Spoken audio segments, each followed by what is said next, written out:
This is Geometry Dash, and in this game you can create some of the most fascinating levels, but you just have to know how to use the Geometry Dash editor. And in today's series and in today's videos, I'm gonna show you guys exactly step for step on how to make a full Geometry Dash level that is gonna be featured and that is gonna give you rewards once you beat it. We're gonna go into everything. You're gonna learn about triggers, about the objects, about how to make the layout, about how to make the gameplay, the design, every single aspect of making the level that you are seeing on the screen. And we're gonna do all of that step for complete beginners. So if you wanna learn how to make a Geometry Dash level, you are perfect here. This is your perfect spot. So the first thing you wanna do is you click on the create, and then in here you'll see a lot of things. If you haven't made any levels, you won't see anything in here. But I've made around 1,000 levels just now.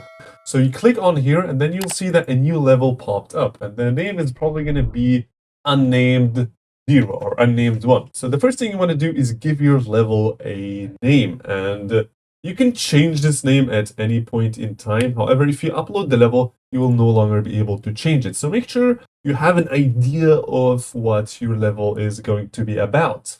So for now, I don't really have a specific theme I want to go for, so I'm just going to leave it as empty. And in the description, I'm going to leave that as empty as well. So the first thing you want to do is click on this create button, and boom, here you have the Geometry Dash editor. It is massive. And the very first thing I want you to do is ignore everything. Just click on this button and then on this gear. And then in here, these numbers should be like that. Right? Because the editor looked like this for you, right?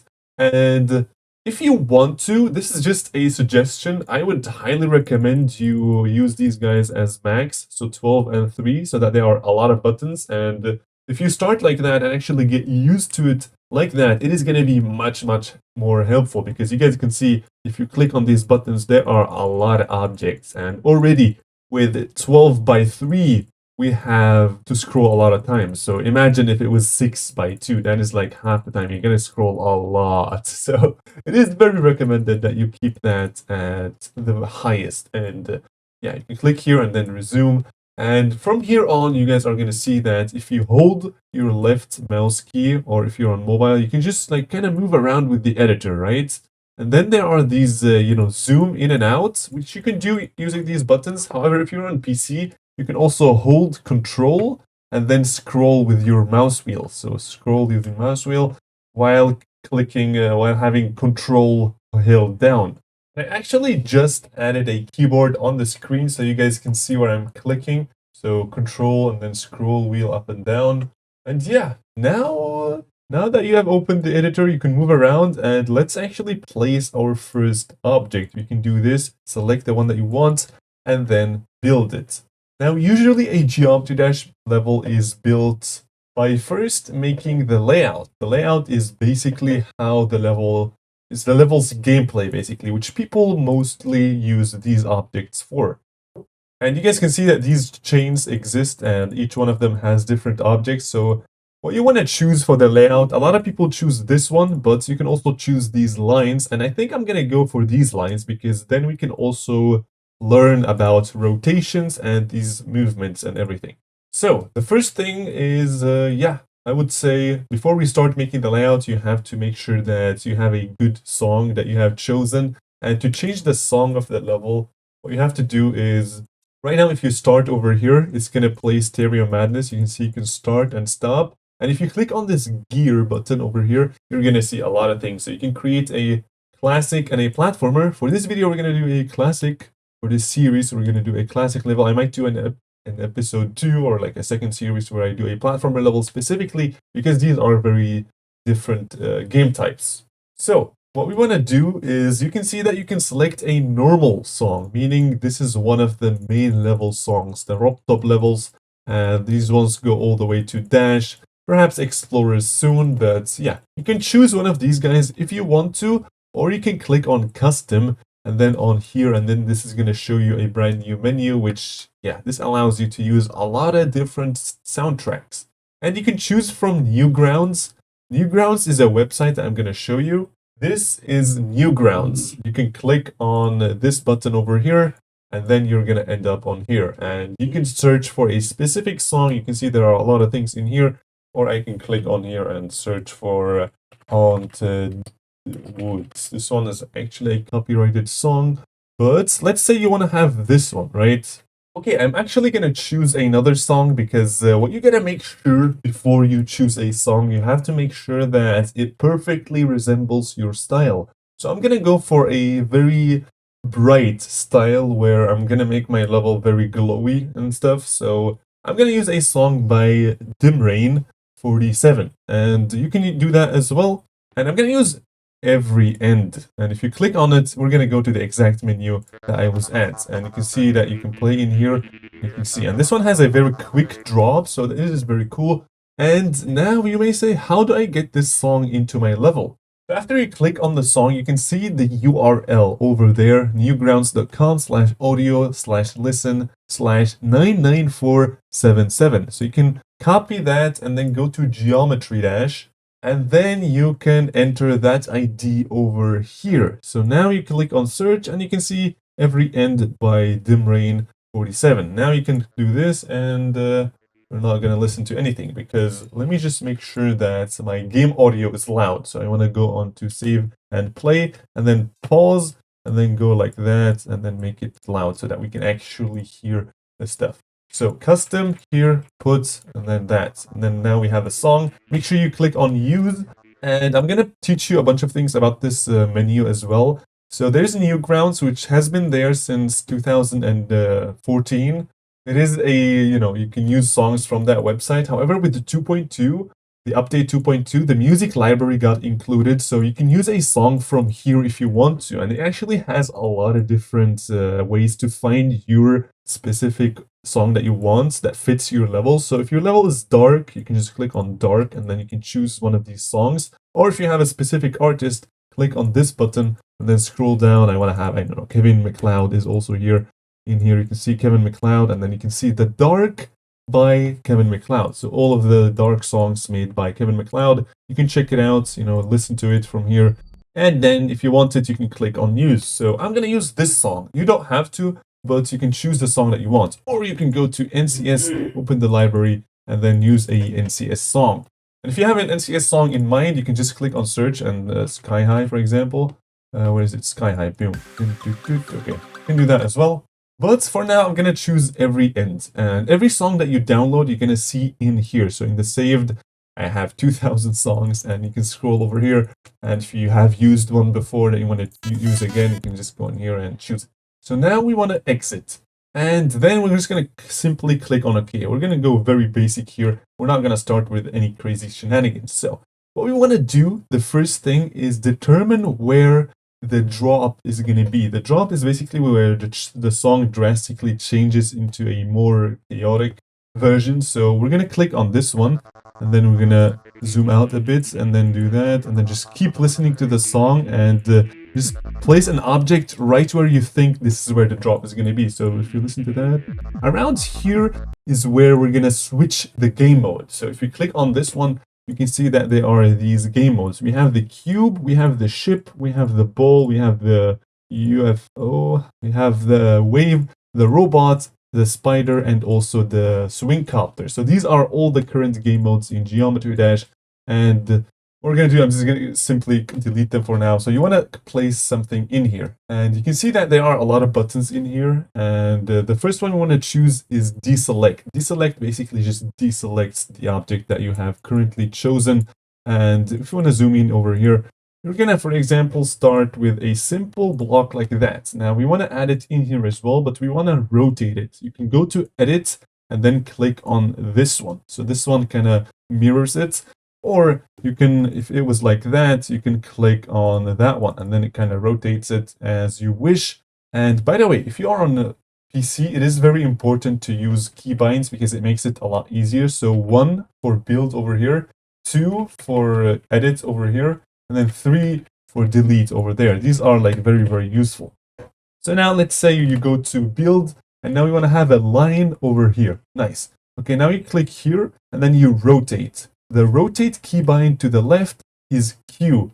So Q, Q, Q, Q, it rotates. So, or you can use these guys if you are on the phone. but I'm going to be using hotkeys because it makes making levels a lot faster and a lot more convenient. So click on here, Q, Q, click on there, E, E. E is rotating the other side, and then boom, so Q and E. So if you have a spike, this is Q, Q, Q, E, E, E.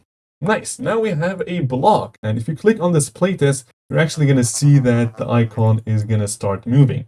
And if you just so happen to move through these blocks, you can go here and then disable ignore damage. So ignore damage basically enables no clip so that you can go through the blocks just as a test. So now if you play, you can see that I'm going to die right here, and I'm going to show you a big cross that you died over here.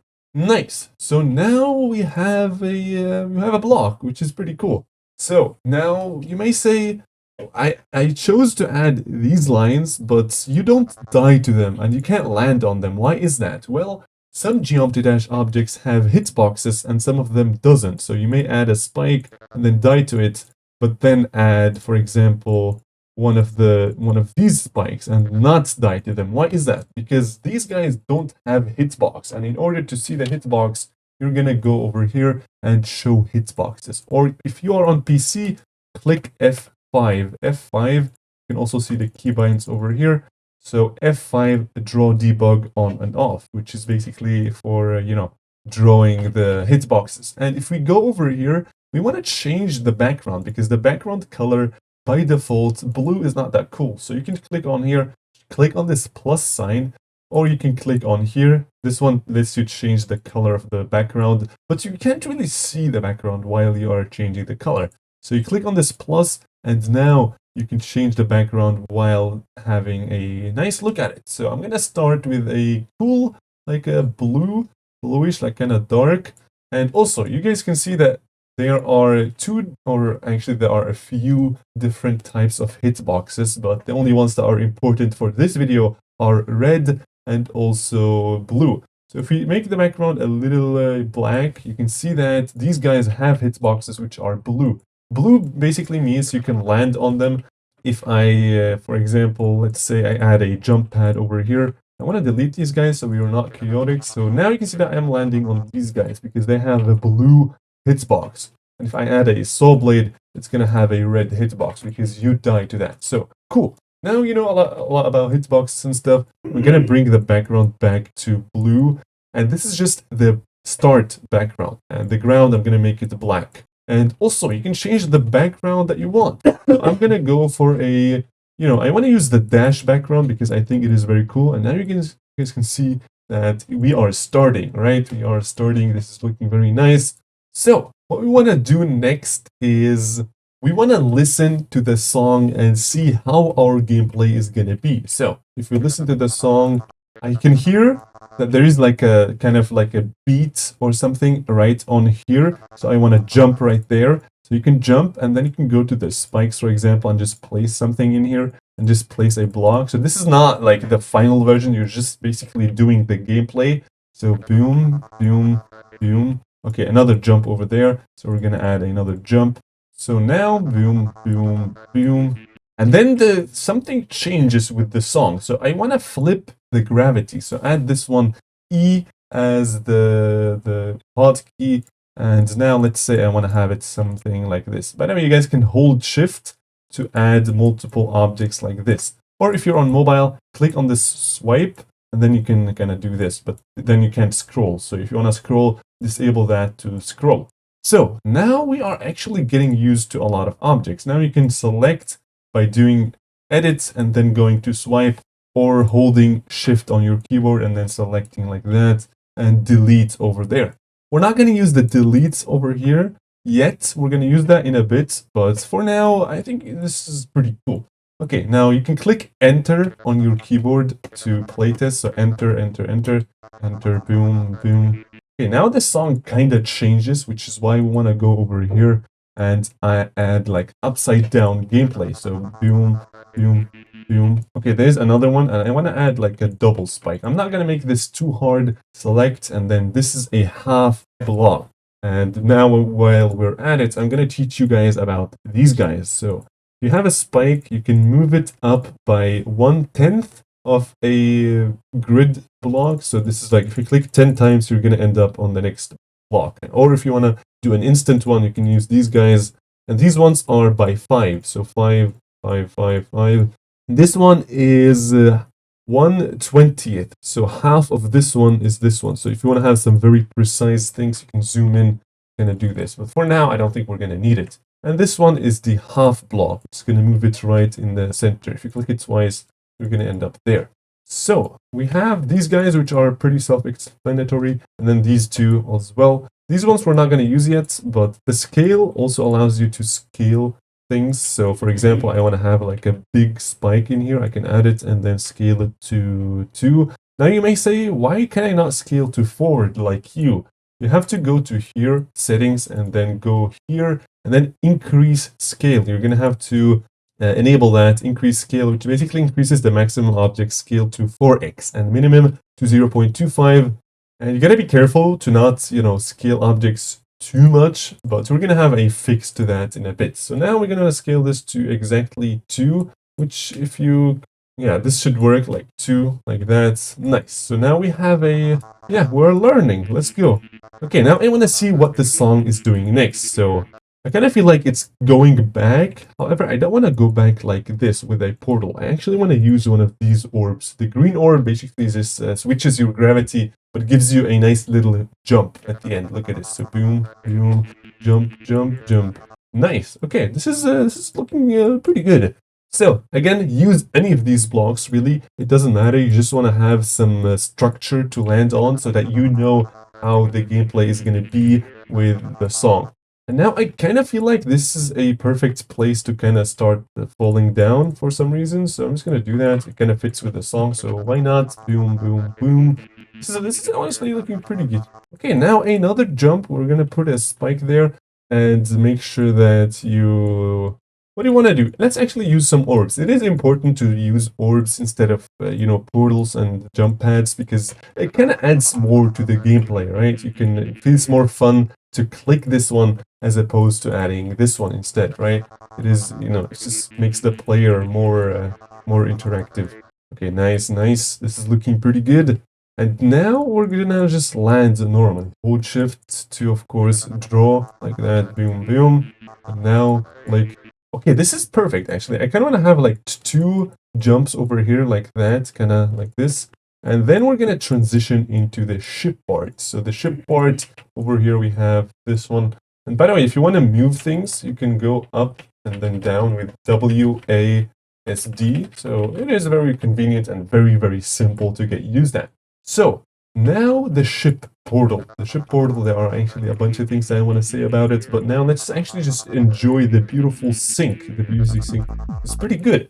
And now you guys can see that it is getting a little bit hard to test something in here because we don't want to go through all of this every time you want to test. So there is something, and this is going to be the very first trigger we're going to use, and it is a start position. If you go over here on the color, we're going to put a start position on here, and you can click on the edit object to see these things. And nothing really is scary, I know, but don't worry. I'm going to tell you exactly what anything is. So the first thing you want to keep in mind is that triggers will not be shown in game. So if I put a move trigger over there and deselect it and then go to save and play, you're going to see that first of all, we're going to start right here where I placed the start position. However, you don't see the move trigger. Well, that's because triggers are invisible in the game. You don't see them. These are just things to modify certain objects or do things within the game. For example, I can move a block, which I'm going to show you guys in a bit as well. I'm going to try my best to use as many triggers as possible so that you guys can have a very small, brief explanation or a description of what each one of these triggers do. However, it's not going to be too much into depth. So we're not going to use this one and do this weird stuff, right? We're going to go simple. So start positions are very, very helpful. However, when you want to finish your level, you can't use start positions because in order to upload a level, you have to verify it from 0. So you're going to play in normal mode from 0 and then beat it. It's not allowed to have any start positions. So make sure that is also checked. So these buttons, we're actually going to go through them because it is very important to know So the edit object is probably the one that you're going to use the most, and it basically just edits the properties of that selected object. So right now I can deselect and select a spike. I can change the color of it, as you guys can see, but we're going to go to more colors later. I'm just going to show you guys what these buttons are. So this one has these properties, which basically allow you to change the gameplay type, the gameplay mode, for example. So if I started as a robot, for example, you can start in here. If you click on this gear and then select robot, you guys can see that I'm going to start as a robot. I'm a robot at the start.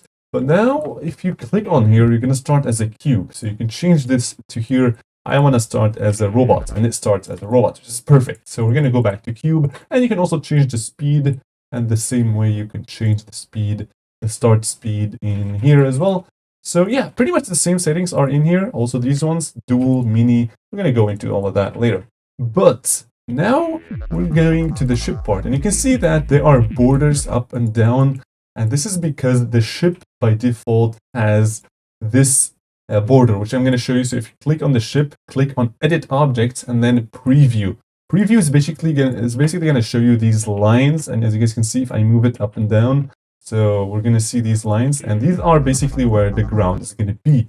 However, if you zoom out later or something, it's going to get a little wacky. So I would recommend just clicking on that ship portal, edit object, and then free mode. Free mode basically removes the ground, so there's no more ground. And click on OK, and now you guys can see I can go wherever I want. That is awesome. You can also edit the camera settings if you want to add, easing, to make it more smooth. For example, now if I go up, you can see that the camera is smoothly moving, but very slowly moving. And if you drag this down all the way to 1, it's going to go very strict. So it's going to go up with you. So it's following the player like strictly. And I like to keep this at somewhat like 14, 15. And padding is basically how much, area, how much like more area you want to have between the player and the edges of the screen, but this doesn't really matter. Just keep it somewhere at C6 or something. So now we want to make some ship gameplay, and we're actually going to go a bit crazy, and I want to disable the preview so I don't have these lines, because we're going to fly up and down. And what I like to do with the ship is kind of play the song and then see when the next beat comes. And I feel like it's kind of in here. I feel like this is a perfect spot for it. So this is basically changing the gravity. Again, just like here, we're going to change the gravity. Boom, boom. All right, now. And then again, we want to change the gravity again. So boom, fly, fly, change gravity, fly, again, change gravity. And then I want to make you go into small. So from upside down, then to normal, then to slow. So it's very important to first place these, these portals so that your gameplay gets affected while you are testing. And then you can draw this line, and then it switches to something else. The beat changes again, so it is important to change the game mode as well. I want to place a ball portal over here, and let's see how this is going to go. Like that, and then small, and then we're going to go like that. All right, and now the beat is really hitting, so it is getting crazier and crazier, which is why I like this beat, because you can slowly learn as the beat gets crazier and crazier. So the ball, you guys also saw that there are borders, and you can see the borders as well like that. And you can also, change this one to the same settings, which is basically not that, it is important to not have borders with the ball, but if you don't want to have borders, it's important to add blocks, because if you make the portal free fly mode, which is basically removing the borders, what's going to happen is that you're just going to fall down, right? So you want to add objects underneath it. So now I would say let's actually focus more on the gameplay and see how we're going to build our ship parts. So I want to have like a very nice like that, and then maybe fly like this, and like that, and then go mini. And in here, I just want to stay in the center. Yeah, exactly.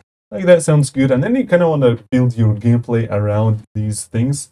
And I'm going to try to use these objects too, because these are like very round. Just make sure you don't go too crazy, because the beginning part was very, very easy. So we don't want to do something like this, right? We don't want to do that. We're not going extreme demon mode yet. So yeah, we want to keep the gameplay balanced. It is very, very important to keep the gameplay balanced and also fun, which is why I'm not going to place this in here, because if somebody goes like that, they're just simply going to die. So it is important to give the player a little bit of time to react that you have just changed into the new gameplay. So yeah, you just keep it like that. And yeah, now we're gonna do the line again because I removed it because yeah, that's not so cool, but it's fine. I mean, the song is so heat, I can listen to it quite a few times. Okay, so now I would say like that should be pretty good. All right, nice. And now we want to add more blocks, and I'm gonna go for a very like a funky, you know, style of the blocks. So like that should be pretty good. And just to make sure that there's enough stuff going on, we're just gonna add this one as well. And we're gonna select this one and just copy and paste it using the one above, and then Alt E. Alt E is basically this one.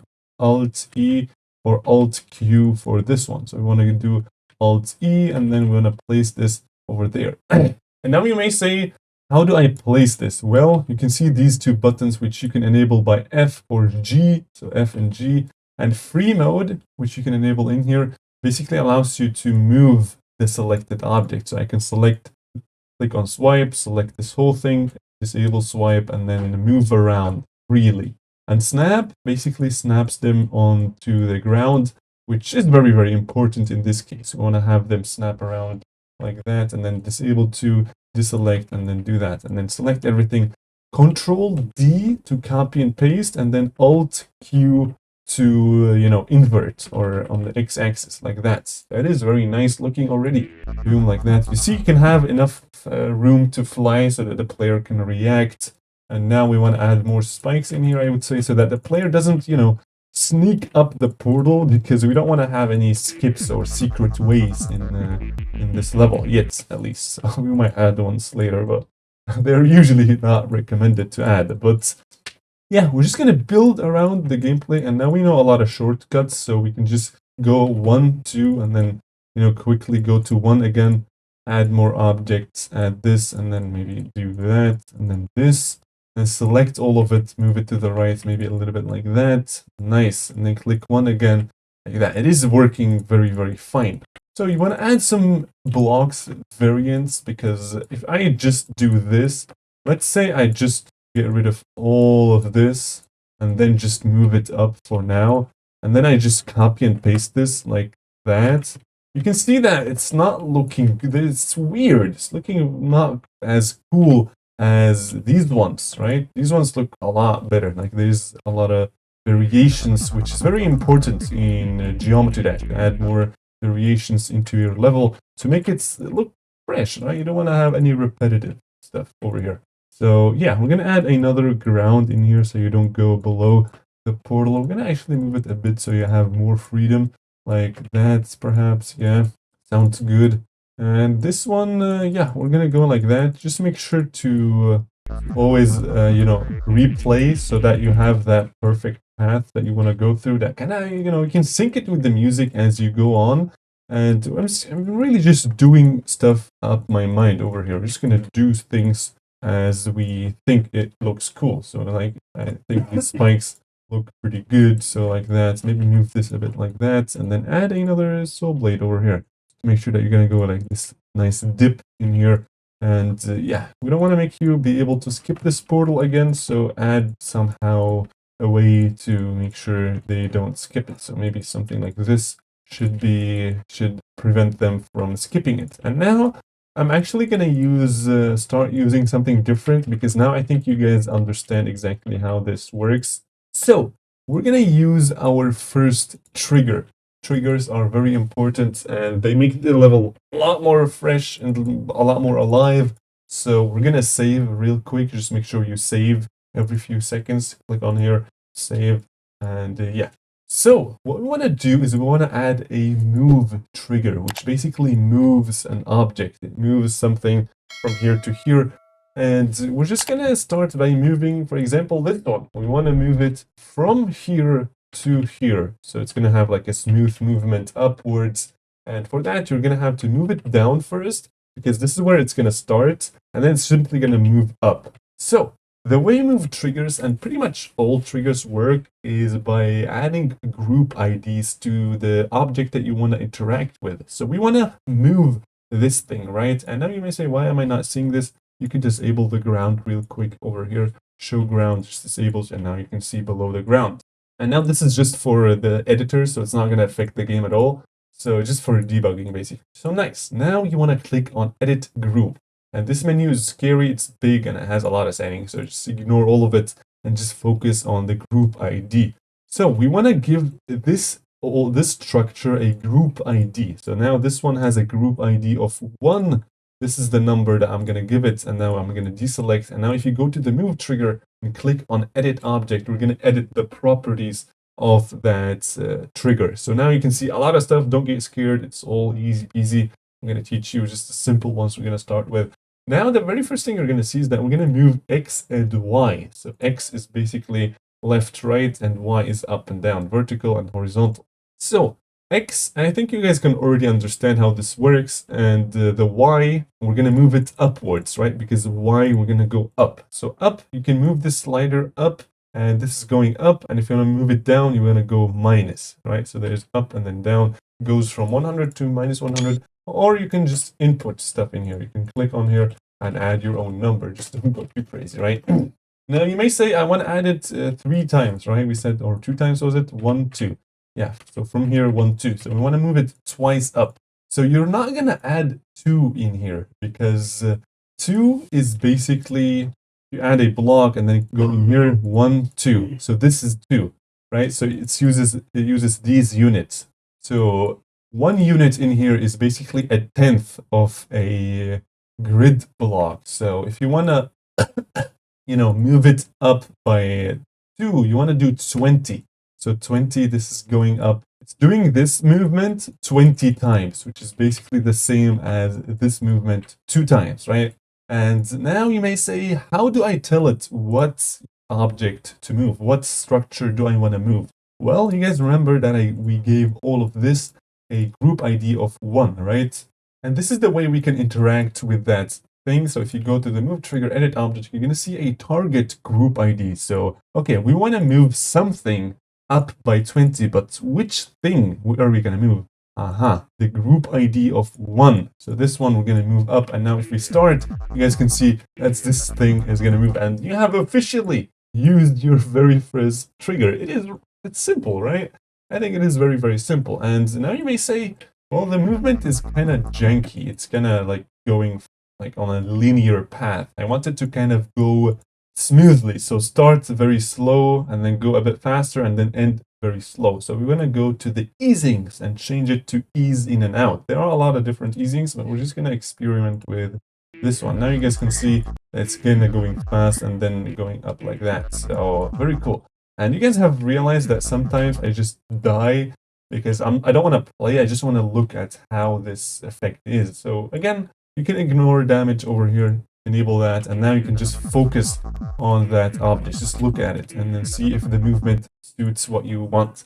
And we're going to move this back. So it is very, very important. This is a very important tip. Make sure you move objects before the player sees it. So if we do something like this, it is very bad because the trigger is basically gonna move way too late. And you guys can see that the trigger gets activated when the player hits that X value. So if I enter over here, you can see that it kind of functions. So we're gonna do it a bit early so that the object moves. You can see it moving, so it adds life to the level, but you have time to react basically. We're gonna also change the duration. So this is how long it should take to do that movement. We're going to do 0.8, and now it's kind of going very slow, but super, super smooth. So that is very awesome. And now I also want to move the saw blade up. So again, we want to move this one. It is different than this, so we can't, if we give it the group ID of 1 and then move it down, both of them are going to move up. But we want to have like individual movements to add more life to it. So now it is very important to know how to work with group IDs, because if you have a lot of group IDs, and you use the same one again, so for example, if I use 1 on the saw blade again, it's just going to do the same thing that is being done to this one, which is not what we want. We want to add a new group ID. And if you have many, you're going to get lost. So it is important to choose this one. This one just selects you the next free group ID, the next unused group ID, the group ID that has not been used yet. So in this case, it's 2. Awesome. We want to add it. So now this saw blade has the group ID of 2, which you can see here if you go here and then enable the show object info. This is very important. You can see the group ID G2, and if we select this one, G is 1. So now we want to simply copy and paste the move trigger, move it a bit like that, and then change the group ID to 2. Awesome. Now, look at this. Now, this one moves first, and then that one first. If you want, you can make this a little bit delayed, even this, and then that. Awesome. Very cool. Just make sure to move it back again for more reaction time for the player. And you guys can see that there's this duration line, which you can enable in here if you go to duration lines in here. So in the settings, and then duration lines. And this is very important because you can see where the movement starts and where it ends, so how long it takes. So if we change the movement, you're going to see that the line is going to get much longer. We're going to go back to 0.8 or 7.7, doesn't really matter. You can play around with the slider, it doesn't have to be perfect. So like that sounds pretty good. Now we're going to move this a bit like that. This is very smooth so far, I like it. So you have used your own triggers now. We're going to add a lot of movements to this part later, but I think you guys get the idea of how to, add more movements to different objects. So now we want to test this part in here. So you can add a new start position over here and edit the object. We were a ship, so we're going to go to ship, and I may move it a bit like that, and maybe a bit to the top as well, so that you have time to actually go up, in here, just for yourself. And now we enter the ball portal. Very, very cool. And now you may say, how does the game know which start position to use? What if I want to use this one now? Well, the game, the way it works is that it uses the very far start position. So if I add a start position over there, this one is going to be chosen instead of the other ones. And if I add one over here, you can see that the one that is the farthest on the right is the one that's going to get used. And if you want to keep this here, but you want to use that one, you go to this one, select it, edit object, and then disable. This disables that. It's still there, but now if you click enter, this one is the farthest on the right, the one that is enabled, the farthest checkpoint, the farthest start position that is enabled is the one that's going to get used. So we're going to again go on here and not disable it. So we're going to enable it. And we have entered the ball portal. Ball, you know what I'm going to do? I'm going to add a little something like this so that the player has time to, see that they are a ball. And what I want to do is, I feel like the music in here is really a banger. So I'm going to do a orb like that. Boom, boom, boom, boom. Okay, so this is, we're going to move it like that over there. And now boom, boom, boom, boom. Okay, nice. This is very nice. So now you can see that it feels like you are making the beat when you click the beat hits, which is very, very cool. Boom, boom, boom, boom. Now I want you to kind of land so that you can do it again. So like that. Boom, boom, boom, boom. Okay, you can see that it is very important to have an awesome music sync because RobTop likes that, and it's just very cool. Boom, boom, boom, boom. Okay, nice. This is looking pretty good. Just make sure you don't repeat your gameplay too many times. So this one, I did it twice. It's fine to do it twice, but just don't exaggerate, right? So now what we want to do is we're actually just going to go up and then, add some stuff like that. So let's see. Boom, boom, boom, boom, boom, boom, boom, boom. All right, nice. So now you may say, how are we going to know that the player is going to go up and then down? What if he just stays on there? We're going to add a spike to prevent him from just going down, right? Just make sure you give him enough room because it's an easy level, right? We're not going insane. Now add another spike over there. Make sure he doesn't fly too much out of bounds. Okay, nice. Now we're actually going to have some quick movements. So we're going to go up and down very quickly, which is why I want to copy and paste this and then do like that. Yeah, that is very cool. Like that should be good. Boom, boom, boom, boom, boom, boom, boom, boom, boom, boom. Yeah, that is very nice. The music is honestly very excellent. So, boom, boom, boom. Right, nice. This is very, very fun. You can see when that moment hits where you realize that your level is actually fun to play. That is very, very good. Just make sure to save so you don't lose any progress. And boom, boom, boom, boom, boom, boom, boom, boom, boom, boom, boom. All right, this is really fun. This is really, really fun. So we want to change the gameplay stuff by doing something else. because otherwise it's going to get too repetitive. And now you are realizing that I'm not really focusing too much on, external things. So I'm not adding these guys, for example, or any of this stuff. That is because I just want to get a good feeling of the gameplay. I just want to focus solely on the gameplay. Now I kind of feel like it is important to have multiple orbs in here because that's what the song says. Boom, boom, boom. Okay, now you guys can see that there's an issue. And now I feel like it's gonna taking too long, so we want to add another start position over here. We're gonna add a ball. And now you're gonna realize something. Now if you add the ball, you see that there are borders now. Why are there borders here? Well, that is because there is no option to set this as free fly mode, to make this free fly mode. What you could do is add a ball portal and then make it free fly mode. And basically you're gonna enter into that portal, which is gonna send you to free fly mode. But what you can use is also a trigger. There's a trigger that makes you go from no free fly mode into free fly mode. So this mode, add this one over here. And if I add it, I'm going to add it a bit late so you guys can see the difference. And the settings are exactly the same. However, there are these guys too. You just completely ignore these guys. Free fly mode. We're going to enter the free fly mode. So now we go up. You can see there's borders. And as soon as I hit that thing, we go into free fly mode. So we're going to copy that trigger by Control C, of course, delete, and then paste it in here. So now, boom, we are already in free fly mode. Now, I feel like the song is going to get a lot faster.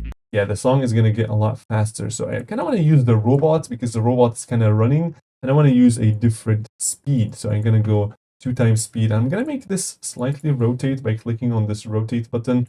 You can rotate it like that. So yeah, just make sure to add some structure under it so that the player knows what they're doing. Boom, boom, boom. Yeah, the robot is really cool for like some quick jumps. And nice, now we have finished the gameplay-wise 2 of these parts, and it is looking very nice. Now the robot and the cube by default are free fly mode, so there is no ground up there. Down there is always a ground. No matter what you do, there's always a ground down here, but there's no ground up there, so you can go as high as you want. Nice. And now I'm gonna start using dash orbs because dash orbs add a lot more fun to the game. They make it just way more fun.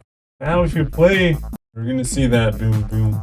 Now this is very important to use dash orbs as well because it allows the player to choose when they should let go. So these normal orbs, they are only clickable once, but these guys you can hold and then you can choose when you wanna let it go. So it adds a little bit more fun into this whole game. So now we wanna drop down to a lower thing like that, and I actually kind of wanna have like a very big jump like that. Just don't make sure you don't go too crazy. Now you guys are seeing something, right? With dash orbs, it is very important to make sure you can't just keep holding it because this is kind of a cheat code otherwise. We don't want to have any secret ways, so they are the so-called S blocks. And if you go to this one and then go to the left, you can see these different objects, and every single one of them does something. And these ones are considered a trigger as well because you can't see them in the game. So if you place an S over here, you guys can see that if I hold, I'm still holding, like holding the whole time. And you guys can see that, yeah, this S blocks, this not disables, it just lets you get out of your dash orb. And if you guys can see, this is not visible in the game, which is pretty cool. Not that cool though. What if somebody thinks that they can just hold down the buttons? You can't really see that, you have to let go over here. So what I like to do instead of using these guys is basically force the player to go down, make them just go down willingly, right? So you want to do like that. So now he can't hold it, so they know they have to kind of go down like that. So they have to let go over here. You can add more stuff over here and maybe add spikes. So now it is very visible for the player what they have to do. So it is very important to, and now I want to add some this is like, we're gonna do like a staircase. I think that would be pretty cool because we're at fast speed, so this one's gonna be pretty good. Just don't make sure you don't go too crazy. So like that, boom, boom, boom, boom. Yeah, that sounds actually is. Okay, I'm kind of excited to see the final result of this because it is pretty cool. Boom, boom, boom. Yeah, so now you can see that I was hitting the dash orb, not the dash orb, the orb. over here, and then I'm kind of over there, and then I'm slowly kind of going away from it. So we have to move this specific one over there. And by the way, that line I added was just for indications to show you guys what's going on. It has nothing to do with the game or anything, with the gameplay, I mean. So now you want to make sure that your gameplay is balanced, like I said. So we started off very easy. It's gonna go, it's gonna still stay easy, not go too extreme. And as a result, if you click this dash orb over here a little bit late, and I'm gonna add a start position, make the game mode robot, and make you go fast. So now, boom, you guys can see that if I hit it late, I'm actually gonna die to that spike. If we disable the ignore damage, you guys can see that if I hit it late, you're gonna die to the spike. And we don't want that. We don't want that at all. So the player should pretty much be able to hit the orb whenever they want. Boom, boom, boom. Yeah, like that. And actually, I might do an upside down staircase just because the song is so perfect for it. Yeah, I might actually yoink this one out of, creativity. And we're gonna do like that. Copy and pasta like this. And make sure you move this guy up like that, and like this. Boom, boom, boom, boom, boom, boom. Yeah, that's actually repetitive gameplay, but it's fun. It is really fun because the song just says, so the song says this is what I want. So yeah, just make sure you don't overuse this too much, right? Because if you just keep going up and down the whole time, it doesn't really make that much sense. And the same problem, you guys can see that the player is almost falling off. So you're gonna have to somehow kind of align these so that this like edge over here is right on the orb, like that. If you're playing it on your own, and boom, boom, boom, boom, boom, boom.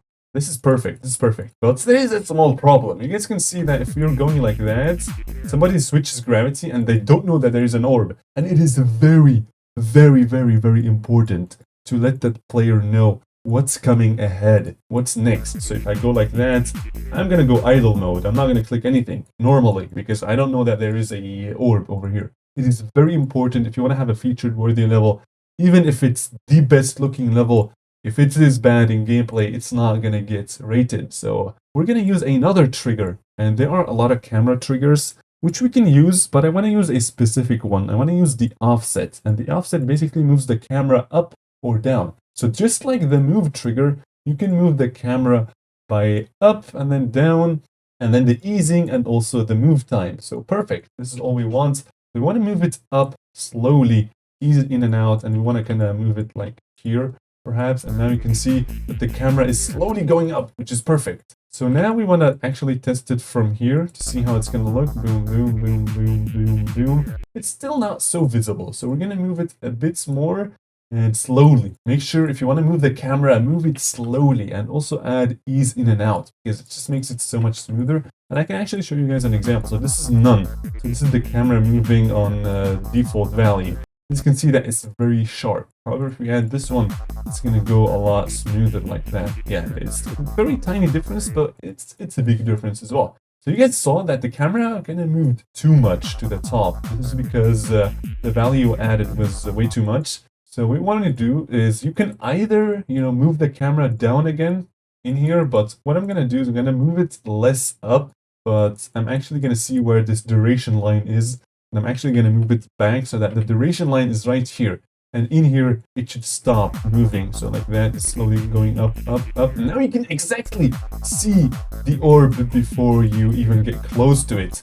And in here, we want to copy this one, paste it in here, and then we want to move the camera down. So now, if there's a difference between the way this works and the move trigger works. If you want to move something up one time, you can do +10. And then if you do it again, +10, it's going to add more. It's going to do 10 and then 10 again. However, the offset, if you add 30 in here, it's going to set the value to 30. So it's not going to add that value. It's just going to set it to 30. So it used to be 30, and now we say make it 0. Make it 0. I want to bring the camera back to like it used to be. Boom, boom, boom, boom, boom, boom. You guys can see, very smooth. However, the going down, the camera was way too slow. Smooth, but very, very slow. So we want to move it, the move time, make it a bit better. Boom. Yeah, perfect. You guys can see that there's a massive difference when it comes to how fun this is and how readable this is. It is very important to make your levels readable. And if you guys see something like this where it looks like the player is close to dying, just make sure to move it away. So basically pretend like this is the radius of the spike and the player has to kind of go like around it like that, you can pretty much say. But yeah, this is looking very cool. We have used camera triggers, we have used move triggers. It is looking very nice. And now there's more bumping, so I want to do more bumping. How do I do more bumping? Where we could use this one, we actually can't, because we want to have a featured worthy level and it's bad to do repetitions. So you want to come up with an idea. What is a good idea to click multiple times? Well, we can use, for example, different orbs. We can use the green orb, for example. And now if I want to playtest from here, you can see that it's just going to go down. So we want to switch the gravity. We can go in here, options, and then where is it? Flip gravity. Flip gravity makes you start upside down. So perfect. So now what we want to do is we want to actually just do this perhaps. And if I do that, so now if I click, and you guys can see that there should be more. So maybe something like this. I'm thinking of boom, boom, boom. Yeah, exactly like that. Boom, boom, boom, boom. And then I think there's a long one, so we're gonna do a dash of boom, boom, boom, boom, boom. Yeah, perfect. This is looking very excellent. I think there is a gameplay change over here. Game mode. I'm gonna check that for the song. Yeah, there's the beat changes again. So change the game mode now. What do we want to use? I think I'm gonna go. Let me hear the sound. Boom, boom, boom. Okay, so this is very. I think wave would work perfectly, to be honest, because you're going up and down. So we're gonna choose the wave. Boom, boom, boom, boom, boom. Perfect. Okay. Now it is very important to be careful when you use like a very tight gameplay. If you're making an easy level, you can't do stuff like this because it might be too difficult to navigate through. We're gonna see. So boom, boom. Actually, this kind of works, but don't go like that. This is crazy because you always gotta account for the player hitting certain orbs too late, or doing some stuff not as you are doing it. So just make sure to always leave enough space between the spike and that play line. So boom, boom, boom, boom. Okay, so you guys can see that if I click this late, it's gonna do this, which is why in such very tight gameplay things, I like to kind of just leave it open. If the level is easy, then just leave it open and perhaps just add spikes to make sure you don't do that. And we can actually, what we can do is just as a quick fun thing, is we can have a mouth that's kind of slowly closing. I think that would be pretty cool, right? So how do we do this? We want to give the bottom structure, we want to move it up like that, and then the one on the top, we want to move it down. So we want to give this structure the group ID next 3. This time it's 3. This is the unused group ID. Give it 3, and give this one 4. So 4 gotta go down, and 3 gotta go up. So add this one, and then we said 4 gonna go down, and then copy and paste, move it down. 3 is gonna go up, so like that. And now if I add this like that, you guys can see that the mouth is gonna close, which is perfect, almost perfect, because we don't want to be squished into the mouth. So I'm gonna add it somewhere like very late, so that yeah, like that. And now you can see that the movement wasn't enough. The mouth didn't close, so just adjust the values. Maybe -30 should be good, like that. Now, yeah, now it's closing. Now we wanted to kind of start closing already, but kind of go slowly. So we want to use the easing. So we want to start very slow and then go fast. So use ease in to start slow and then let go fast. And now you guys can see that it's kind of, okay, this is way too much. So maybe give it more time to close. Like that, perhaps, should be pretty good. Or maybe something like this. Yeah, okay, that was a bit too close to the spike, as you guys can see. That I died actually. So we're gonna adjust these values just as you want. So just adjust them until it feels right. This is what's important. It's gonna feel right. I'm gonna use a different easing, perhaps ease sign in and out. Not really, just keep experimenting until you get the perfect value. I think this is good. Yeah, that was pretty clean. And what I want to do is, it kind of feels like the mouth is static and then all of a sudden it starts moving. So what I want to do is, I want to kind of make it move a bit already, like that. And then as you get to the end, it kind of closes down. So we want to do some slow movement. So what I'm going to do is I'm going to divide this move trigger into 2 parts. So instead of moving it 30 at the end, we're actually going to move only 20. So 20, and we're going to do the 10 already in there. So we want to do 10 like that, and then copy this one, and then do the 10 like that, so that it first starts going up by 10, like slowly, and then, yeah, the mouth closes faster like that. Yeah, very nice. Like that, even better. Yeah, you guys can see that the mouth is opening and then it kind of closes down later. Yeah, this is perfect, clean. Just make sure the gameplay is good enough, right? Now we go into the wave parts, my dudes, and this one's gonna be pretty cool because we're gonna use free fly mode as always, and we're gonna add this one over here. Just make sure you change the flip gravity to none, because we're gonna have normal gravity when you go through this dash orb. So this is very important with the wave, that you actually sync it with the music. So boom, boom, boom, boom, boom, boom. Okay, you guys can see there is like there's something going on. So we want to add these things, and these guys are very tricky to work with. So you have to be careful when it comes to slopes, because slopes, if you enable hitboxes using F5 or this checkbox over here, and then let's say I want to make the background in here, make it kind of dark. You can see that the hitbox is not a slope. The hitbox is actually kind of like a rectangle. Not a rectangle, a triangle, right?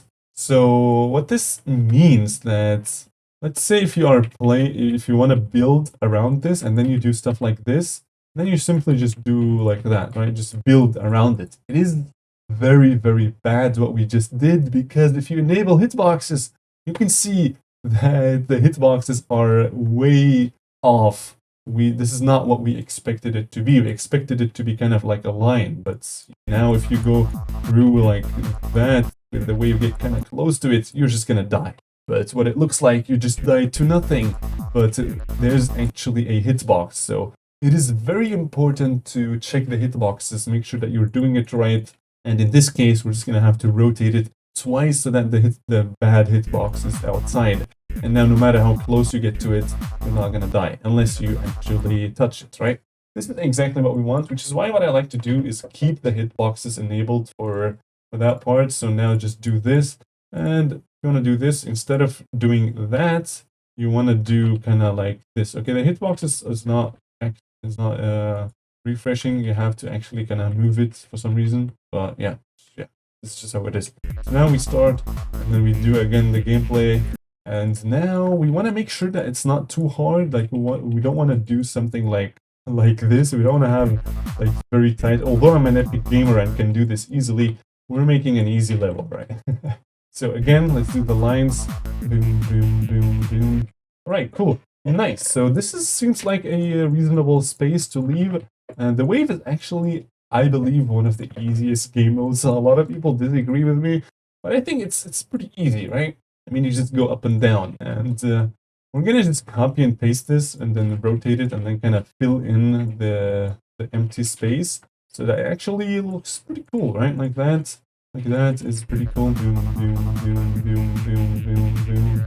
And then I kind of want to do like a more, straight path, like this.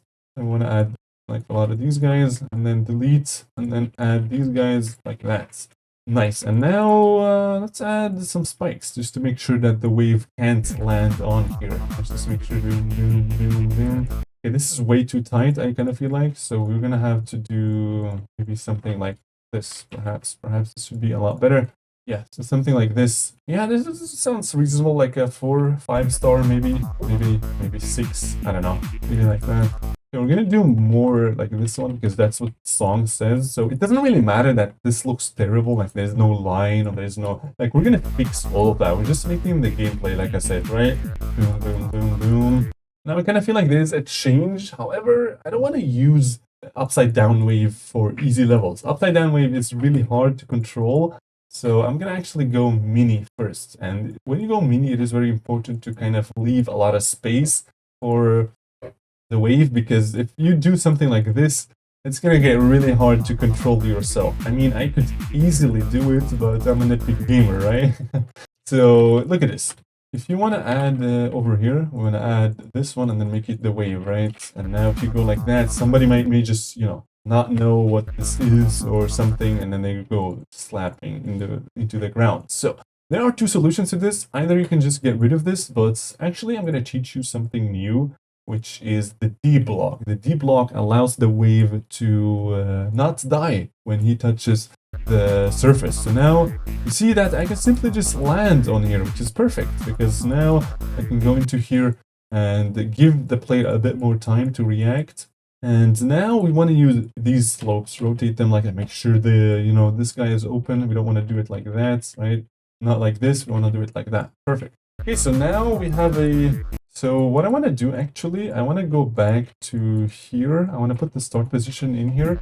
I actually kind of want to zoom out because I feel like it's kind of getting faster now. So I want to zoom out a bit. So maybe zoom out. The way this works, add a trigger with zoom. And then this is zooming in. So now if I add, you can see that we're getting zoomed in a lot. So we want to zoom out. So let's do 0.8, yeah, and now you can see that it looks terrible because it's like instant. So as always, use easy, makes it a lot smoother, and make it kind of slow. And because you're just hitting a orb in here, there's really nothing to focus on. So now you guys can see that the camera zooms out very smoothly. You can do that, and now we're gonna do almost similar to this, but in mini wave, which has very sharp angles, and we're gonna do that. Boom, boom. And now this was where it's gonna get very fast. The music is going really, really fast. So before we do that, we're just gonna do this and then copy and paste, move it in here, click F and G to make sure you have the snap and also the free fly mode, the free mode over here enabled. Now just do this. Make sure there's a lot of space because this is mini wave, right? You don't wanna make it too crazy. So maybe like that should be, yeah, like that is kind of reasonable. I think this is, it's not bad. So now if you go like that, there's no touching, and you can see that if you let go like that, you're gonna die. So you want to add also D blocks onto these guys. Just make sure they touch the surface of every single space on there. And now if you let go, nothing is gonna happen. So you have to react and kind of click. But great, if you guys made it so far, you have learned so many things, it is insane. You guys are practically a good creator, a good gameplay creator. That's pretty epic. We're gonna give it a test. We're gonna see how this is gonna be. Boom, boom, boom, boom, boom, boom. Okay, I already love this because the music sync is really nice. And yeah, the gameplay also pretty nice. I'm gonna grab the coin over there, right? We are changing the background color as well. You guys, if you made it so far, you have learned so much because the music sync is so excellent. And now we're going to the robot section. You guys can see that this is pretty fun.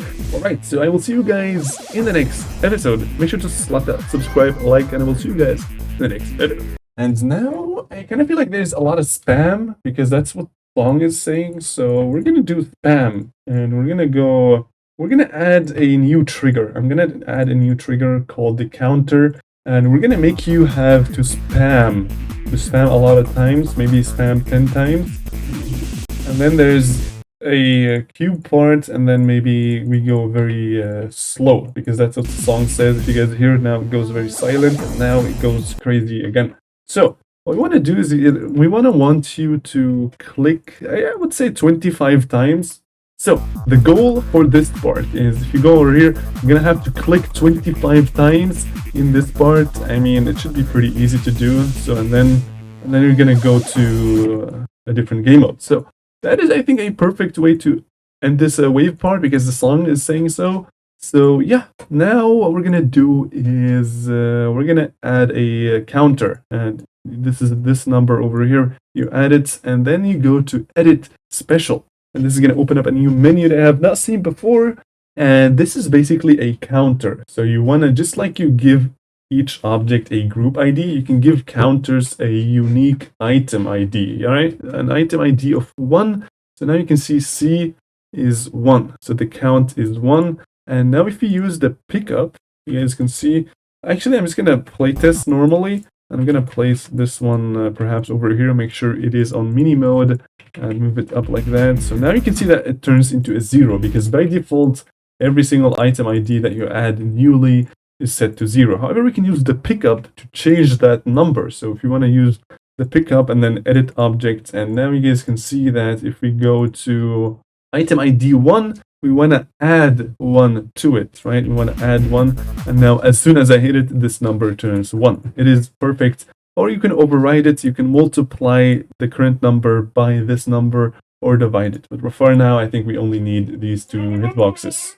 So now we want this counter. So now we want this counter to basically increase every time you click. So how do we do this? How do we make this do that every time you click? It is actually fairly easy because we know how to use triggers already. So we're going to go crazy with this one. So you want to add well, you could use two separate triggers. You can use a touch trigger or an event trigger. I'm actually going to teach you the event trigger because this is the newer one and it also has a lot more options. So we can teach you that on the way. So add an event trigger over here. And then if you open the edit object, you can see that group ID, extra ID, and extra ID 2. So these two, we don't really want them. We don't need them. So what we're going to do is we're going to click on this guy. And you guys can see a lot of options. So what this means is that what this trigger does is it basically triggers another trigger if the player does something. So if, say, for example, the player jumps, we want to do something. Or if he touches an orb, we want to do something, right? If he lands, we want to do something. If he, what do you say, checkpoint, or if he, there are a lot of options. So what we want to do every time you click, not jump, because you're not jumping as the wave, you want to click.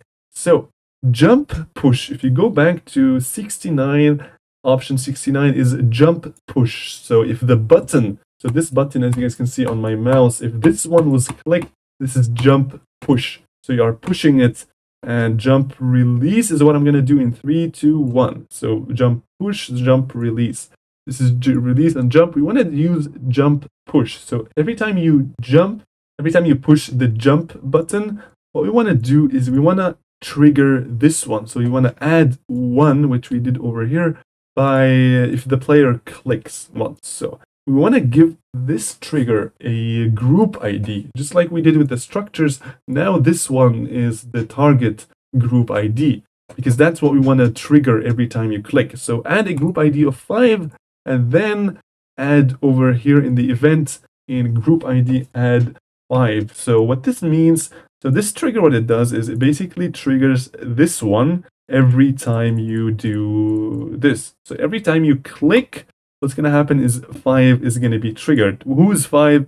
5 is increasing a number to this guy. It is very simple. So now if you start, it's actually not going to work because what you guys saw is that nothing has happened. Like if I don't click, this one is just going to go to 1 because as soon as I reach it, it's going to go to 1. So what we want to do is make it a spawn trigger. So a spawn trigger makes it so that it doesn't get triggered when the player kind of reaches it, but it makes it so that it's a spawn trigger. So it has to be spawned by another trigger, like the event trigger, for example. It has to be spawned by the event trigger for it to actually be triggered, right? So now you guys can see if I make this timer over there, you guys can see that if I click, it's going to go to 1. So if I don't click, it's going to stay at 0. Perfect. If I click, it's going to go to 1. But if I click multiple times, nothing is going to happen. And that is because this only gets triggered once. So we want to trigger it as much as we want. So we're going to go to multi-trigger. This way it gets triggered more than once.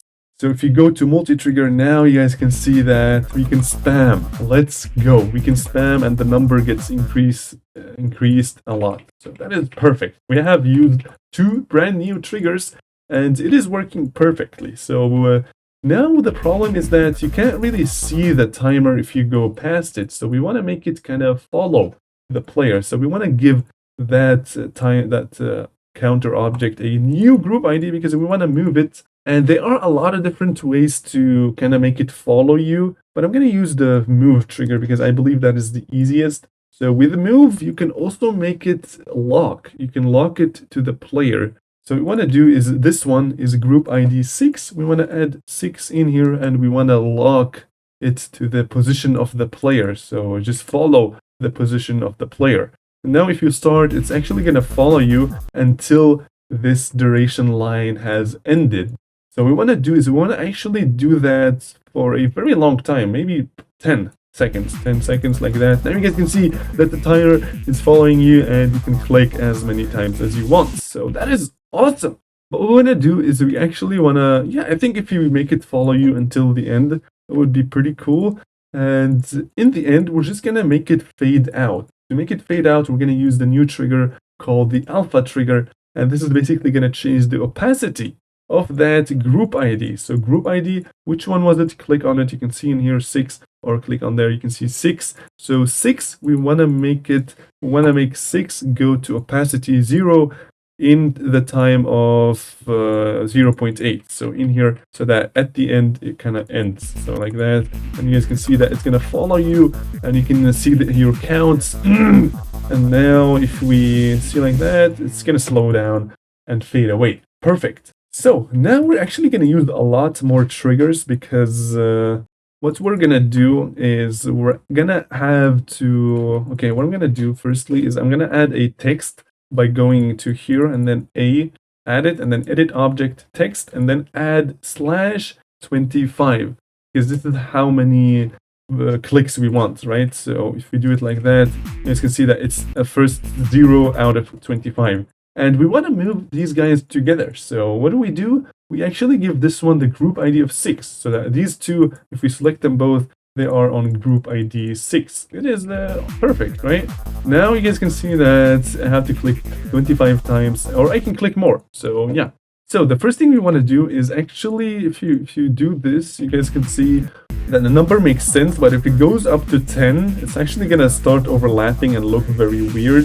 So we don't really want that to happen. What we want to do is we want to select this counter and align it on the right. So this is the right alignment. And now if you do like that, the number is always going to stay on the right. And if it goes to 10, looks perfect. Awesome.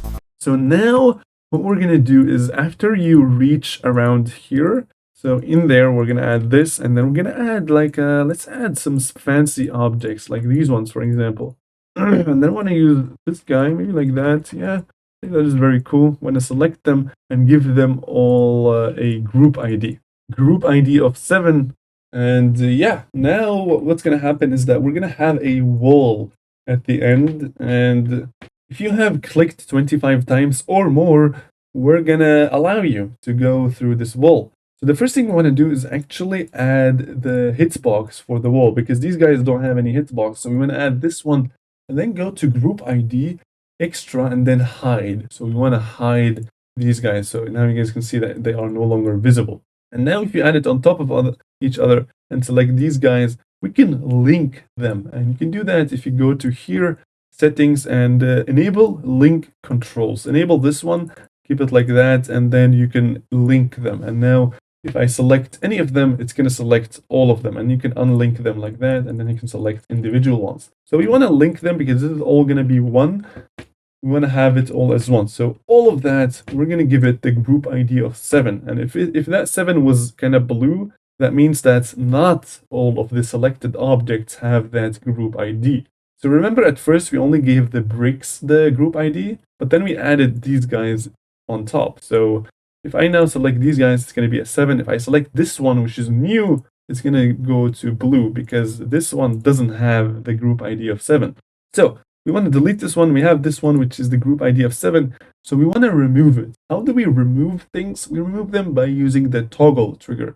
So if you add this one over here and we toggle 7 off, we want to toggle 7 off. And now if we do that, you guys can see that now this is simply going to go away. The wall is going to go away, which is perfect.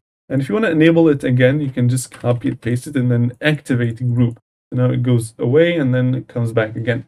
So now, if you just don't click anything, the wall is still gonna go away. And we don't want that. We don't want that. We want the wall to only go away if you have clicked more than 24 times.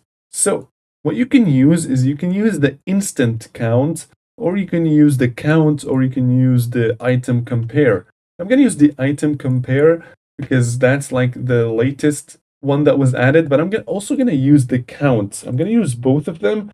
You don't have to use both. You can use one, but I want to show you guys the difference between these guys. So we're going to use item compare first, and what this does is it basically compares the item IDs. So do you remember, you guys, I added this one with an item ID of 1, and that is a variable, you can say, that basically stores how many times you have clicked, right? So now it's 5, 6, 7, 8, 9, 10, and it's increasing. So they basically compare it. You can compare, and that is actually what we want. We want to compare, is the number larger than 25? And if it is, then we want to disable this one, right? So we want to trigger this one if that is, if the player has clicked more than 25 times. So if we select this one, you can see that it has the item ID of 1.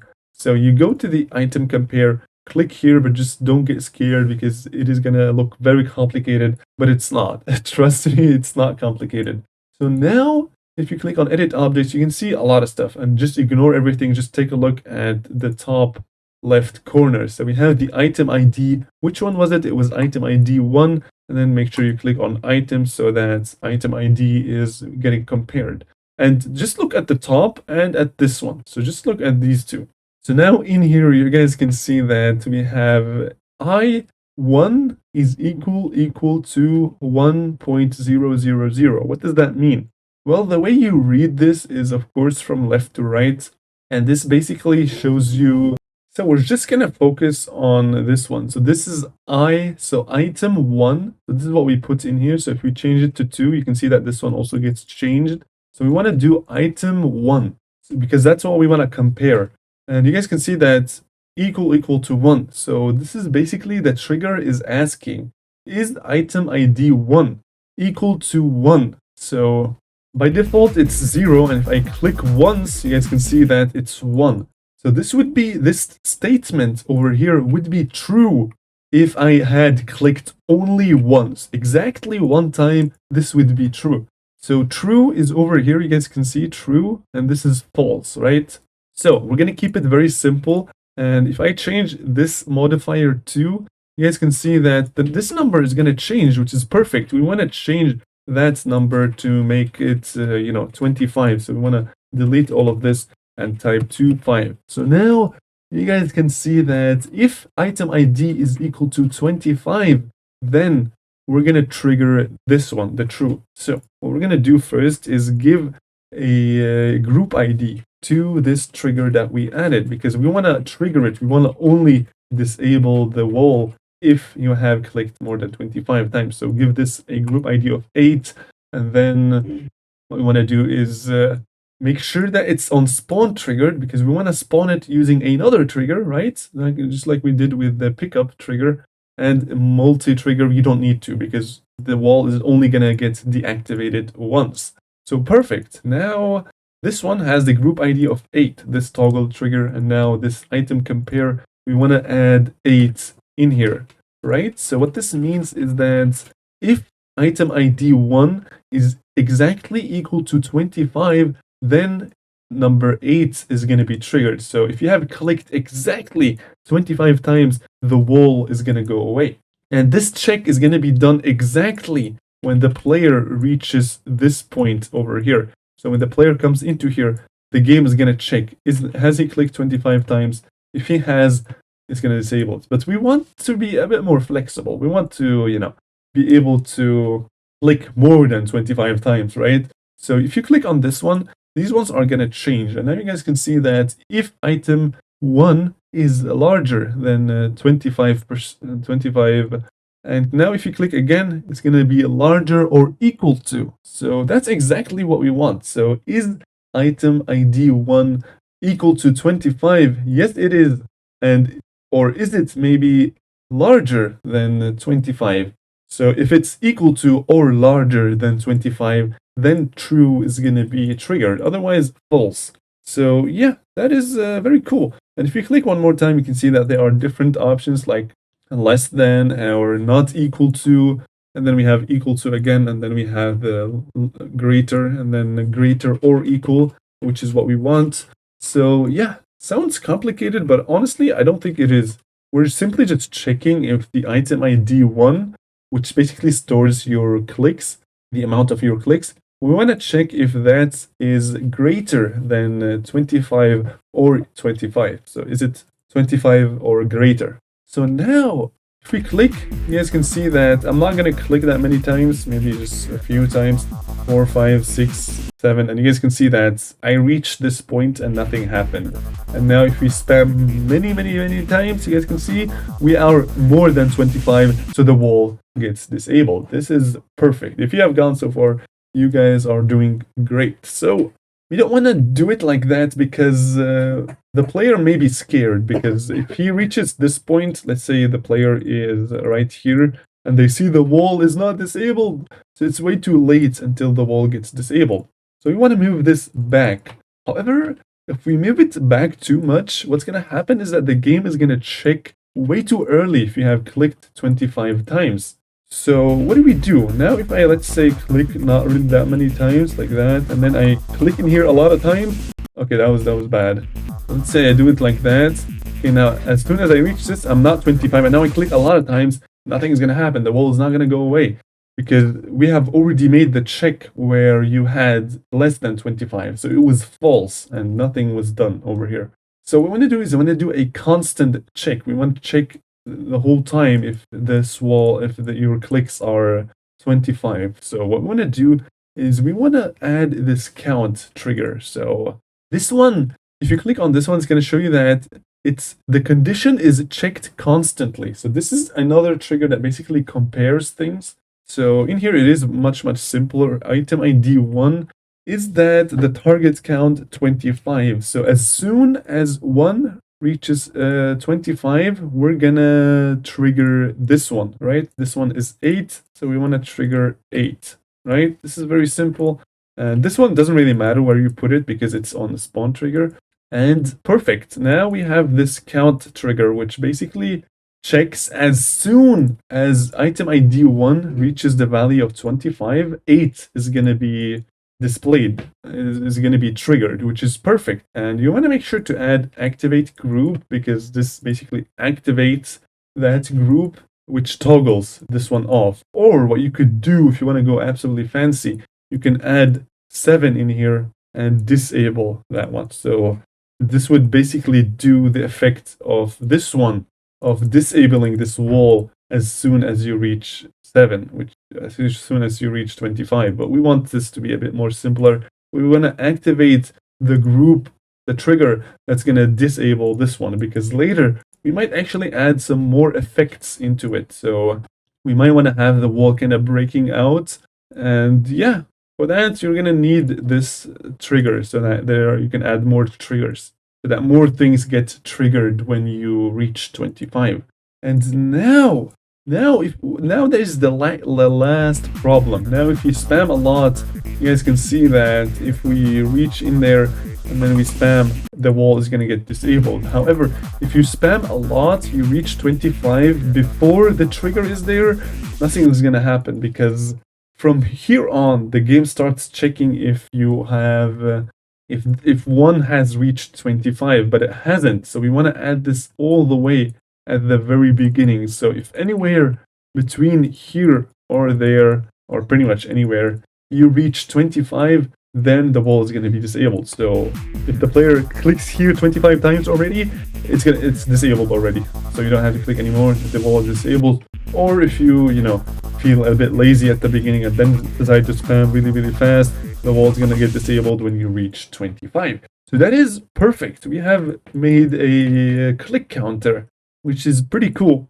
So nice. Now I actually want to move this a bit like that, and then yeah, actually I'm gonna return it because we're gonna do something in here, because look at this. So what I want to do, I'm gonna delete these guys, and I'm actually gonna simply copy and paste this wall like that, so that the wall is larger like that, and then maybe in here add some soul blades or something. I'm also gonna make the background a bit brighter like that, so we can actually see the black soul blades. And now the wall, yeah, it's gonna disable at 25. I've reached it. And now what you guys can also do, you guys can see that the timer stays on the screen even if you reach 25, but we kind of wanted to fade it away if we reach 25.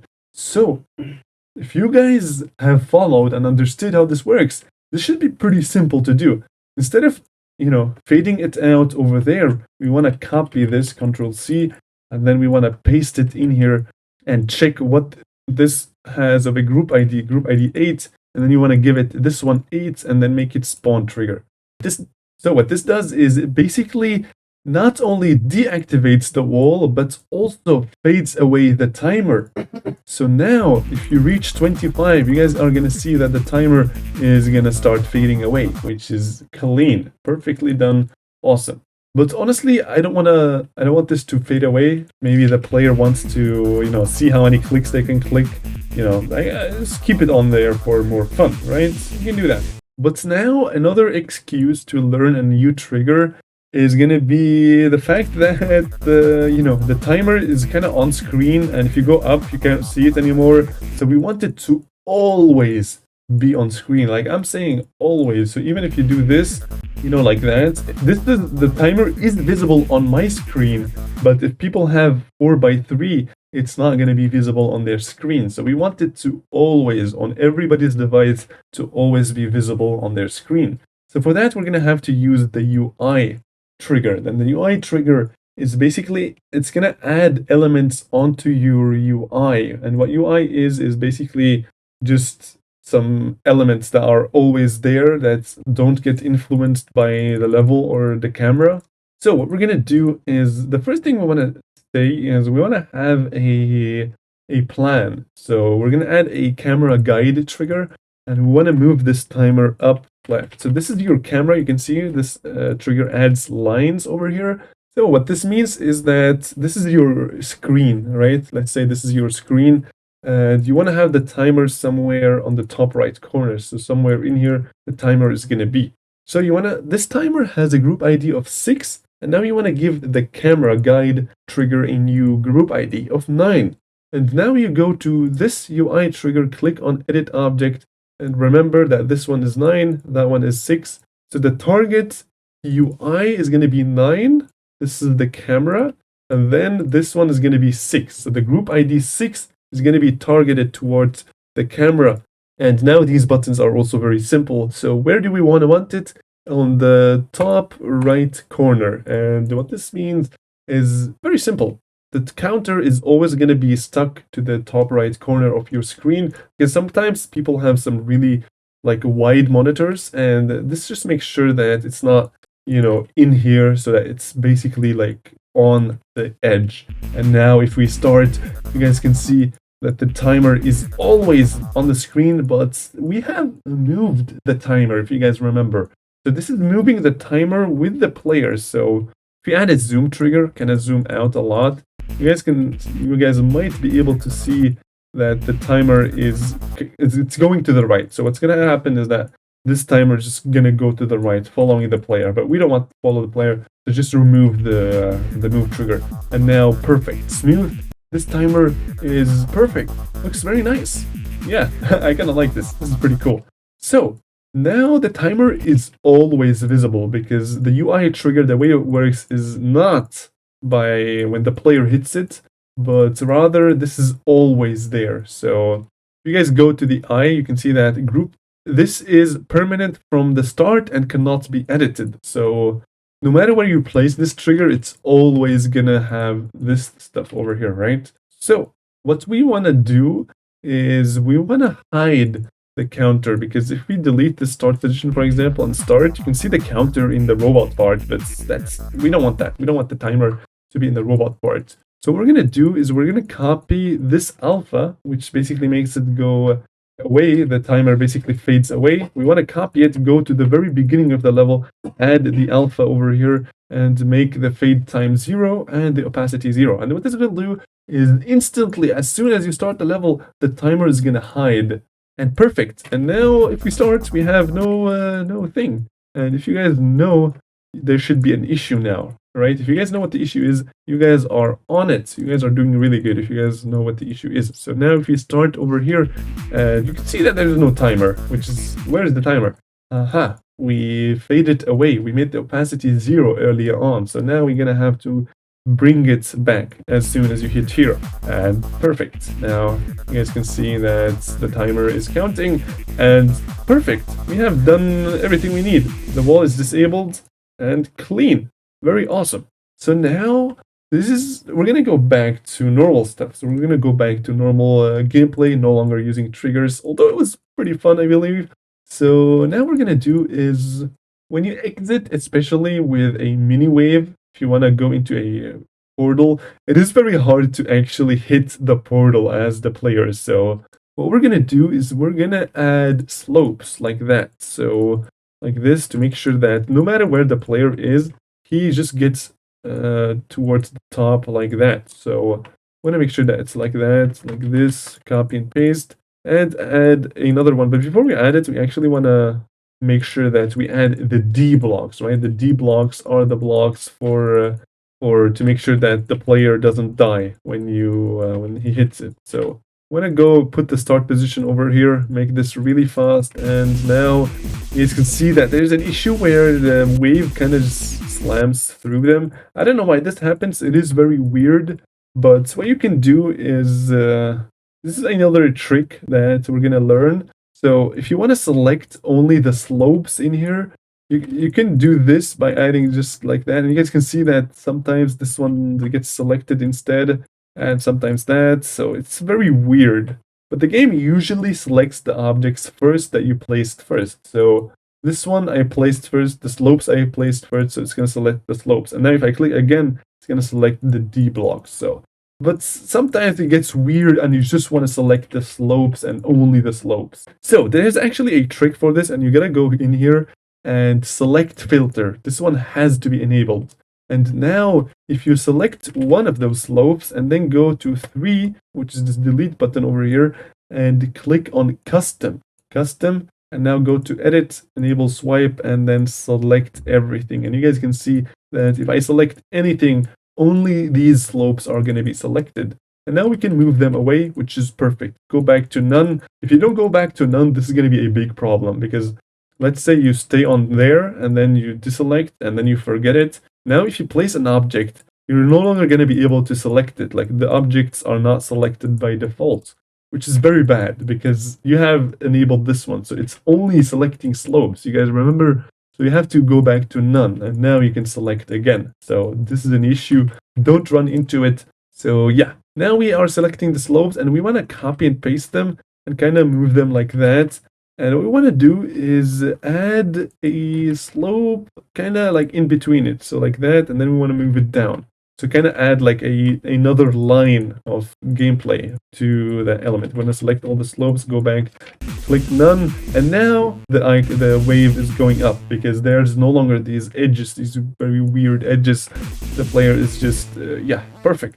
Nice. Now we can copy and paste and flip it. Just make sure you flip it on the right side, because otherwise you're going to see the weird slopes. So make sure the slopes are right. And now no matter where you go, you're going to end up as a cube. And that's very cool. And in here, we're going to add a shader, but not now. We're going to add shaders later. Now I believe the level is looking clean. We added a end screen type thing.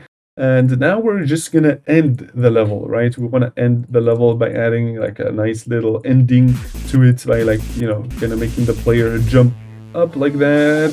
And you guys can see that the drop kind of hits. And if you end a Geometry Dash level, you're slowly going to go into the what's it called? I'm going to show you that in here. So if you go like that, you guys can see that you go into there. And I kind of want that to sync perfectly with the music so that you kind of perfectly go there. And there's really no way to do that. You just have to, you know, experiment and see what the perfect timing is for that. But yeah, we're gonna see. So like that. Yeah, that was good. That was good.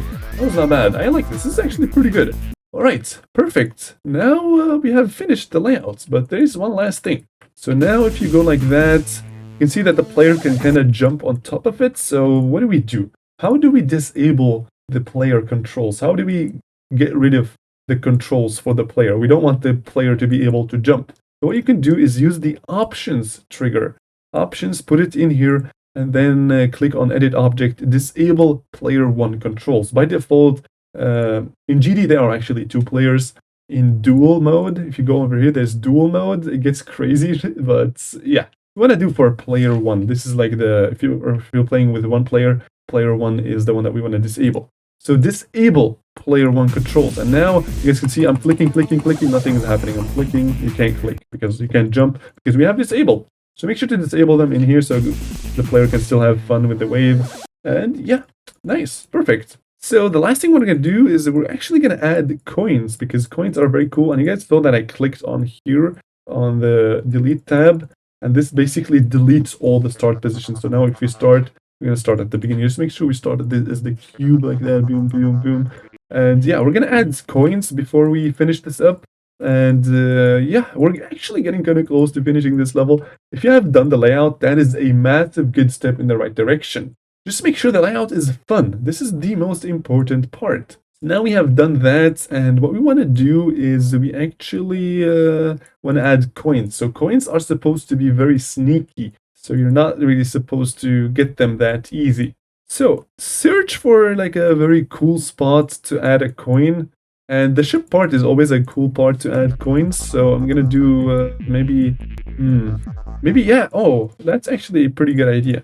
Maybe if we add a smaller soul blade and then we add a coin on top of it, that would be pretty cool. Coins are in here. You can add up to 3 coins. You guys can see 3 coins into your level.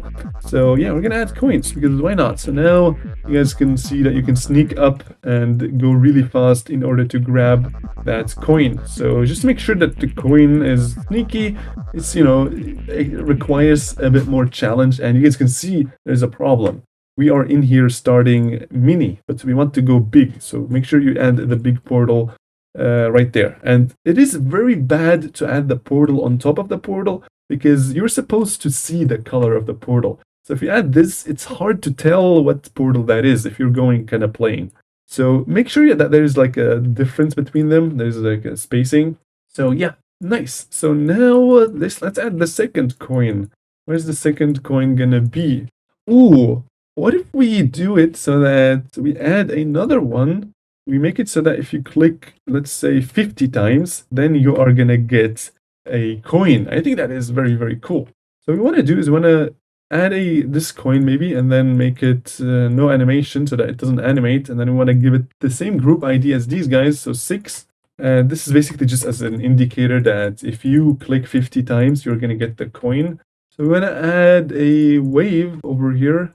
Wave, make it mini mode like that, and now boom, you guys can see that there's 2 timers, and one of them is for the coin. So what we want to do is we want to add the coin in here, add the coin over there, because the player can't click, so he has to get the coin if he deserves it. So we're gonna add the coin, and we're gonna add 10, give it a group ID of 10.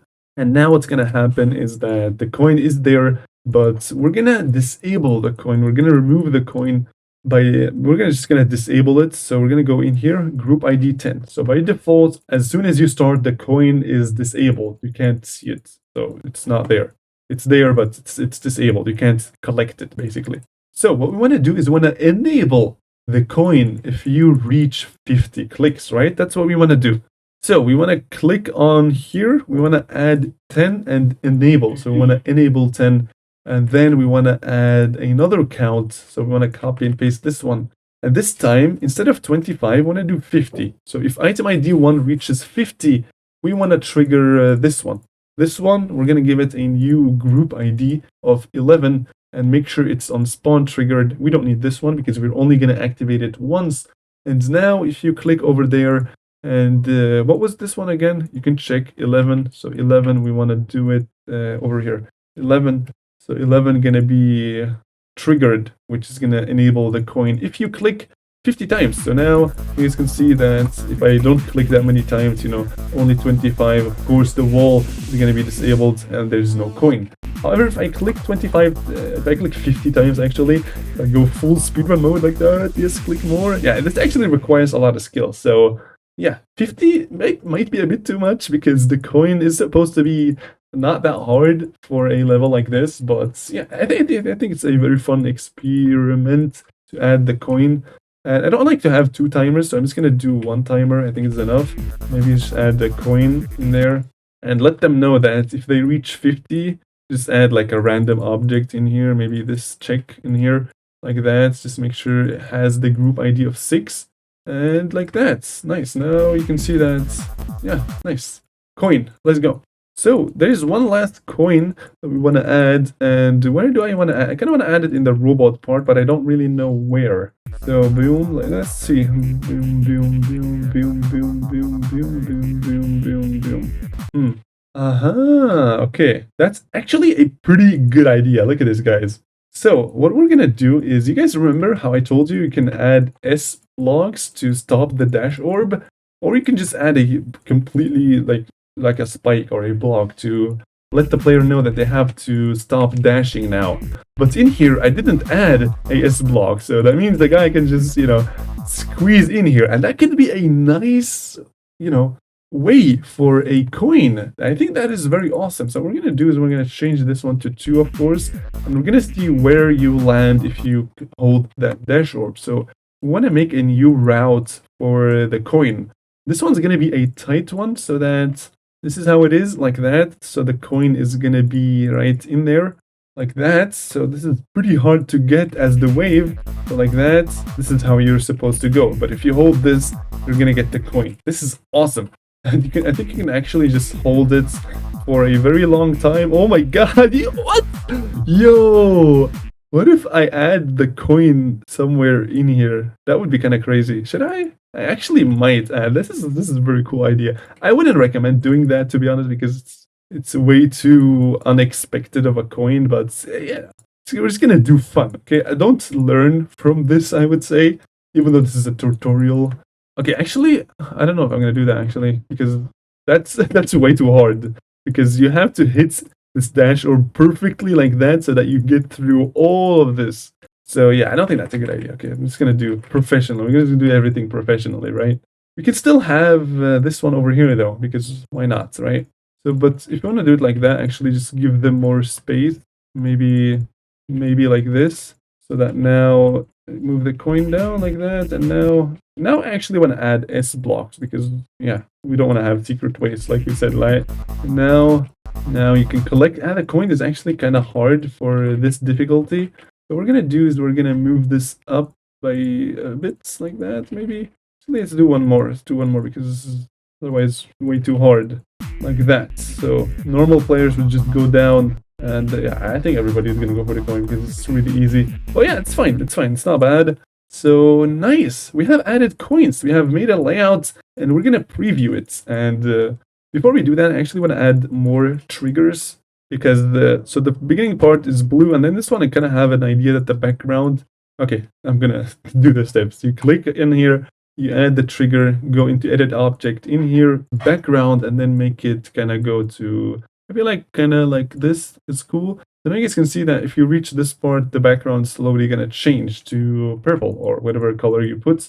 And what's cool is that you can select it and click on this one and change the color in here. You guys can see that if I go in here and then change the color, I can change it while seeing it. So it is very, very convenient. So copy that, paste it in here. Now this part, I want it to be red because it's ball. I like to have it as red. And then this one is, I kind of want to have it as, let's do, I don't want to use green, so maybe like that, like a very light orange. I think that's pretty cool. And now this one, I want to go back to kind of like this, like that, yeah, like a purple. And then in here, slowly, we're going to go to white. So it's going to take you like 10 seconds to go to white. And this is where it's going to end. And we're going to actually end on a black, on like a very quick black, so that the background kind of goes like that. Yeah, that's very nice. Nice, let's go. Okay, so nice, good. You guys are doing excellent if you reached this far. And yeah, very nice. So what we're going to do is we're actually going to playtest this and see how it is. And the level looks horrible, but that's not the point of a layout, right? The point of a layout is that it looks bad. The point of a layout is that it plays good. The gameplay has to be good, right? So we want to make sure that the gameplay is what we focus on. And also I decided to add another zoom trigger in here. Can I zoom to 0.7 in a very long time?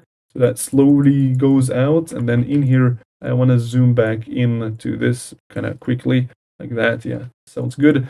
And yeah, perfect. So this looks bad because it's supposed to, because what we're prioritizing here is the gameplay. You can see this is bad because I was simply focusing on the gameplay. So now we're gonna give it a test. We're gonna see how this is gonna be. Boom, boom, boom, boom, boom, boom. This is okay. I already love this because the music sync is really nice, and yeah, the gameplay also pretty nice. I'm gonna grab the coin over there, right? We are changing the background color as well. You guys, if you made it so far, you have learned so much because the music sync is so excellent. And now we're going to the robot section. You guys can see that this is pretty fun, and you can see what's going on. You can see what's ahead, which is always very, very important to make sure.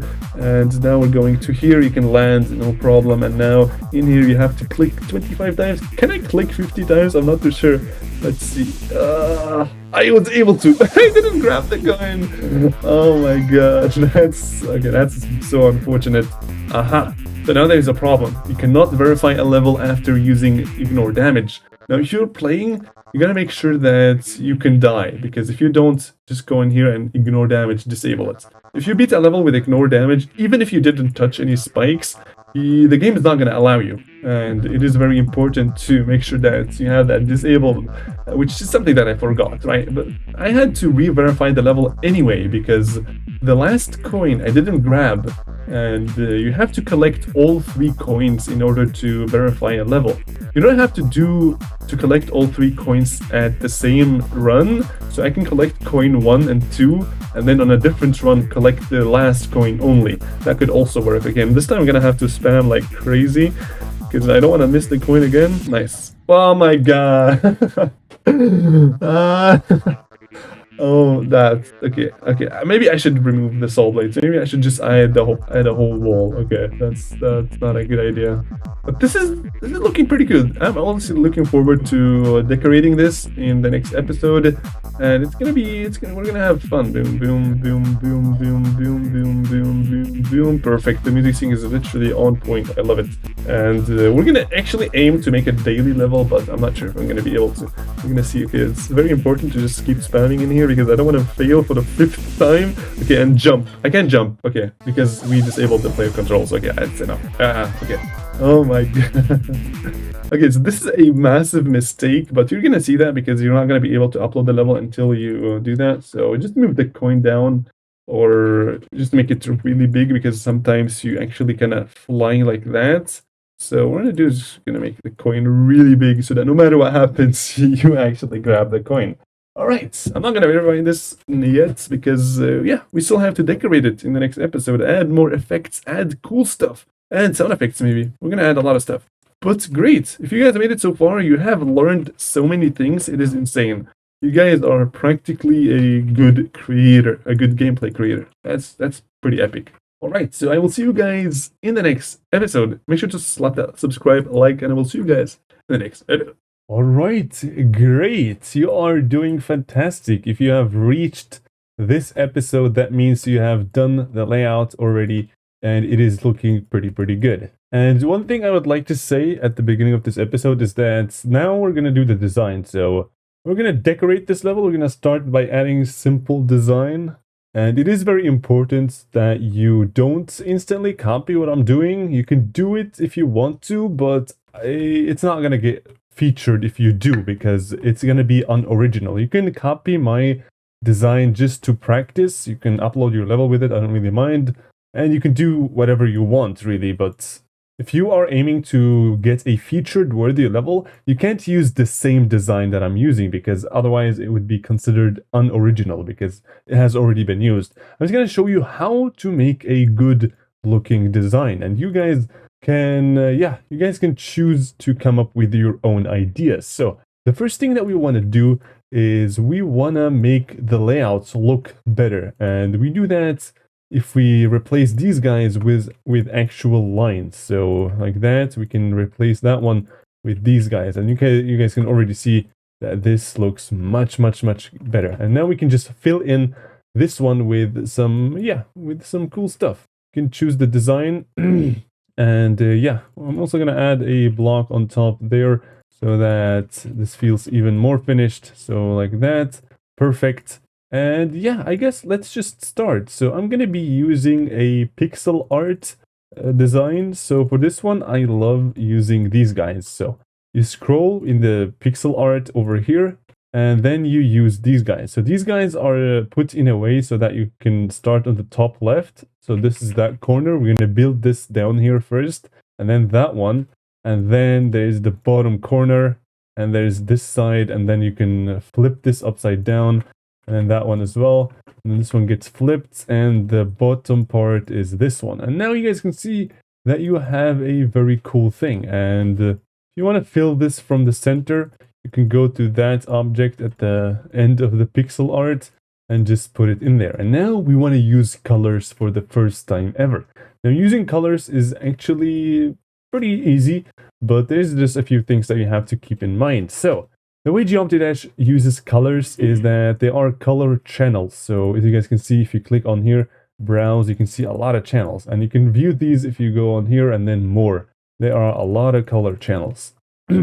So for example, if I want to make this kind of purple or red, what I can do is I can set color 7 to red and color 8 to kind of purple. So now color 7 and 8 are set to purple and red. And now if you click on here and click on 7, this one is red, and then we go on to the detail. This one is 8. So now you guys can see that our object has a color. And you guys can see that if we leave detail as default, so this is basically, yeah, a lot of these objects in Geometry Dash are split between detail and, you know, base. So this one, for example, only has detail because it can either be red or purple. However, these guys are, you can actually give it 2 colors so that it can have this beautiful looking design. And for example, you can really use any object that you want that you find interesting in here. So for example, you can use these guys, give them some cool colors like that. And you guys can see that red and purple works very nice. So what we want to do is we actually want to give this base a 7 and detail an 8. So now if you click on that object, you can actually click on this one, and then it will show you this one. So you can change the color of that block. And what you have to keep in mind is that if you change this, you are changing the color channel. So if you go over here, now 7 is blue. So what we are changing it to here is actually what is going to be applied into it later. So if you click on 2, this is color 8, because this object that we selected has 7 as base and detail as 8. So if you click on it and then there, you can see 7 as base and detail is 8. So we want to make this kind of like that. This is looking excellent already. And now this one. This one is where we're going to get to the HSV things, which are also not that hard to understand. So what we want to do is simply make sure that this is purple, because we want this to be dark purple, just like this line over here. So what you could do is you could do a new object and then make it like this, and then set the color as you want in here, and then kind of make it very dark, like that works. But then if you decide to, for some reason, change this to a different color, you can see that this one doesn't change with it. So we want it to change. And how do we make this change? Well, we have to make it use color 7, but a modified version of it. So what this means is that this is color 7 by default. And you can set this specific object to copy color 7 and then do a little bit of modifications onto that color, just for that specific object. So now if we click on HSV over here, we can do the brightness. We can bring it down to 0.6. And you guys can see that this is much, much darker. So if I copy and paste it, you guys can see that this is a cyan, which means there are values that have been changed. And if I click on this, it's going to get reset. And this is the color 7 normally. And this is the color 7 with the modifications that we did here. Now, we can't really know which value is perfect for the brightness for this one to be perfect. So we can simply click on it and then double click in here. So 1 and then 2, you can see HSV, the exact same pop-up we have in here. And if we change it like that, now we have a perfect dark purple color, which is awesome, because now it's using the color 7, which means if we change this one to anything, it's basically going to be the same. So I would like to make it a little less darker. Yeah, I think this is literally perfect. And now if we change it to anything, it's going to stay like that, which is exactly what we want, because we're going to use the same design a lot of times, and then we're going to use the color trigger to change certain colors to, for example, green or something, and then it's gonna not change if you didn't do it with the HSV. So that's the HSV. There is the brightness, saturation, and hue. And I can quickly show you guys what these are. So we're gonna go copy and paste that, make sure that there are no values. So the hue is basically just like this slider right here. You can see, so it goes from red to yellow, green, cyan, blue, pink. So we're gonna set this back to this, and then we're gonna play with the hue. And you guys can see that, yeah, it's changing from green, yellow, and all these colors, right? So yeah, this is the hue of it. And now there's saturation, which is basically how much saturation do you want to it, really. And then the brightness, of course, how bright do you want it to be? You can make it really dark, and if you want to make it completely white, you could use this one, or you could make a brightness like that so that it adds that value to the brightness. And now you bring this one like that, and then make it like that. This way, this object will always be white, no matter what you change this to. So what this means is that if I make this kind of a little bit, a little bit of offset, so the hue changes to blue. So it used to be purple, now it's blue. Now if you change this color, you're going to see that even this one is going to change, but it's going to be the same as this, but a bit different on this line over here, on this spectrum, you can say. So yeah, that's pretty much the HSV. It basically just controls the color channel right now for that specific object. So it doesn't affect the whole color channel, which is perfect. That's exactly what we want. So now we want to place this over here. However, what you guys can see that there is a ground, which means these blocks are supposed to be going down into the ground, meaning that we can't use this one. We're going to have to kind of do this and then that, copy and paste, and then this. So this way, it feels like there's still a continuation under it. You guys see? Yeah, this is looking pretty good. Alright, but before you actually start putting things in here, I would like for you to come up with a perfect design. So just add a block, like a 3x3 or 3x4 blocks, like that, and then just decorate it. Look how it looks. Make it look perfect. Before you start doing anything, just do your stuff and make it look good. So with these blocks, actually, almost every single block in the pixel art comes with this nice little extra color. And this one, we have for this one, you guys can see that it fits perfectly in here. And if we add this one, this is for that. And then we copy and paste this one, we flip it. And now you guys can see that it fits perfectly. And it just looks so much better than this one. You guys see? And this is, of course, this exists for a lot of different objects. For example, this one. And you guys can also select this one, copy the values, select that one, paste the color. So, awesome. You guys see what we did? So it was like that. So instead of going here, 7 and 8, what you can do is simply copy the values and then paste the color. Now it just takes the same colors from here and applies them into the object that you have selected. And we can add this detail. In this case, that's the detail and looks much better. Now in here, a lot of color changes would be required, but that's up to you. You can change them with the hue value. So now we want to have something like this, but this is way too bright. So white, I feel like, is way too bright. So we're going to use this color 8, right? Now it looks just like as if there are none. And now we're going to play around with the hue again with the HSV, which stands for hue, saturation, and brightness. We're going to bring this down like that. So it kind of goes towards the white. So it's basically pink, but kind of going towards that right? So now if we change the color of pink to anything, you guys can see that this one is always that color, but a bit brighter, which is exactly what we are looking for. All right, perfect. Now we have a pretty cool looking block, but it's still a bit empty. Like, you can't just fill this in and expect to get a rated level. It is a bit harder than that. You're gonna, come up with some better ideas than that. So the first thing we're gonna do is add a glow on top of it to kind of make it very exciting, right? And what we're gonna do is we're gonna add a new color called 9. So this is 9. And the first thing you guys can see is that it's white, so we want to make it copy another color. And the reason why this is important, you guys are going to see in a bit. By the way, I'm thinking of moving my keyboard to there, perhaps that's better. Yeah, I think that's much better because you guys can see stuff right there. So the reason why this is important to copy the color, because we want to have the same color as 8, but blending. And let me show you what blending means. So you guys see this is red, And if I make another color channel, give it to that one and make it red and blending, you guys can see that it has this cool effect of kind of the colors are being added. It's like additive mode in Photoshop or whatever other platform you want to use. So this is pretty cool. Now the first thing I want to do is actually reset this one to white because I don't want to use the color channel 10. So what we're going to do is we want to copy 8 but make it blending. So copy color, and then in here you can put the channel, and then you can change the hue. So if you want to have the same exact as 8 but maybe a bit brighter, you can do that in here.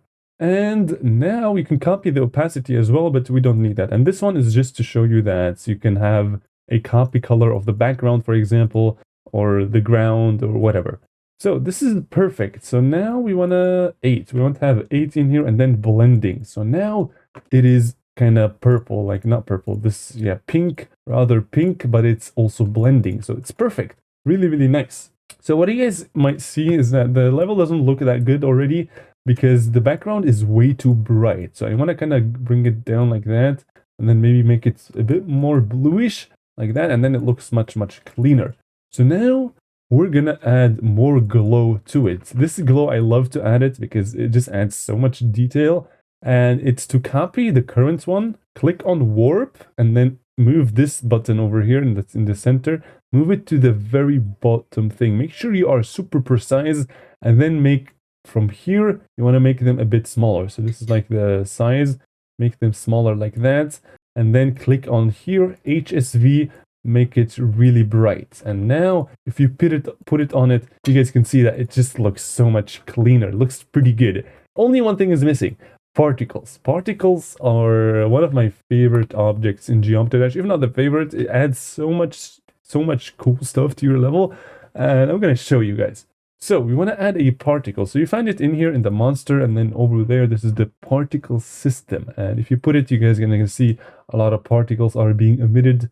And if you go to edit special, this looks scary as flippin' heck. I know it's a lot of stuff, but don't worry. We're just gonna, do some very simple stuff. I have an extra tutorial just on this particle system, but for now, we're just gonna use some basic values. So post var x, we're gonna change that, which is basically, you guys can see what this is. So it's basically the x position of where they are being emitted. So if 0, nothing, and then like that, the more it gets. So we want to have like 39 so that it gets emitted from beginning to the end of the block. And then the angle. So the angle, this is the angle you guys can see. If you make it 0, they only go up. And if you make it like that, they will go in all directions. We want them to only face up and up only. So now if we exit, you guys can see that this is starting to look good. But it's the particles are, they are staying on the screen for too long. So we want to reduce the lifetime to maybe something like 0.45. And every time you change this value, make sure to click on calc. So it actually recalculates the emission value. And now it looks a lot cleaner. I still feel like the variance for the lifetime should be lower. Maybe this one as well. And we're also going to add a bit of fade out by going to extra and then maybe a bit like 0. Like that. Then they kind of fade away at the end. Just a small little detail. Then we're going to add fewer particles like that. Make sure to click on calc. Every time you change this, or this value, you're going to have to click on calc. So this is cool. This is pretty cool. I feel like the particles are a bit too fast, so we're going to make them a bit slower and maybe 9. And now you guys can see that they are just coming and then going away instantly. So I want to actually increase the lifetime a bit because we changed the speed. So now they are a lot more chill. You guys see, this is pretty cool. So the post var x should be a bit higher, maybe something like 42 or something. Yeah, that looks pretty good. And now a bit more time var like that. Maybe a bit more variation for the speed as well. Just playing around with some of these values. And like that, maybe a bit more speed, like 14. That's too much, maybe 11. Yeah, that's not bad. That's pretty good. Okay, so now you can change the color if you want to. I want to make it uniform object color or use object color because I wanted to use these colors because otherwise it uses these two colors that you put in here. We wanted to use the object color. So like that. And of course, we're going to add saturation to make it really bright. Boom, look at this. This is pretty nice looking. All right, awesome. So we want to add glow on the inside as well. So we're going to copy these large glow objects that we put. We're going to rotate them and add them on top of the object. However, you may say, how do I put these in front of the objects? Because right now they are behind it. Well, you go to Edit Object and then B1. If you click on B1, you guys can see that now they are in front of it. The reason for that being is that this block is on B1 and then 9. So the Z order is 9 and then Z layer is B1. This is a bit complicated, but you can view it as this layer is the layer that's very far on the bottom, and this one is that's the far on the top. And the Z order is basically the same, but within that layer. So if I have let's say for example, I copy and paste this. This one is on B1, so I want to copy and paste it, and right now this is in front of the other one. So if I reduce the Z order, it's going to go behind it because this number is lower than this number over here, right? So what we want to do is we want to have this as B1 and make sure this one is set to 10. Why? Because this one is 9 and we want it to have larger, right? So now we want to move this a bit up like that and maybe change the color a bit. Maybe make it a bit more... yeah, like that. Like that it's pretty cool.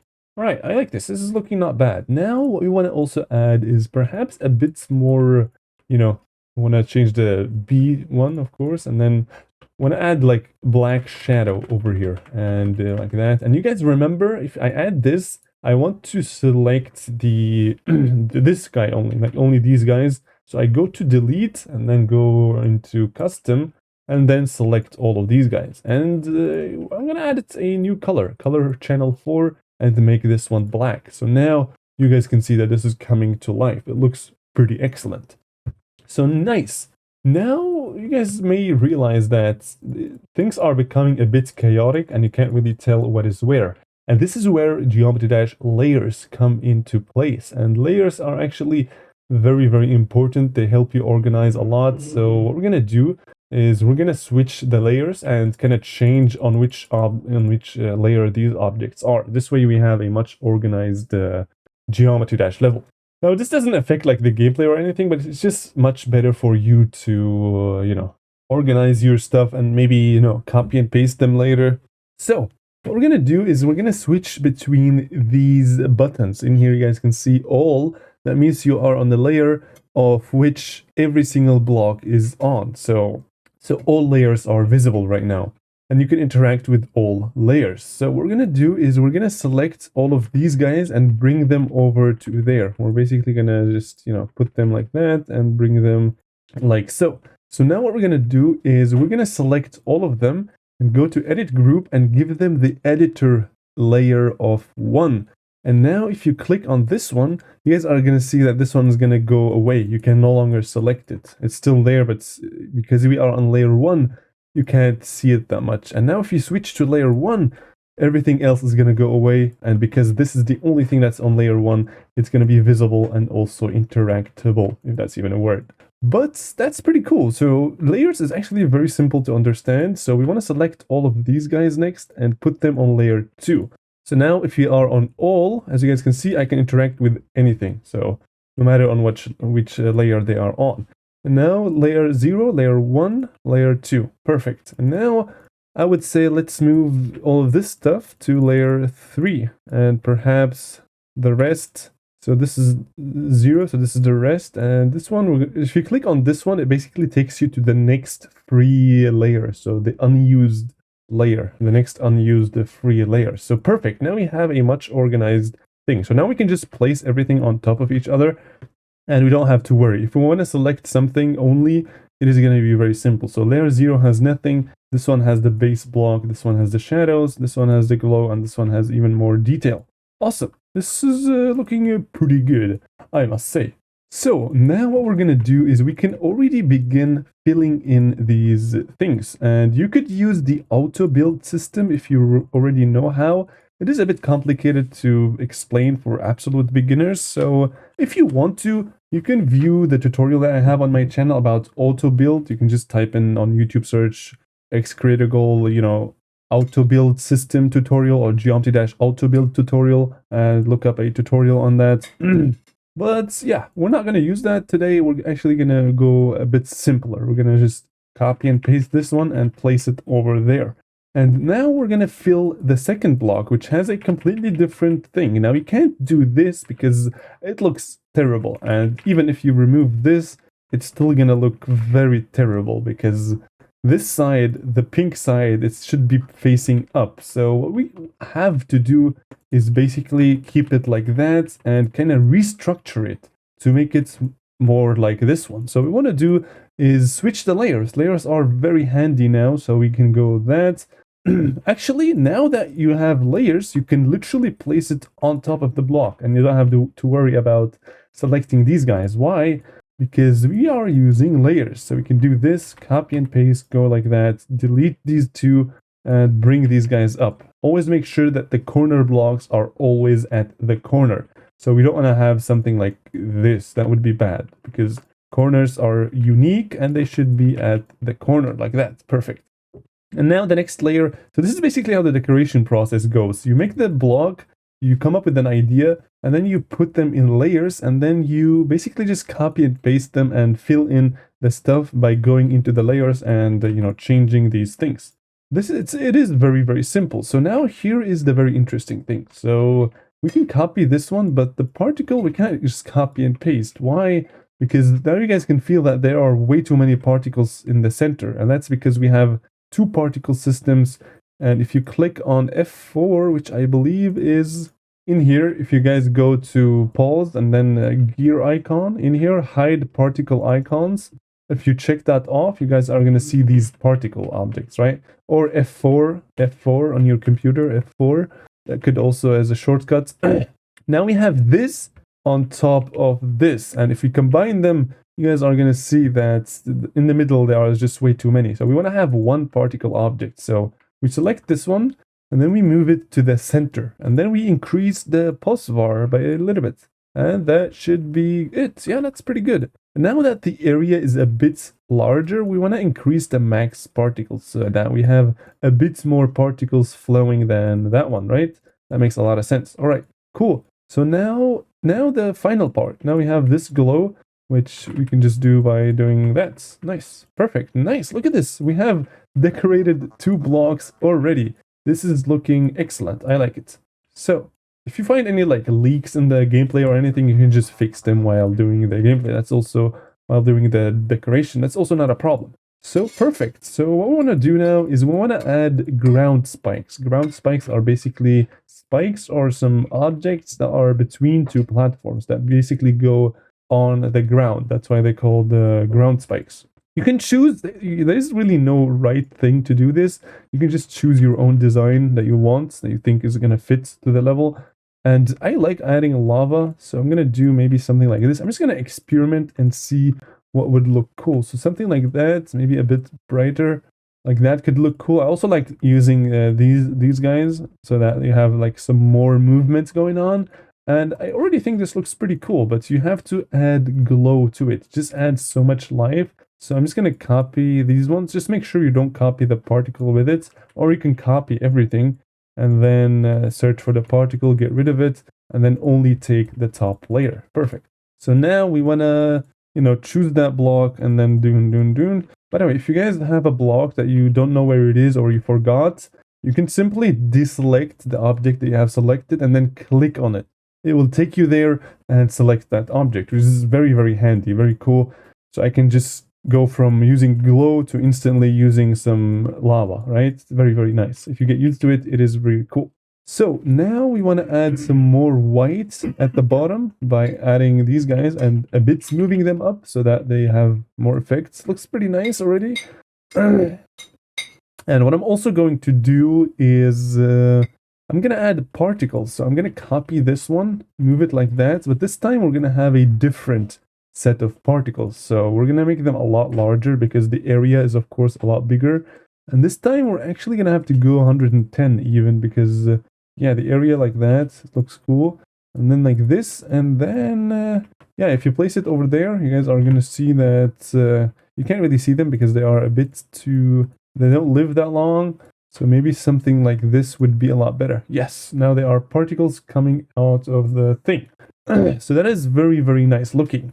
And nice, now we have a ground spikes. They are really not finished. I would like to add more stuff to them later. Maybe I can already begin doing stuff, but it really comes down to how many good ideas you have right now. So right now, I don't feel like I have that many good ideas for ground spikes, but these ones don't look bad. Right now, I kind of feel like I want to do some more block decoration, right? So what I want to do is I want to add shadow to these things, and we were going to pretend like there is a light coming from this place. Let's say the sun is right there, and there's light coming, so that way the shadow has to be on going like that, basically, right? So what we're going to do is we're going to go to a new layer and then add an object to that layer.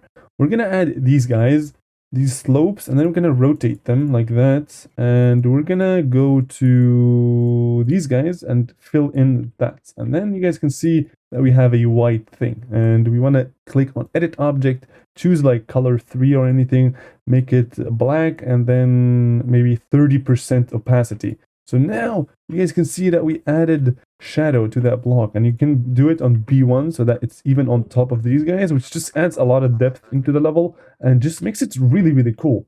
So nice, now this looks pretty good. So what we're gonna do next is gonna be, we're gonna add a different type of block for this one, because you guys are gonna realize that there isn't really any other variants for this one. So for example, there isn't a kind of like half block of this, so you can't really just do, I don't know, there is this one which is for a full block. You can't do like this, this doesn't really work because it just looks bad and wacky. So what we're gonna do is gonna use a different block that is made to be put on these half blocks, which is gonna look cool, and it's gonna have a different color to make it look you know, different. It's gonna have like a variance to it. And where is that block? There are so many blocks in here, it is crazy. So we're gonna use this one.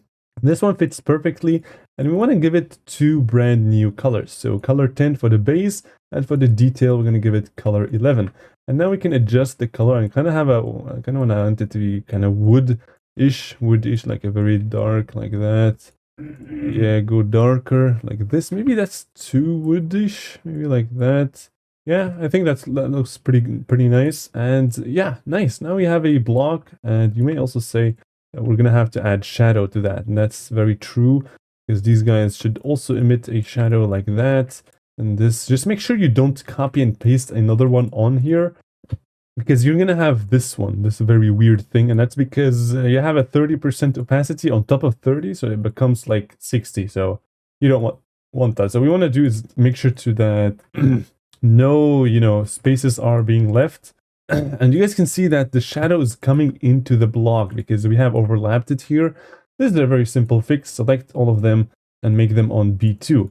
That way you have a much nicer looking thing. Nice, very cool. And of course the shadow has to be on this block as well, going in that direction. So make it like that. Awesome, very nice looking.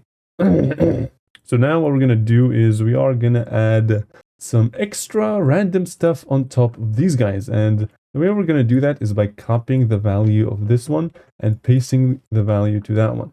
Oh, I did it for the wrong thing. I wanted to have it for this one like that. So now it's white, and it looks very nice. Just adding some random, you know, objects on top of it just to make it look cooler, right? And boom, this is looking much better than what we started with. So I would say let's begin to decorate a spike. Decorating a spike is also very important to make sure they don't look as raw as they do right now. So I like to use this spike, or if you want to go fancy, you can use the spike that's hidden in here. This one's a very secret one because you can actually add like a shading into it. Well, I think I'm going to use that one actually. So this one contains 4 different elements, and the very first thing you want to do is select one of these guys, copy the values, and paste the color to all these guys so they have the same color, and now you can kind of start adjusting things. So the outline of this spike, which right now is 7, I want it to be white. So I'm gonna copy the color of the object. So the object's color is a unique color, which you can find in, yeah, they removed it from here. So in here you can see that there is a copy object's color, and if you go to the color trigger, place one in here, edit object, plus and then object, this is going to change that object's color, which is always set to the spikes by default. They have the object's color, or any of these lines have the object. So if you change this one, what's going to happen is that everything is going to be changed. The spikes and all of these lines, because by default, these guys are on line on the object color, right? So we're going to make like a very light yellow. And you guys can already see this looks pretty nice. So what we're going to do is we are going to add some, so we're going to add this one first. And this one's going to have the same color as this small glow. So paste color. Make sure it's on B1 so that it's on top, and this looks excellent already. And this one's gonna have like just a slim of dark like that, so that a bit more shading. And then this one, if you want, you can also give it the color of white. Just make sure it's on top so that it emits this cool, yeah, that's pretty cool. Also, another thing I like to add on spikes, it is these guys. So these guys, you can add them on spikes, which just, you know, gives it a bit more spiky look, right? So now you can just yoink, copy and paste that, and we have a spike, which yeah, looks pretty cool. You want to remove this one and add that one instead. Ooh, you guys seen? We have deleted this one from here. Okay, I'm just gonna re-add it. Cool. Cool. So you guys may also have seen that I am not really removing like a spike or these guys, and that is because I always want them to be here to use them as reference every time I need to add a spike or something, so that I don't have to copy it from here or anything. So I have a preset over here that I can just copy and paste and put in here. For example, scale it to 2 and remove this one, make it like that. Perfect. Now we have a spike over here. Nice. This looks pretty good. Now we can get rid of that one.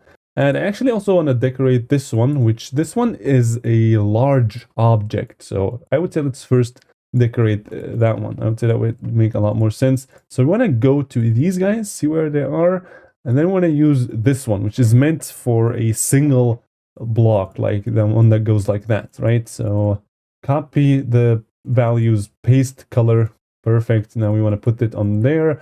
Go to the next layer. What is next? Oh, the shading. Okay, sure. Shading, copy and paste, shading, put it on the other side. Perfect. Next is glow and particles. Copy the particle, make sure to reduce this thing and reduce the amount like that. So it's emitting particles very coolly. And yeah, we want to copy the glow in here. And also this one. This line is also comes in after the block that you use, which in this case is that one. Paste state and the color, because state basically applies these settings that are in here and color applies these colors. All right, so perfect. Now we have a cool looking block. I'm not going to lie. So now we're just gonna copy and paste this whole thing and just make sure that we get rid of the spike. We want to get rid of the spike only. So these guys go away, that one go away, everything goes away. And now we want to get rid of this stuff that's in here. Actually, I'm going to keep those ones and I'm going to remove these guys. So now we can remove this one, rotate it, and now we want to scale it to 2, which is right there, like that. Okay, so now we can do that, and yeah, looks pretty nice. So now the level still doesn't look that good. There's still a lot missing. That is because we need some background pulses. We need a lot of stuff going on. We need, you know, custom background and all of this stuff. And we're going to get into all of that later. But I would say let's just continue making the basic stuff that is basically going to make this level have a good start, a good feeling for us, right? All right, so next up we have, what I want to do is a simple spike pit. So I want to do a simple spike pit like so. I'm going to show you that like that. Then I want to copy and paste it, and then I want to make it full of spikes. It is very important when you're making a Geometry Dash featured worthy level that you leave no empty spaces. So what this means is that instead of having this, we're actually going to also add a new block in here. And then maybe we can add a, I don't know, like a soul blade in here or something. It's going to make it feel like it's not empty, right? Because right now it is very empty, which is one of the reasons why I want to add this spike pit. And I'm actually kind of unhappy with the spike, to be completely honest with you. After looking at it for a while, I kind of feel like it doesn't fit too much with the with gameplay. I mean, with the design with the pixel art. So what I'm going to do is I'm actually going to use a pixel art spike because I think that would make a lot more sense. And you guys see that something like this will also happen to you where you add something and then the more time you spend in the editor, the more you realize how it just doesn't fit that much. So then your sharp eyes kind of detect it and then you decide to change that. So that is very important if you kind of see something that is, you know, not fitting. If you see something that doesn't fit that much with that thingy, you just get rid of it and replace it with something else, you know? It's really not that hard. So for the spikes, I wanted to use a different color. So I'm going to use the same colors as previously, and now I'm going to make them a different color because I'm going to make them red and like that. So red, and the B goes a bit kind of like very bright like that. Yeah, that's pretty cool. And yeah, I think this one just fits so much better. We can add these guys on top, and yeah. Now it's important with these guys that you have to add hitbox to these guys. So every single object that is in the pixel art, all of these guys, they don't have hitbox. So if you enable hitboxes, you guys can see that there is nothing. You guys can't see because there's nothing. So I like to add an invisible spike behind these. So just add one of these guys over here. Give them a random color. I like to do 5 and then make it black and then blending. Black blending makes it invisible. Now you guys can see that there's a hitbox, but the spike is disappeared, which is awesome. This is, wow. You guys see, this looks much better. Okay, now you see a mistake I made was that I forgot to copy and paste the spike to somewhere else so that I can actually use it again later. So I'm gonna do that right now. So this is the spike. And this one we can just get rid of it, and boom, we have a spike over there. You can link it if you want to, but I don't like doing that. So now, yeah, now you can just copy and paste it, and this looks just so much better. I absolutely love it. This is very nice. Okay, now I want to see how am I going to decorate this one.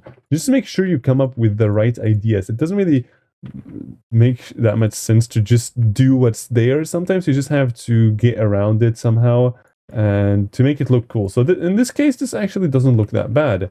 And this is starting to look pretty good, I must say. So I kind of want to add the structure that is on top over here. So the first thing, as always, is we want to add these guys. Add them, rotate them, make them look nice, and like that.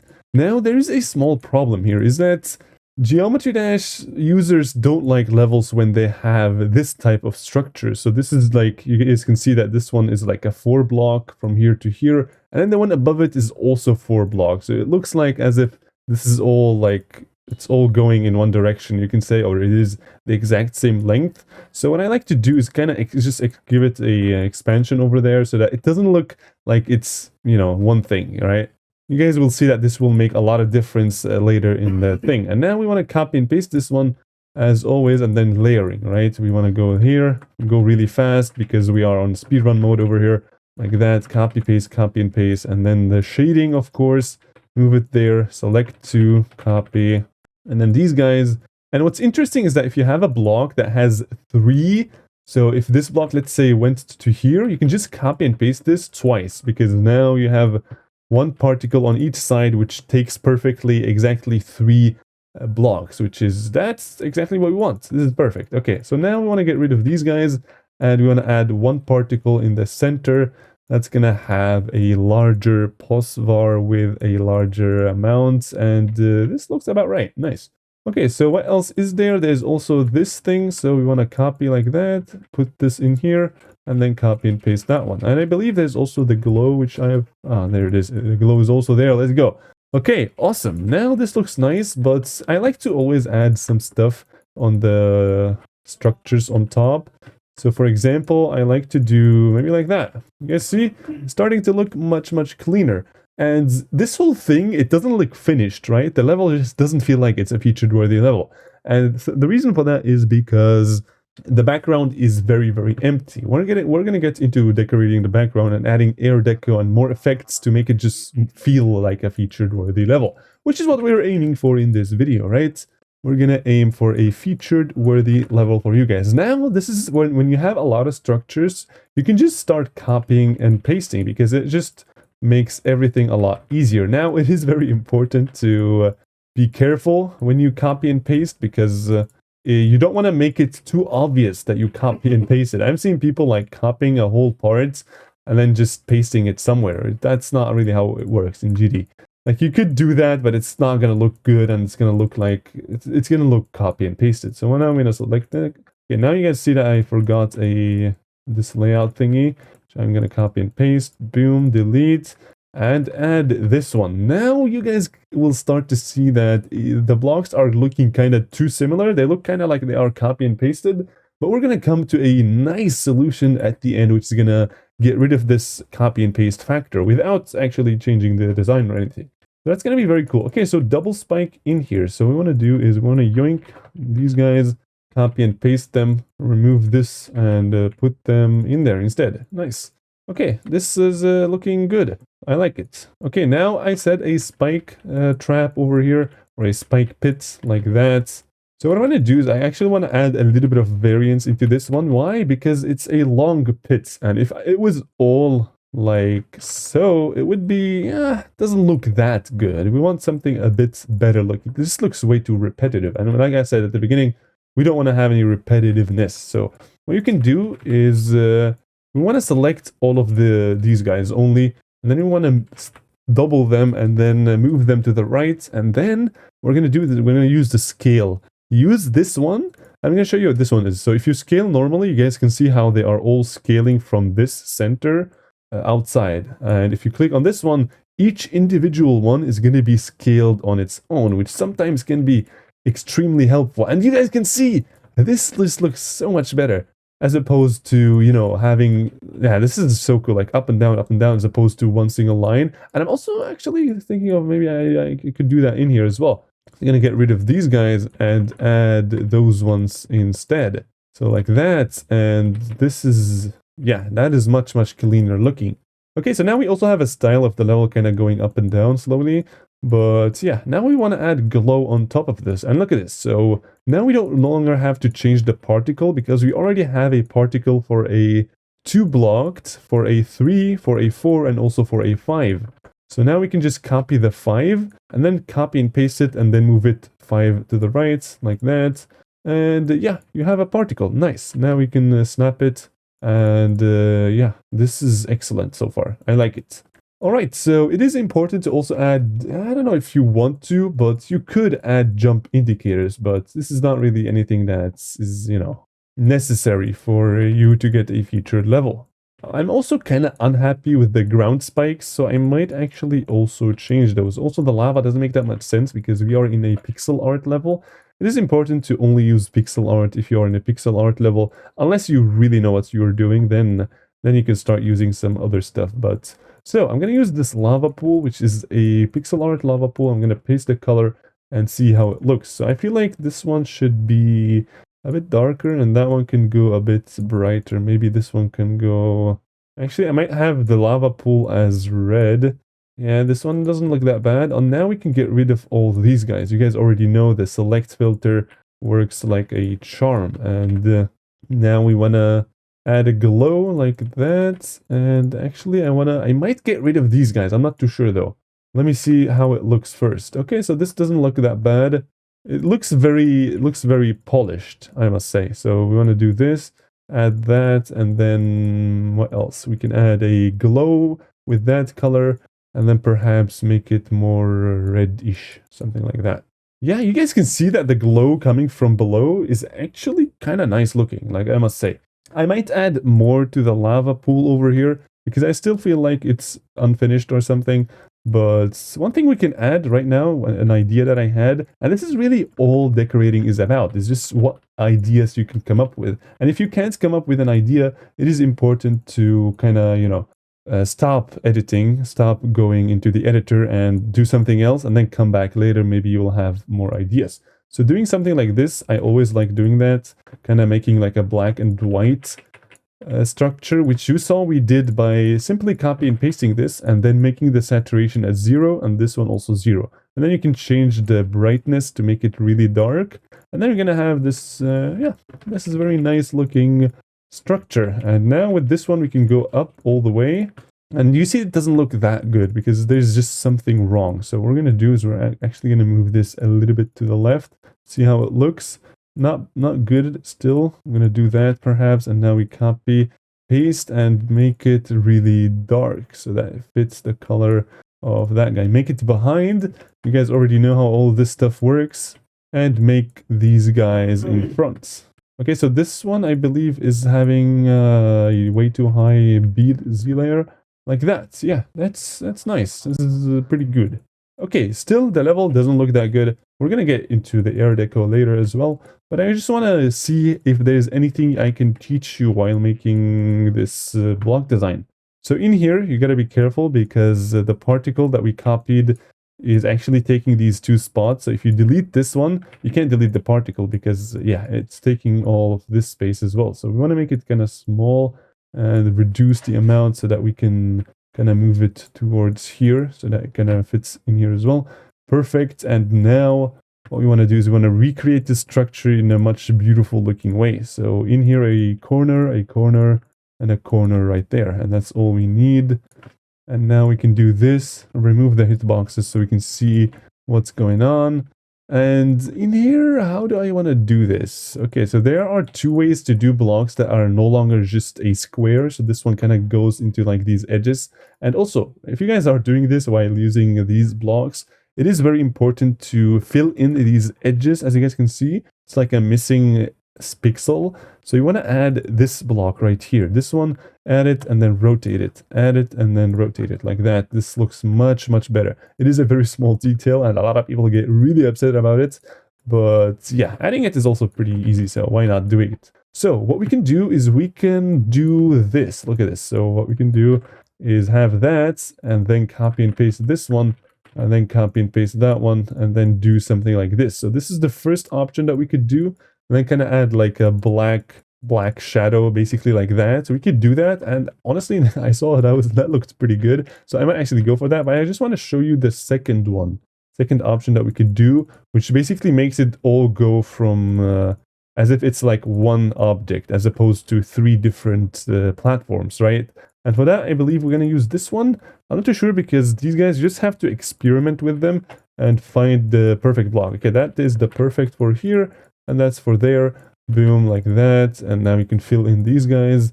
And by the way, if you guys saw, if I select this one, this is the one that is selected. Now I can place it and it automatically takes all of the values that are here and applies them to the new added object. So if I just add this one, it's going to be white. But if I select this one before and then I do that, it's going to take all these properties, which is why I always select and then start spamming, right? Okay, so which one looks better? I kind of feel like the one on the bottom actually does look better. So I'm going to get rid of this one. And yeah, now we're going to go to the bits of a harder process because the structure of the block has changed slightly. So we're going to see if that's going to bring us any challenges. So far, I don't really see anything being that difficult. We just have to fill in these guys. Make sure you fill them in the right way, because the way this shadow, for example, works is everywhere where the block is exposed to the left or the right side, we want to add shadow to that. So in here, and also in here, and also in there and in there, right? This is where the block is exposed to the outside. So from the left and also from the right. So we want to copy this one, and then this is a third block, perfect. And then we want to take maybe a 5 block, or yeah, I think this particle should fit perfectly in here like that. And the reason why I'm not adding any moving blocks anymore is because it's important to first finish the design and then adding these guys, because otherwise, if I move this platform and gave it a group ID of, I don't know, 12, then if I copy the particle, it's going to have the ID of 12 and I would have to change it. So that would be one more step for every copy and paste you do. So yeah, you want to just keep an eye on that. And we have a 2 over here, so we can just copy a 1 twice and then we have a nice little particle. Okay, now we can disable the particles, and okay, I just deleted the particle from there. That's not good. This is our base thingy. We can't just leave that like that. Okay, this one we can just copy and paste as it is. And that one like that. And I believe maybe there is I actually want to see if there is a highlight block like these ones for the corner, because I think there is this one. You see, it's very is it that one? Let me check. So we want to first copy and paste the color to it by clicking on copy values of the others. And yeah, this does seem like it is the right one. Actually, I kind of feel like without it is much cleaner looking. So I'm not going to use these guys. I'm just going to put the highlights on the blocks that are very straight and going up, right? Like that, yeah. This is, as you guys can see, this block looks really nice because we are taking it from a reference that we have organized in layers. Very important. Right, I actually kind of, I'm falling in love with this lava pool. I think it's pretty cool. And what else do we want to do now? So now we're going to fall in here and we could do this structure. So this is also gets a bit interesting. So in here, what you guys might do is simply just, I'm just going to copy and paste this one and from here to there. So we're going to do from here to there. Then I'm just going to copy these guys, boom, boom, boom, boom, boom. And yeah, you guys might do something like this, but it doesn't look that great because the player is walking on too much area where they see the same block under them. Like it's a whole big platform, and I don't like that. So you gotta come up with your own ideas on how to improve this. Now there are different ways in which you can do this. And what I'm thinking of, since there are two spikes in there, what I'm gonna do is, first of all, step number one is I'm gonna put these spikes where they are supposed to be. And then I'm gonna fix the particles because they are very annoying when they are like that. And you don't want to do that, so this one, and then that one, and then the final one, it should be like that. You can align them on the X, so if you have 4, but the distance between them is not the same, you can click here and then align X, which is all going to make the distance between them the same, which is going to give a lot of a cooler thingy, right?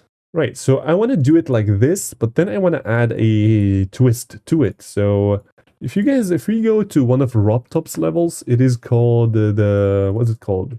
The sewers, right? The sewers, I have it in here, which, by the way, if you guys want to have these levels as well in the editor, what you gotta do is go to an account called Rob's Vault, click that, and then go to the search for users, and then go to this guy on the levels, and then you can see all RobTop levels. So the Secret Hollow, the old version, the Secret Hollow, the current version, the cellar, the sewers, which is what we copied, the platformer level.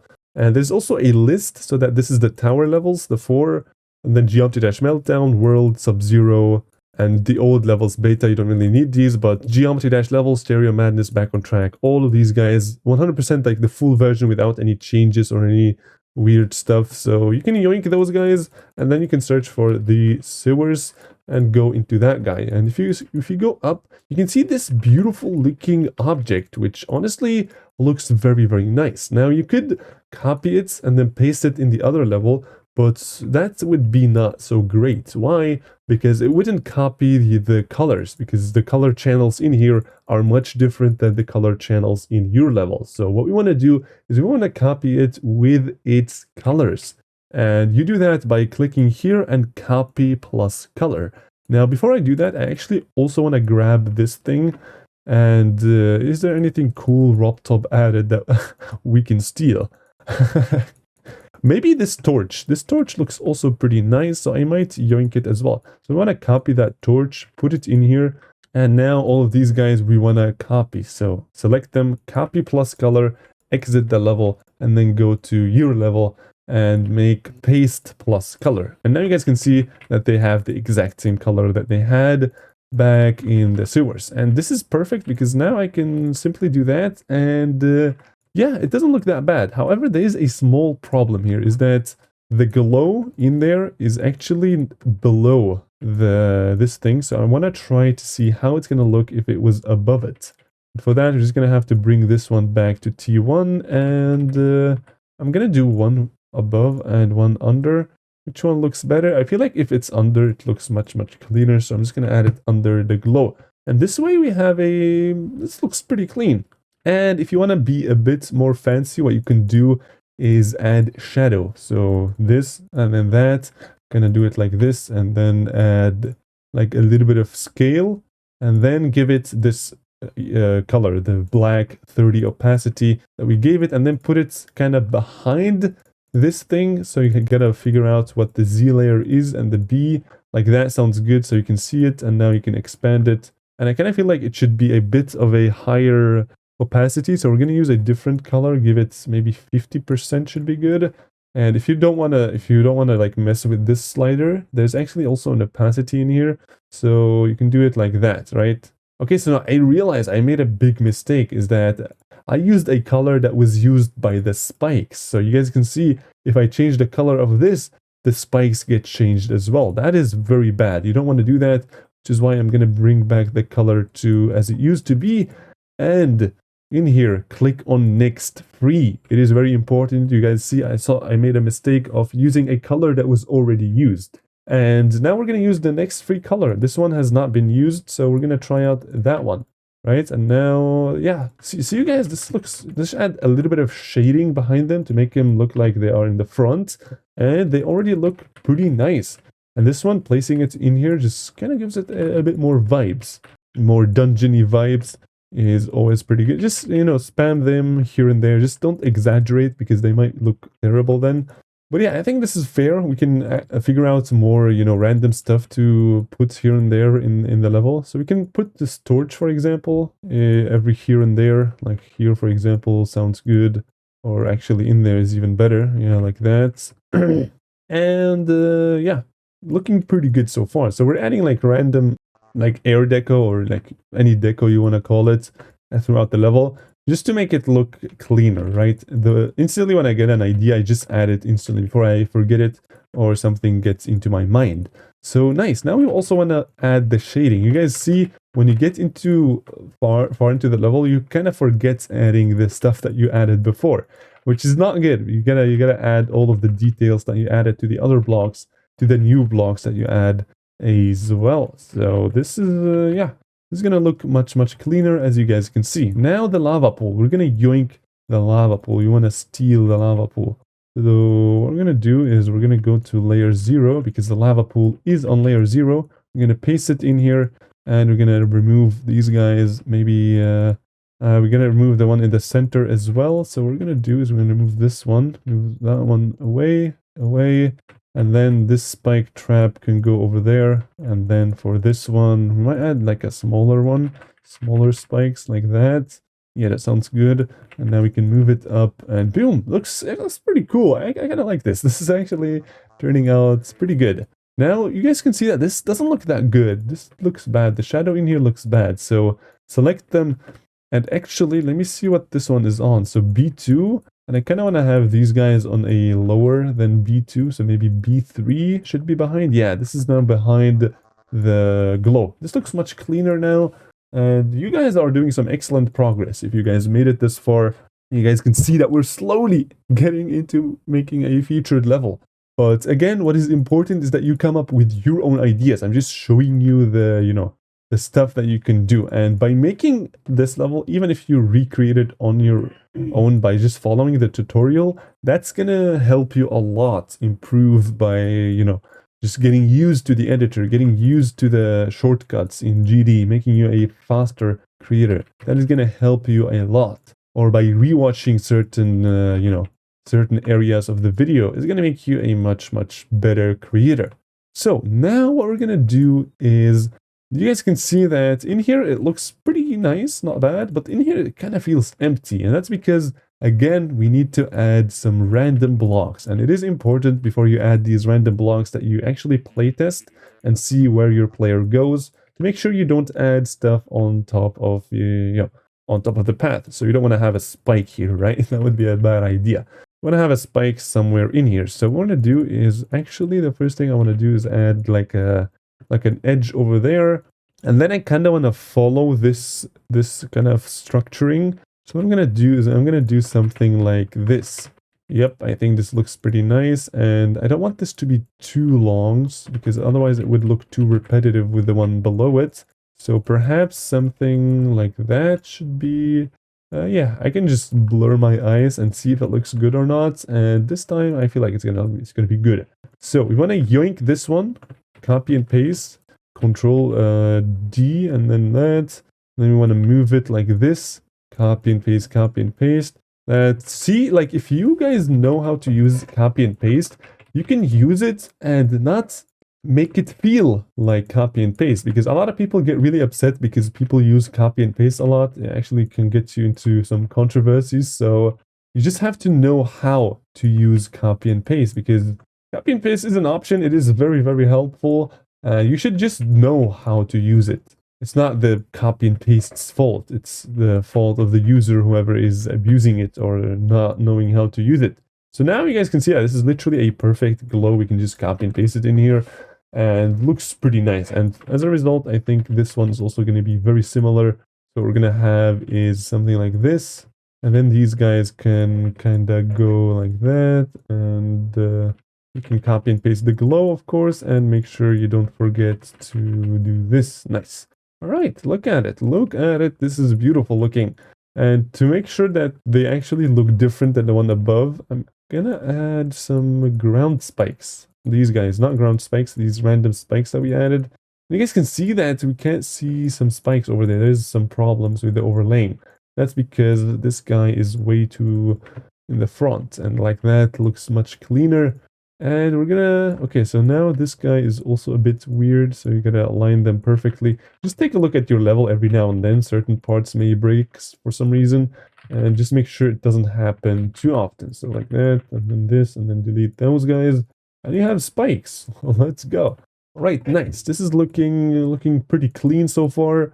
Also want to change the color of this one because it doesn't really look that good. Maybe something like that is much better.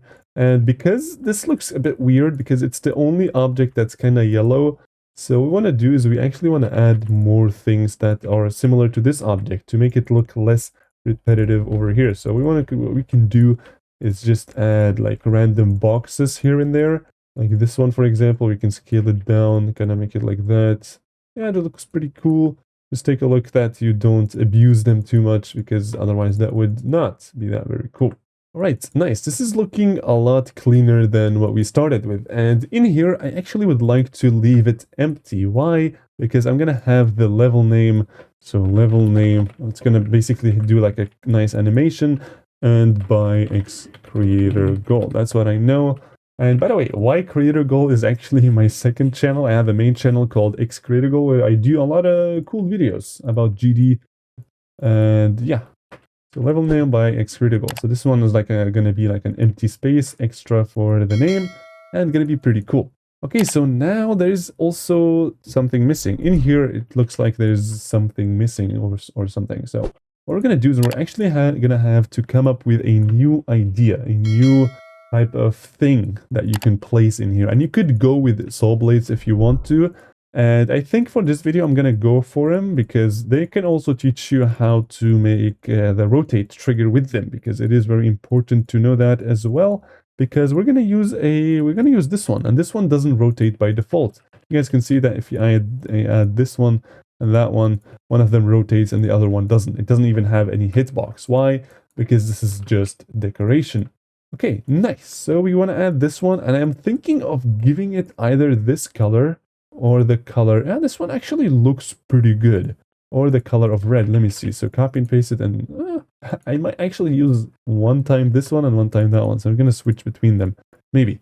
So what we're going to do is we're also going to add glow to make it more appealing. So we're in a next free blending, make it red, and then you can change the color in here. Make sure you change from this guy, yeah, like that, very bright. And then in here, we want to change this one like that. All right, this looks pretty nice. And now we want to rotate it. How do we rotate this? This is very important because we're going to have to copy and paste it. So it's not going to be that easy. So you're going to give this one a group ID of 12. And then this one is going to have a group ID of 13. And then what we're going to do is we're going to rotate 12 around 13. So if we put rotate trigger, want to rotate 12 around 13 by, let's say, degrees. We don't want a degrees, we want to have times 360. So if you do 1 in here, that means you have done this, right? So 360 degrees times 1, right? So what we want to do is so the target group ID is basically this one. So this one is the one that's going to rotate, and the center group ID is around what do you want to rotate it. So if you click on this and go into extra over here, and then go to group parent, and then you select both of them and then click on rotate, you guys are going to see that they're going to rotate around this thing. And this is how it's going to be in the rotate trigger. So this is the center object, right? You don't have to do this in order for the rotate to work, but this is just to visualize how it's going to look like. So 12 to 13, we want to rotate it by 360, so 1 times around in about 3 seconds. And now you guys are going to see that if you put it at the start, it's going to start rotating. So we want to bring it exactly at the same spot as those guys so that it just rotates around itself. It rotates around itself. And yeah, it is very nice. And I feel like you want to make it, you don't want to make it too fast and also not too slow. You want to make it perfect with the flow of the level. This is very important because you guys can see that there's a lot of stuff already moving on the screen. We have the fire, we have the particles, and we have these spikes as well as the lava, and all of them kind of have a speed on which they are moving. So we want to kind of recreate that speed for the saw blade. So if I did something like insane like this, it's going to rotate really fast. It just looks out of place, right? You want to have an environment where, you know, everything feels good. So maybe, so if it rotates 1 time around its axis in 3 seconds, it is a cool thing. However, it's going to stop after 3 seconds because the duration line ends over there. So what we're going to do is we're going to add a 0 and a 0 over here. What it's going to do is just multiply both values by 10, which means instead of rotating once in 3 seconds, it's going to rotate 10 times in 30 seconds. So it's basically going to have the exact same rotation speed, but it's just going to last for a lot longer. And this is important because we're going to have all of these triggers already set at the beginning so that we don't have to, you know, copy and paste it all along. I kind of feel like it's a bit too slow, so I'm going to duplicate this number by 2. So this is going to be 60 then, and then I'm going to duplicate this number by 2. It's going to be 20. So this way, this lasts for a whole minute, and it does like 20 rotations. That is perfect. Now what you could also do, because this is one single object that you want to rotate, let me show you something real quick. So we said this one is object group ID 12, and this one, the glow, is object 13. So we're rotating 12 around 13. And now you may say, why don't we just rotate this one around itself? Why did we have to give this one a group ID? And look at this. If we actually add this one over here and we make this 12, that means 12. So this one rotates around itself like that. But isn't that exactly what we want? Look at this. If we just add the glow on top of it, that is pretty much the same thing. And we used one less group ID. And that is true. But this could make you a problem if this object is more than 1. So for example, let's say I add this one and I want to have some fancy stuff added, right? I want to add something I always like to add is this stuff like that. And then maybe do it like this. And then maybe have like a nice little something going on over there, right? Then you copy and paste and then copy and paste that and then this. And now you want this to rotate with them, right? So you give them the group ID of 12. And now if you start, it's going to get a bit funny. So you guys can see that everything broke and nothing works anymore. And that is because when you say a group ID should rotate around itself, it basically just means that every object is going to rotate around itself. So the reason for that is because this one, for example, is just going to rotate around itself because it is 12, right? What you could do to fix this is make this one a group parent, meaning this one is the main 12. So this one is like I am main 12. There's only one parent always. There's no two parent, group ID. There's always only one. So now the game knows that this is the center and it rotates everything around it. So this is perfect. But there's a small problem in here. And it's that, just like I told you, there is one single group parent for everything. You can't have two. So what this means is that if I quickly move this up a bit, and I just want to have, because this is too chaotic down there. So what I want to do is actually put a start position. Just for testing, I like to do this. Just put a start position up there and just a ground for quick testing. And yeah, this works perfectly, but now the problem is that we're going to have a lot of these saw blades, so we're going to have to copy and paste them.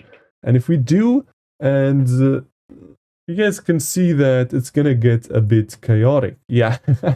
So what you could do is click on here and then build helper. And what this is gonna do, it is a very unique button, a bit hard to understand, but let me explain it. So this one basically assigns new unused group IDs to the current selected object. So in this case, this one had the group ID of 12, and then it changed it to 13 and 14. And as well as this trigger, the IDs were changed to correspond with those objects' group IDs. And now if you play, you can see that the first one works, but the second one doesn't work. And the reason for that is because when we copy and pasted it, we had more than one parent, which is not allowed. So what happened is this one stayed the parent, and this one is no longer the parent. So that is a big problem. And as a result, you're going to have to go into here and make this one the group parent. And now they start working very nice. And now that I'm thinking about it, I might actually add these guys as actual decoration because they kind of look pretty cool, I must say. Okay, I'm actually going to add them. They look pretty nice. Okay, so instead of just getting around all of this problem, what you can do is simply give this glow a different group ID. So let's say, for example, all of these guys are 12, and this one is 13. So 12 around 13. And what this means is that it's just going to take all of them, and because there is no group parent, it's going to take one single object that has 13 as the thing. And now if we copy and paste 13, there are now two centers, which doesn't make any sense. So the game just kind of bugs out and starts rotating them against around each other. So you want to make sure that there is only one center object over here. And if it's the same, it's going to be a parent object ID. And nice. Okay, so now what we can do, now that we have this, we can copy and paste it. And right now we have two center objects. That is illegal. So what we want to do is click here on build helper. And now you can see that we can simply copy and paste this all over again. So what I want to try and do is actually make it a red one. I want to see how the red one is going to look like. And to do that, we simply copy the values of this one and paste the color only. Why? Because if you click on paste state, it's going to paste the group IDs of this one into that one.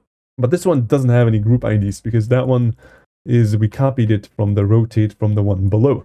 So now we have this one is red, and now the glow, want to move it like that, copy the glow, paste the color only, and like that. And I also want to change these guys to kind of be yellow so that they are kind of the opposites, like that. And now we have, yeah. Should work pretty nice. Yeah, it doesn't work because, see, now I made a mistake because I forgot to click on the build helper to basically add, to kind of like renew the group IDs and add them in here automatically. Nice. Now, yeah, you guys can see if you go to platformer mode just quickly, platformer mode basically just allows you to preview things. That's how I like to see it. And add like a wall like that, select it all, go to edit group, extra, and passable. This basically makes these blocks passable so that you can go through them and also land on them. This is very nice for like showcasing things quickly. And you guys can see that this is looking pretty good. This is starting to look really nice. So make sure to switch back to classic mode. And yeah, nice. So what we want to do is I kind of like this one more. The yellow one, I kind of like more. So I'm just going to use that one instead of the red one. I'm going to copy and paste, build helper, and then you can choose all of those guys and build helper, choose all of those guys and build helper. Now we have a lot of saw blades that we can use in here. We can't just copy and paste them like that. If we have, then we're going to delete this one, which is why just, you know, just move it in here like that instead of having to, you know. But yeah, you guys get the idea. So what we want to do is I'm actually going to just move it around in here. Make sure to save every few seconds because otherwise you're going to lose your progress. That's not that very cool. And like that, boom, boom. Okay, now you can see that there is a problem. And the first problem is that we actually don't have a hitbox on these guys. So we're going to add this nice little saw blade. Click on here, make it hide. Or you can choose to add this 5. It really doesn't matter. But the difference is that this one automatically does it without having to use a color ID. But the cool thing about this one is that you can actually, so this is it by default. And if you have a lot of like objects that have this, that are on this like hide, what you can do is hide invisible. You can disable this one and then you can see all of these objects that are invisible. So you can click on F6 on your keyboard and then see these guys. So that is very nice. So now enable hitboxes. You guys can see this is not bad. You want to move it up a little bit so the player doesn't feel scared to jump. Yeah, like that. And now it's time to actually add a few chains kind of leading up this thing. And let's see, where are the chains? I want to just look around for a chain that looks pretty good. This one is way too small, I know. And that one might look good, actually. Let me just test it out. So we want to copy the color of this one and then paste it onto this chain. And honestly, this is looking pretty good. This is honestly looking not bad. So like that. And we have a chain, which looks pretty nice. And now what we want to do is simply add those guys into their places. And I'm just going to play through this first part so that I can actually see where I can place the saw blades and whatnot. So in here, we can add one like that, perhaps. And then the next one will go, I don't know, maybe in here. Yeah, in here sounds good. And then what we want to do is simply just select all of these chains and copy and paste them like so. Nice. Okay, and also I recommend deleting stuff that is outside the screen. You can't see. All right, so this is looking very nice. We have rotating saw blades and yeah, we have a nice little design. So another thing I love to add is every time there's this intersection over here where these blocks go like that and then these ones come like that very strictly, I like to add a black glow, which is this one, the very thick one. Add it on maybe like B1 and then give it a black color. And you guys can see that it looks very, very nice. It kind of adds depth into the level, which is what we want. Depth is always pretty cool. And I'm also thinking of adding shadows onto the guys that are on top. Maybe something like this, like that should be pretty good. And like this, and kind of spam it like that. And copy and paste it in here, paste it in here, and yeah, that's it. And you can select all of these guys, and then copy and paste, and then right up. And now this way, you have one remaining pixel, select these guys, copy and paste. And now we have this one, which is the final one, and we're gonna do this, and that's nice. Like that should be, yeah, that's pretty nice, looking pretty good. And now I kind of want to, actually, I don't like decorating the beginning that much because I like leaving that to the end so that I actually know how the atmosphere is going to be, like the final product, how that's going to look like. So yeah, make sure you look into your level, make sure there's no weird stuff. So, and that's it for this episode. Let's move on to the next section of this level. And this one we're going to have to give a different background color because that one doesn't really fit that much. I might actually go into a more vibrant color, maybe something like that. And yeah. Also, if you see stuff like this that just looks weird, just get rid of it. Just get rid of it. And yeah, like that looks much better. The box is there on its own. And if you want to go fancy, you can add, I don't know, like this one maybe on top of it, but really small like that, like as an extra sneaky thing like that. Is pretty nice. And yeah, we're gonna add a lot of air deco. Don't worry that this is still unfinished, but yeah, what we're gonna do is gonna move on to the next part. And this one is gonna be interesting because we're gonna have to change the design because we can't use the same design throughout the whole level because the level is gonna get too repetitive if we use the exact same style. We're gonna have to use a similar style, but not the same one. It is important to keep the similar style so that your level has a theme or a style or an atmosphere that is defined by your own level. And this one is gonna be an interesting one because I kind of want to use a very simple block design like this one, for example. And actually, I might give it a try and see how it works. So we want to use this one like that, and then we want to give it the same color as the other ones because we're going to change. Actually, I'm going to give it a completely new color. So brand new colors. Now we can set them in here with the new background. Make sure you're in there. And kind of like a blocky, like a very wooden type thing, like that perhaps. And what I want to do is I kind of want to have something like this. And then what we're going to add is we're going to add these guys. These guys, they're going to be black. So it kind of looks like you are somewhat in a factory, if you want to say. And I don't know why, but I'm having a hard time making wood color. I don't know why, but I was never good at making wood color. Maybe because this one needs to be a bit darker or something. I don't really know, bro. Which is why I just go to the sewers, Roptops level, and just steal the color from there. Okay, so you want to make sure that also this one looks pretty good. So we want to do like that. Okay, so this one's interesting because this one's gonna have a block like this, and then this one's gonna go like that. Add it in here, and then don't forget the pixel over there, and then add that on top. And it looks bad because we forgot that we don't actually need the pixel because this is a different style. Like that, and then these guys go like this. And then that one we copy and paste, and like that. Looks pretty nice. All right, cool. Now, this is a very different style. This is way too different than the other one. So we're going to have to yoink some stuff from the old one to make sure that it looks the same. So what we're going to do is we're going to add like any type of structure from the top. So now we can copy and paste from it and kind of change some details to kind of give it the same vibe, you can say. So what we're going to do is we're going to add, so this is 9 copying the color 8 into blending. So what we want to do is we want to copy, what is this one again? 16 and 17. So we want to copy 17. So a new color, you copy 17 and you go blending. So nice. And now we want to make sure that we take a look at the values in here. So this one has that and that one has this.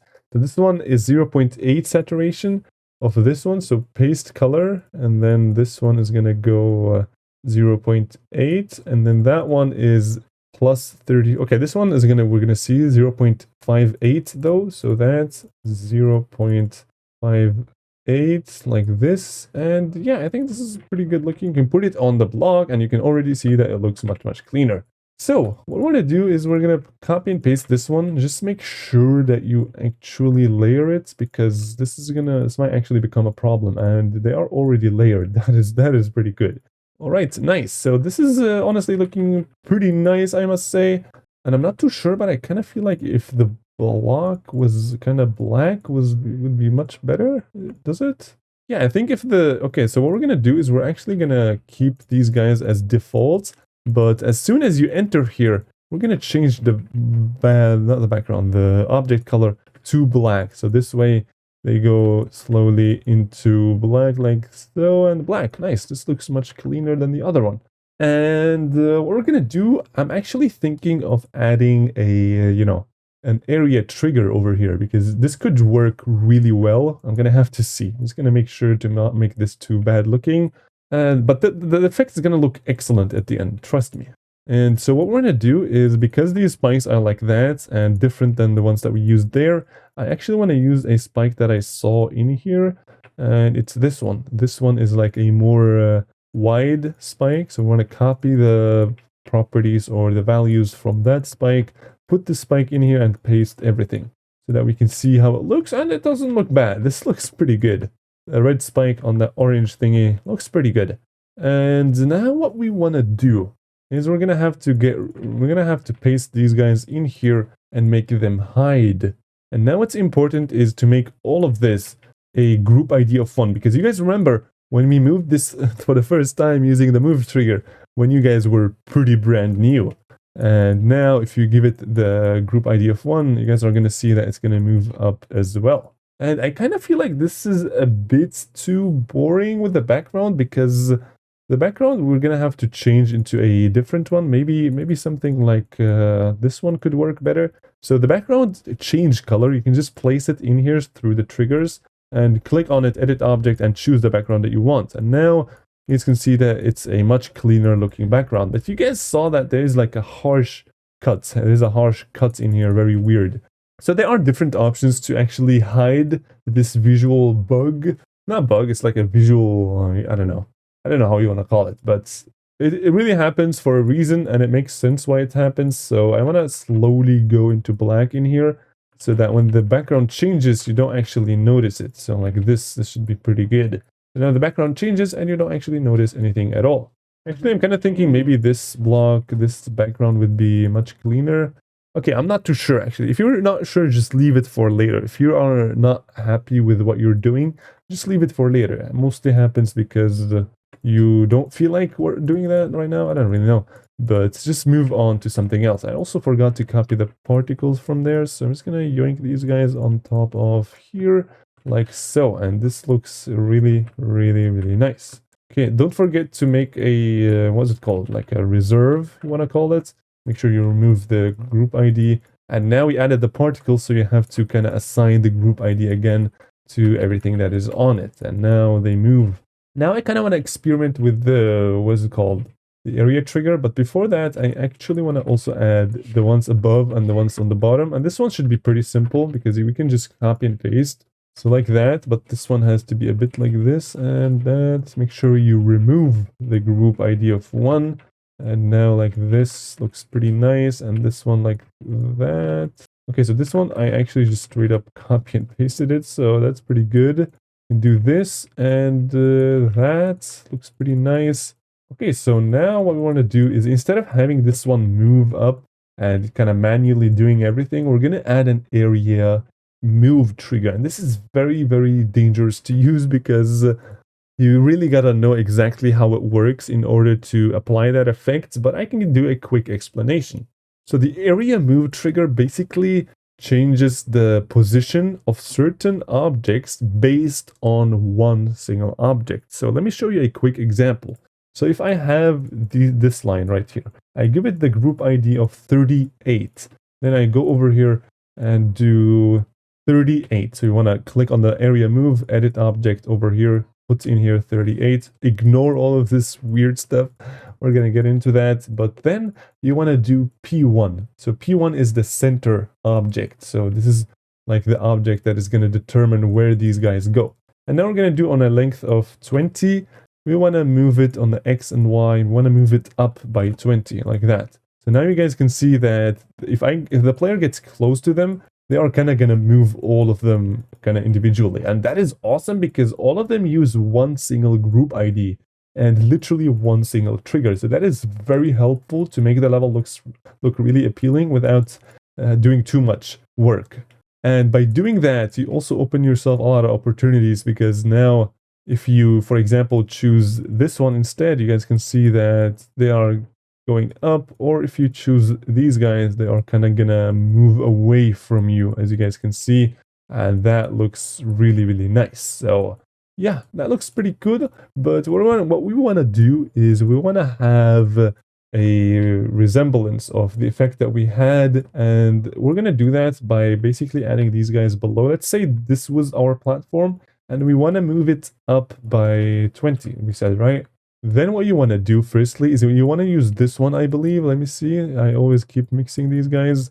So also make sure that the length is not at 0. And actually it was the wrong one. You should use this one instead. So now the blocks normally are below and then they come up as you approach them.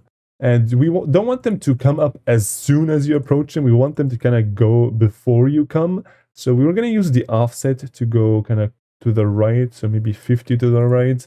And now before you even come close, if you move everything backwards, you guys are going to see enable ignore damage.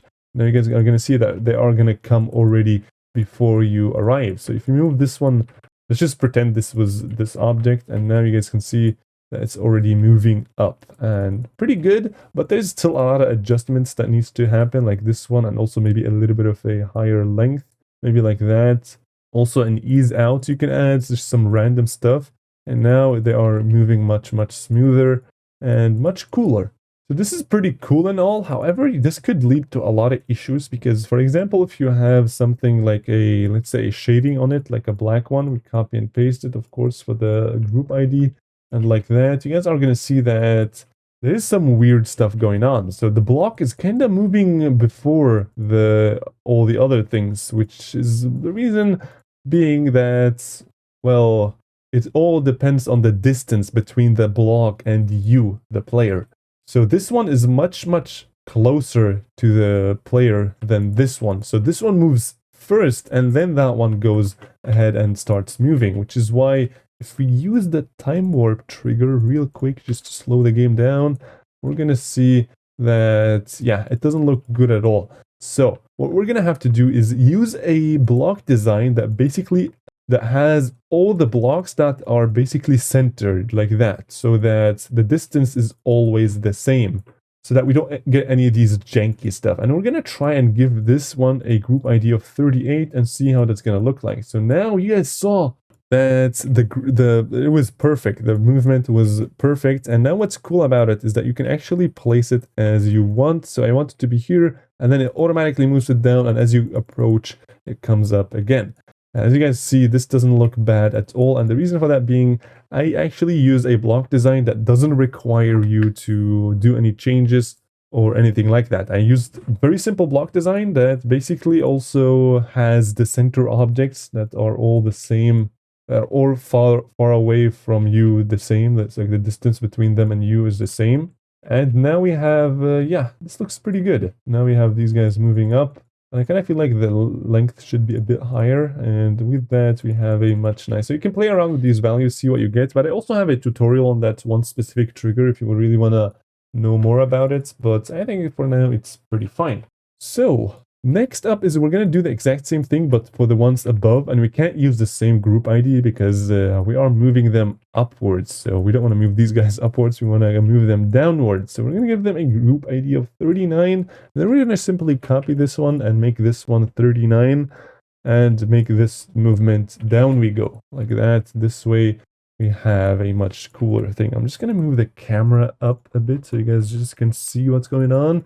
And like that, so you guys can see that all of the blocks are actually coming, which is perfect. That's exactly what we need. Okay, so now you have used 2 area triggers and you are getting kind of familiar with the editor. Only a few hours in, you are doing excellent. So what is next? What do we want to do next? Well, now I would say let's just fill in these guys and see where we can end up. So we can do this and then that, and then perhaps more something like that. Maybe something like this would look cool. And now we want to copy and paste that one, kind of put it on these guys, right? Like this, pretty good, like that, nice. And now what we want to do is get rid of these guys and simply add those instead. We want to give them the group ID of 39. And for the ones in here, I have a good idea. I want to do something a bit like that. Yeah, so it's kind of going up and down. Like that would look pretty cool. Make sure to like add like variance instead of just making a straight line. You can just be a bit more creative to, you know, just increase your chances of getting a featured level, because your creativity plays a big part in this. And yeah, like that. And then we want to do this, and actually make sure you select everything, and like that looks pretty good. Remove all of these guys, remove the spikes, and put those guys instead. Remove this one, all the unnecessary stuff we don't want.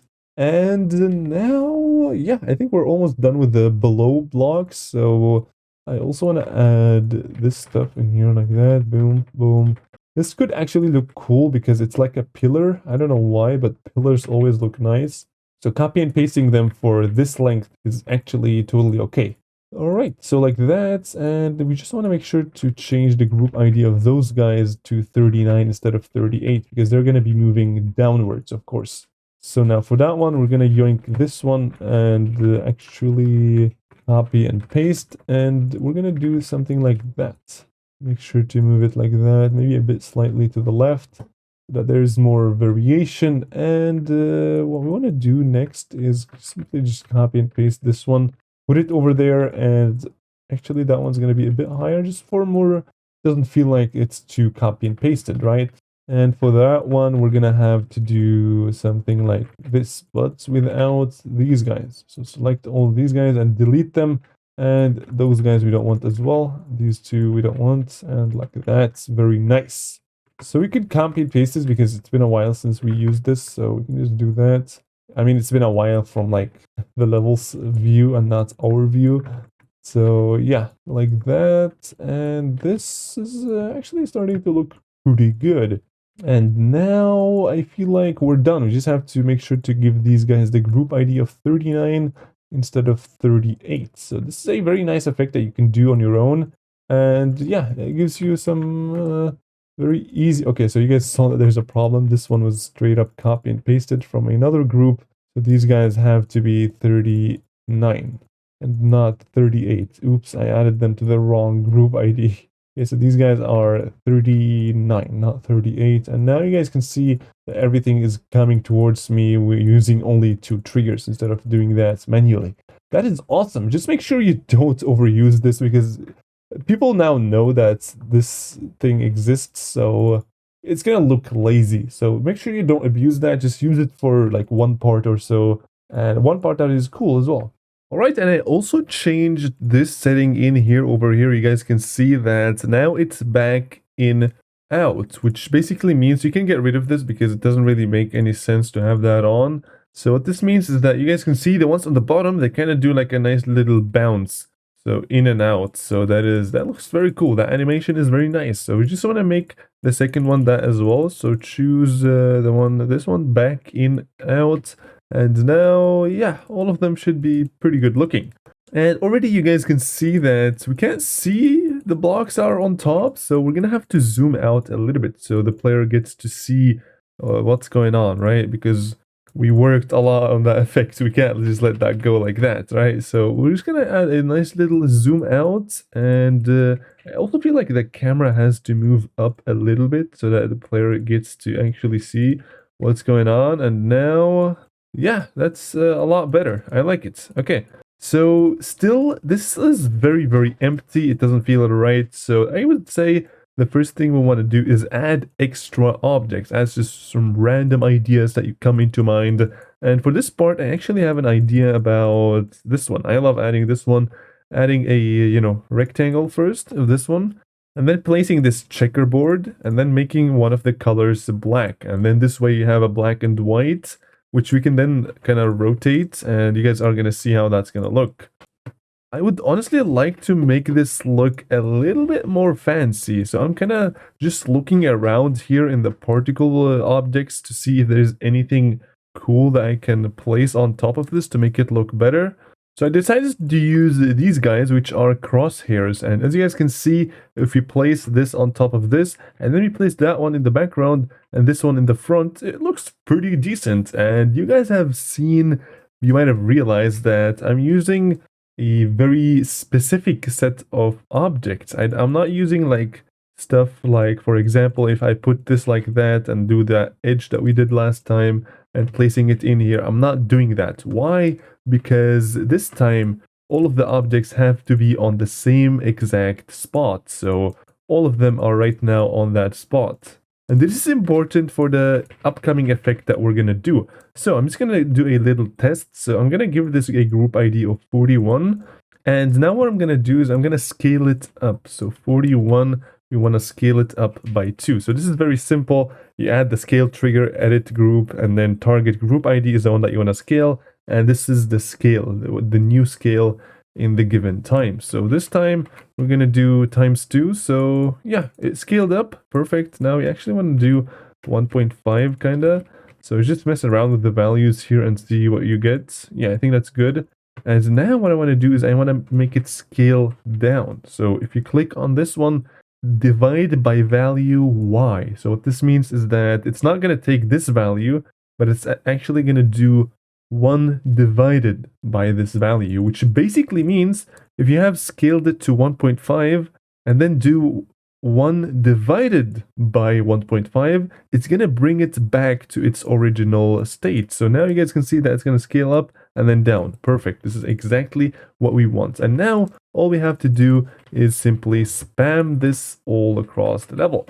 But this is a bit of a problem because we don't want to spam and there's really no reason for that. So there's actually a very nice trick you can do if you want to loop any trigger in Geometry Dash. So you can select both of them. So we want to loop these guys and just make sure that the end line is not intersecting with the center of this one. So I'm going to change the duration of both of them to maybe 48. Yeah, 48, 47 should be good like that. And now you select both of them, make sure the distance between them is what you want. So this is how it's going to be. So up and then down. Yeah, that's perfect.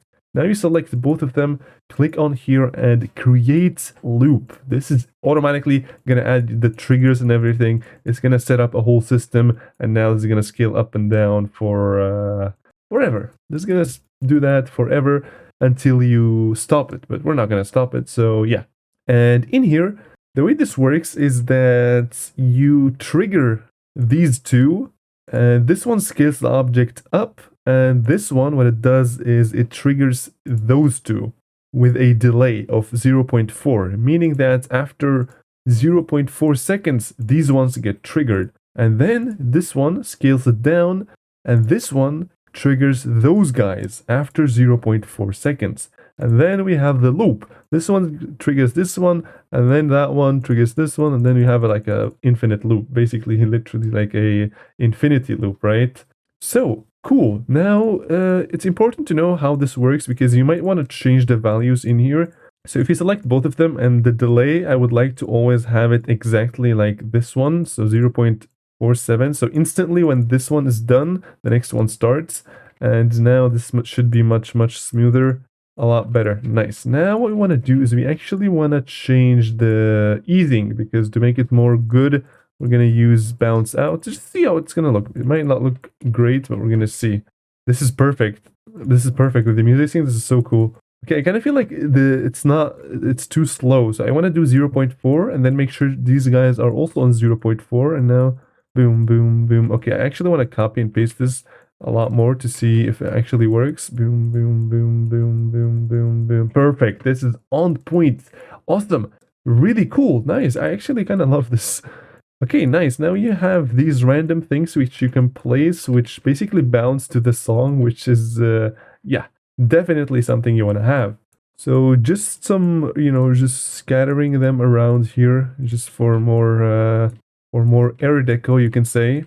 And yeah, just really randomly, nothing really too specific. Just make sure you don't add it in the middle of the coin route, right? So maybe another one in here would also be pretty cool. And that should do it. Look at this. This is very cool. The music sync adds a lot to it. Love it. Nice. All right, so now I added this one. You guys saw it. And I came up with an idea of having a middle ground, because you guys can see that when we start, these blocks are actually way at the bottom, and you can see what's behind, and we don't want that. We want to add a custom background to here, and you can use that by basically adding this block in here. I used this one, made it a bit big using the warp system, and then making it like that, and then you can rotate it slightly or whatever. And I used this one for grass. You can get creative and use these blocks in different methods to get different results. And you guys can see that we can build our own grass. So now what we want to do is we want to place this in the far back. So now a new layer as well, because this is going to be a background. And the first thing I actually want to do is simply just draw how the baseline is going to be. So perhaps something like this. And this object I used is perfect because you can create these, how do you want to call them? Like the smooth edges like that, up and down, which I think could create for some really cool ideas. I mean, you guys can really come up with your own stuff to make this look cool. You can take a look at what I'm doing right now and take it as inspiration if you want to, and come up with your own ideas. But it really all, like the GD thing is all about your own creativity. How good are you? As soon as you know how to use the editor, like, it's Jover. We've had so many creators that were new to GD and then came up with the craziest stuff as soon as they learned the editor. So you could be the next masterpiece guy of GD, because all that is required is to know the basics, and the basics are kind of a lot, I must say, but they are not easy to not learn. They are actually pretty easy to learn. So yeah, we're gonna see how that's gonna go. So right now I'm just making a background over here, and I don't want this to be unsmooth, so I'm just gonna make sure that it is very smooth, of course, like that. And I'm just doing like the base over here, as you guys can see. So I'm not doing anything below it, because that's not what's important here. Now we can fill in the remaining stuff and make sure that it covers it until the ground. So what we want to have is an object that is basically gonna act as a full object. You can use this one, you can use this one over here, or if you want, you can use this one. And to be honest, they are basically the same thing. So I'm going to use any one. It doesn't really matter. So now we just want to fill in the gaps. So in here, you can scale and rotate like that. Copy and paste using Control D just to be really fast. Copy and paste and keep holding. And like that. Copy and paste. Copy and paste. Looking good. copy and paste, copy and paste. Make sure you are covering until that not blue line, the white line, because that's where the ground starts, right? And now we want to copy and paste, copy and paste, copy and paste, copy and paste, copy and paste. And it is looking really good. Yeah, this is like, it requires a lot of patience, but at the end, it's gonna look really, really cool. So that is a way to kind of have more motivation if you want to. I don't know, if you don't have motivation, it's really not good to even start. But I think if you guys made it this far, you must be going on for some insane grind on learning the Geometry Dash editor. And I hope everything is going fine so far, because yeah, if it doesn't, just, you can comment down below and let me know what the issue is. So now we have a base, all right? So we want to give this a color. I'm thinking of black, and then maybe adding it far behind, and this is how it looks. And it looks terrible right now because we're gonna add these guys, right? This one, I'm gonna also add these on a different layer so that we can spam them as we want. And this one, we're gonna just, copy and paste it as we want across this whole section that we just drew. And in here, you can, if you want to, you can just come and start, copy and pasting if you want, or you can just start doing your own stuff. And sometimes you get lost because the opacity is very low. So I'm actually quickly, just for now, gonna make these ones white, just so that I can see them better. This way, if I go to that layer, it is very, very visible. No longer needs to, double check or anything.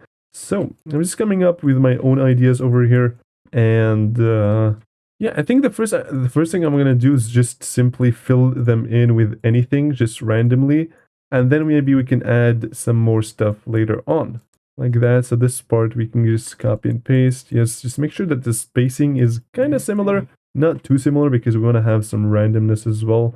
Maybe like that. Add a very large one as well, like that here, there, and over there. Copy and paste again, just to have, I'm just copying and pasting to have a few at one single point so that I can move them around. So I can copy these guys over there and rotate this one, move this one slightly, that one like that, this one like this, and we're almost done. See? And also want to do a bit more stuff than this for this background, because this is gonna be very visible. And now, if we go ahead and make this one black again, what's going to happen is that we're going to have a nice looking background. Look at it. This is looking pretty good. And the background, the actual background, this one, the color of it, I'm honestly unsure. And also the background itself, I'm unsure about. So I'm going to change it to perhaps this, which now I think is looking a bit better. And maybe a bit more, maybe... Yeah, I think that's pretty good. Maybe a bit more red-ish like that. And this looks awesome. This looks really, really nice.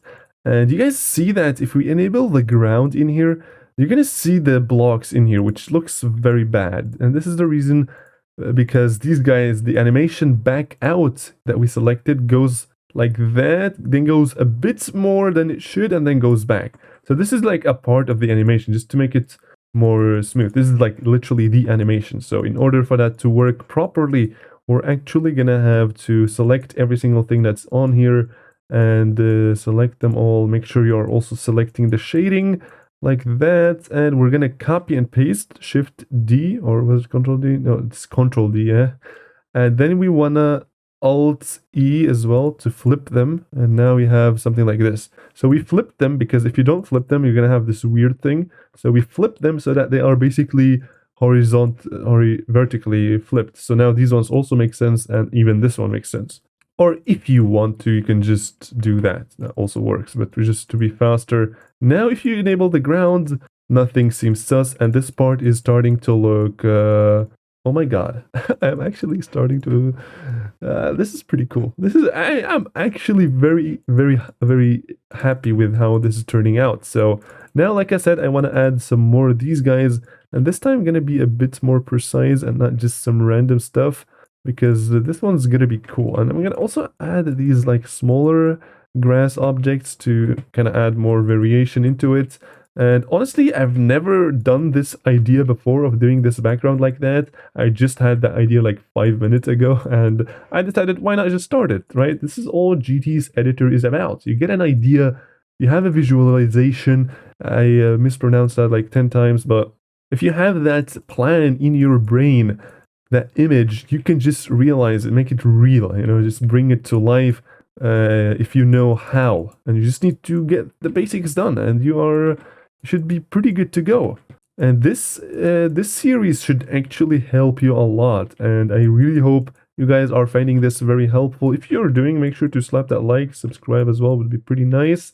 And yeah, sounds good so far, right?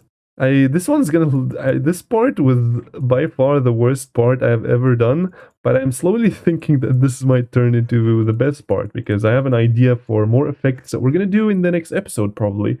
I'm gonna add like glow and shaders and all this stuff. We're gonna go fancy, buddy.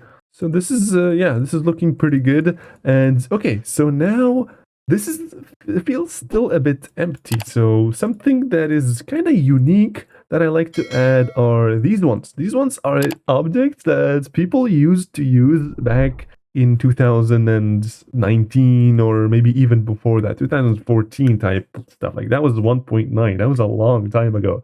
But now I kind of want to use them again because the song is heat, bro. The song is like maybe something like this with a 70% brightness. If we choose color 15 should be good. But this doesn't pulse in here, so we're gonna have to go to normal mode, and it's gonna actually start pulsing to the music sync. Look at this. So this is pretty good. Not too good though. So I might leave this off to later. So I like to always do if I'm not really if I don't feel like doing that idea yet or improving on that, I'm just gonna move it upwards so that later I can remember that there was this effect that I wanted to add but didn't end up adding because I don't know, I wasn't really feeling like it or something. So now what I want to add is you could add these guys, arrows, which basically show you where to go, but those are very boring and nobody likes them. So instead, we're going to add a particle that's basically going to fly into the path that you're supposed to fly into. And it's basically going to just, show you the path that you're supposed to go to. So we're going to add the particle over here, and then we're going to edit special over there. And the very first thing we want to do is go to extra and make it relative. Relative means that the particles basically stay where they are, even if you move it. So look at this. So we're moving it, and you guys can see how the particles that are being emitted are just staying where they got emitted. Whereas grouped, the one by default, kind of sticks them all together no matter what happens. So they are both basically always following that position that they have. Okay, so now we want to have this one. And by the way, you can move the particle over here if you just start clicking. Just make sure none of these are enabled. And by clicking C, you bring it back to its original position in the center. So this is very nice. By the way, this window is just for showcase. So if you move it like there, it's not actually going to do anything. This is just to visualize. You can change the color of there. If your particle happens to be black, you can change this one so that you can see the particle. But for now, I would say let's change the texture first to this one. And then we're going to go to motion and make sure that, actually let's go to visuals and make it a bit bigger so we can see what our particles are. And now we're going to go back to motion and make them emit in all directions. And now you guys can see it's starting to look good. And we want to reduce the pulsar to maybe around 3. We're going to add 3 over here so that it's like a rectangle, as you guys can see by clicking 1. This basically shows you the pulsar. You guys can see. And now if you move it around, it already looks pretty nice, but I think that the particles are emitting on a very high radius, which is why instead of reducing the speed or reducing the lifetime, what I like to do is actually keeping the speed and keeping the lifetime and adding a little bit of acceleration radius, which kind of makes them shoot out and then go back again, which if you run like that looks very, very nice. This is awesome looking. This is very nice. So 30 particles sounds good. Make sure to click on calc every now and then because sometimes you forget after changing one of these 3 or 4 values. And yeah, we're gonna have a nice fade out of 0.2. And what I'm also gonna do is that I'm gonna add a little bit more lifetime and a bit more particles. This way you have more time to react because the particle is gonna be flying in front of you, and yeah, you're gonna have to see the path. And now the interesting thing comes into play. How do we move this to where we want? Well, there are many ways of doing that, but the one best way of doing it is using the keyframe system. And the keyframe system is considered one of the hardest systems to ever like fully understand, because I still don't quite understand it when it comes to like crazy animations.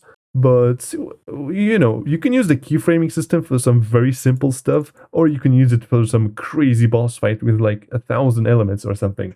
So we're gonna use it for a simple thing, right? Because we're trying to be as good as possible. We don't want to use a move trigger. You could use a move trigger to move it to there, and then to there, and then to there. It's gonna look unsmooth, and if you want to edit that path sometimes in the future, it's just not gonna. It's gonna be really hard. So better just to use the keyframing system, and it's not that hard. The keyframing system is not that hard. So what you want to do is firstly add a keyframe on top of the particle. So this is our particle, add this keyframe. This is called a keyframe, and then you want to copy and paste it. You can't place another one. It has to be copy and pasted so that you see this line. Look at this. So if I place another one, you're not going to see the line, because you should select the first one and then Control D, copy and paste. And now you can move it around and then copy and paste, move it around, copy and paste, around, just choose the path exactly like that. And then we're gonna go, actually no, we're not gonna go straight, we're gonna go kind of like that, so it doesn't look too bad. And now we want to go to custom, select all of the keyframes, make sure that select filter is on, and now we're gonna select all of the keyframes. Now we're gonna go back to none so we don't forget, and now go to edit object. This looks scary. I almost pissed my pants when I saw this, not really, but I figured it all out, so don't worry. It's all going to be easy. And we're not even going to use like 80% of this menu, so... What we want to do first is we want to change the... Actually, we're not going to use this menu yet. We want to go to edit group first. So we're going to go and give all of these keyframes a group ID. Say, for example, 44, and then your particle, this one that we added, you also want to give a group ID of 45, for example. And now you want to place this keyframe trigger. This is a keyframe trigger. You place it in here, and okay, remember, keyframes are on 44 and the particle is on 45. So then you click on here, edit object, and this one, 45 for the particle. So this one's the object that's going to move, and the animation is 44. So this is basically this animation, like the keyframes. And now if you start, you're going to see that the particle is moving exactly along that path. And this is awesome, because if you want to do a counter out, you can simply just do this. It's super easy. Instead of adding move triggers like 1,000 ones and then changing them and then doing all the weird stuff, you just do that. And you can see that already looks pretty good, I must say. But to make this look even better, you guys saw that we have a lot of settings. So we can do this like a, what is it called? Like a curve. We can do curve. And now you can see that the lines are no longer straight, which is awesome. Now these guys kind of go like that, kind of scroll like that, boom. Perfect. Looks really nice. Awesome. So the color of the particle I don't really like, and I want to change a bunch of things about the particle anyway. So what we're going to do is going to go to the particle, actually make it use the object color so that we can give it a color through the base color menu. Boom, and then boom. And so this one's going to be orange. And I want to copy and paste that particle and make it this one. And then I want to make it really big, like really big. So this is gonna be like a glow around that particle. We're gonna lower the max particle so that it doesn't lag too much on low-end devices, and we're gonna make the opacity, the alpha value of the particle, very low. So these all what is it called? Like the sliders, don't be scared. These are literally just the color. So if we change it to red, you're gonna see that these values got changed. This is how they used to be.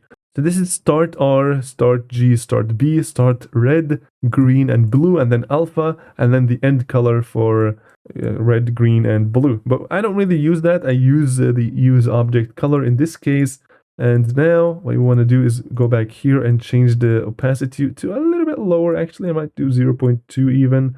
So this way we have something like that. And now it's kind of like glowing, which is awesome. This looks really nice. And I kind of feel like it should be a bit more yellowish. So I'm actually going to make a new color, color 19. Make sure it's on both base and detail because we want the end particles color to be the same as the start. And we're going to give it like a very dark yellow. And the reason why dark yellow is because there is no black if you are using blending. So if you go darker, that's just making the particle, you know, less opacity, you can say. Okay, so now you guys can see that the particle is kind of running on top of the keyframe. So if we add a spike, make it 45, you guys can see that the spike is kind of like hovering over the keyframes. And that is because you are starting a sequence of movements, which is basically going through that path. And because these guys don't have the exact same position, this is what's going to happen. So if you put them in the same position, it's basically going to stay on track. And this is perfect. This is exactly what we want.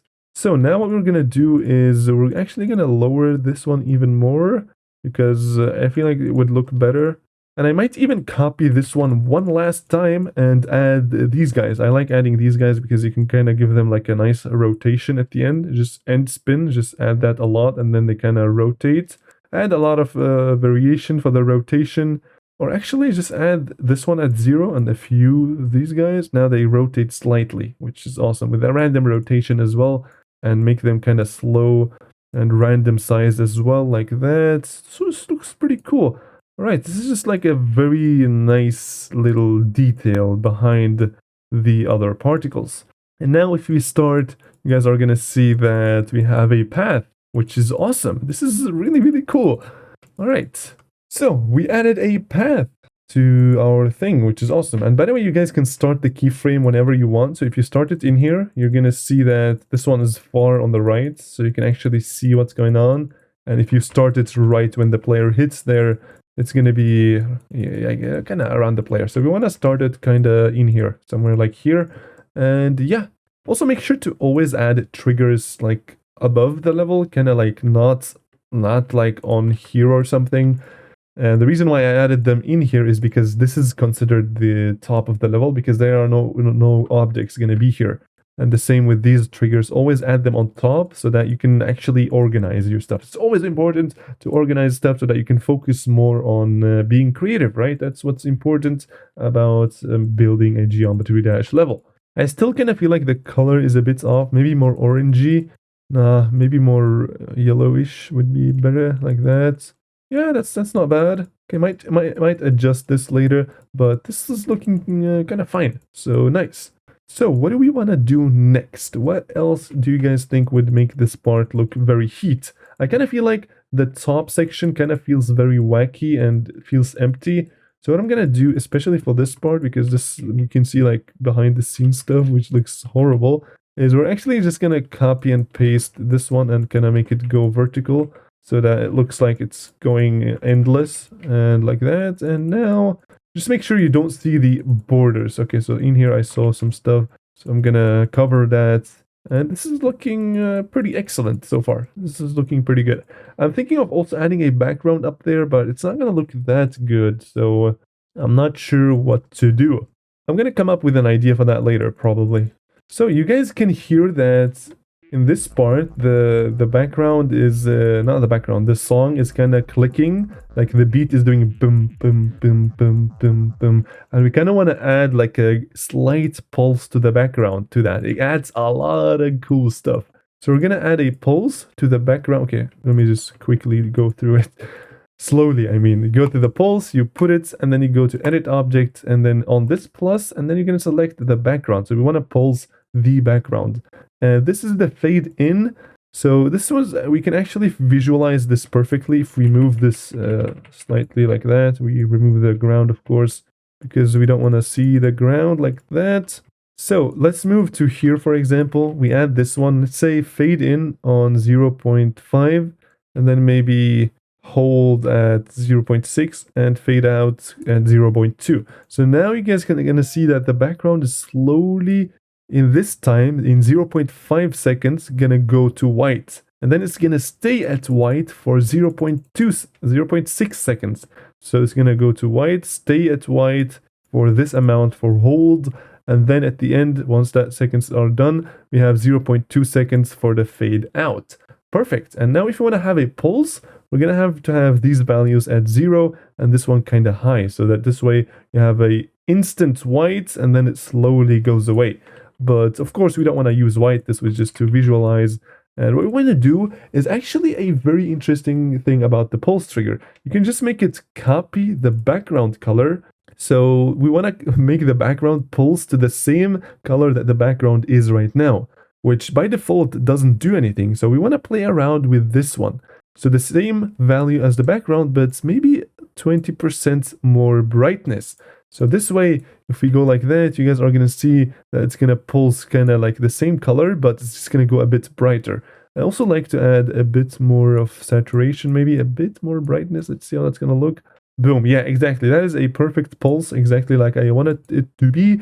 And now you just have to see what the beats are. So we're going to use this BPM, which doesn't do anything. This is just to show you how the beat is. So boom, boom, boom. Okay, so the beat is very fast, so you're going to go to edit object and actually make this a bit slower and see how the beat works with the music. So boom, boom, boom. Okay, so this one was a bit earlier, so we're going to make this a lot higher.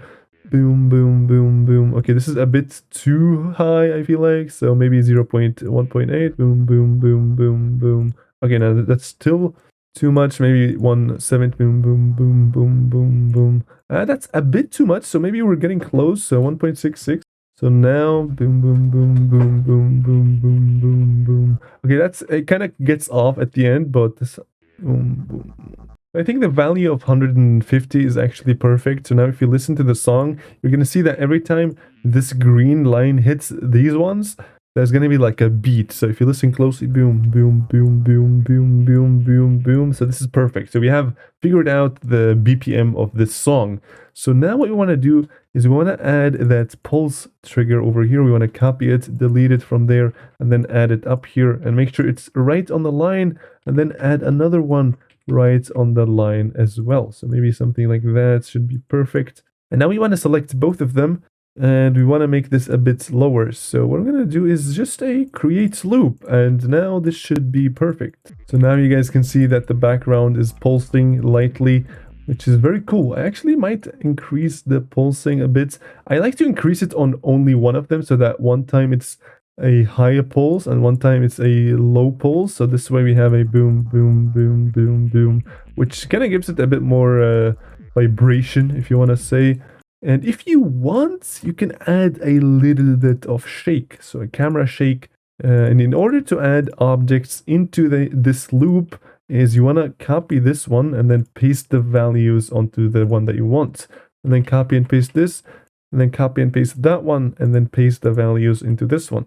Their positions doesn't really matter after you click on create loop, but I just want to make it for maybe later. So I want to add some more stuff. We can do this. And now it's important to make it on spawn trigger and also multi-trigger. And now we want to make like a very slight shake, maybe 0.2 like that. Now the camera kind of slowly does like a small shake. Maybe that's too little, but I also don't want to go too crazy because looping a shake is not a good idea. So which is why I want to do like a very light one. But yeah, I mean the song really hits hard in here, so we have to use a shake. Alright, now I think it's time to actually get rid of these guys and give these ones, right? We added these ones for a reason. And I'm gonna add them, and you're just gonna make sure that this one has the group ID of 38, so delete it, and then that one has to have 38 on top of the other ones, because those ones are for rotation, so don't forget about that. Put it in there, and the second soul blade, we're just gonna go to layer 0 so that we don't have any, and we're actually gonna take these 3, because we have 3 saw blades. We wanna see these 2 are 39, so we're gonna do 39, get rid of this one, place it over there. This one, get rid of it. This is 38 because it's on the bottom, and like that slightly, maybe something like this should be pretty good. Nice. Okay, and this one I am just gonna make it smaller, I would say, and like that. And this one is 39. And you can click Control T to enable this like warping system, and then click on this one and then make it kind of smaller like that. And yeah, looking good, looking good. Look at it. So now we have ooh, yes, see that effect with the saw blade, how like how these guys are moving first and then the other ones. Yeah, that's not bad. Yeah, I think that's actually a nice little effect. I wasn't expecting that, but yeah, it happened. And okay, so so for the part at the top, what I'm gonna do is I'm gonna add something known as light. So I'm gonna add light that's gonna come from above. And first things first is I'm gonna add a lot of glow right here, like on this exact spot, like here. And wait, actually, I might. Okay, actually, I'm gonna try something else. I'm gonna just use this one for now, and I'm gonna put this anchor point over there and then scale it up by a lot. And now we're gonna go to a next free, make it blending and a bit of a light. So this is light, like a light color, and we want to add this one, make it really big. Just make sure you don't overlap these guys, because you guys can see that they look very weird, which is why it's important to use exact numbers. So in here, we are using the scale of 7.59. So it's a bit hard to kind of line these up perfectly. We could do something like that, but it still looks a bit wacky. So kind of like this should be okay, And now if we do this, this is looking a lot better. We have light coming from above, and I was thinking of making the light only coming through these gaps, but maybe it is better to have the light always be there. So let's see how that's gonna look. And of course the light has to be on top of everything. If it goes on top of the blocks, yeah, this looks pretty nice. Okay, so an idea to make a very cool light is actually using the particle system. So place a particle somewhere, click on Edit Special, and then make it 1 or 2 particles. So 2 particles, click on Max this time so that both of them get emitted at the same time. And now we want to reduce the speed and the pulse var to 0, and this one to 0, and this one to 0. So all of these values make them 0, and then we want to make it quite big, like I'm saying really big, like that. And then we want to change the texture to this one, and then what I'm going to do is, instead of making the end size 50 as well, what I'm going to use is, again, I'm going to use the start size is equal to end size, meaning that this value will always be the same as this. These two are going to be the same. So if I change this one, the start and the end value is always going to be the same, which is very good. And I'm going to change the rotation, make it a random rotation every time, but I don't want it to rotate too much. So I'm going to do a start spin is equal to end spin. So in the rotation that it starts, it's going to stay like that. And I'm just going to add a bit more of after rotation so that they get kind of slightly rotated, like just a little bit. And now we're going to add a little bit of in and out. So fade in and out like that, maybe a bit more, maybe 0.33, and then this one goes to 0. And then max like maybe like 0.2, something like that should be pretty good. Maybe the alpha, this one a bit, just adjust these values so that it looks perfect. And now we have this one, which you can scale up really, really much into having maybe something like this. So this is looking really, really nice. So what I can also add is, if you go over here, there are these blocks, these ones, which are used for the spike, but you can get creative and use them for light. So we can copy the values from this one and paste them onto this one with the color, and then make it kind of like that using the warping system. And now if you place this kind of multiple times, what's going to happen is that it's going to look like a spotlight. It kind of feels like there's a lot of light coming through this area. And if you add it over here, you guys are going to see that it's going to look pretty cool. Just make sure to make it a bit more white, just like this one that we added over there. This one has a bit too much opacity, I feel like, so let's just add a little bit of randomness for the opacity. Yeah, I think this looks much cleaner now. And maybe add a bit more of these guys, kind of randomly just adding them into the scene. And now, yeah, wow, this is fantastic looking. You guys can see that there's like light coming from above, which this looks a lot better than I expected, honestly. And yeah, having the light come from top of the objects as well was a better idea. So I'm just going to get rid of these guys, and we're going to copy and paste all of this. over there, copy and paste, and a few more times, right? And now we're going to get rid of this, and we're going to add, just scatter these guys randomly onto your thing. Just make sure to kind of have a like a pattern, so that every time there's a gap, you have these flowing lights from the sky. So this is really just your own imaginations, and we're going to select the particle and give it in here as well, so that it looks like that. This is very nice.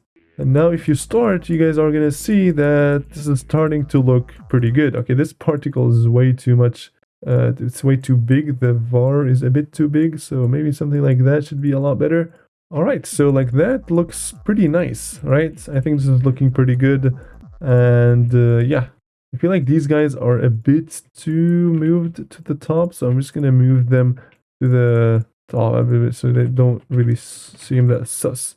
Now if you do, I kind of want to have like a very, like that one, so that it kind of looks like there's light coming from that specific area. I think that's a much better idea than having, you know, everything glowing crazy like that, perhaps. I think this is, yeah, this is actually looking pretty good. See, you guys, what we're trying to do is make excellent effects using as fewer objects as possible. This way, the level is very optimized because we're also aiming for a daily, which we might get. We're gonna see. I don't know if we're gonna get a daily or not, but that's what we are aiming for. And honestly, if we don't get a daily, I don't really care. I mean, this whole level, I'm just making to teach you guys on stuff, you know, excuses to teach you how to make triggers and stuff. But you guys can see that the level looks a lot better in here in comparison to there.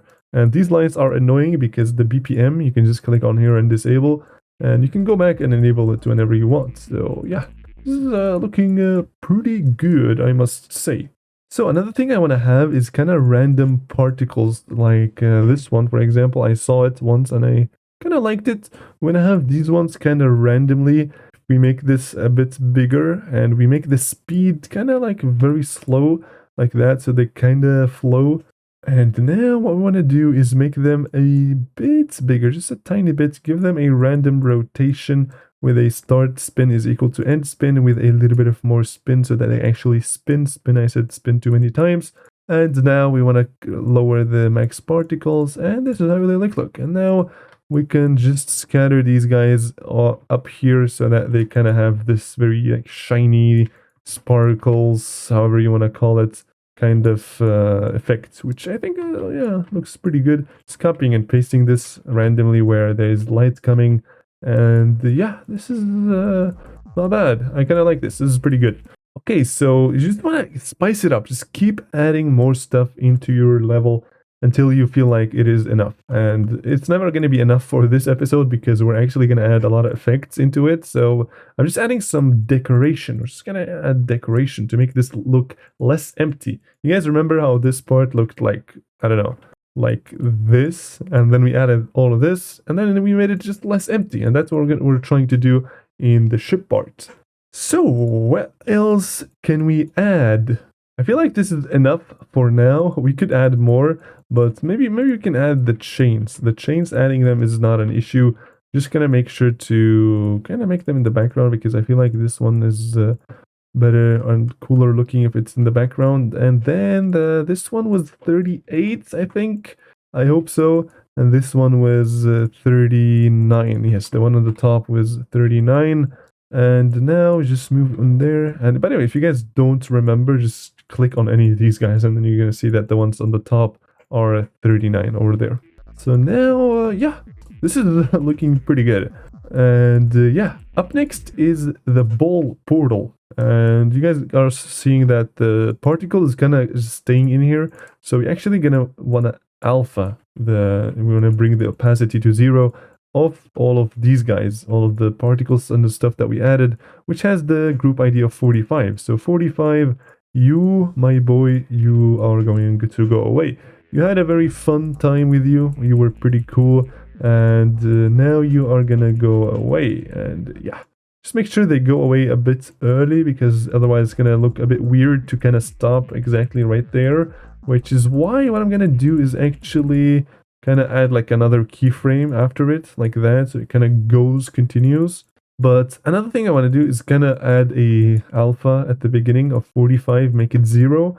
And then as soon as the keyframe starts, in here, exactly in there, we want to make it higher so that the particle is not visible unless you actually enter that part. It's going to look a lot cooler. Just a little bit of polishing, and now it slowly goes away by maybe a bit more time. And nice, we have done the ship part. The design of the ship part looks pretty cool. So now the ball part. I feel like the ball part needs a lot of changes because I'm not really too happy with how it turned out. I mean, this part is fine, but that one is it needs a little bit of reworking. So I changed the ball part so that it actually syncs more with the music. Boom, boom, boom, boom, boom, boom, boom, like that. And there are a bit of issues with the gameplay, but I'm gonna fix those later. But for now, I just want to focus on making the camera, because the camera, as you can see, if you enter in here, you're no longer gonna see that yellow thing. So we're gonna add a little bit of more camera to the top a little bit earlier, and I suggest testing the level from here because the camera movements are still applying. So in here, if we start like that, the camera starts going up, so you can see yeah, it's pretty nice. Okay, so now the problem with this one is that you can actually hit it a little bit too late, so I'm just gonna get rid of this one so it doesn't look unfair or anything.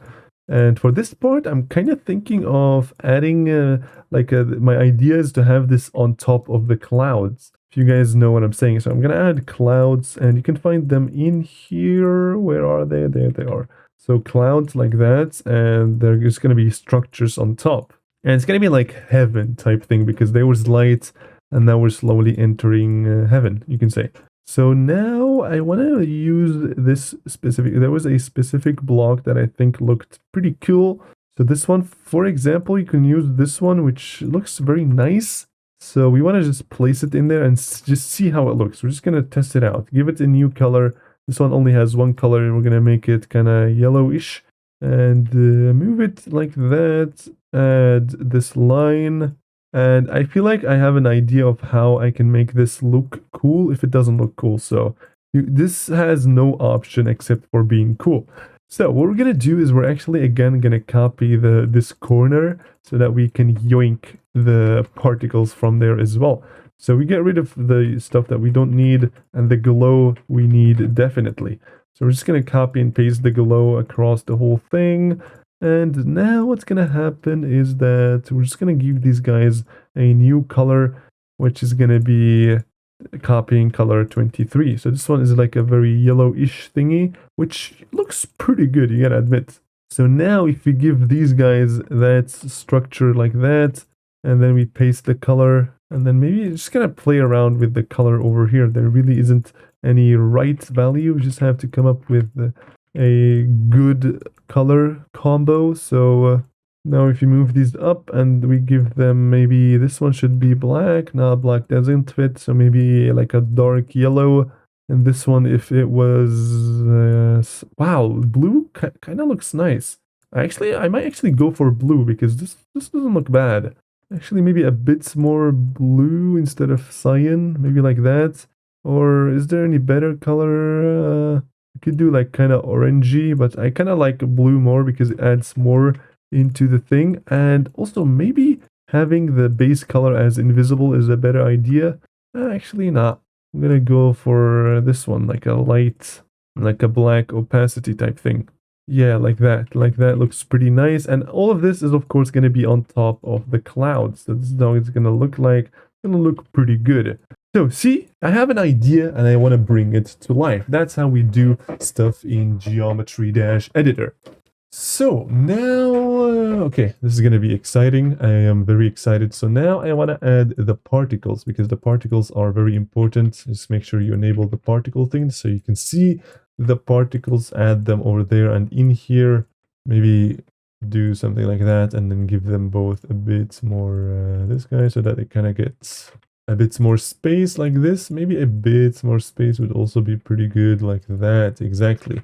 And now we're gonna make these guys, of course, the color of 22, which is gonna be like that. Yeah, that looks pretty nice, you gotta admit. All right, so now we have a block design which looks pretty nice. So we're gonna get rid of this one. We actually can't get rid of this one because we need this. We're gonna make it black because this one has hitbox, but these guys don't have any hitbox. These are just decorations, right? So like that, and this looks very nice already. So we're gonna add just some random clouds here and there and see how it's gonna look. Add another new cloud over there. Maybe make this a bit bigger and scale it like that so that it doesn't look too repetitive. And now what we're gonna do is we're gonna change the background color. Red doesn't fit anymore, so I want to change it to kind of like a light blue, like that perhaps. Let's see, how is this gonna do with the new background that we selected? So this part looks pretty nice already. And what about the next one? Boom.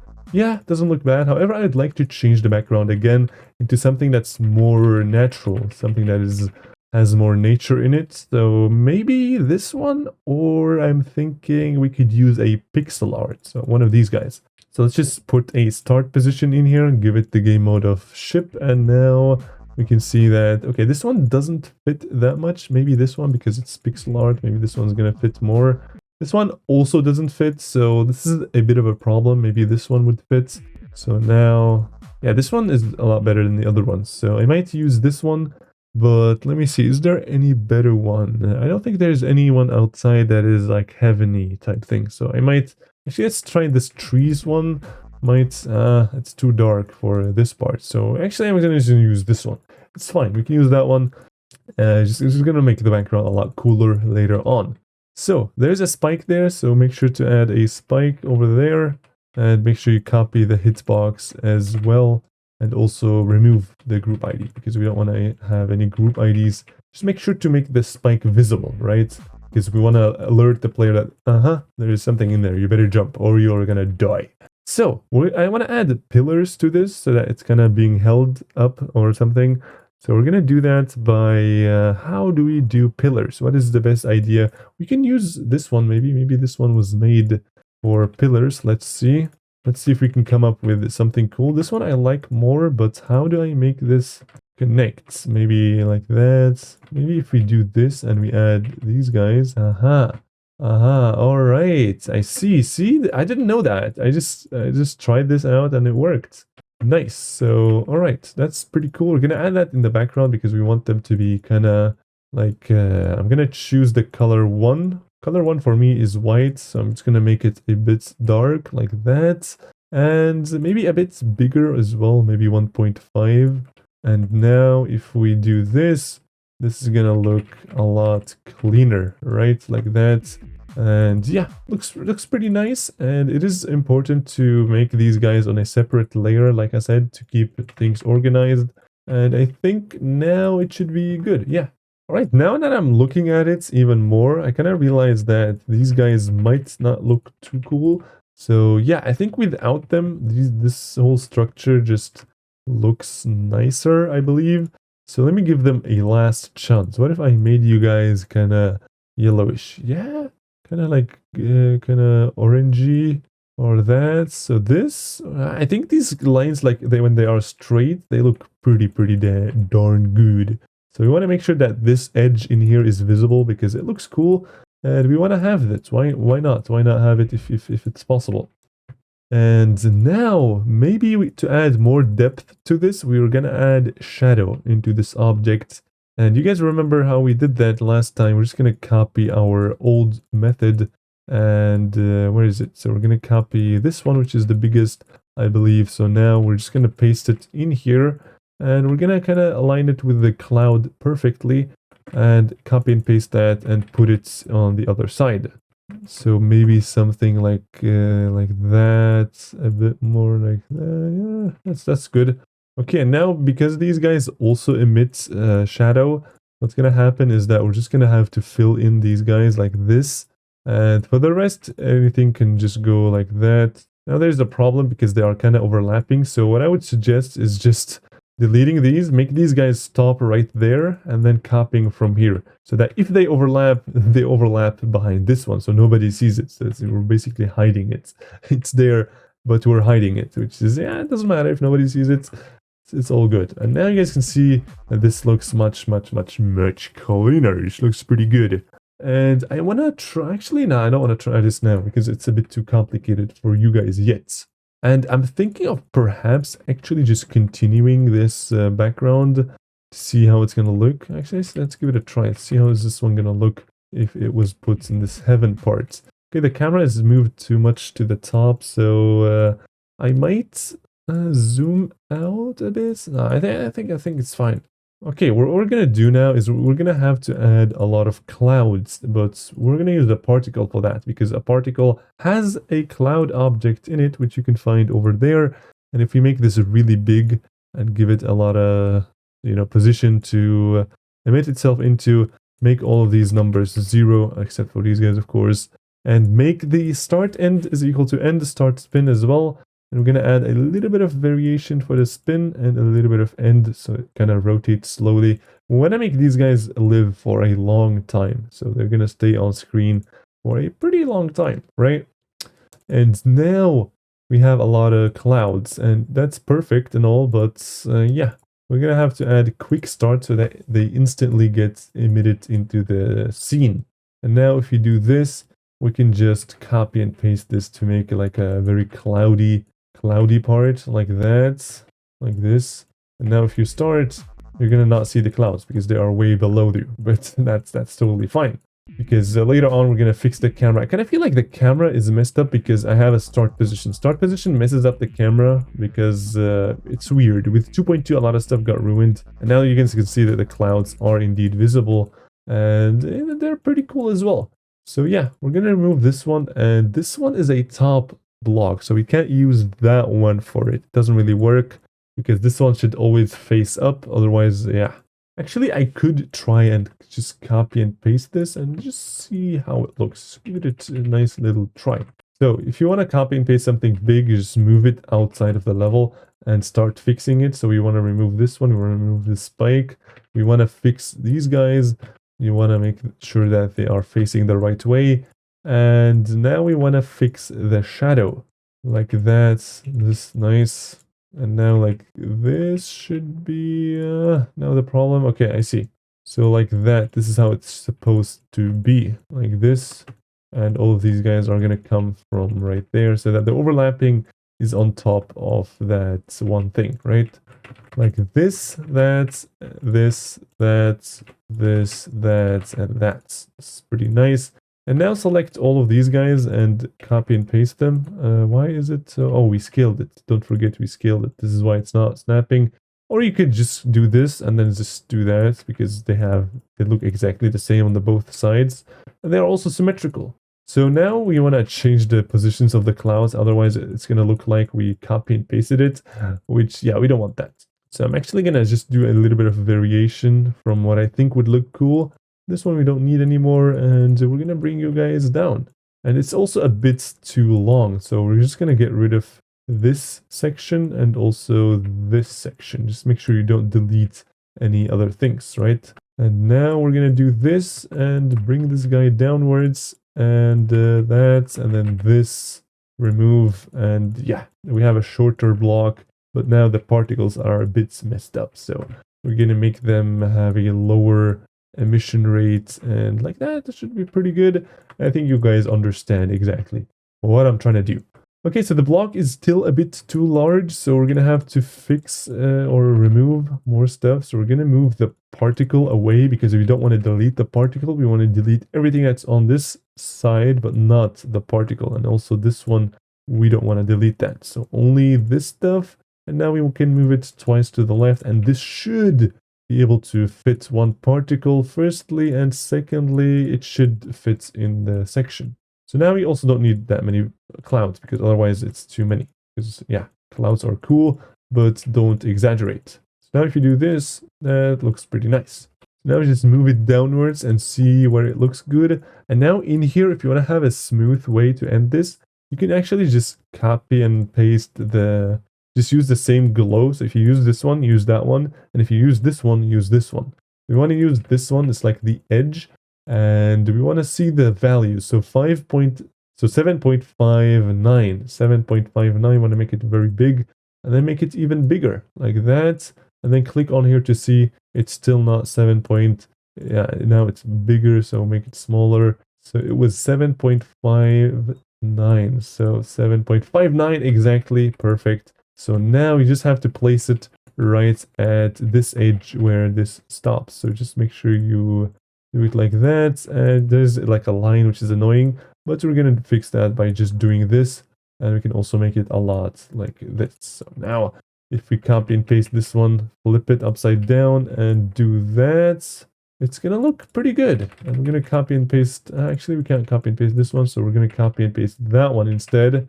And we're gonna do something, I think this is pretty good. Okay, now let me see how it's gonna look like with the ship part after we're gonna come from the ship part. Boom. Yeah, that doesn't look bad. I kind of feel like this one is a bit too wacky looking. So what I'm actually gonna do is I'm simply gonna copy and paste these ones like that so that it doesn't look like it, although it should, right? Or if you want to go crazy mode, you can select this one, see that it's 19.6, and then select that one, go to 19.6, which should be 19. Yeah, 19.4 should work. It's not exact, but it should do the job, I believe. So now if you do that, it's a bit messy. You guys can see there are these annoying lines. And we just want to get rid of everything that's in there so that we can actually continue using this one block. So now we have made like a smooth edge over there. And if it's not too smooth, don't worry too much about it because the player is literally going to see that for like a slim second if they even look at it. So yeah.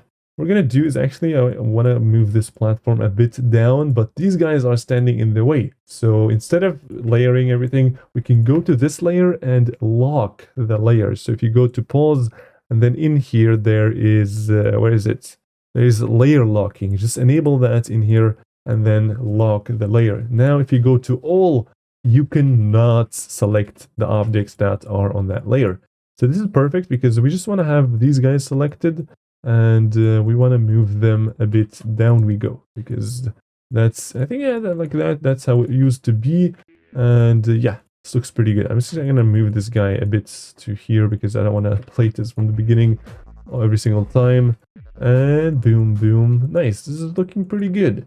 Okay, so how do I want to indicate that there is danger up there?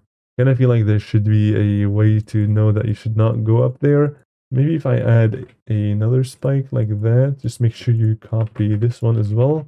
So now you have two spikes in there, and maybe something like that would look, yeah. I kind of want to have it kind of like behind the cloud because that just looks a bit better, right? Like that. Nice. This looks pretty nice.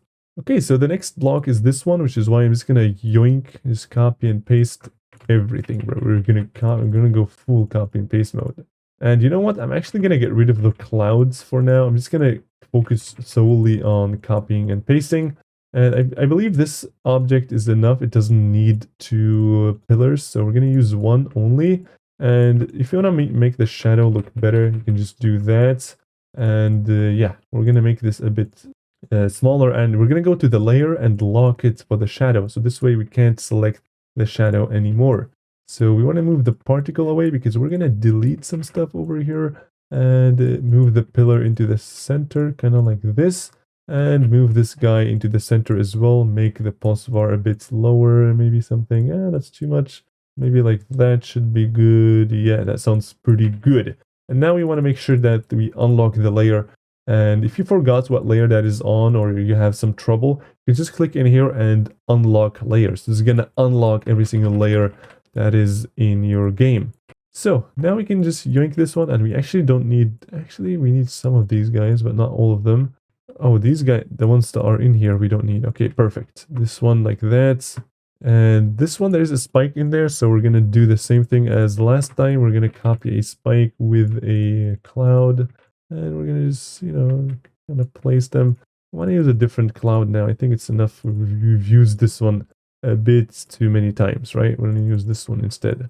Make it look cool, exactly like that. Nice. So now we're just going to move on, just continue doing everything as we did. And I'm just going to yoink, copy and paste, copy and paste, copy and paste, change the variation, and it should be pretty good to go. All right, so I added a copy and pasted version of the old ones, and now I'm just going to get rid of these guys. And yeah, we're gonna spam, we're gonna move these guys down there. We're gonna remove this one and add these ones over there and remove these guys. We can just remove all of them at once and we can select like that. Boom. Perfect. This is looking very clean. And now it's just time to add the pillars, which should be a very easy task. Just make sure you add it at the center because it just looks a lot cleaner.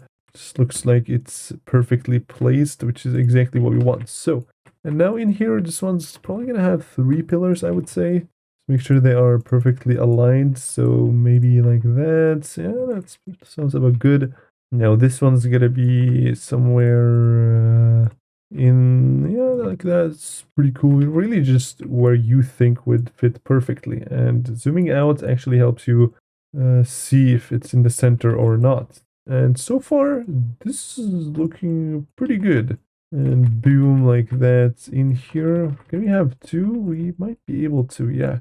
Thing like that. Yes, that is very nice. And now it's time to add the clouds as well. We're going to go to that tab, copy, and then we're going to just add some random clouds. Just make sure to add a little bit of size variation so it doesn't look too repetitive whatsoever. Like that, some very nice looking clouds, just scattering them around the block design to kind of make it like they are floating because clouds and pillars and stuff, if you guys know what I'm saying. So this is already looking not bad, I must say. So just copy and paste the other ones that you have placed in case you ran out of any. And now it's time to copy and paste the spike. So we're just gonna copy and paste it in there and in here, in there, up there, and down here, down there, down there, and in there. So we're gonna do for these spikes is I'm actually gonna scale them down so that the hitbox is a bit smaller because this is an easy level, of course. And we're gonna go to 5. I'm gonna make them invisible. And yeah, this is looking pretty good. I also want to add some clouds like that so it just feels a bit better. Right, we always agreed that spike with cloud is always nice, so why not add that, right? If you always have the option to make it look better, why don't we? Why don't we? I mean, there's literally nothing stopping us. Copy and paste, and boom, we have gotten it, right? Boom, boom, boom. Ooh, the shadow in here is very annoying. I just saw that. So do this and move these guys the left. And also we forgot to add shadows, I remember. So the shadow is up there and we just have to, the shadow is probably the easiest thing to do. Just have to make sure you don't mess up, which is pretty hard. So we're gonna, the first thing I want to do is actually see the length of that thing. So from here to there approximately. So add 5 and then copy these 5 so that you can copy and paste them all at once. And like that, you have a shadow. And now we just want to move it to the right position. Something like that sounds about good. And now we want to copy this one and paste it in here and try to do the same shenanigans. Or you could actually just scale this up by a lot so that you have something like this, which could work as well, to be honest. Now that I'm looking at it, you can get creative to, you know, optimize your levels a bit more. That would always be awesome. So nice. What we want to have now is also this one, like that. Gonna select, actually I'm just gonna select this one, this is easier. Like that, and this one's gonna scale a little bit just to make sure it is perfectly fitting, like that. Actually, I'm gonna take the cloud with me, like this. And this one's gonna go like that. Alright, so now we have shadow, we have a block design, and it's looking pretty good. Boom, boom, boom, boom, boom, boom, boom, boom. See, you guys just have to have the perfect idea for the current gameplay type that you are playing. So this one's gonna go up, down, up, down. So I thought pillars would be cool. Maybe something else would be better. I don't really know. But I think this is pretty nice. So the clouds now, we have to copy and paste them as well. So just select one of these clouds. The objects to select is a bit hard because the particles are actually pretty big. But something like that should do it. Like that. Alright, nice. I also want to change the post var for all of these guys, make it a bit more so they have more variation, maybe add more particles as well. Yeah, This sounds good. And I also want to copy this particle that was up there. And I can't select it because this layer is locked. Make sure you don't forget that. And unlock it. Grab this one and just spam it kind of under here to make this very nice effect. Boom, boom. Just kind of spam that like that. Should do it. Like that. See, this is looking pretty good. I'm also thinking of kind of making the clouds move a little bit to the right, perhaps. So if you add a bit of speed towards that direction specifically, and maybe a bit of variation as well, like that. So they are kind of moving like that. Yeah, I think this is a lot better. So this is like a lot more life brings to the level. Okay, so you guys know that this shadow is also a bit weird. So I'm just going to fix that real quick. And perhaps this one is as well. So fixing that is a why not. Boom, boom, boom. I kind of feel like this is, we can zoom in now a bit more because you're going into like a corridor, you can say.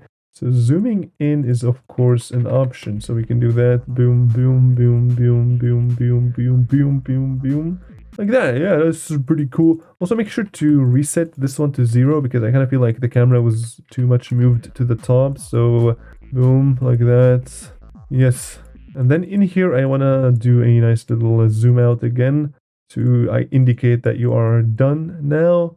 And in here, another quick zoom out because this is going to be like a drop. So 0.8 sounds good.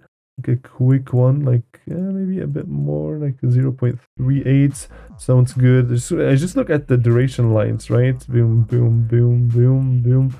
And then it kind of zooms out quickly because we're going fast now.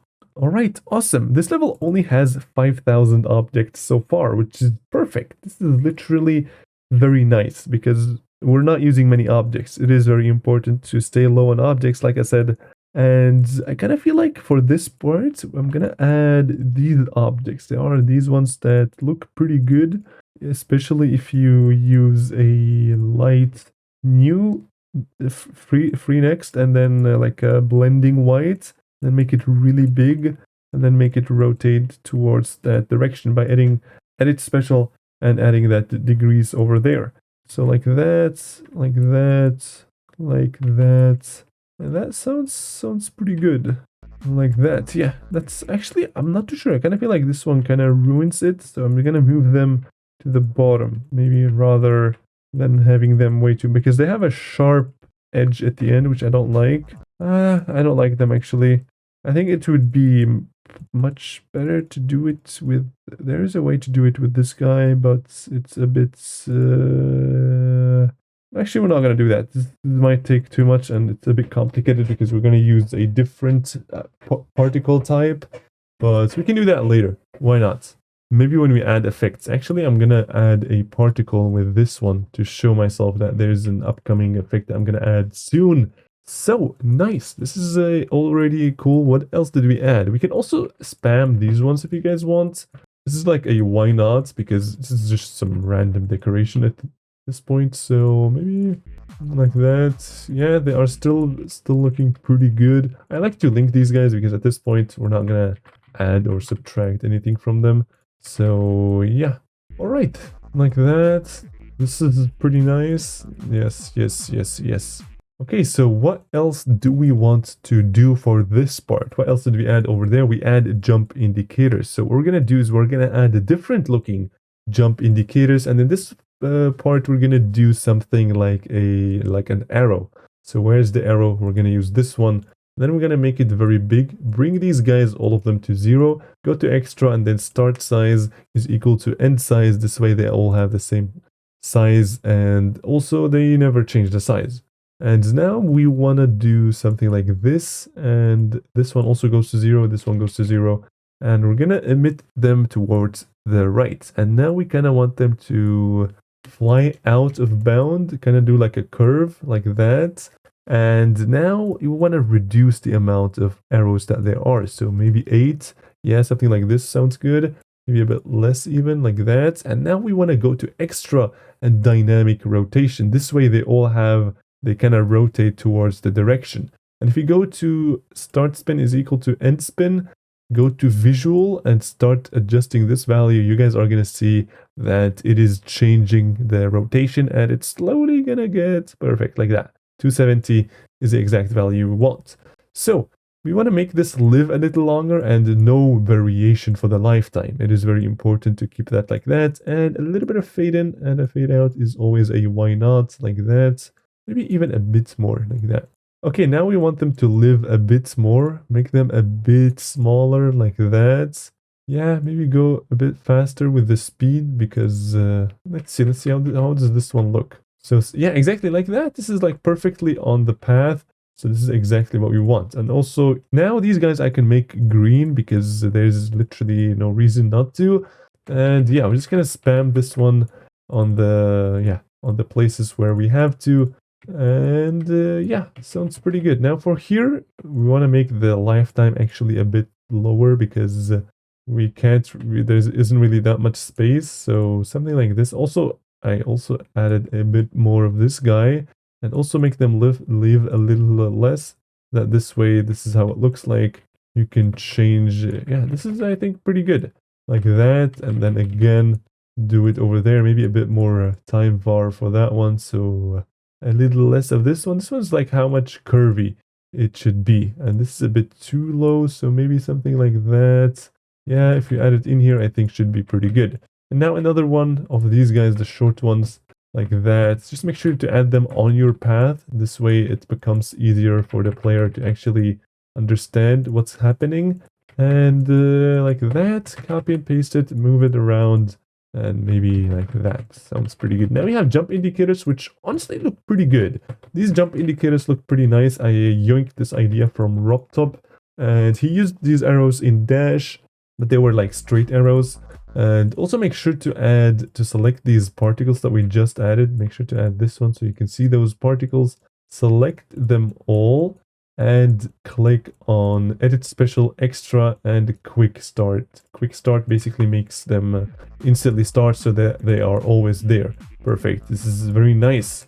Okay, so now a problem I can see is that somebody can click here a bit too early. So I'm actually going to add an invisible block that's going to just stay over here like that in case you kind of mess up so that you still have a way to recover. Maybe like that so that you don't have that much space to recover, but still some space, right?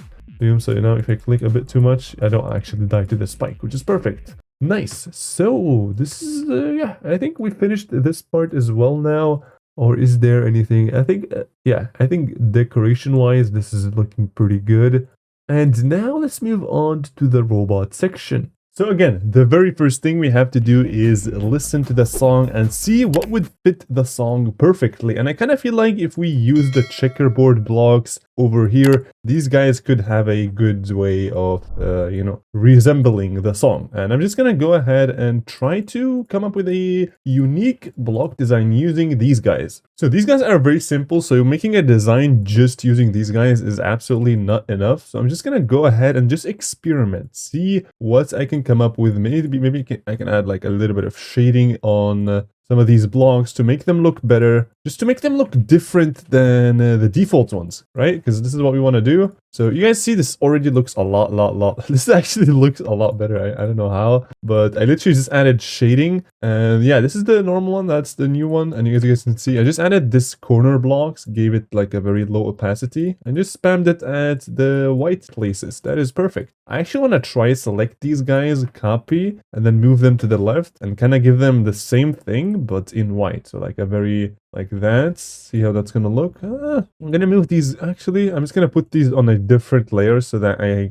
can actually, you know, manage these individually. So I'm just going to move these guys over there and see how it's going to look. Yeah, I think that's not bad. That's like 100 objects, though. That is quite a lot. So let me see. If I remove these guys, yeah, I think this is still pretty fine. So I'm just going to use this one. And this is still very empty. So like we used to do to copy that corner block, we're going to copy this one. And I also want to copy this one. I'm going to copy this one and as well as the shadows. Make sure you also grab the shadows. And now we're going to go ahead and bring it over there. See if we can, you know, experiment with it to make it look more identical to the previous parts. Because remember, we're using, you know, pixel art blocks. And this already looks pretty good. When you add this one, it just looks a lot better. And now maybe the glow will make it even better. Let me check it out. So I'm just gonna go ahead and grab these guys and put them over here to maybe add like a little bit of shading on the corners. And this actually looks, I kind of love this. This is pretty good. And now I'm just gonna go ahead. Ooh.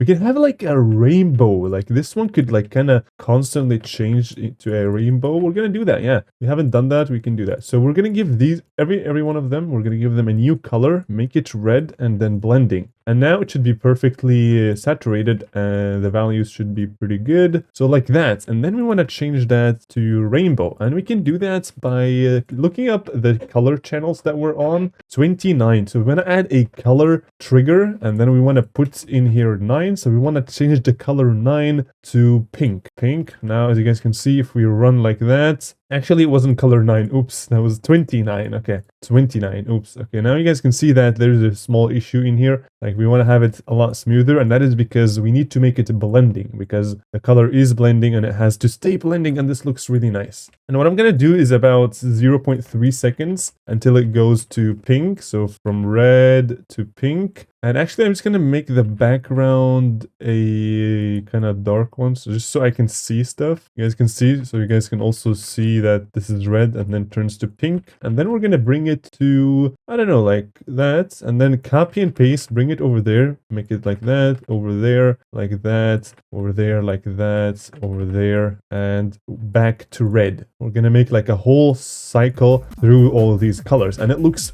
beautiful. This is looking really good. So what we want to do next is we're actually gonna, so as you guys can see, like I said, these guys, the lines have to always end like that, but in this case it doesn't matter that much because we can select all of them and then go to align X so that they all have the same distance between them, and then we can click on create loop. And the reason why this doesn't really matter is because it's okay if the color kind of is still being changed to pink before it changes to purple, before it changes to blue again. Like there's really, we're not doing like any sudden movement over here. All of this is pretty smooth. I'm actually going to change it to 0.35 perhaps. And now if you guys play the song, you guys are going to see that it's going to constantly switch RGB, which looks fantastic. This looks phenomenal. I absolutely love it. And I kind of feel like this background is actually not bad, the background color. So what I'm going to do is I'm just going to go ahead and start experimenting with this. Maybe I can add more stuff to it. I don't know. Let's just find like an interesting thing we can place on top of this. Maybe what we could do,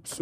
Okay, just make sure you're not holding shift while you are moving in the editor. So what I want to try out, I'm just going to try something. So this is, like I said, this is all the GD editor is about. You just try out some random stuff and see what works perfectly. So what we're going to do is we're going to do this, and then we're going to fill in the empty spot using this one block over here, this one grid block like that. And then I actually want to make everything black and then kind of put it in there. But yeah, I think I kind of ruined it, so I'm not going to use that. So yeah, let's just start putting things, I guess. We're just going to go ahead and get rid of, actually we want this because this is the hitbox, and as you guys can see there is no hitbox on this one. I'm just going to go ahead and do a copy. Of course this is a reserve we're going to have to keep, and now we're just going to go ahead and you know, do copy and paste as always. And we forgot the particle from last time, and also I'm gonna, you know, I'm gonna put it like that and then link. Actually I kind of selected more objects, I believe. So these guys we're gonna link, and if you don't have these, again go here to the gear and enable link controls. So now this one is all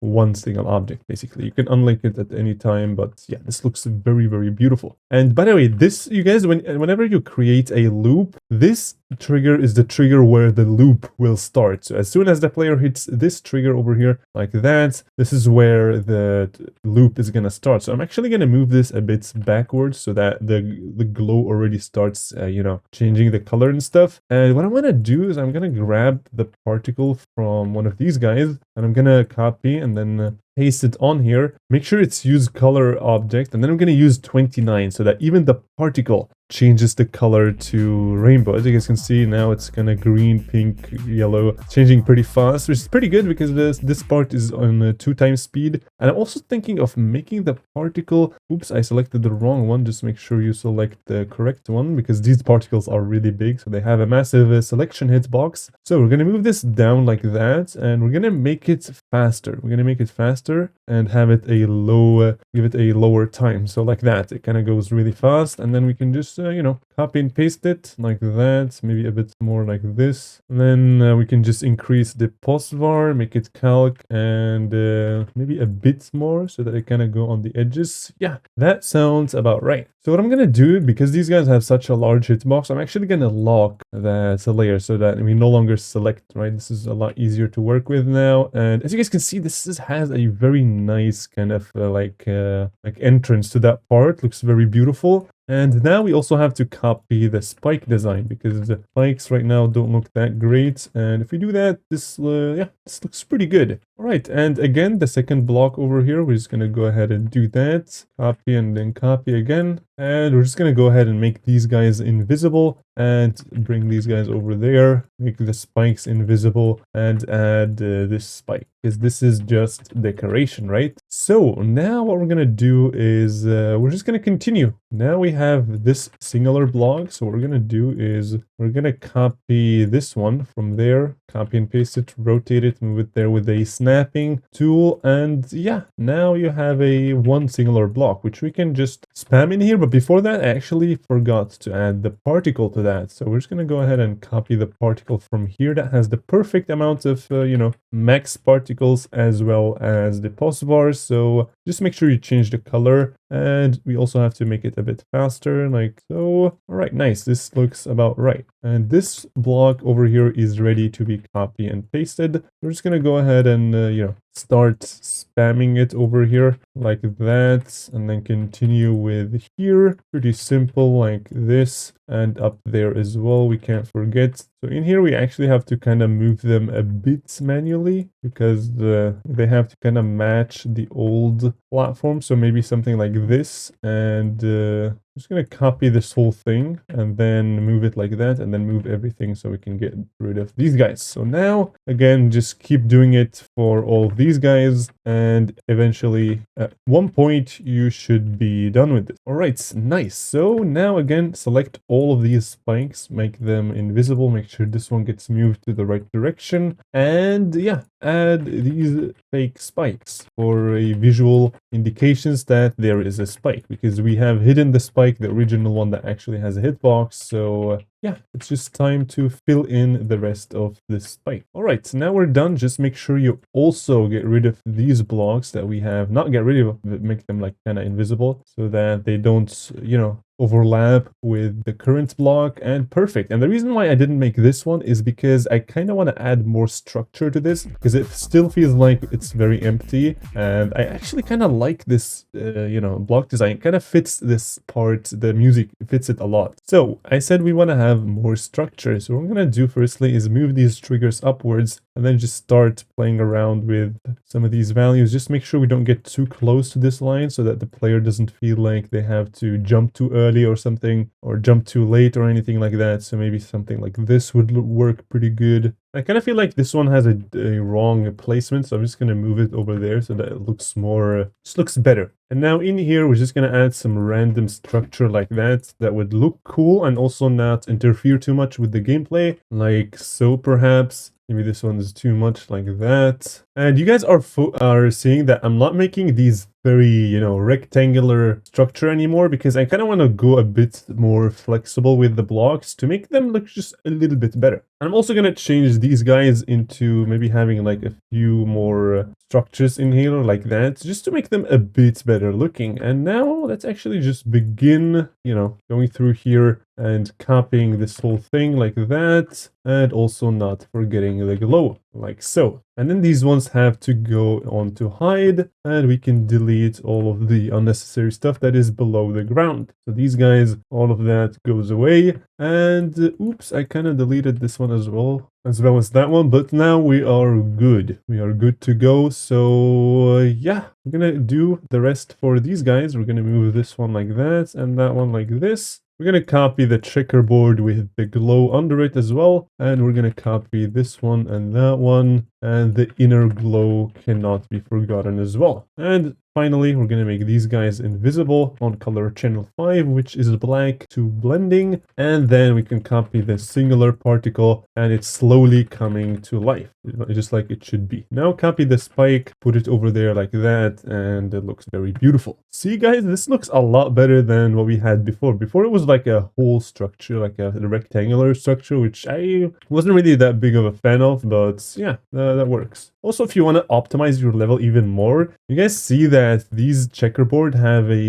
two sides that are black. And because we're actually using this shading, this black shading on black doesn't really change anything, because if you get rid of it, you guys can see that there is basically no difference. But I'm just gonna keep it there because yeah, why not? All right, so now it's time to just you know, fill in the ones that are on the top. I'm just gonna do that by actually copying one of these guys and linking them, or you can use this C and then you can add it onto here. So these are all my custom objects. These are all the ones that I have set. And if you click on this plus, you're actually gonna get a new block over here. And this one is the exact same one as the one that you have copied over there. So this is like the same thing. And this is exactly what we want, so that we can, you know, fill these guys in like so. And perfect. This is much, much easier than having to copy and paste them individually like that. Looks pretty good. I'm kind of thinking that it would be a lot cooler if we kind of connect everything together. So maybe something like that, and then maybe a bit like this, and then one more connection like that. I'm actually going to see if this one looks better, but for now I think it does. So again, just copy these guys, put them on there, and fill in these you know, these empty spaces. Make sure you connect them. So this is just, you know, me trying to come up with something cool, which is working pretty well. Now we have a problem here because this one we can't really do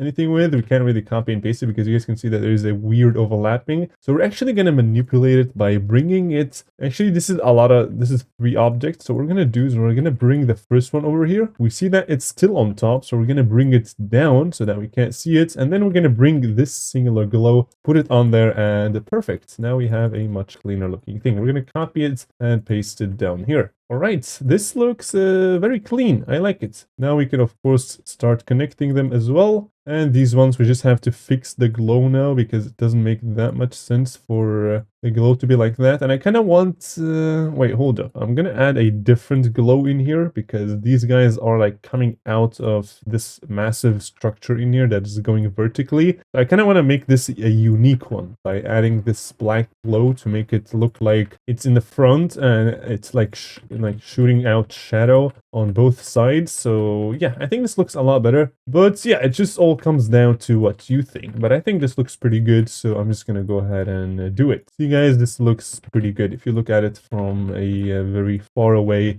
angle. And if you guys really want to know what is good and what isn't, you could, you know, ask people on my Discord server, for example, or what you could do is you could just play a lot of online levels that are featured, and then your brain will kind of just pick up on things that are good. And then when you make something in the editor, your brain is going to be like, this is good and this is bad. You just have to play a lot of online levels to really know the difference between bad and good. Alright, so I'm just gonna copy and paste spikes because the red spikes honestly look pretty good on these checkerboard thingies. So yeah, and always remember, if your level starts looking bad like my level is right now, it's kind of looking not so great. And this is because we are still not done. So don't give up. Your level might look terrible, but that is just a part of the process. Every single online level that has ever been uploaded at one point looked terrible. And don't worry, this is completely normal. You just have to, you know, make sure you fix it and just maybe add more stuff. Just make it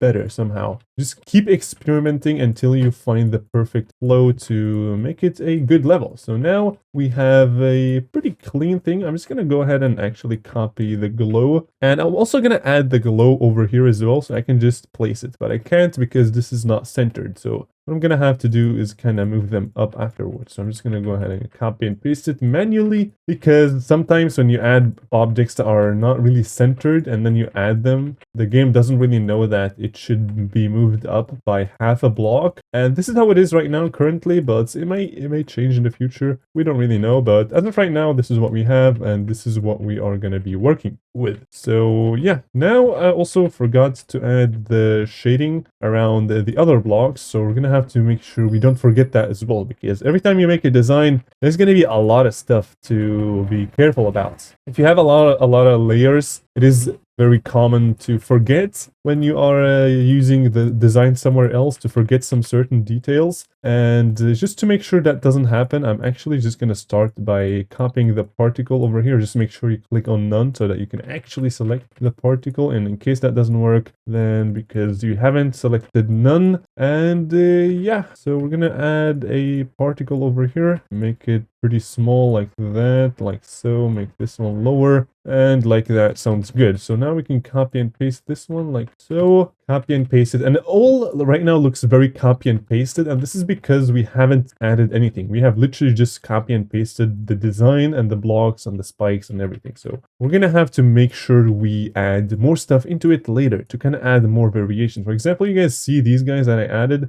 These guys add a lot of life to it because they are just random objects that are on the design that just give it more life, because it's kind of like a random object on it instead of just everything being copy and pasted.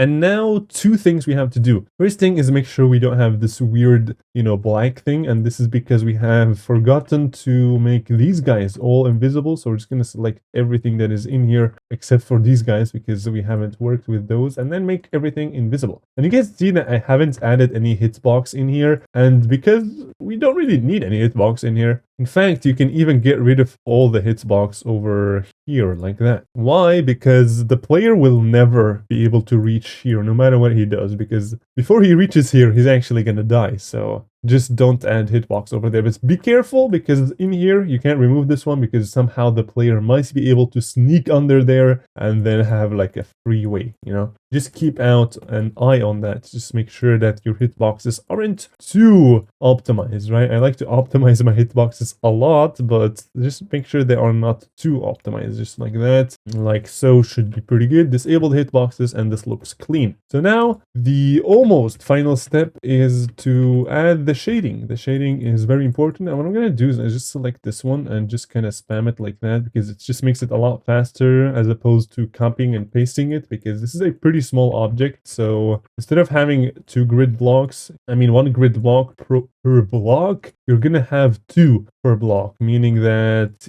your work is basically being doubled, which is why just doing basically drawing them like that. Just make sure you copy the color and everything else. And we're not gonna add any in here because remember we already added these large ones to make sure that they kind of flow in. And there is a small problem that I see that I'm gonna fix in a bit, and that is kind of ruining my design. So I'm gonna have to fix that. So now we have added this small black shading, and as you guys can see, this one still feels a bit weird, and this is because this object that we added, the black glow, should be on top. So we're gonna select every black glow that is large, and we're actually gonna move it up by one layer. And as you guys can see, this looks much cleaner. However, this one still feels like it's a sharp edge. And to fix that, you can really come up with your own idea. I'm just going to add all of that glow into one single, into a separate layer, so that this way we have a much cooler looking thing and a much organized looking thing. So I want to add this one just to see how it looks. I'm going to copy the values and paste the state and the color, because we also want to copy the layers that it's on. And we're just going to see how it looks. It may look terrible, it may not, but I think it looks pretty good. It's going to make these guys stand out more, which is exactly what we want. So I can show you a quick before and after. So this is after and this is before. And as you guys can see, just a massive difference. It's going to make everything a lot smoother, because instead of having that sharp cut, that sharp edge with the glow, we're actually kind of smoothing it out using these guys.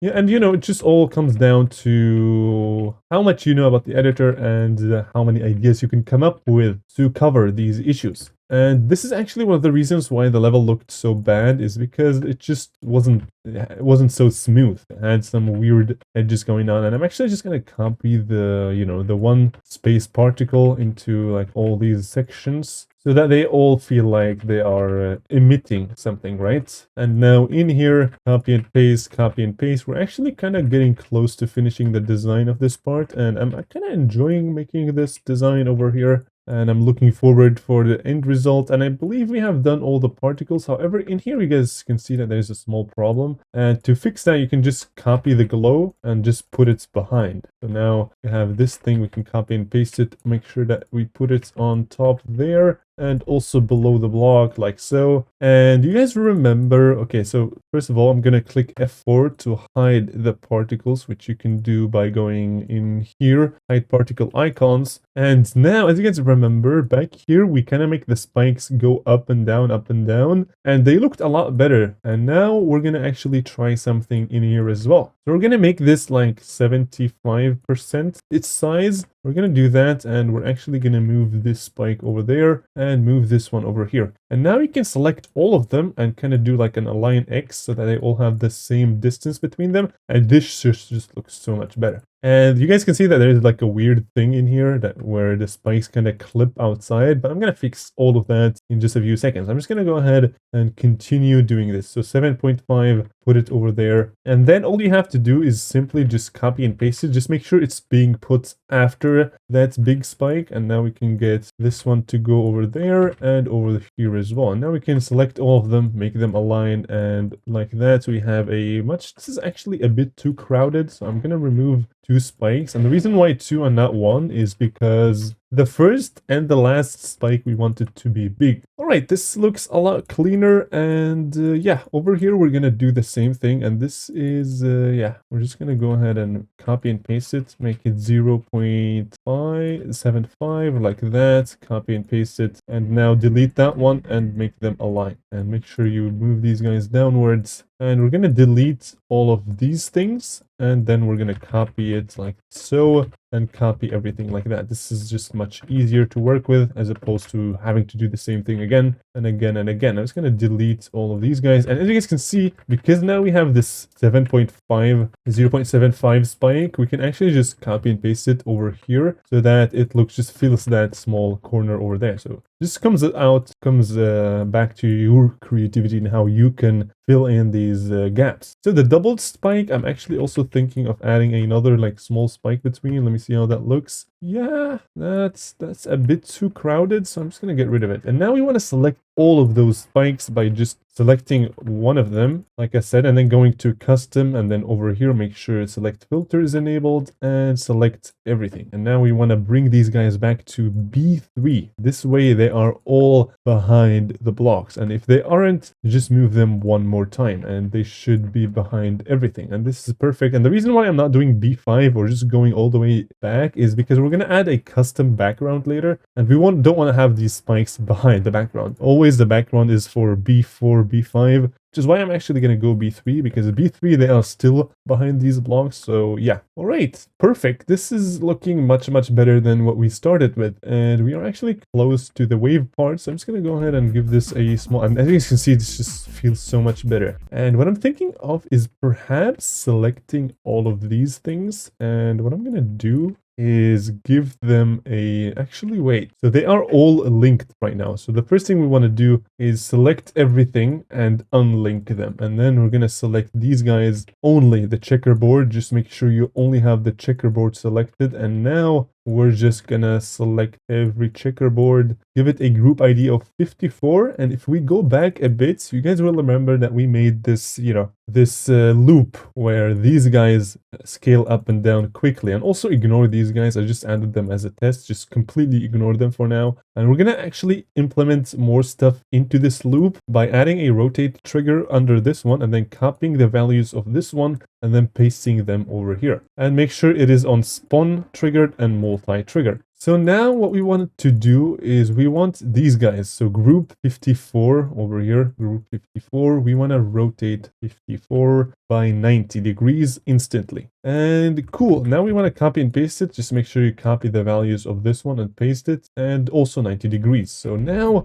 as you guys can see, the checkerboard is kind of getting rotated with the song, which looks amazing. But I don't know if it looks nice or if it looks too... I kind of feel like it's causing too much problem for the eyes, which is why I might get rid of that effect. Yeah, I think I'm just gonna get rid of it because I'm not that big of a fan of it. And the way I do get rid of these effects is by making them a touch trigger instead. And what that does is it makes them so that the player has to touch this trigger. They have to physically come into here and touch this rectangle, which is basically an impossibility because the player can never go under the ground, which means these guys are just never gonna happen. And the reason why I do that instead of deleting them is that maybe at one point I decide to, you know, bring this effect back. Okay, so these guys, right? These guys, we made them and we're gonna just copy and paste them everywhere because they pulse with the music, which is perfect. This is exactly what we want for this part. It just adds a lot more vibes to it, which is, yeah, we need vibes for this part because the song is really saying that. And as you guys can see, this is, yeah, this is looking awesome. So now what I'm thinking of is maybe we can try to copy and paste this one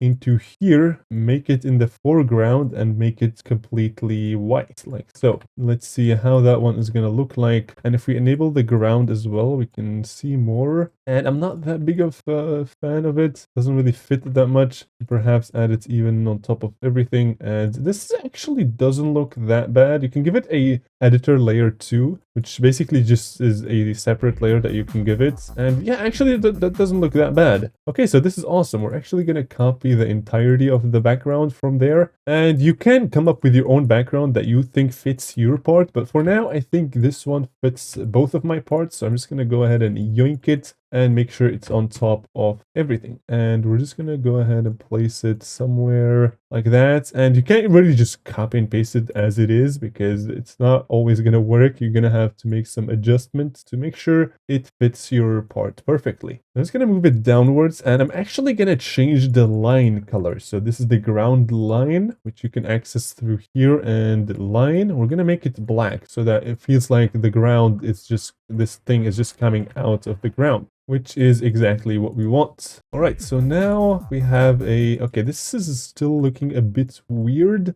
I'm just gonna go ahead and just play around with the rotation stuff of it. Maybe make it look a bit better like that. I actually also want to see what's behind here. So I'm gonna make the background kind of go down like so. And then maybe copy more grass, put it over there like so. And yeah, this is starting to look pretty nice.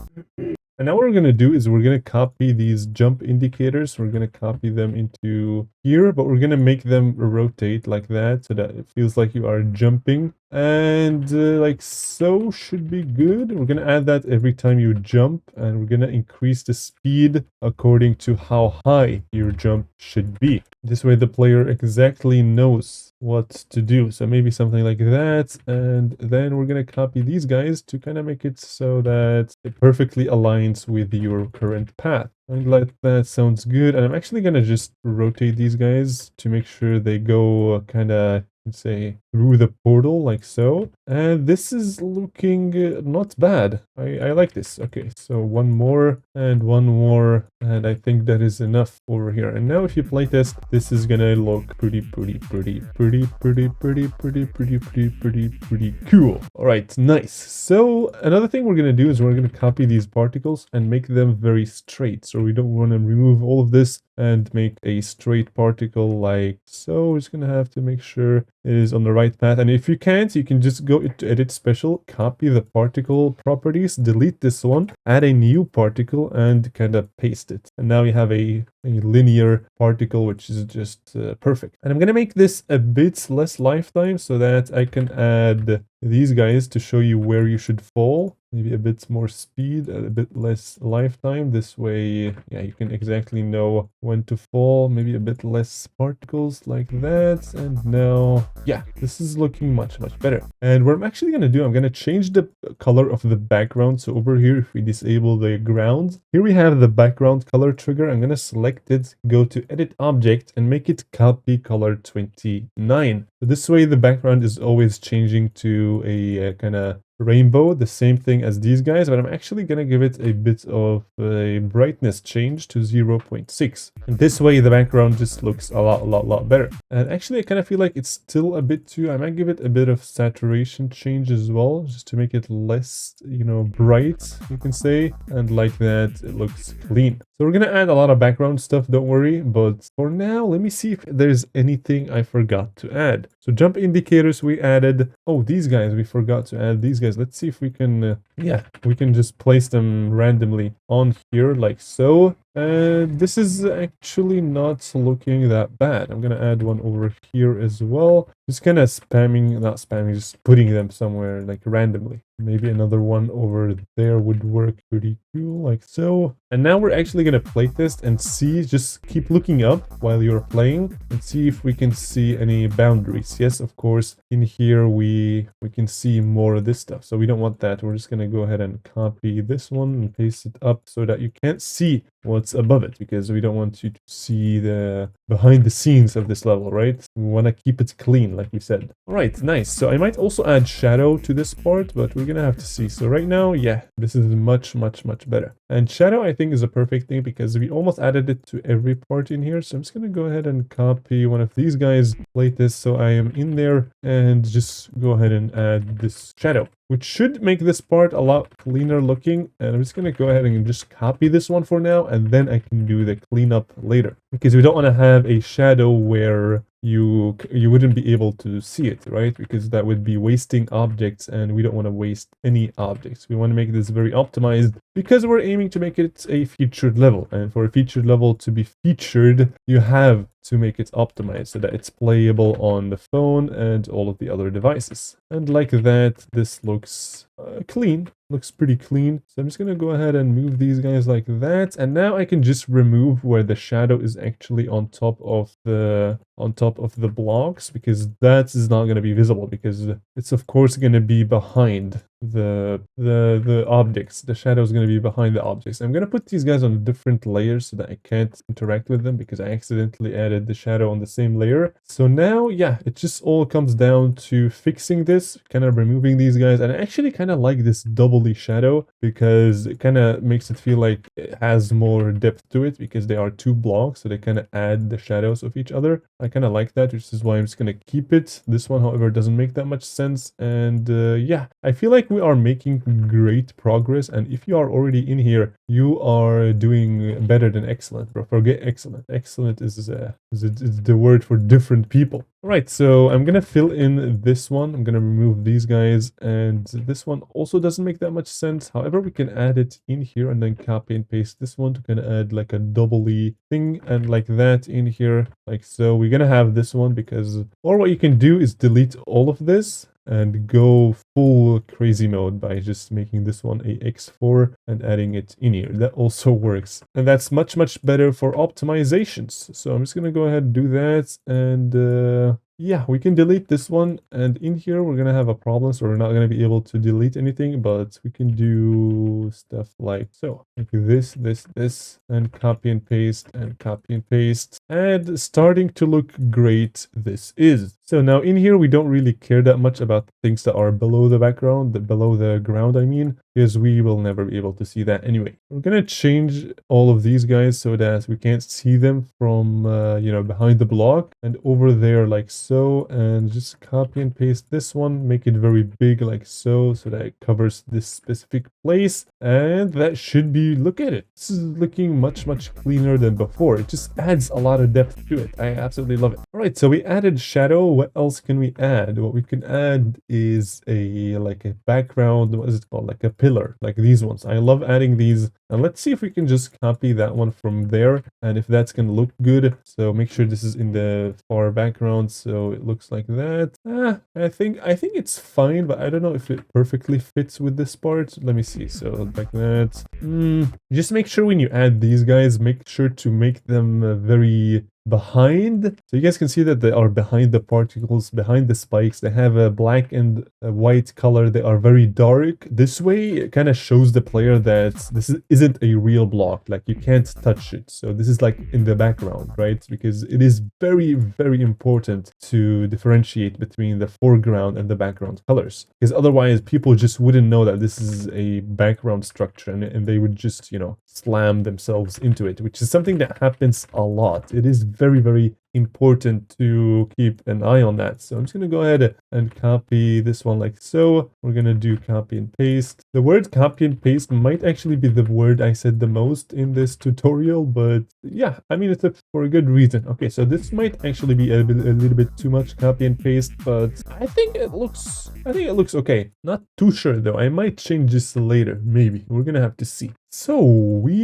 I believe we're done with this part, not entirely, because of course in the next part we're gonna add effects and such things, but I think we are, for a very large, good part, we are done. So now it's actually time to add these guys. I'm just gonna go ahead and bring the background a bit down we go, and you guys can see that this shadow is not working because it should be behind the blocks like so. And if you guys see any like issues with the shadow where it's maybe overlapping with something or anything like that, just make sure you fix it. Just keep an eye on that, right? And I believe that the particle on here is not behind the shadow. It is on T1, so that's not so good. This is an issue that we have. So I'm actually going to select all of the particles that are in this part and make them go maybe on B2. B2 should be good, I believe, or maybe B3 even. Yeah, B3, now they are behind. Just make sure they are not too behind, like so. Yeah, I think this is working pretty good. All right, nice. We have made a design. We have applied everything. We have added the shading and the shadows and everything. And now it's time to add these guys. And we're just going to add this block that we added previously into our list. And we are going to see that this one has a group ID of 3. We're going to give these guys a group ID of 3. And we're going to remove this one. We're going to make it hide. We're going to add these ones into here. And those ones are going to be 4. So this one's going to be 4. You guys will go hidden. And you guys will go on top. This is very nice. And of course, we can't forget the spike. So make sure you remove the particle from it for now. And we actually don't need this spike on it, like the hitbox spike, because we already have spikes up there. So just do this. And this one has a group ID of 3, and the one above has a group ID of 4. Now select every spike, make it invisible, and that should be pretty good to go. Okay, so now we're gonna have to add the glow. So we're gonna copy this one because it's like a very large area because it has the particles and all. So that is perfect. Now we're gonna do this and copy and paste it over there. Delete everything from there. Just make sure the particles don't go too much out of bounds because that wouldn't look that very cool. And now we're gonna select everything, copy and paste, and kind of move it upwards. Just make sure this one has the 4 and that one has the 3, because otherwise they wouldn't move with the platform, which would look very, very weird. And now we're gonna add a shadow, and shadow for these guys, adding it shouldn't be that hard. However, there's one thing you have to keep in mind. We're gonna do this first, and then we're gonna simply just copy and paste this, and then we're gonna get rid of this one, and then select these guys and go like this, and all of that has to have the group ID of 3, because the shadow of course moves alongside the platform, and this one has the group ID of 4. And just like that, we have added this platform as well. And now, if we playtest, you guys are gonna see that if we click, this is clean looking. Alright, I have changed my mic settings and I hope it is better now, but yeah, either way. My mic kind of just goes on a low, I don't know, it's like weird. I'm not even gonna start explaining that. It's just strange, weird stuff. Alright, so nice. This part still looks a lot, this looks very empty, and I'm gonna fix that later, don't worry. Now, we're gonna get into the wave part, and the first thing we're gonna do is copy the particle for the dash orb and move it a long way over here. I kind of feel like it's kind of falling, and that's because this one's actually not 270, because that's not the perfect rotation for it. And now we're also gonna have to change this one to 270. 270 is the right rotation so that it goes perfectly in a straight line. And yeah, this is looking pretty good. I'm actually also thinking of adding chains to these guys because it would kind of make them feel a lot better because they are moving. So maybe the chains are the reason why they are moving. And I'm also going to add the chain as the color 30. Actually, I'm going to go with new free, next free. And 30 is actually going to copy the color 29. However, it's not going to be blending. This way, the chain looks like that. I'm also going to make this side a bit darker. This way, it just looks a lot cleaner. I'm going to make it below,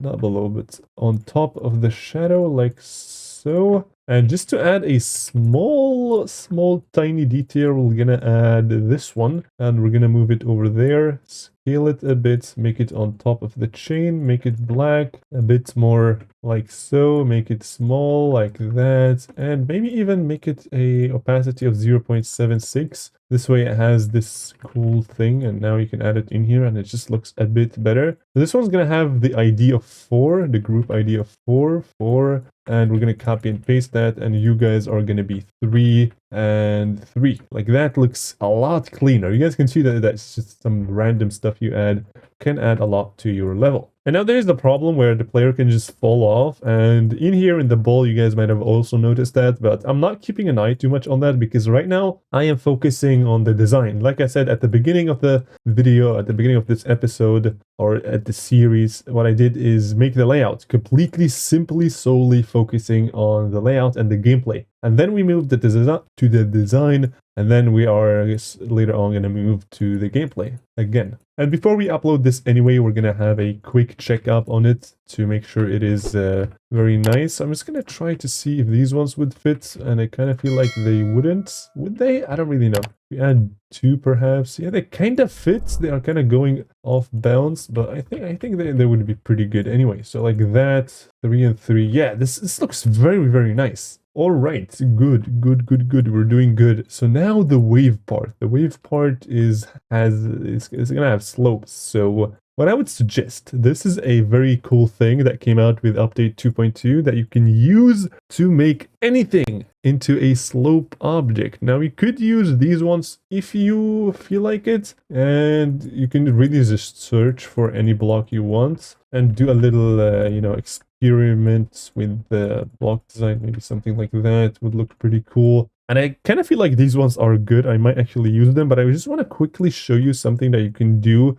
to bring any block design into a wavy block design. So let's say, for example, I'm going to grab this one, put it in here. I'm going to grab this one alongside it, delete this one, and bring them all over here. So let's say this was your design and you kind of want to make it a wavy. So you kind of want to make it like a slope, but there isn't really a slope for these ones. So what could you do? What you can do, which isn't the perfect solution, but it's a very nice and very sneaky solution. So let's say this was your thing and you want to kind of make it into a slope. So what you can do is go to the warping system, do this, put this guy right over there, and kind of make it go up. And as you guys can see, we have created a slope, which looks kind of cool. Like that looks pretty excellent. And if we just do, what you can do for the bottom part is you could just fill it in normally and then do that. And then this is how it would look. And then you would do this because we're going to have twice. And you could delete that, delete this, and copy and paste it twice. So right now we have literally made a wave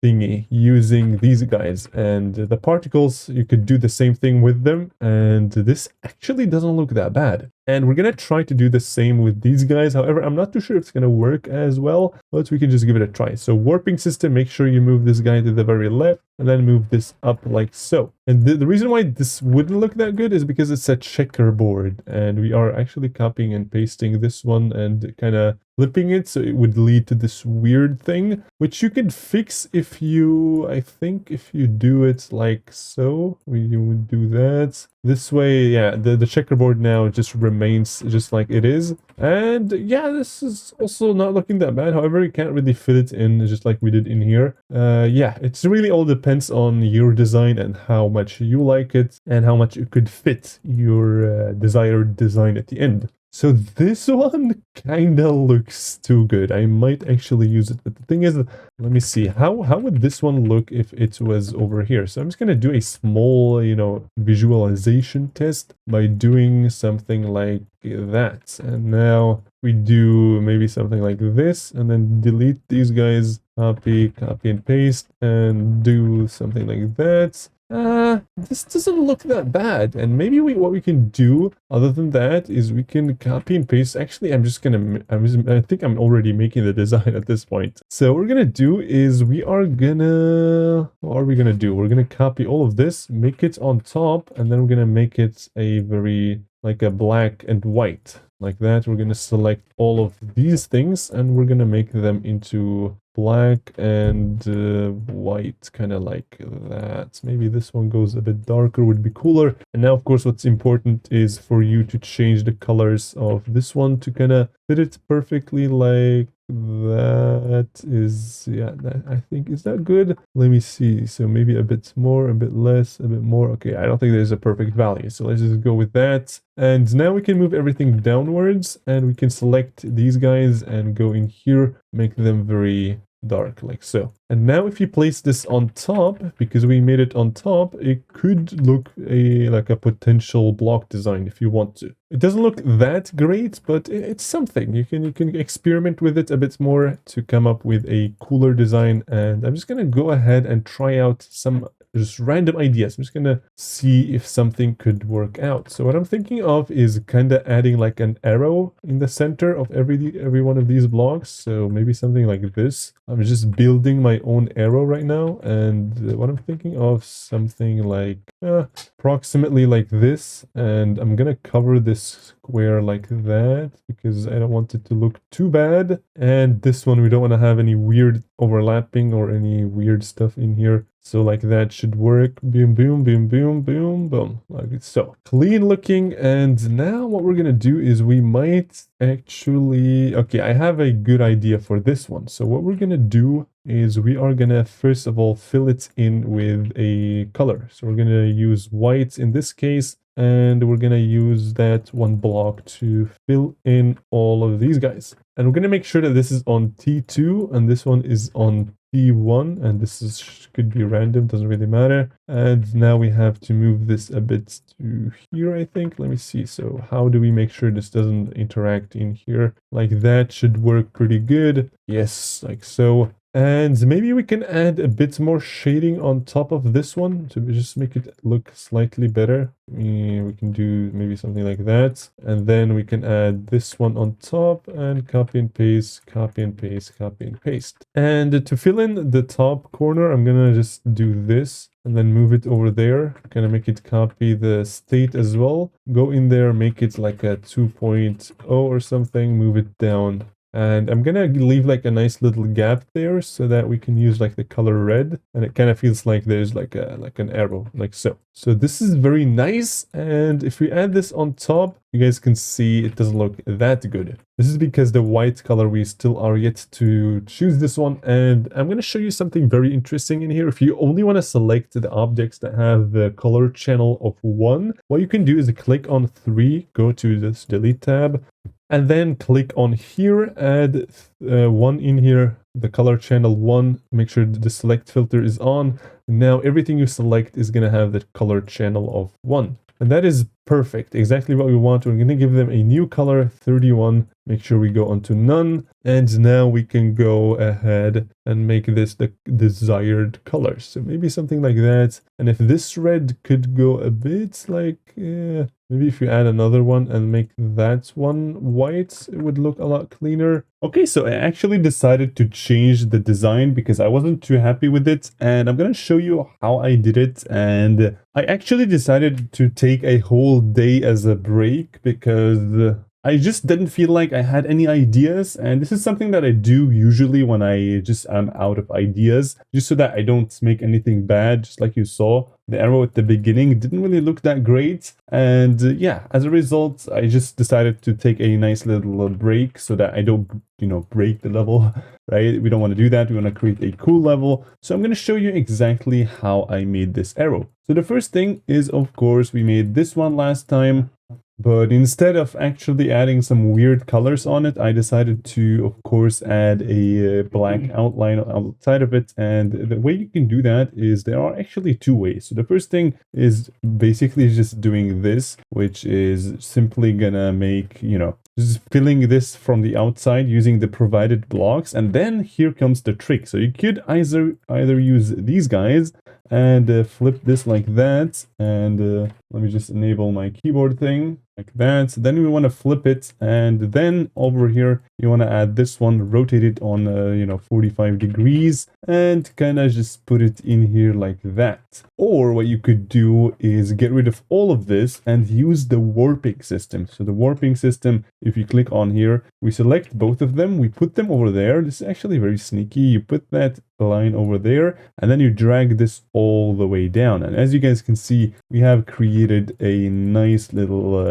glowy thing. However, you guys will see that the strength of it isn't really fitting. So we have this one, which was made using the warping system, and then we have that one, which was made using the normal slopes. And you can choose which one you can go for. I think I'm going to go with this one because first, it's less objects, and second of all, it doesn't really matter that we have this weird, edge over there, because yeah, this is black on top of like really dark colors, so you wouldn't really be able to see it. So now if we delete everything we have made for testing and put this right over there, you guys will see that we have a nice little glow. And this is how it looks so far. And I also decided to add this glow. So basically just add this one like so, move it to the center over here like that, and then make it like so, make it on top of everything like that, and then bring this point downwards like that, and then just scale it up, maybe a little bit like that, and it looks a lot cleaner. I'm going to use this one because I've made it before, but it looks exactly the same, and just a little shadow from here and there using these objects over here. We add this one over there just to kind of fill in the corners. That makes it look a lot better. And with that, we have a beautiful arrow, and I'm actually going to go ahead and put this on a new editor layer too. For later, we're going to move it. We're going to move the arrow. And then we have these ones, which I made using these specific blocks over here. So if we add it, rotate it, and then add another one, rotate it as well. And then we kind of just move it like that. You guys are going to see that we're going to get a nice little something. And then you can just, flip it over there and put it on there. And for this one, I added it over there like so. And then what I did was copy and paste and rotate it around 45 degree angle, and then something like this, and then copy and paste it and put it over there. Just make sure that the distance between the glow and the block is the same throughout this whole thing. And this one I believe should be a bit moved up like so, and like that should be clean. And I'm actually gonna use the old ones as well here, like that. And with that done, we have an arrow. We're just gonna make sure that these things are also on layer 17, so that all this arrow is on that layer. And now we can put it over there, and you guys can see that this does not look bad at all. And then I also decided to add this, the structure that we made using this one. I decided to completely make it black by going to edit object and then base and detail, go to color 4, and then I can just put it on top and then also make it behind the glow so that you can still see the glow. And kind of moving it downwards like that would be pretty good. And yeah, so this is how it looks pretty good. And you guys will see that. Actually, no, I'm gonna leave them. I was about to delete these ones, but they actually are visible in here, so deleting them would kind of ruin that.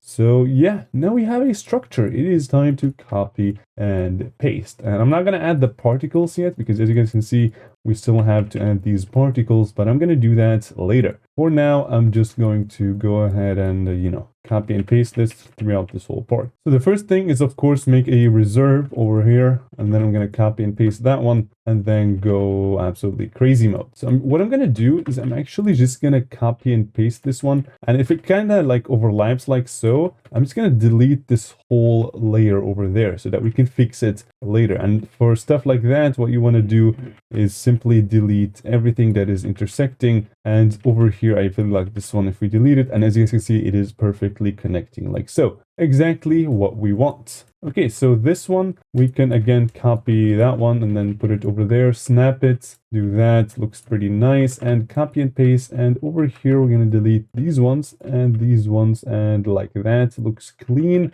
and as well as these guys have to be deleted also, and yeah, this does not look bad at all. And now over here, what we want to do is we actually want to do this, and then bring the arrow kind of up so that we can just control these ones, and then we want to move this to the exact position of that one, like so. And then we want to grab, what do we want to do now? Now we want to just grab one of these guys. Actually, I'm going to take it from this block because we already built it and the color is also perfectly matching. I'm going to paste it in here and kind of make like a snapping thingy, and now I can just do this, and these ones are actually not snapping on the grid block because otherwise they should be kind of like on it, but I don't know why they're not. I feel like you just have to manually move them, which isn't an issue. I mean, they still gonna, yeah, like that. Actually, there is like a small issue which kind of isn't that very cool. Yeah, like that. Like that works pretty good. And now, of course, we're gonna have to copy and paste this throughout the whole part. And then we just want to fill in the rest of these guys. And of course, we can't forget this one that we added.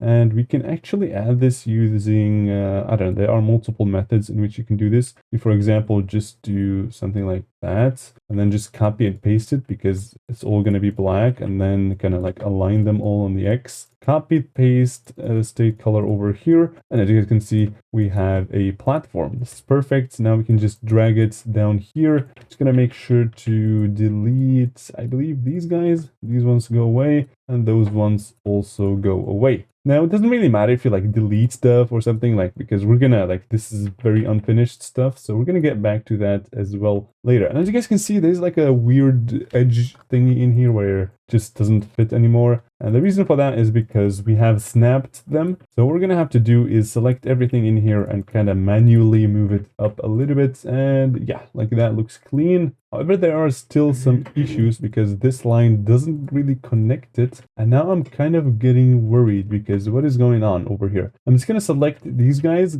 move them up by a lot. And then I'm going to go ahead and select those ones because they are connected. And then I'm going to try to snap them. And it seems like there's an issue with the snapping because the game can't really register on which, like where the, what is it called? The base object is going to be, so the game kind of just guesses and it always gets it wrong. So now if we do that, it should be much better. Now we just have to, because we selected the slopes, there were also slopes in this like arrow, so we're gonna actually have to move them again back like that. And now you guys can see that this is starting to look pretty nice. And this one, of course, we're gonna get rid of, copy and paste that one, gonna move it like so, and clean. They are connecting each other. And this is how I like to do the wave. Can I make like a very smooth platform going from beginning all the way being connected to the end? This way it just looks a lot better. And this arrow I'm actually going to get rid of because it doesn't really make that much sense, because we're going to have to delete everything that's in here because this is a straight platform like so. And I'm just going to go ahead and copy and paste this one across the whole thing. And you guys can see that this is starting to look pretty good. Now this is awesome because now we also have these slopes, and I think you can also do it. I actually haven't tried it, but we're gonna see. We're gonna see if we can bring these guys to the same angle as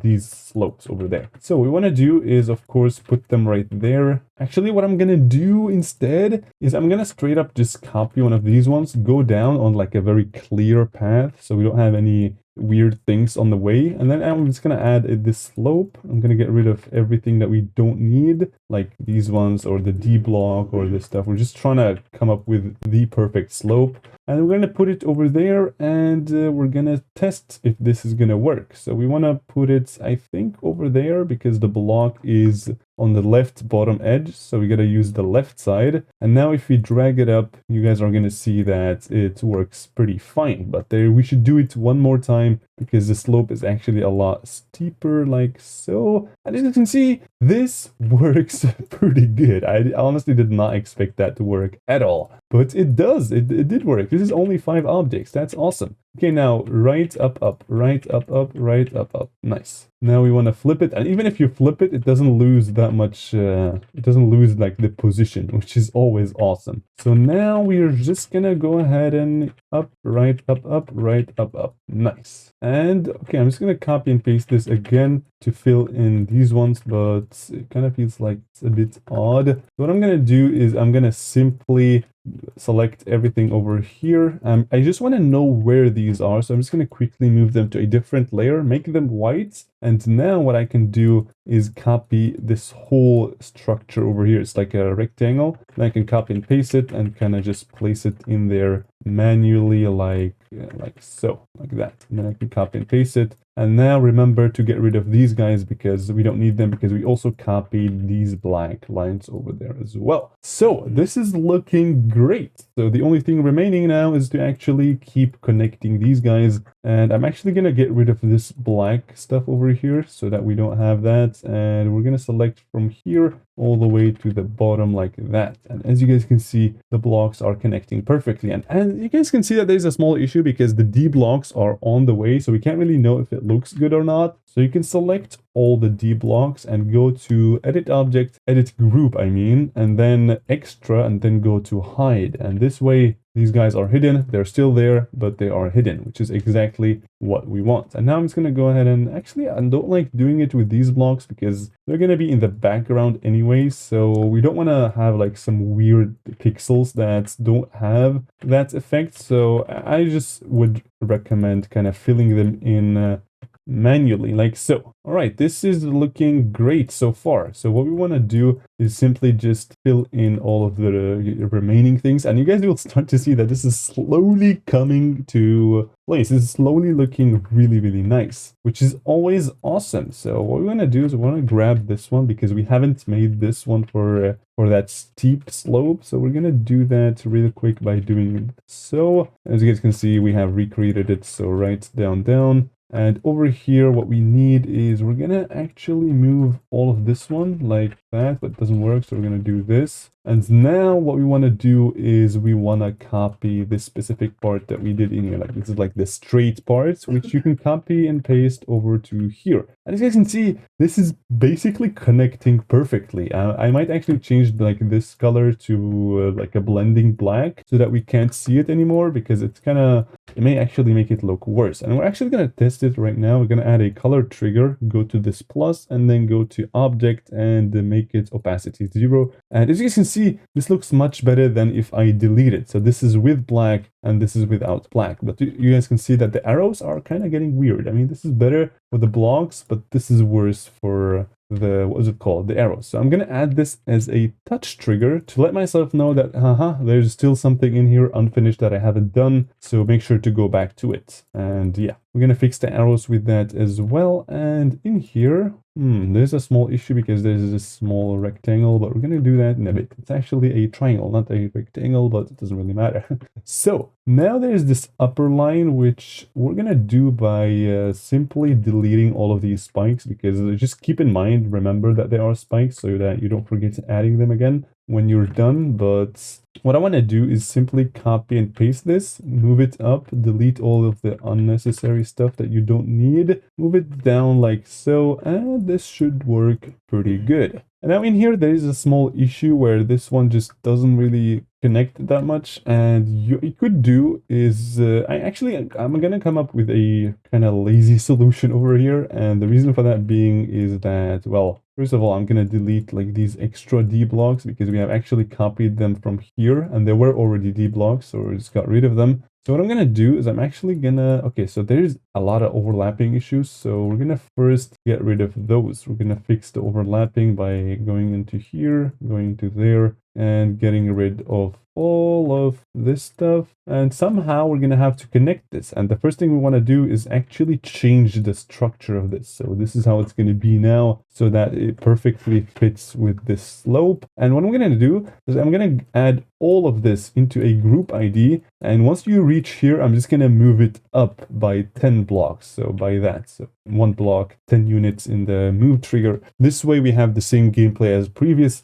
but we have connected them. So that is like a very sneaky way to fix it. Now what you have to keep in mind is that when this gets moved up, so this is how it's going to be. it's going to be on that specific line. So we're going to have to connect these guys on the layer above. So what we're going to do, actually, we can't really do that because these slopes are a bit weird the way they work. So I'm just going to go ahead and actually connect them right there. And then what we could do is simply move it up, and then we can move it down again to fit with the gameplay perfectly. So now we're going to copy these ones because we have made a slope using these blocks, and it's not really a slope, but when you put them behind, it kind of looks like a slope. It actually doesn't kind of look like it. It does absolutely look like a slope, which is perfect. Exactly what we want. So now something like that would work pretty nice. Okay, now there's a bit of an issue with the overlapping, but we can fix that by making these guys go to the layer that is below. So select these guys, go to here and do that, this, and just fill in the rest of these guys. And as you guys can see, the layering is absolutely terrible. So what we're gonna do, select every single one of them, move them to B2 maybe. Yes, the B2 works, so keep it on B2. So now we're gonna select all of this. Actually, it doesn't matter if you select like the triggers or anything. We just want to make sure that this one is aligned in here perfectly. So maybe something like that. Yes, that is clean. And with that, we can just bring these guys to whatever we want. And the triggers, actually, I'm going to move them up now because, like I said, triggers have to be put in a place where there are no objects so that if you want to control them, you can go back and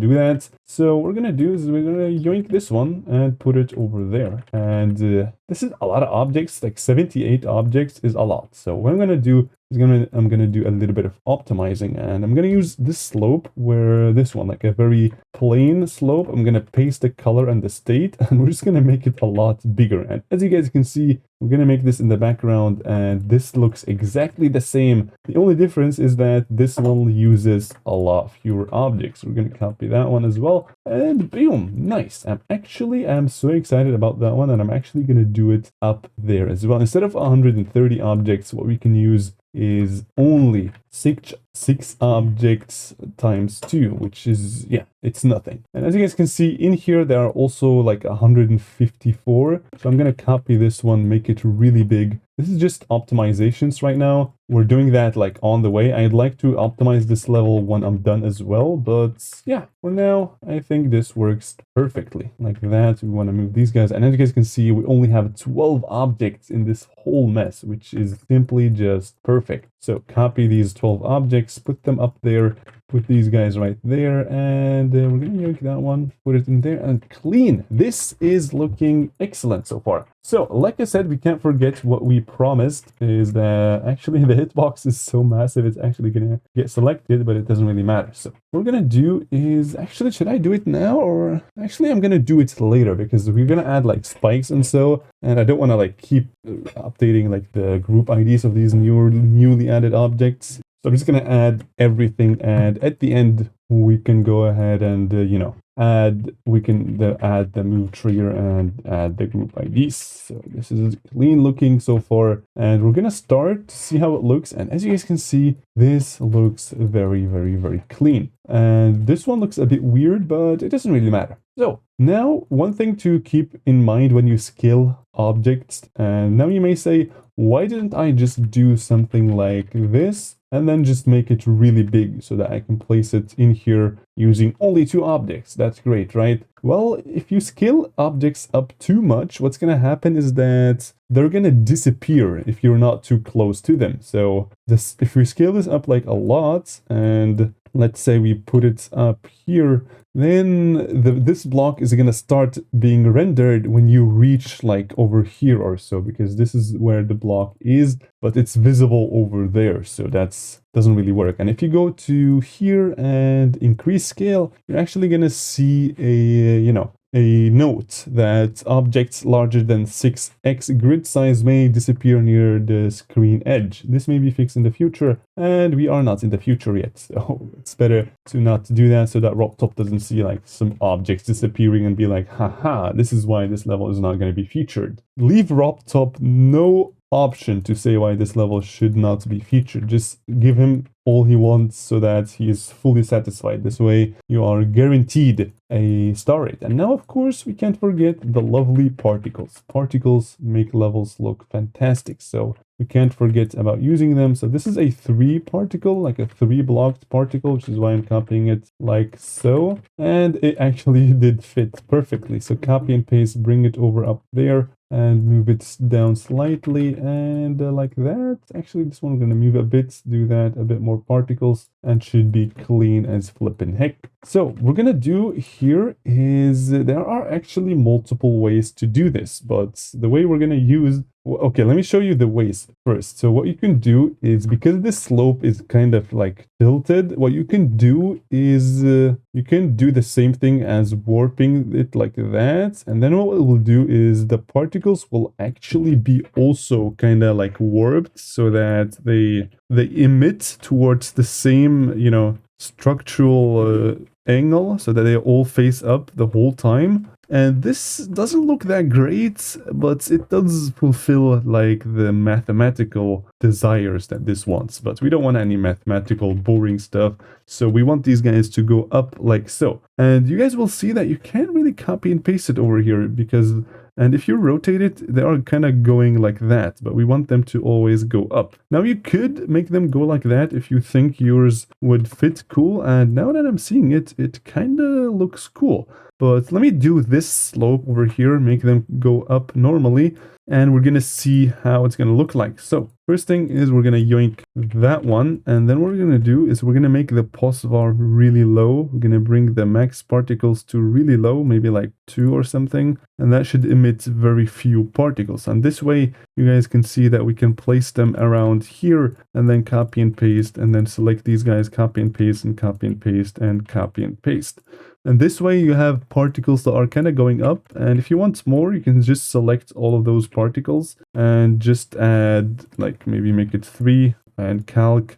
And this way you guys can see that it just looks a bit better. If we do 4 even, you're going to see a bit more effect. So you guys can decide which one you want to go for. It isn't really that much of a difference because you're going through this part really fast, but I just like to keep things perfect. And now just stare at the part, see if it fits it or not. And I kind of feel like the one on the right fits it more, even though it shouldn't, but it does fit, look like it is right. So 3 ways to do that particle, and we landed on the last way, the second way actually, which is to basically have these guys go from the surface to the outside of the surface using the same angle as that specific surface. That is a lot of surfaces, but this way now we have particles that we can just, you know, yoink over here and just put them over there on top of these slopes, and they should be working pretty fine. So, like I said, I'm just going to copy and paste them, and if you want to see the particles, just F4 on your keyboard, or on here in the settings, there's hide particle icons.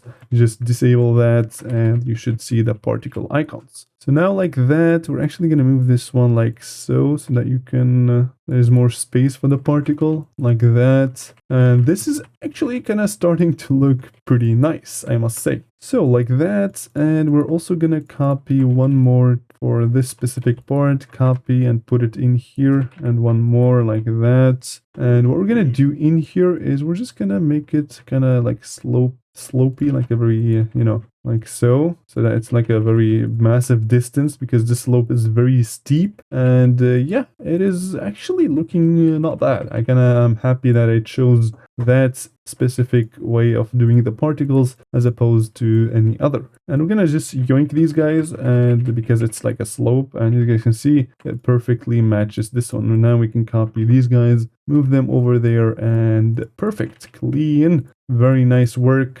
Now we have particles, almost. We actually just need to fill, actually there's no need anymore. Actually, I'm gonna do that anyway, because otherwise it's gonna look a bit weird. So I'm gonna copy this particle over there, put it in here, and then kind of make it like a pulse bar of 15, maybe 7 particles, and like that we have particles emitting from those sides as well. and copy and paste and put it on here, on there, and there was another one over there. Sure. And now we want to do, rotate like that. And the final one is in here. We forgot about that one, but it doesn't really matter because we can just make a very large pulsar. This way it is, covering the whole area. Disable that to see the beautiful work that you have done. And now we're actually going to go to this object color that we mentioned earlier that we can do now. So what we want to do is we want to actually just apply this effect, remove touch trigger so that it actually applies. And as you guys can see now, the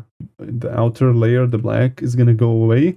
But this creates a bit of issues in here, and we're actually just going to go to that layer of these objects, click on here, and then over there, objects. So this way it only selects the objects that have the color channel of object, right? And this way, if we copy them, we can just make them a 4. You can just make them a 4, and this way they are black. And as you guys can see, they look much, much cleaner. So nice, we are doing some excellent progress so far, and I'm actually thinking of just starting to add the spikes. And what we're gonna do is we're gonna copy from here. We're gonna copy from here. I think that is a perfect spot, and then we can just actually wait. So okay, let me see. So what I want to do is I want to put these guys right over there. I want them to be kind of on top of these guys, but kind of behind the glow. So that doesn't really work, and that is because these guys should be even one layer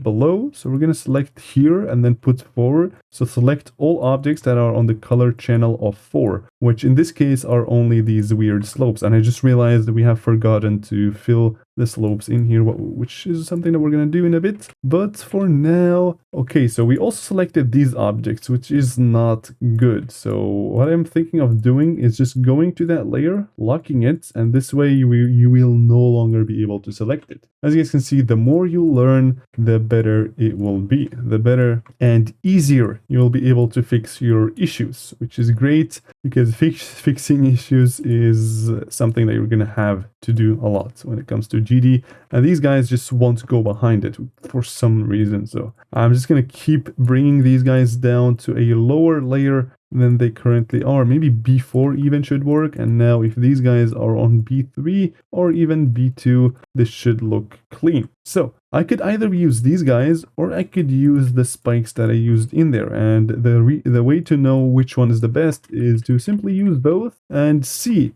which one of these guys looks better. And I kind of, I'm actually, this is a hard decision, but I kind of like the first one more. It's kind of like more obvious that it's a spike, and we're gonna select them and kind of move them up a little bit like that. Nice. And we're gonna move them down so that we can copy and paste them in here like that. Copy and paste again, and we're gonna copy and paste them until over here like so. And now copy and paste, move them up like that, and yeah, you have a spiky part. And don't forget to also add the actual spike and put that on a invisible color. And the reason why I'm using this spike is because this is a very spammy part, so you can't really, you're gonna have some small hitboxes, otherwise some people are gonna rage. So we don't want that. Great. Now we have done a pretty good progress on this part. I'm just gonna go ahead and before I forget, I'm gonna go ahead and copy these slopes, because otherwise it's gonna look like it's a bit out of place, which is not what we want. Just like I told you guys, if you add a massive design with a lot of layers, you're gonna eventually just forget that these layers exist. So it's always important to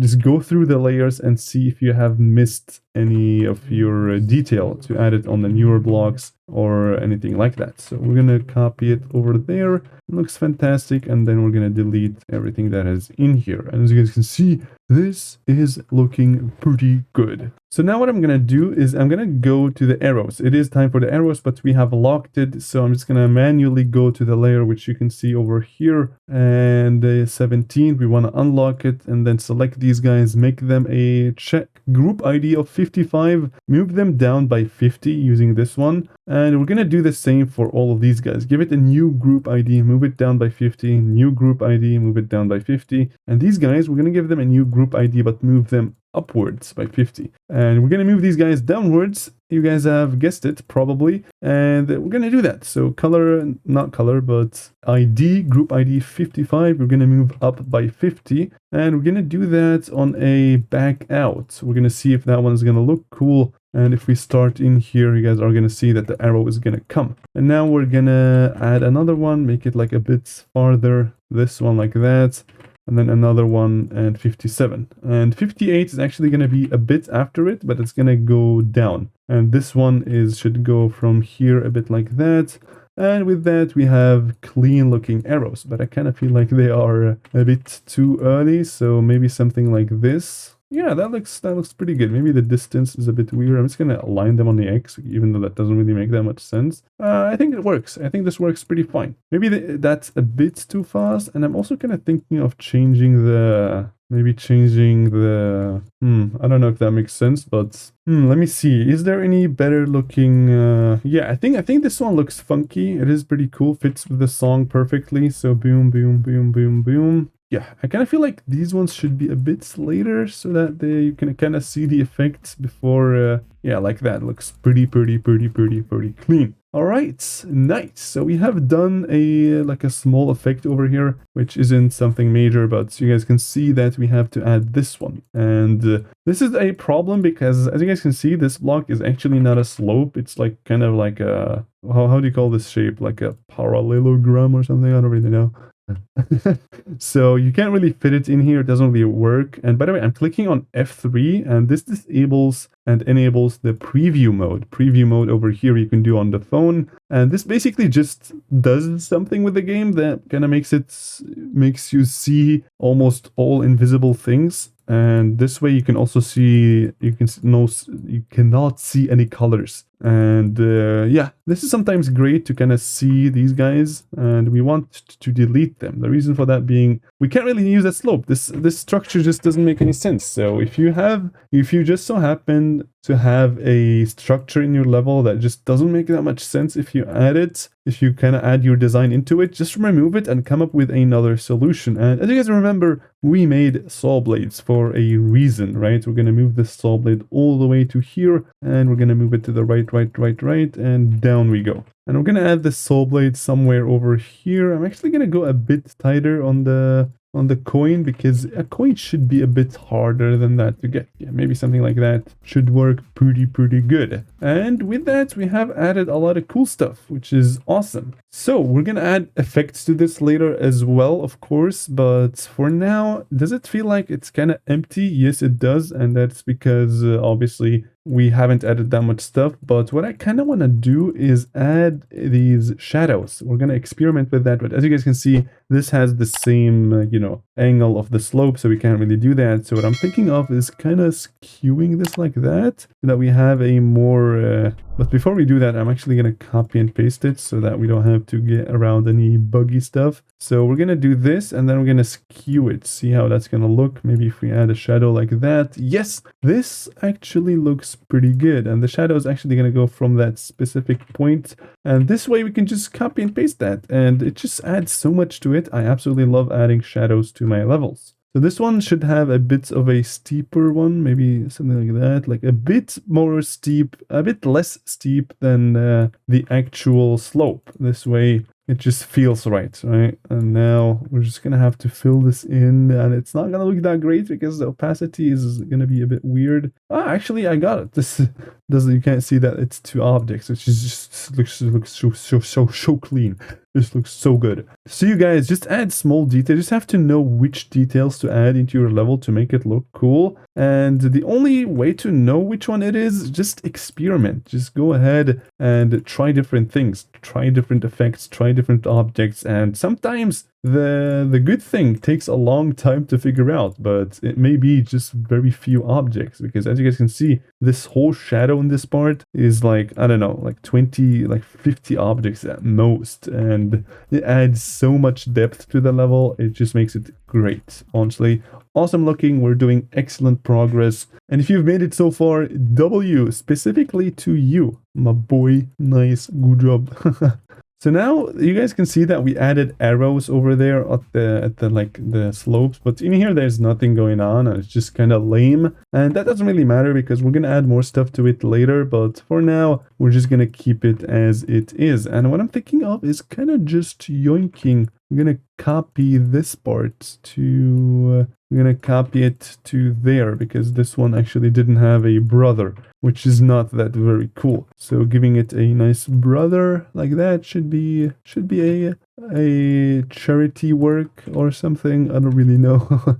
But yeah, I just connect these guys and it should look smooth as flipping heck. So this is awesome. Look at the previous part to see if there's anything similar that we can add into our parts. And I kind of feel like I'm gonna add a particle, like a very like a jump indicator particle, you can call it. Or what you could do is you can add these ones, which you can really choose which one you want to do. Let me see. So which one would fit better? I mean, we can't really do any curvy movements in here because it doesn't make that much sense. So I'm actually thinking of going for this particle because you can add a little bit more to it. And the way we're going to copy this entire thing is by selecting at least 2 keyframes and also all of this particle, and then selecting the keyframe, this alpha, and this alpha, and the alpha at the very beginning for 45. So we have selected basically everything that has to do with this animation and with that particle. Let me see if there's anything else there really isn't. So I'm just going to copy and paste. Oh, actually we can't do that because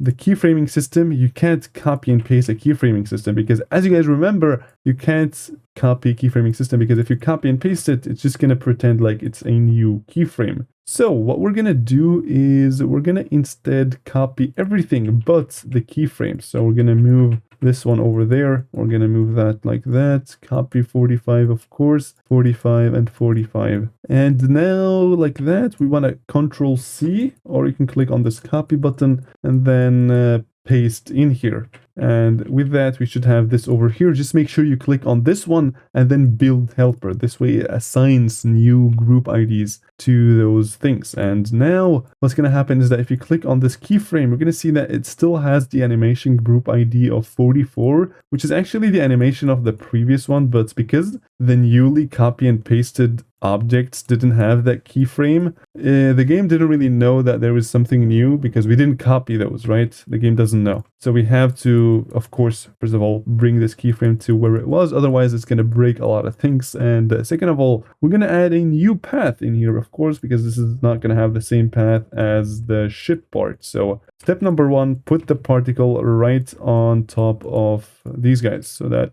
the keyframe is right in the same position as those ones.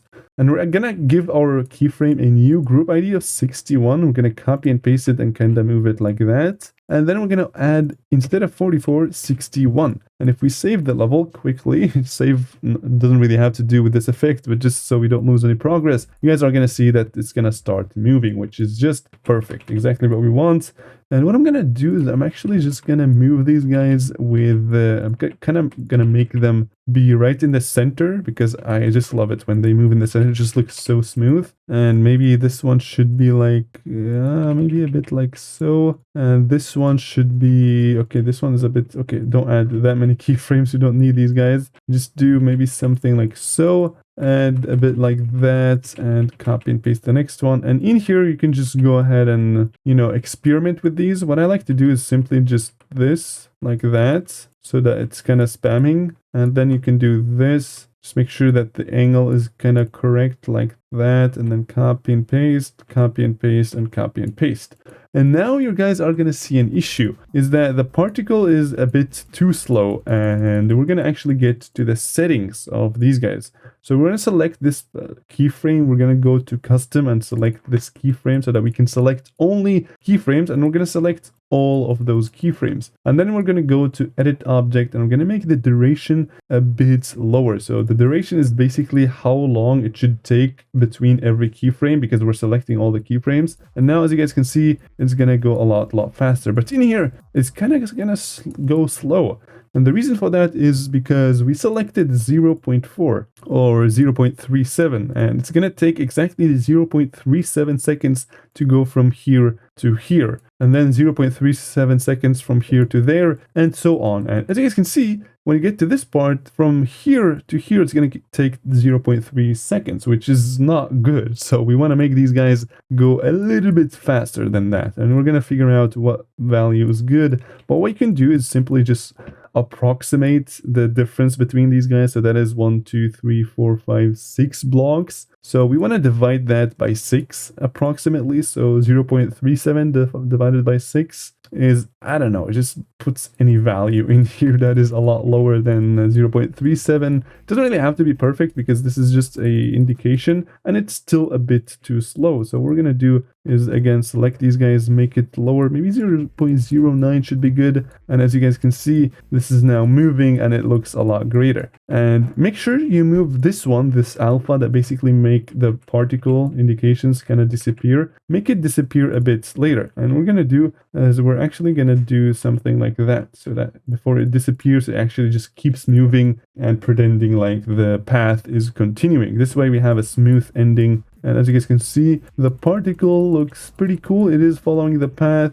perfectly. Nice. So now we can't use the same particle as previously. So we're actually going to change the color a bit. And the first step is to move the particles away and the keyframe away. So you have individual ones that you can set. And the first one is the color. We're going to change the color to maybe red. Let's see if red would look cool. So color 29 is actually not red. It's a rainbow red. So we're gonna select all of these guys, give them a new color of 32, make it blending, and then go kind of red or kind of purple. We're gonna go like, I'm gonna go pink. Let's see if pink would look cool. It doesn't look that great, so maybe a bit more pink and maybe a bit lighter. And actually, I'm not focusing on, I'm just focusing on the particle color. I'm not focusing on anything else. I know the movements are weird, and that's because the particles are basically moving like that, just like you put them in here, which is why it's always important to kind of put them all together in the end. But we're not yet in the end. Maybe making this one white would be a good idea. Let me see. This one would look cool. Yeah, that actually doesn't look that bad. Let me just overlap them together and see how that's gonna look. And yeah, white actually works. White works, and especially because of the arrows. So it kind of adds more atmosphere to the thing and looks great. So now we have changed the color of the particle, but that's not enough because we still need to add. So for example, instead of using this one, we're gonna use, let me see. So which one? Just come fancy. I'm gonna use something that resembles the wave. So maybe a rectangle would look pretty cool. And these ones could stay the same, but I'm just gonna add a bit more of this one, which basically make them kind of rotate slightly like that. And for these ones, I'm gonna go with the same thing. I'm gonna make them rotate a bit. And these ones are going to have a bit of a higher lifetime and a bit more particles. So this way they last a bit longer than the other particles. And we're going to move everything to its place. And with that, we have a nice indications for where we're going to go. That is awesome. That is beautiful looking. And yeah, we have added indications, which is awesome. And what we're going to do now is we're actually going to move this one a bit like that so that it doesn't feel weird. You know, we don't want to have any unsmooth things. And this one is actually a bit too fast. So I'm just going to go ahead and change it to maybe 0.42 because the distance in here is much longer than this one. Not much, but just slightly, which is why we want to change the value. just to make sure it just looks a lot better, like that, exactly. And this is where we get to the spam part, my dudes. And the spam part, I'm not gonna decorate it at all. What I'm gonna do is, like, I'm gonna simply decorate it using effects. So there isn't gonna be any block design or anything, because it's an open space where we're just gonna add effects and stuff. So great, this is looking awesome. And as you guys can see, this structure over there is invisible, and that is because we have made the object's color invisible. And we're going to bring this back to full opacity in there so that the player can see the blocks. And that is clean looking. And for the end, I'm kind of thinking of just making a basic platform that is completely like black with this outline, this one. This one, people use it at the end of their levels, and I think it's kind of cool because, yeah, black blocks are very, very cool. So we're just going to fill this in, of course, normally, and we're going to delete everything in here because these guys actually have a hitbox because they were added a lot earlier than you guys think. And maybe something like that would be pretty good. Like that is pretty nice, like so. And yeah, looks pretty good. Now, yeah, there's still like a sharp line and all this stuff, but this is, we're going to get to the polishing parts, where we're just gonna fix all of these weird issues. So instead of fixing them now individually, we're just gonna leave them all to the end so that you can, leave these guys to the end, and yeah, you fix them all at the end. So now the player doesn't really know that they're gonna land in here. They can land in here. So what we're gonna do is we're gonna add a new particle. I'm gonna make it blue to indicate that, there is something in here that could actually help you land over there, right? So we're gonna make it kind of cyan-ish, but make it blending, of course. This way this surface looks a bit different. This way the player knows, I can land in here without dying. And it's pretty cool to do because these guys look pretty nice. And I'm gonna click F6 to see the invisible blocks, but we can't really see them for some reason. I don't know why, but we can see that there are D blocks in there. So we're gonna actually copy the D blocks all the way there. And this particle that we added, the new one that has the color of, what color was it again? 33. We're gonna select 33, so only these guys get selected. And we're gonna go like that so that the player knows that this whole section is free. You can enter it if you want. And we're gonna go over here and click on snap, and this way it's gonna snap it to the platform that is below it. So it's gonna take the exact same degree as that specific platform, which is kind of handy when it comes to these is it 26.5 degree slopes like these ones? I think that's how much they are. But yeah, now the player knows that this is safe, even though we haven't really added any text or anything, but we can get to that later in the video. Boom, like that, and yeah, I think this is working pretty good. So now I actually kind of want to add some random stuff like these ones on top of the platforms, and let me see if I can do it by doing this. By doing that, we're going to add this one, which honestly looks a bit bad, so maybe making it a bit smaller would work. And yeah, I think it would look cool if it's on like both sides like that. Yeah, that's not bad at all. And you can just copy and paste it and place it on these guys. And this should look a lot more professional. And this one, we're going to do one more. And with that, we should see something like, actually, this kind of looks bad because we have warped it too many times. So we're not going to use that. So maybe over there, this one would fit pretty good. Just make sure it is on the perfect spot right there. And we're going to actually, this doesn't look that bad at all. I kind of like it. So we're going to add this one over there and that one over here, like so. And now we have created a beautiful part. And we're actually going to copy this whole thing and paste it in here. And you guys see that I already made a mistake. And if you guys can spot it, you guys are doing excellent. So we're going to copy and paste over there and bring these guys, copy and paste, and maybe bring like a little offset would also be always pretty nice to prevent any suspicions of copying and pasting, which we're of course not doing. So yeah, the mistake I did is that I actually copied this one, which has the group ID of 3. So what's gonna happen is that these guys have already moved up, which looks absolutely terrible. So we're gonna go to all of them and we're gonna get rid of the group ID, and this way they're not gonna move, and it's gonna look a lot cooler, a lot nicer, and a lot cleaner, and just much better. It's better for the eyes, right?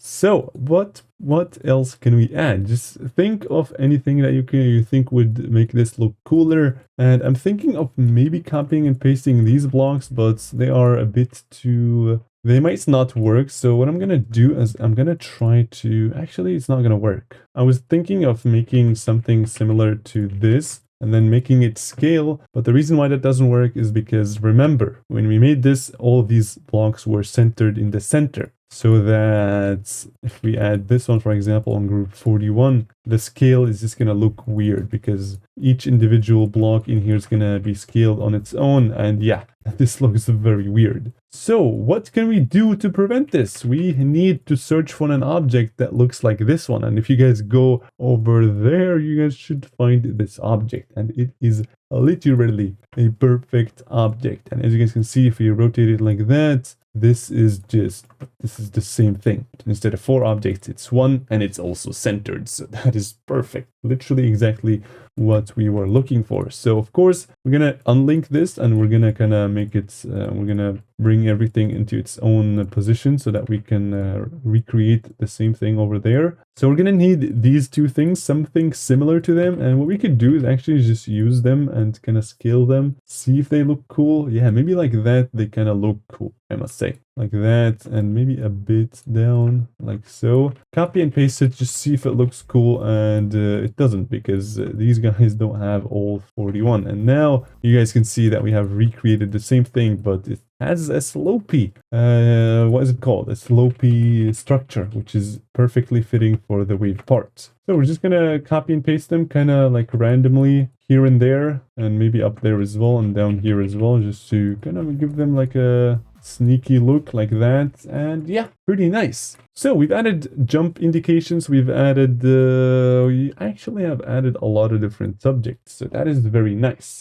And remember guys, we said that this whole structure should be moved up, so do not forget to do that by simply selecting everything you have over here and moving it as we promised, right? We don't want to break our promise. That would be not that very cool. So we want to select everything over there and in here as well. Boom, boom, boom, boom. Give it a group ID of 62. And we're going to move, like we said, 62 to the top by 10. And we're going to make it a very smooth movement so that once you reach this point, it actually has already moved. And then we're going to move it down again in here like that, so that it kind of reaches like that. And as you can see, now the platform is slowly going to move up and then down again. And the path doesn't make that much sense anymore, so we're going to actually move these guys upwards by a few pixels. And this way, this not jump indications, this wave indicators should make a lot more sense. And nice, we have made ourselves a cool, nice little something, right? So we're gonna try to copy and paste these guys to see if they look good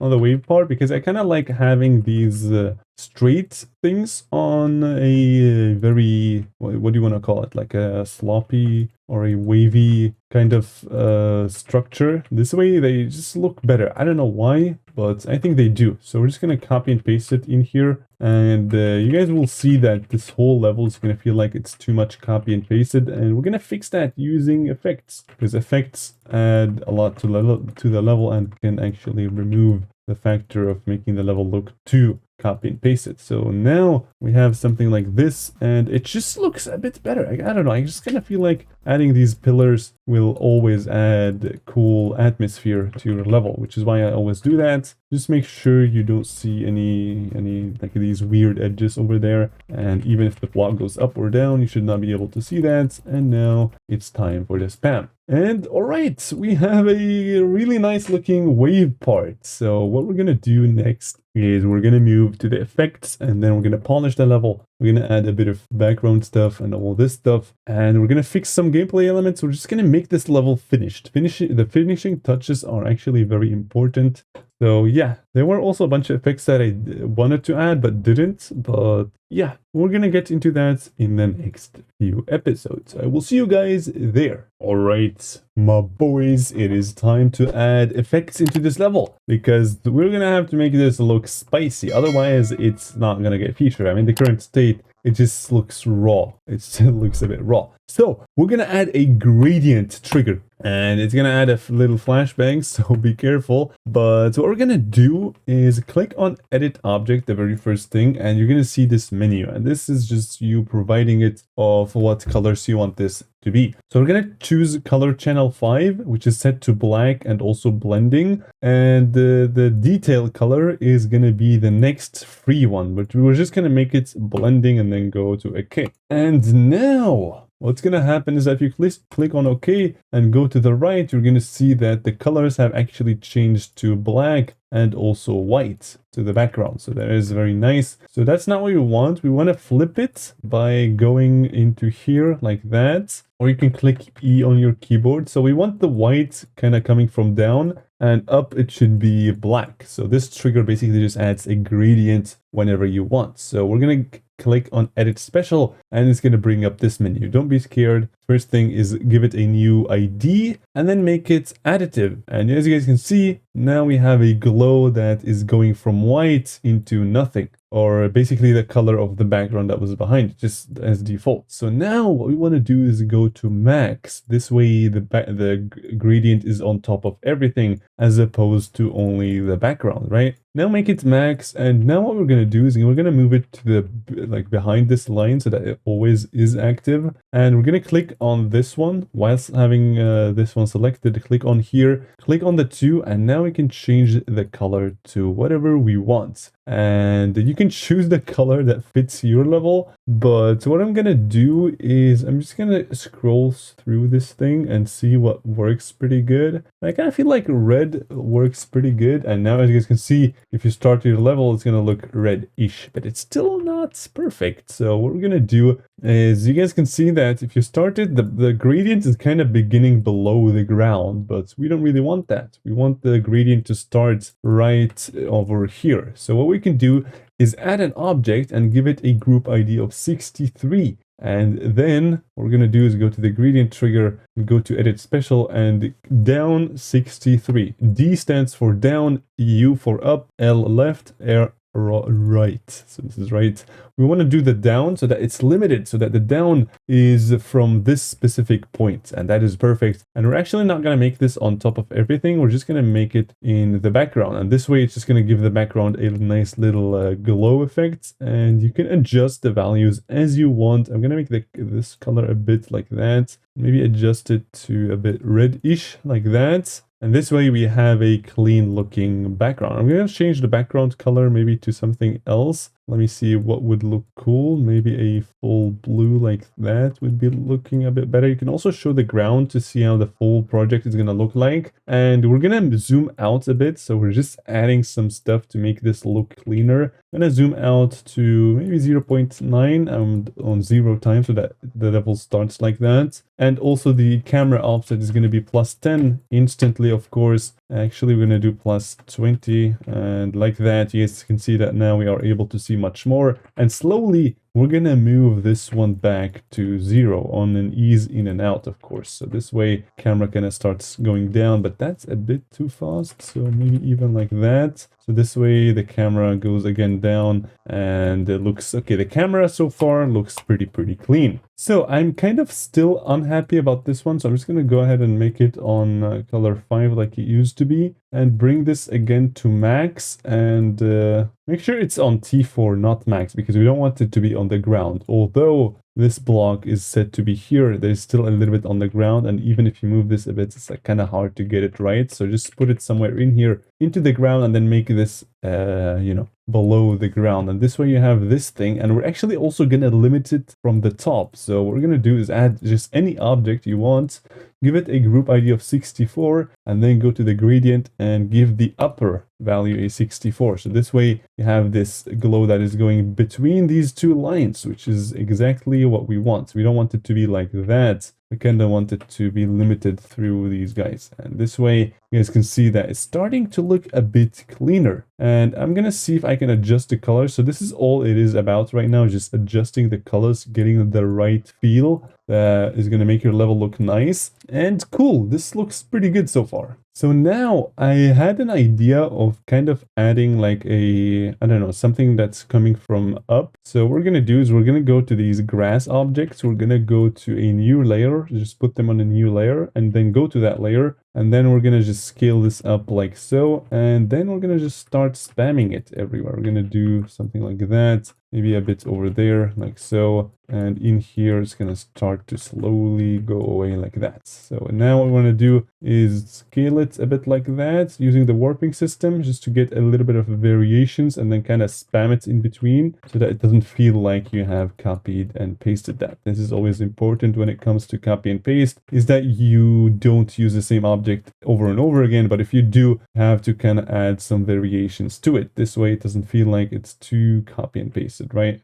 So something like that, and I'm also going to add this one because that one just completely looks different. This, what's it called? Like the grass object. So just spamming it, this really just randomly everywhere on this map. And I'm just going to like use like a terrain, you can say, from top to bottom so that we can fill it in with black and kind of put it on top of everything. This way it's going to look a lot cleaner than just having an empty spot up there. And I'm just going to make sure to save every now and then, make sure you save so that you don't lose your progress. And now what we're going to do is, first of all, we're going to copy, we're just going to fill in these spots and we're going to make it, you can really use any object you want. And I'm just going to use this circle over here. And I'm just going to, you know, kind of like slowly manage to close in these gaps with as fewer objects as possible. That way we can have a much cleaner and optimized looking thing. All right, so in here we can circle in there and then in there, and then I'm just going to fill these like smaller gaps because these ones are like the hardest to do. And then we can simply just add a massive block up top. This way we can cover the area on the top, the whole area. And with that, it actually is starting to look pretty nice. So now we're going to use this rectangle over there, scale it up, actually not too much because this is going to otherwise go invisible if you are on the edges of the screen, which is absolutely not what we want. So like that, just filling in the rest of the details, going from big to mini. And now it is time to just kind of fill in the upper part in case somehow you manage to see that. We don't want you to see the background again. So just copying and pasting it, just kind of adds more detail into the level, kind of makes it a lot cooler. And now we're going to select everything. We're going to make it on T3 and we're going to make it color black. This way we have this nice little kind of like you're in a cave or something, which is honestly awesome. And what we're going to do is we're going to copy this one and kind of bring it over here because I kind of want this to kind of go from very low like that to kind of go up again, if you guys know what I'm saying. So start very low and then go up from there. So maybe something like that. I'm not rotating these guys because I want them all to face down. This is what we want. This is what we're aiming for. And that's what we're trying to do using these blocks. So now we're going to copy this one and kind of make it like that so that it doesn't have this weird, you know, sharp edge because it all should feel like it's very smooth like that. And this looks a lot cleaner. This looks much better than previously. So we're right now just adding some random stuff into the scene to make it look less empty. And now I actually want to start pulsing these blocks because you guys can see, or as you guys can hear, if you guys can hear the song, the song is kind of playing really fast. And I'm going to turn up the music volume for this one. I'm going to click on save and play and actually go to the music and kind of increase it a bit so you guys can hear it as well. And like that, you guys can hear the song probably, right? And now we're going to add a pulsing to the blocks. And the way we're going to do that is by copying this block, pasting it up there just so that we have a separate block, and check in on the colors. So it's on color 7 and color 8. So we're going to add a pulse, this one, we're going to add this one, and then go to here, make sure you have selected channel and click on 7. And now if you click on fade out, make it like 0.7 and go like that, you guys are going to see that all these blocks are going to pulse. So that is awesome. Actually, I'm going to do 8 first, and we're going to pulse them to a kind of yellowish, so maybe something like that. And this is 8, and we're going to duplicate it by Control D or clicking on copy and paste, and then we're going to move it up and make it color 7. So 7 should be, you kind of just go to the right beginning frame of when this starts, and then you can click on this color thing to adjust the color while you are seeing everything. So we're going to make it very dark, of course, and then we're going to go maybe just look for a thing that works. I think kind of like bluish would work. So now you can see that they are pulsing, and this is perfect. We just now have to find the perfect time to pulse these guys, and the way to figure out the perfect time is to basically just start the song and see where you are. So I kind of feel like boom. So in here, if they do like that, and then in here again, so boom, boom, boom. Yeah, so like that, this and that, this and that, and then it goes like that. And I think it should be a lot. Boom, boom, boom, boom. Yeah, this is a lot cleaner. And what you can do is copy and paste it again. I'm just gonna pulse some random stuff, and I'm gonna see if we can pulse the object color using this plus in here, and then select the object and see, this is like the outline. We can pulse it to white if you want to, because by default it's kind of yellowish, as you guys can see. So if you pulse it, it kind of goes to white as well. This line specifically kind of goes to white. And we want to see if we can define a different color. So go in here, see what fits in here. Maybe if we make it, I don't know, actually nothing fits. So maybe black. So this way you kind of have this effect, which is, I don't like this that much. I'm going to remove the object, and we're going to, instead of removing it, actually, we're going to edit object and actually pulse the background, because the background also needs a bunch of pulses as well. So we're going to pulse the background to color, I don't know, like if we go maybe, let's just figure out something that works with your current pulsing. So maybe something a bit brighter, because it's not going to happen that often. Maybe something like that would work cool. So from this to that, so like that, boom. Yeah, this is not bad. You can really just experiment with it, and I'm going to show you what you could do instead of just copying and pasting this every time you do a new change. So what we're going to do is we're going to delete this, and we're actually going to go ahead and select all of these guys, give them a new group ID of 65, and then we're going to go to edit object, make them spawn triggered and multi-trigger. This way they are going to be spawned using a different trigger, just like we told you guys in the previous episodes. And now we can spawn them using a spawn trigger. And this one just spawns a set of triggers. So we want to spawn 65 because of these guys. So you can go into edit object and just click 65. And as you guys can see, now if we enter this, it's just going to pulse, which is perfect, because now we can get rid of all of these guys. And actually we just need the positions of them. So I'm just going to copy and paste the spawn trigger. We want to do the pulsing in there, in here, in there, and over here as well, like that, and in there, and maybe one more even, like that. Okay, so now we can just get rid of all of these guys, and it's just gonna keep pulsing as previously. But this way we have made it a lot cleaner by basically compacting these things, and now it is much easier to add new pulses into that thing or add new effects or something. So what I'm thinking of doing now is I want to have a new effect in the background. I want to have a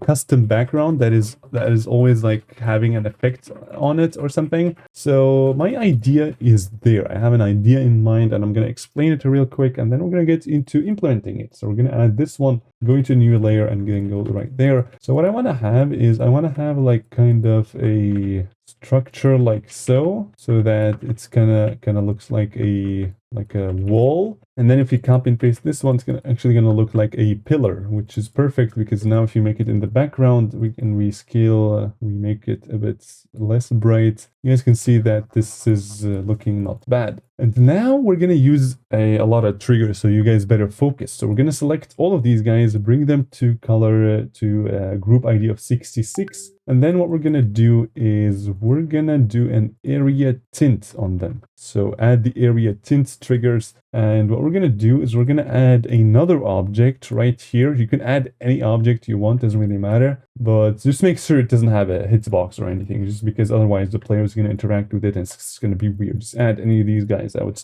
recommend. So then we want to go to a new group ID, just make it 67. So these guys are 66 and this one is 67. Make sure you only have one object that is on 67 group ID. And now go to the area tint and then click on here and then over there and and then 66, and then 65, I think. So these guys have, so the wall that you added is going to have 66. The next one is 67. So the parent, so this one, the center group ID is going to be 67. That's one object that you only added one of. And the wall is going to be 66, which is the target object. So this one's going to be targeted, and this one's going to be the center group ID. And perfect. Now what we want to do is we're going to select this one, and I'm going to show you in a bit what this means. But for now, we're just going to select a color, which I'm going to choose 22 or 19. And if we put 19 in here and select tint to all the way 1, and we make this length like 20, you guys can see that if we move this all over here, you guys can see that wherever we move this, it's gonna kind of fade these guys into the given color, which was 19, which gives it a lot of cool effects. And now look at it. If we add a move trigger and move 67 up slowly by a cool thing,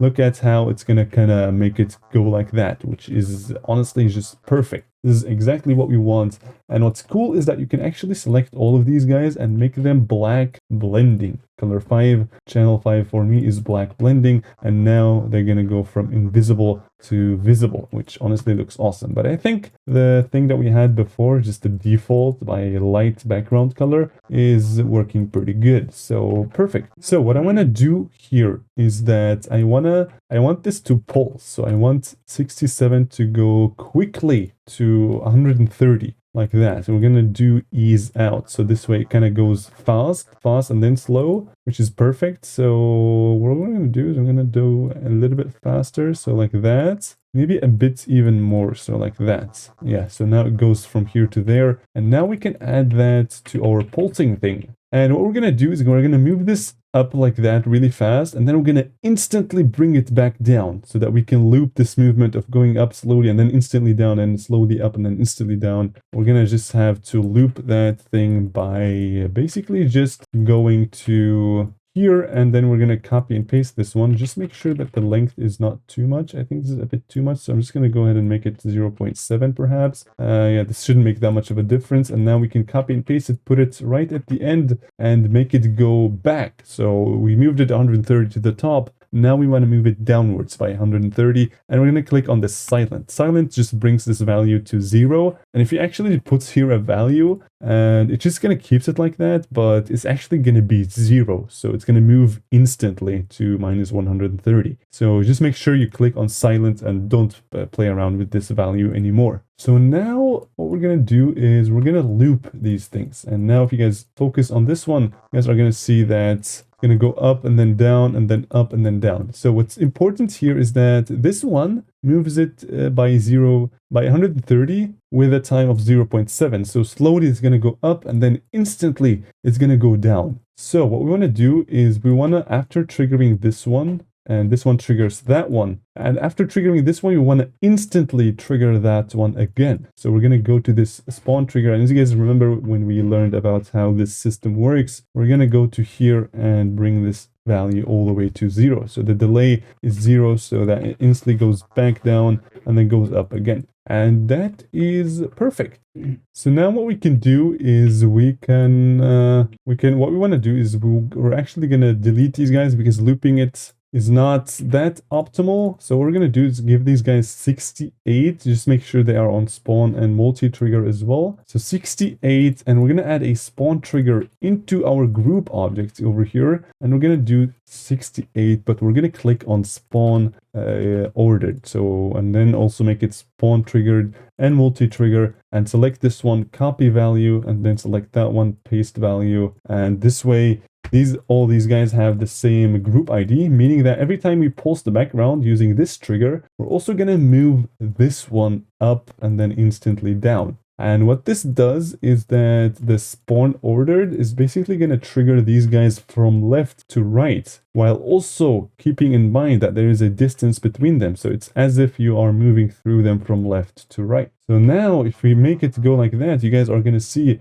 that, okay, first of all, what I'm going to do is I'm going to copy and paste this everywhere so that you can actually see the effects. And now this is going to slowly go up like that. Awesome. This is looking great. And this is exactly what we want. And before I actually just spam this, I actually want to do a bunch of adjustments to them. So the first thing is we're going to move this all the way to the left because it doesn't really matter. We don't want to see it. And I'm going to also move it to the bottom so that you can't see the effect at first. And now what we're going to do is we are going to add glow to this to make it just feel more fancy. And this may not look good. I'm just going to test if it's going to look good or not. So we're going to add a glow like this, and then we're going to warp it to make it fit this block, and then we're going to copy the colors and everything of this brick, and then we're going to paste it in here. This way they have the same color and the same everything. And we're going to make it the brightness, we're going to change it like that, and then we're going to copy and paste like that, copy and paste over there and over here, and then we're going to align them all on the X. This way they are perfectly aligned like that. Now we can move them like so, and now we can move this structure up like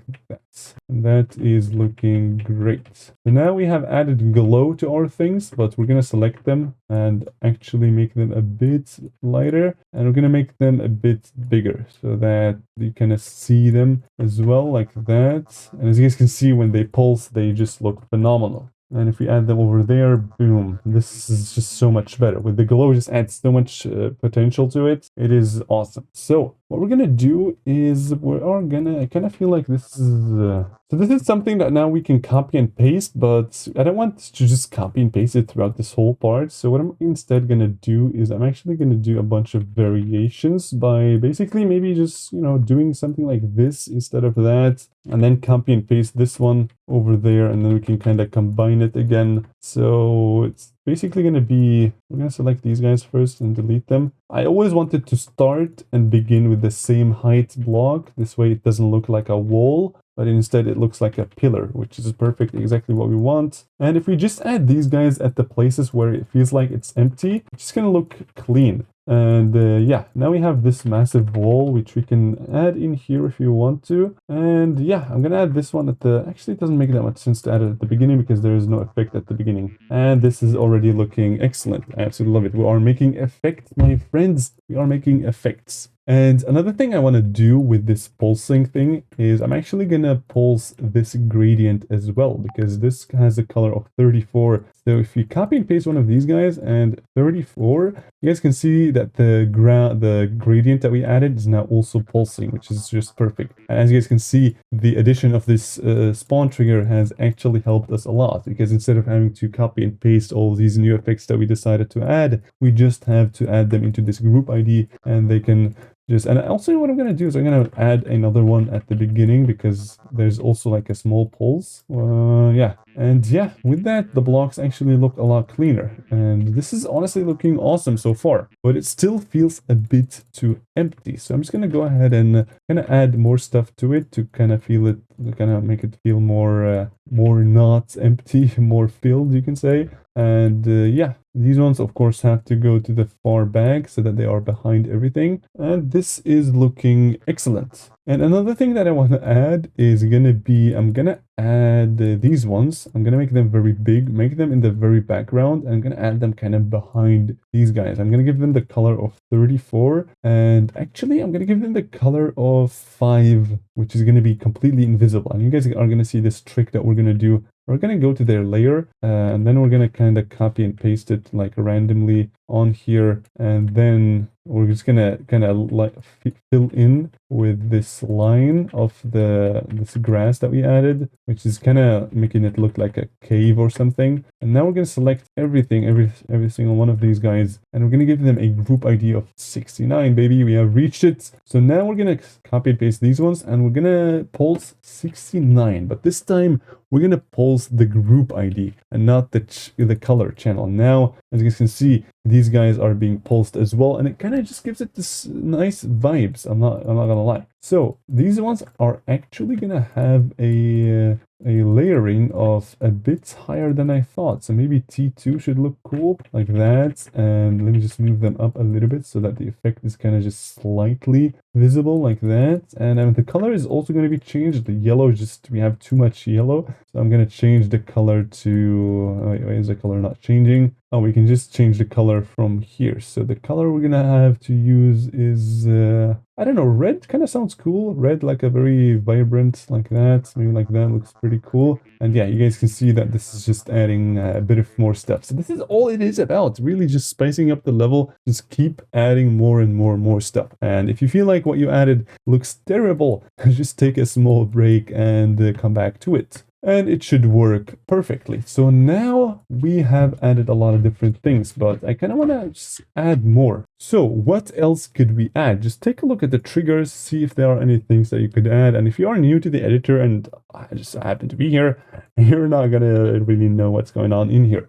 So another thing I would like to add, and I always like to add this, are, for example, these things or these things. And I'm actually going to use these guys because it's going to bring you, it's going to make you learn about something new. And it's that I want to use these like in the background, kind of have them like that. It's going to make them rotate slowly, going to make it fit with the speed of the level. And then I'm going to make it in the very background. And the problem with this is that it actually has a hitbox. So now if I, for example, want to add like a, I don't know, like a very big one over here that kind of smalls like that, you guys will see that you're just gonna die to it. You're actually not gonna die because we have enabled ignore damage, but otherwise, if you hit that red hitbox, you are gone for. So the way to fix this is very simple. You just go to edit group and then extra and then no touch. And as you guys can see, the hitbox is completely gone, meaning that even if you go through the block, you're not gonna die. And even in here in normal mode, if you go through it, nothing's gonna happen. No ignore damage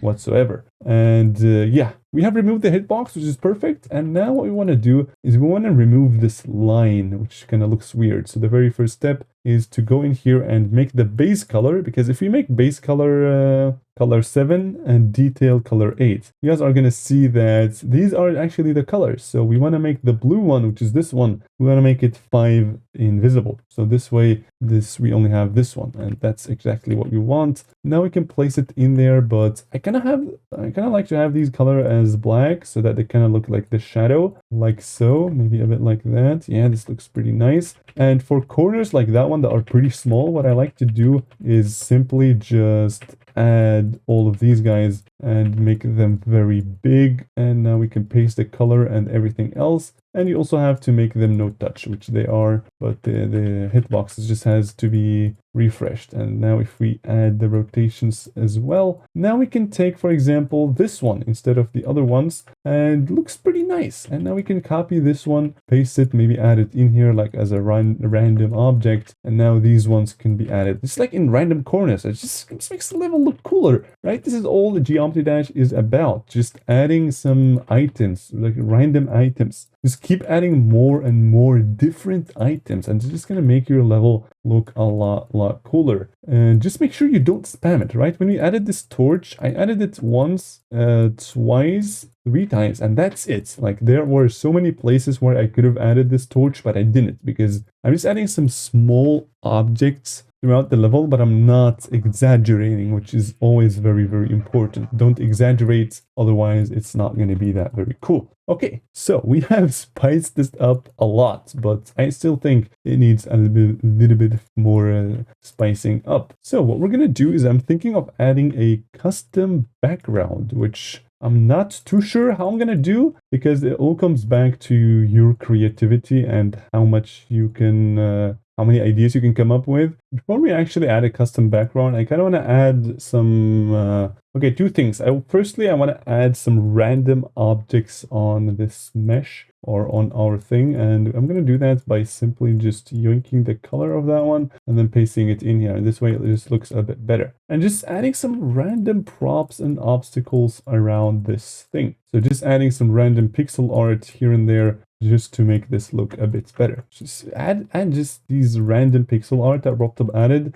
He added it for a reason. He added them for you guys to use, and you can just spam them, but just make sure you don't overuse any of them. So we can add these guys because the platform is kind of falling from above. So this way they could just have this kind of cool pixel art style. And we can add this structure over there. This, what's it called? Like the the net, the spider net, which kind of looks pretty good. And I can add that on like the corners and stuff just to make this level a bit more appealing. And yeah, you can just copy and paste this one. Actually, this one looks a bit too repetitive if we add it over there. So yeah, we're gonna add this one over there, and these guys are also gonna have a like a orangey color like so. And now just look through this section and see if you can find any objects that you can place and just give them the right color, right? You want to give them the right color so that they fit. And yeah, just search through this whole thing in here, see what small objects could fit as a small decoration for your thing,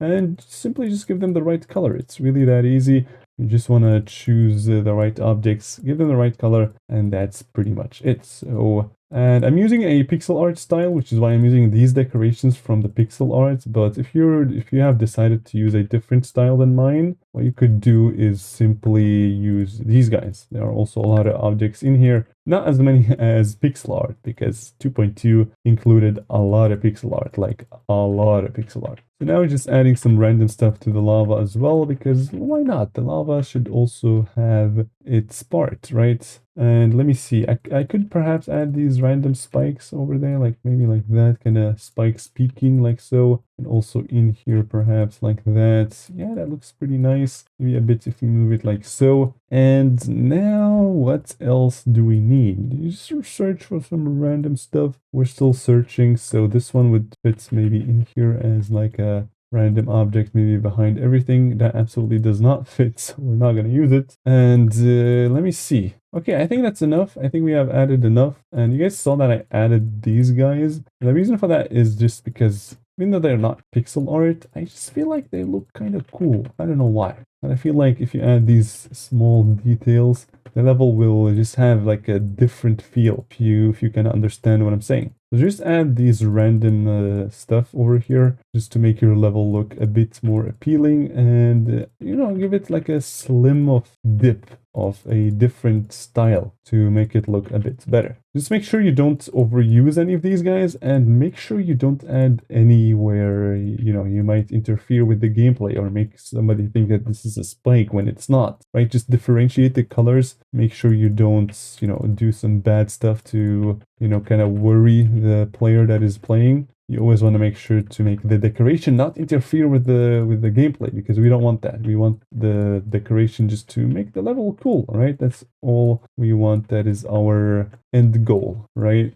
All right, this is looking pretty good. Now, how do we spice this up even more? I said I wanted to add shaders, so we're gonna see how we're gonna add shaders. So shaders are very risky to add because you can add some terrible values and it could completely ruin your level. So we're gonna go very light mode on these shaders. We're just gonna make like a very nice and appealing looking scene. So the shaders, there are a lot of triggers, but the first one is basically just the settings of the shaders. And these are like actually the effects of the shaders. So first thing we want to do is add a shader trigger. And this is just setting where the shader is going to be. We're going to go to edit object and then we're going to select from background to max. This means that the shaders that are going to apply after that are going to be between the background and the max. So basically on the whole screen. And now if we add a bulge, for example, you guys can see that the background is actually not the background. Everything is going to go bulge mode, which is a bit crazy, but you can go to edit object and adjust the values. And if you go to here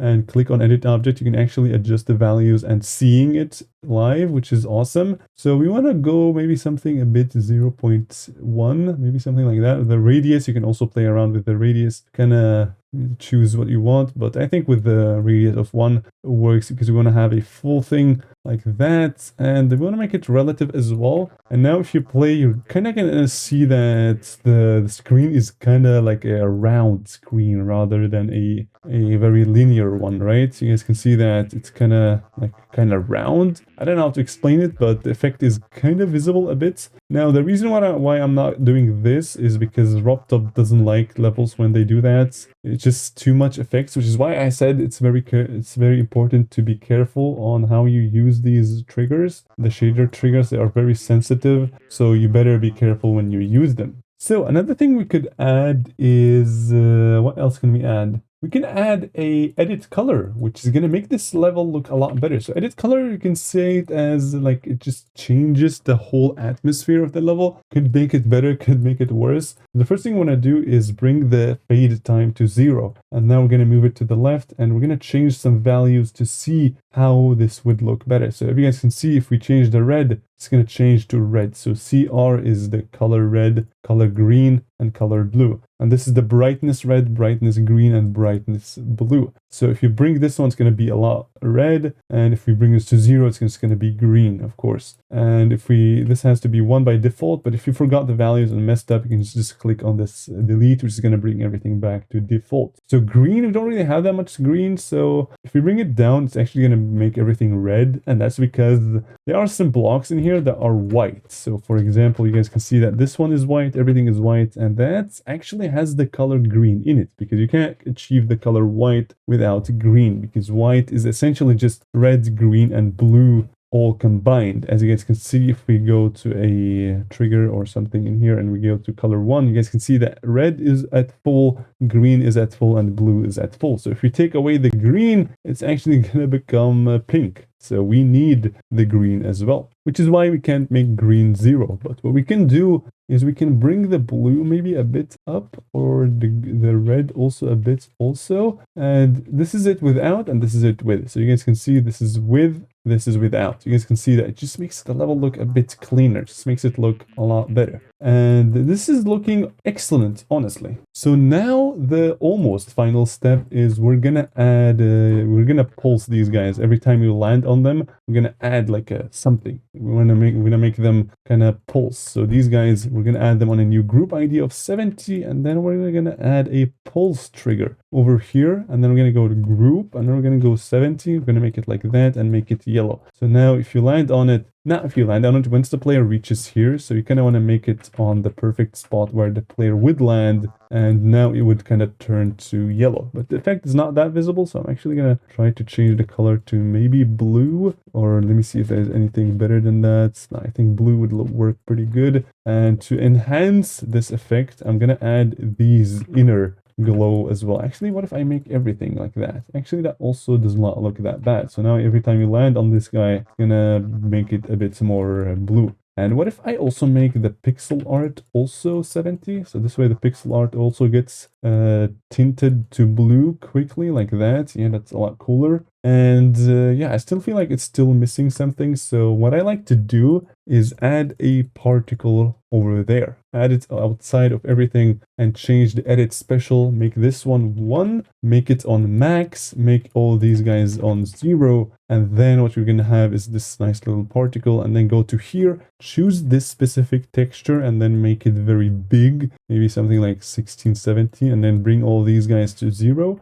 Go to extra, make it end size start equal size this one, and then we're going to add this one to 0, and then we're going to see that this value is 1, so we're going to add a fade out of 1 so that it kind of goes like that. If you make it very big, you guys are going to see that this is perfect. So now the reason why this is important is because we're going to save the level first of all, so that we don't lose any progress. And now what we're going to do is we're going to click on this warp thingy, and then we're going to make it a bit like that. And now what we're going to do is we're going to spawn this. We're going to spawn it on here, so that every time you land, it kind of gives it this cool vibe. And this, of course, is going to be blue as well. So color 33 is blue. We're going to make this one extra and then use object color so that it actually uses blue. And now to spawn this over there, what we're going to do is actually a bit... There are many ways of doing this, but I kind of feel like the best way is just to go here, give it a new editor layer, and actually putting it on the block. You could spawn the particle using the spawn particle trigger, but we're not going to do that because we're going to have to copy and paste this too many times for the other block. And you guys can see this looks a lot cleaner. Now to make this actually spawn, instead of just keep looping like that, we can go to edit special and then extra, and then make it animate on trigger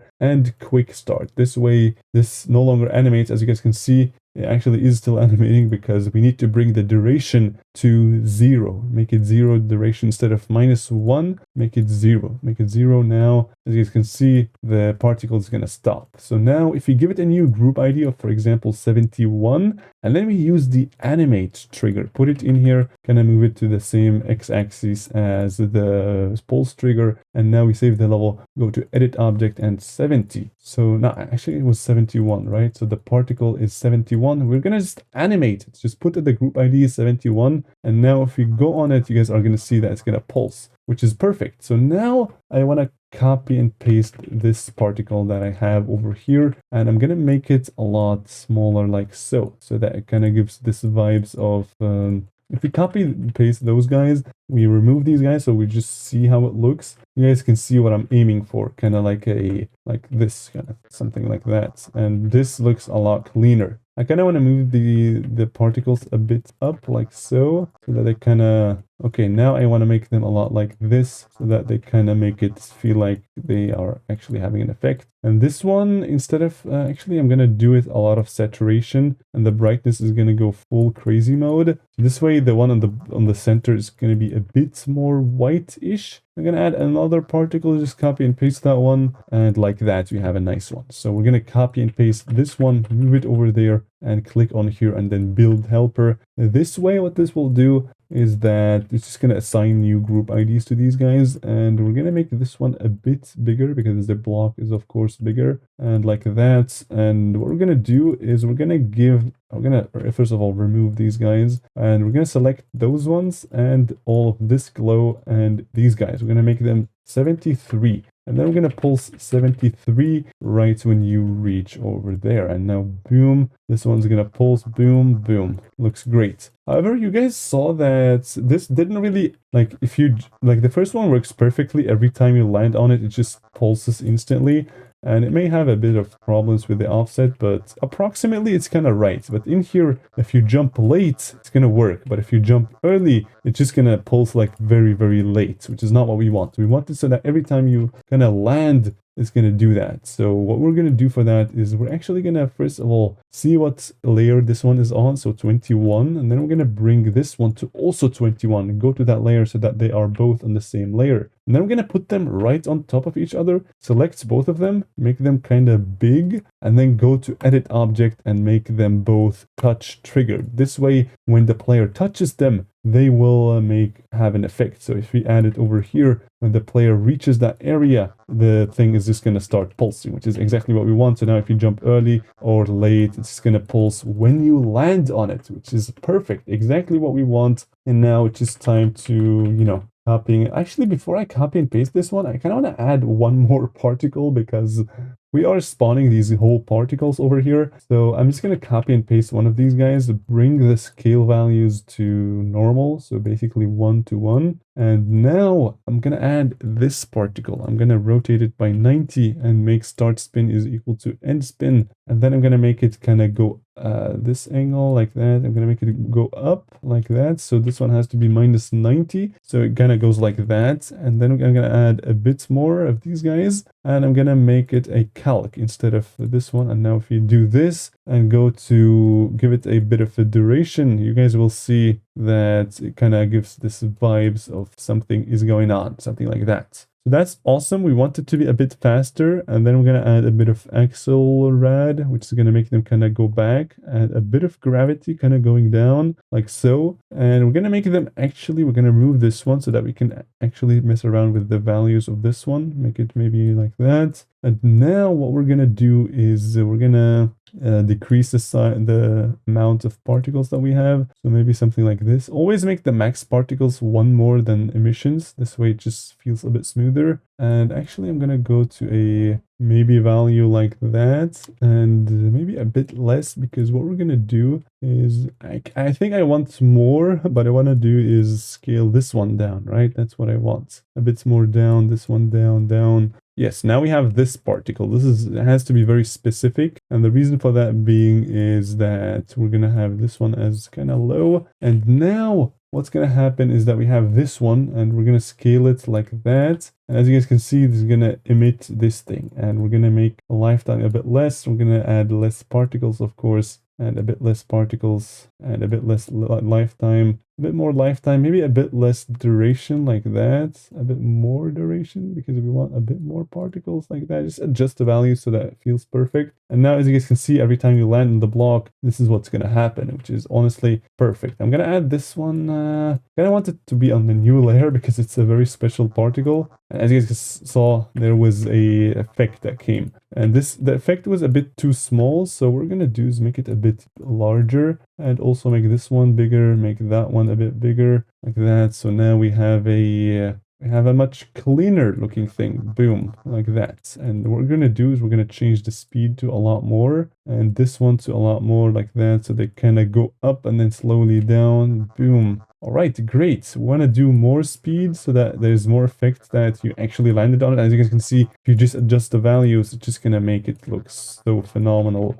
Like you can do whatever you want with this. And now we're going to add more, this guy so they actually go back. Boom, boom, like that. Awesome. This is looking phenomenally excellent. Boom. Great. So we're going to copy and paste this one over there this time. Make it a bit bigger, just slightly smaller than the previous ones. And then this one has a group ID of 73, was it? 73, I think. And we're going to add it over there and boom, boom. Great. So that's actually not 73, that was 72. So 72, boom, boom. Great. Awesome. This is looking excellent. The effects are working, my dudes. And now what we are going to do is simply just copy and paste this throughout the whole part because we have made something cool and we actually deserve to overuse it because it just looks phenomenal. So these guys can go up. We're going to make them like that. And then we're going to scale this up like crazy, like that maybe. And then this one, of course, have to flip it as well. And this one goes crazy as flipping well. And don't forget to select everything and go to build helper. This way, these ones have 74, like all the particles have 74, and the animate has 74 as well. Now it's just time to change these guys. So select everything that is on here and the glow, of course, and the inner one as well. Give it a new group ID of 75 and then change this one to 75. Boom, boom, boom. Great. Okay, so the particle was a bit too big over here, as you guys saw, and you can just adjust this as you want. So maybe mine was a tiny bit too big, so maybe like that. And if you make it a bit smaller, like so, it should be a lot better. Boom. Great. Okay, so make sure to move these guys actually where you land, like just a bit above the block, and make it maybe a bit like so if you want, just so you cover more area. Great. Boom, boom, boom. So this is gonna look great for this part because we're just gonna copy and flipping paste. So all of you guys come over there. We're gonna copy and paste you and copy and paste you over here as well. Now you guys go big and you guys go big as well. So now we have 67 and 77, and what we're gonna do is we're gonna go to this pulse, copy and paste it and make it on scale 1. And now we're gonna have to disable this one so that we can actually see what's going on.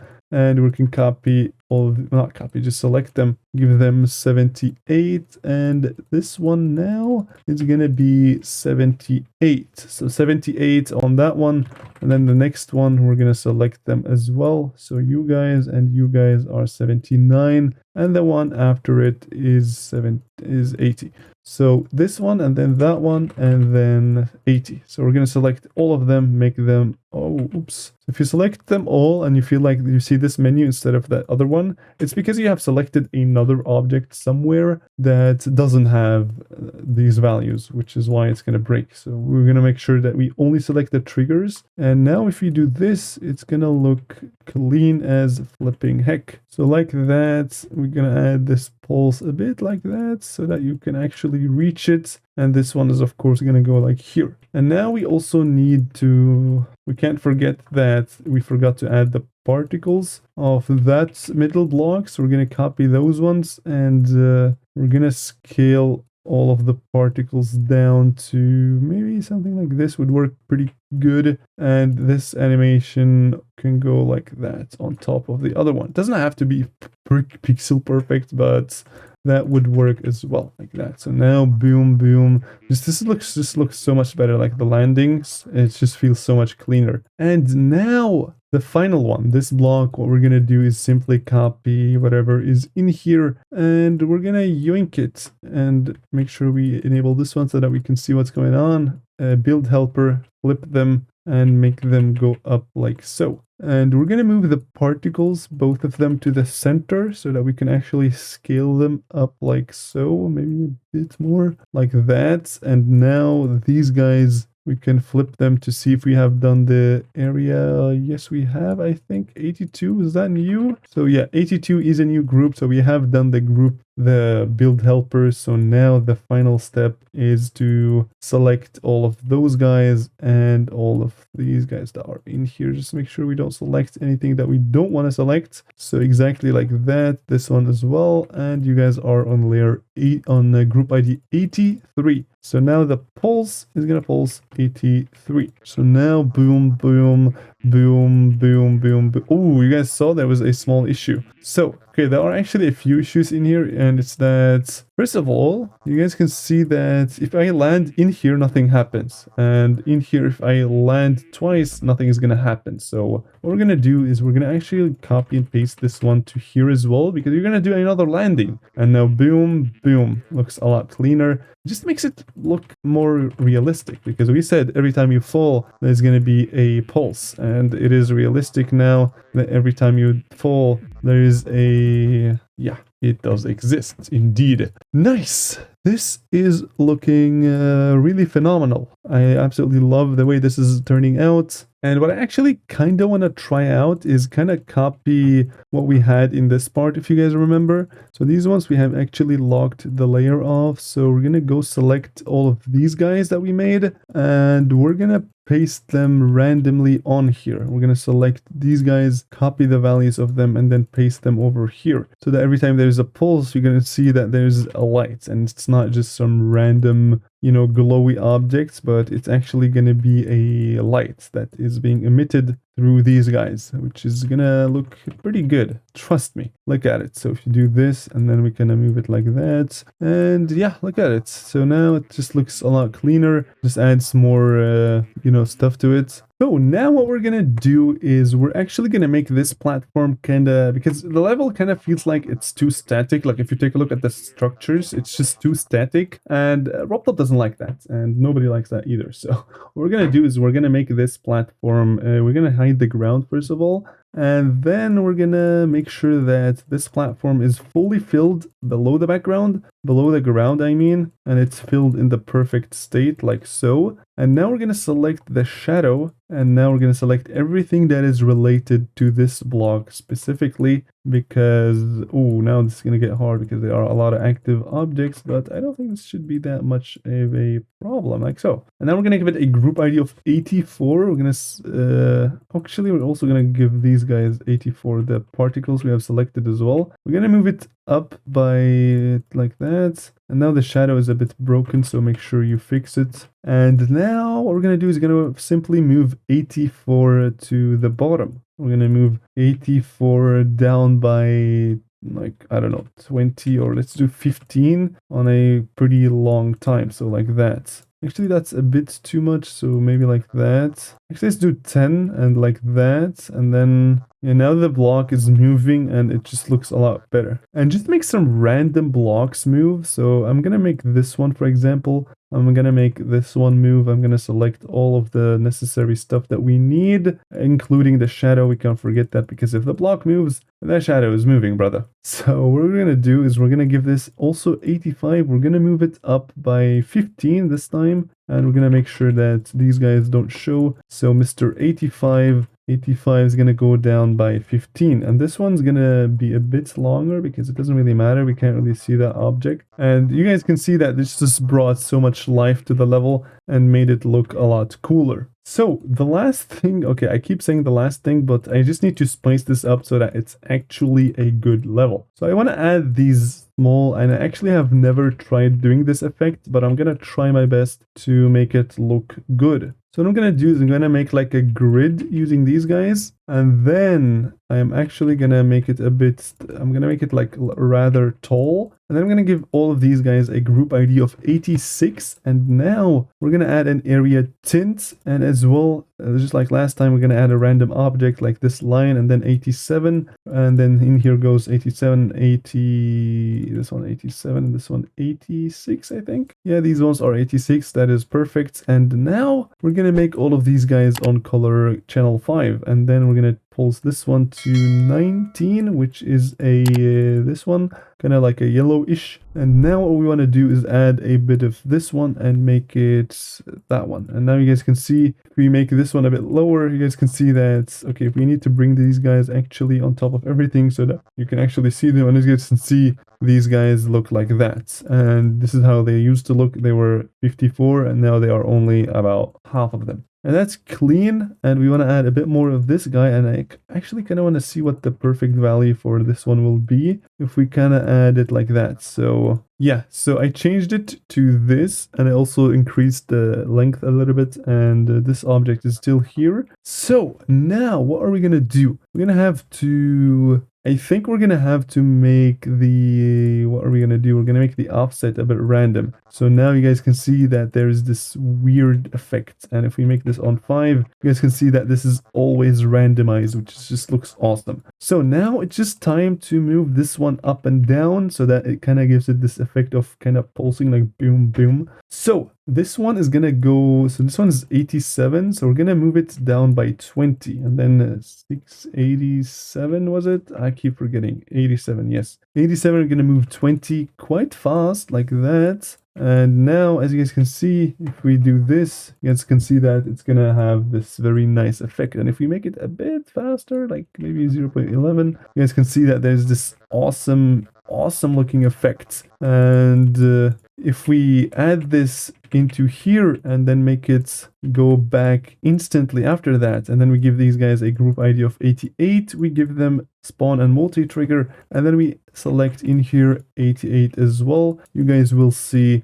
that if we now finally just copy these guys randomly into the level, you guys will see that we have created a very cool effect. I actually never done this effect, and it turned out amazing. This effect turned out probably one of the best effects I've ever made. But now you guys can see that there's this, it actually doesn't work because this one should move downwards. So we moved it up by 20, and then we're going to move it downwards by 20 so that it keeps doing this loop. And as you guys can see, this just looks phenomenal. But actually we're going to have to move it back using a time as well, but it's going to be a bit slower like that. So it's going to go like this. So like this, it's going to go like that, and then it's going to slowly come back. So boom, boom, boom, like very slow. And if we move this like that, this should work pretty well. Look at it. Boom. Oh my God. Oh my God. That looked phenomenal. Look at it. Boom. Wow. Oh my God. What have I done? Oh my goodness. What have I done, bro? Oh my God. This is insane looking, bro. Wow. This is so, oh my, okay, I am overwhelmed right now. What is going on? I don't want to lose this.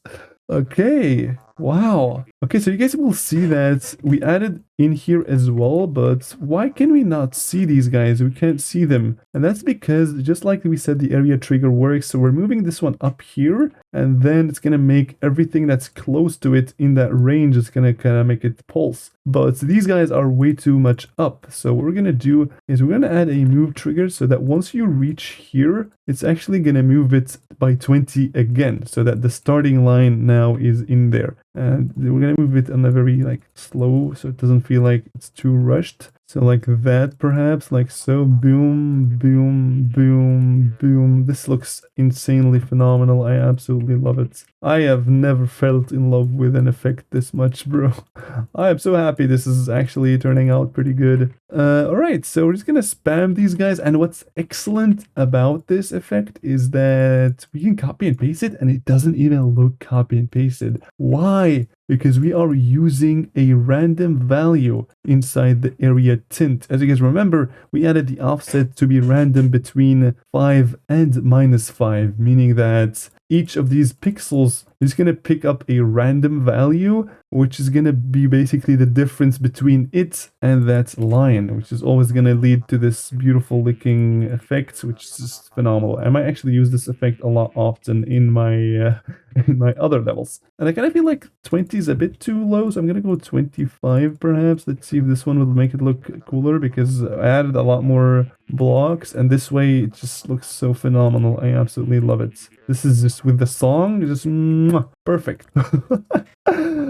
What if we made so that we first of all we want to copy this one, and then we're gonna delete these guys, and we're gonna select those ones which are on 86, and then we're gonna do these guys 86. So we're gonna scale them up and then down. We're gonna remove all the group IDs and make a new loop. I'm gonna make it over there. Boom, boom, boom. You guys can see that now they are kind of scaling. This looks absolutely phenomenal. And I'm just gonna make them. What do I want now? So I'm gonna remove it. I want to change the distance between them, make it a bit like that, and maybe something like so. And now we can do the create loop and move it all the way down. So now you guys can see that these guys have a random size every time, which is just so good. And I'm gonna change the size. That was a bit, they got a bit too big, so 1.35 is what I'm gonna go for. And my god, this is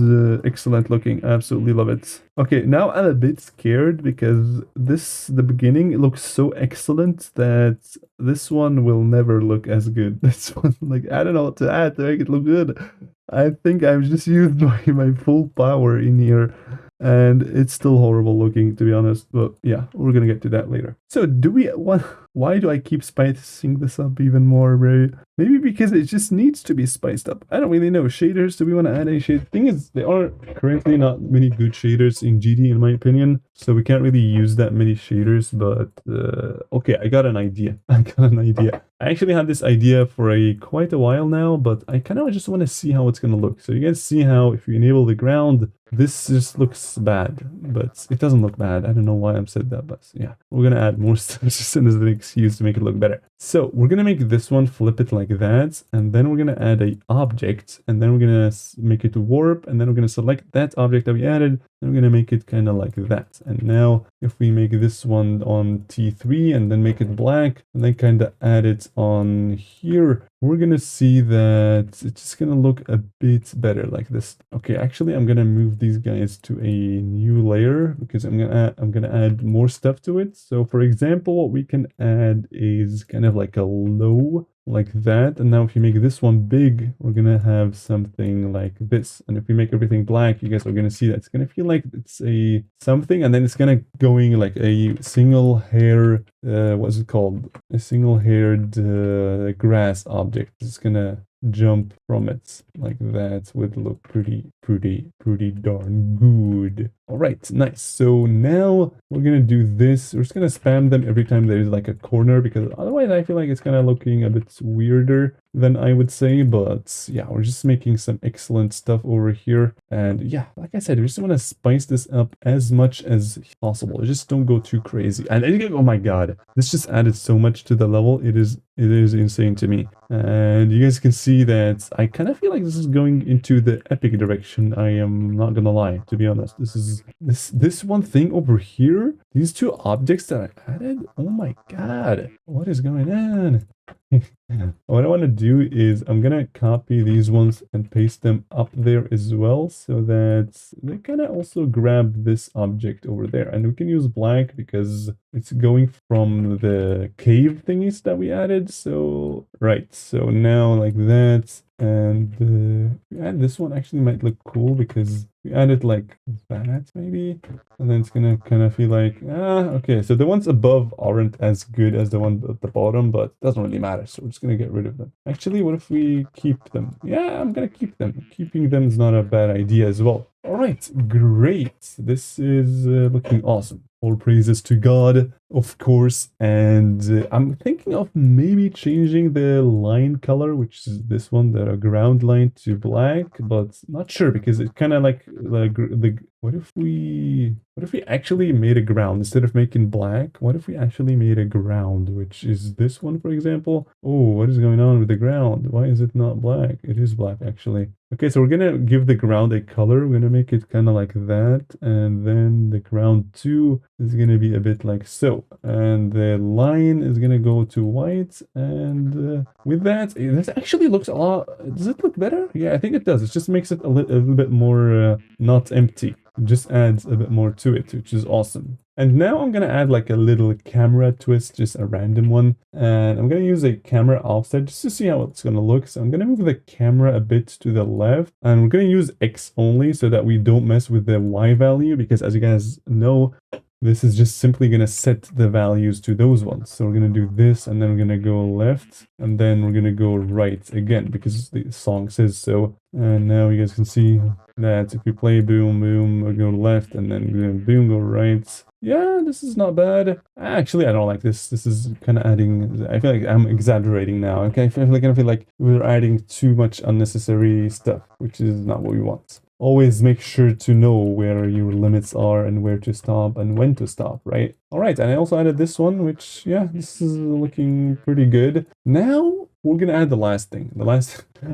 Oh my god, please be the last thing. Okay, the last thing we're gonna add is gonna be effects to the portals and the pads, the jump rings, because they look kinda lame. The level all looks excellent, but these guys look not good. They don't look good. So what we are gonna do is we're actually simply gonna yoink a chain. We're gonna yoink this chain and then add it in here. And instead of having this lame, we're actually gonna kind of rotate it like slightly. And this shouldn't change that much with the gameplay. I mean, we're just, you know, changing directions a bit faster than before. We're gonna add a chain over there, kind of make it connected to this thing. This is just making this a little bit better. And what we're gonna do is we're gonna give it a kind of like a very dark color, maybe like that. Yeah, a bit darker, like so would look pretty clean. Yeah, I think this does not look bad. And now we're gonna add, where is it? There was something in here like these ones, which is, yeah, this looks also pretty good. And we're gonna add that on top of the portal because RobTop used it, and this looks pretty good. We're gonna disable the delayed loop by going to edit special, because this one, just so you guys can see that it just kind of, it doesn't keep looping. There's like a small delay after it finishes, and if we click on this one, it's gonna keep doing that, which is exactly what we want. And we kind of want to add it in here, and the reason for that is because there's actually a second layer to this portal on the other side, which you can't see in the editor, but you're gonna see in the game. So although this looks very weird in here, we're gonna give it a free color firstly, and we're gonna make them both blending. And yeah, the color you can't see right now, but you guys are gonna see it later in the video. So now if you make it kind of yellowish, gonna fit the portal color, I think it's gonna look pretty cool. So now if you play on here, you guys are gonna see that, oh my god, what is this? What is this, bro? This might literally be the best classic level I've ever created. Okay, make sure to move everything that you don't need too far to the left so that you can't see it. And what I'm thinking of is I kind of want the player to escape through, like to kind of be coming from this kind of cavey thingy. So maybe something like that, kind of make him be the subject of this, right? You just came out of this insane cave or something. Just add more story to it, just random stuff. You know, make it better. So like that is pretty good, but there is a small problem that we're gonna do this. And this way you can't really know where the start of the thing actually is. So we're just manipulating things, and we're actually gonna make this one like that so that it feels like this is literally the start of the tunnel, when in reality it really isn't. We're just manipulating things over here, and boom, boom. Make sure you fill in all of these guys so the player can't see stuff. And the beginning is awesome. This is perfect looking. And now if you play, you guys are gonna see that the first thing we wanted to preview was the portal, but I got too excited and I actually added stuff behind. Okay, so you guys can see that you can it's revealing the whole thing. Like, why are these guys kind of going invisible and you can see each grass object? That's not that very cool. So to fix this, there are multiple things you can fix it with, but the reason why this happens is because every time an object goes off the screen or into the screen, it's actually gonna fade in. And it's also gonna enter in. What this means is that if you play Stereo Madness, you're gonna see that I'm actually gonna show you it real quick because why not? We can do that. So if you play Stereo Madness, you guys will see that if you look at the far right, the objects that are gonna come from here are gonna be kind of fading into the screen. You guys saw, and they're gonna fade out at the end. So this is exactly what's gonna happen. You guys can see this is by default. This is just how the objects are. And to disable it, you can use this one. This one is a trigger that basically removes the enter in and all these things. And now if you play, you guys will see that everything is just plain. There's no entering whatsoever. So you guys can see this looks much cleaner. And now, what else you could do? What if I want everything to enter in but these guys? Then you can remove this one and go to all of these guys and then go to edit group extra and don't fade and don't enter. So this way everything will enter except for those guys. And I might actually do it because I'm going to show you another thing about triggers, which is pretty cool. Might add more stuff. And as you guys can see, now if you restart, these things are not coming into place. But as you guys can see, if we take a look at the far right, these objects are actually fading in, right? This looks pretty good. And you can change the fading in to kind of moving instead. So you can add perhaps one of these guys. Now they're kind of gonna like move into the screen from the top and the bottom. And as you guys can see, now if you take a look at the far right, this is how it's gonna be. I don't like this that much because it kind of reveals how certain objects are done, which is why I just like using this one to kind of prevent any of these movements of happening. And by the way, you can do like a custom movement using these guys.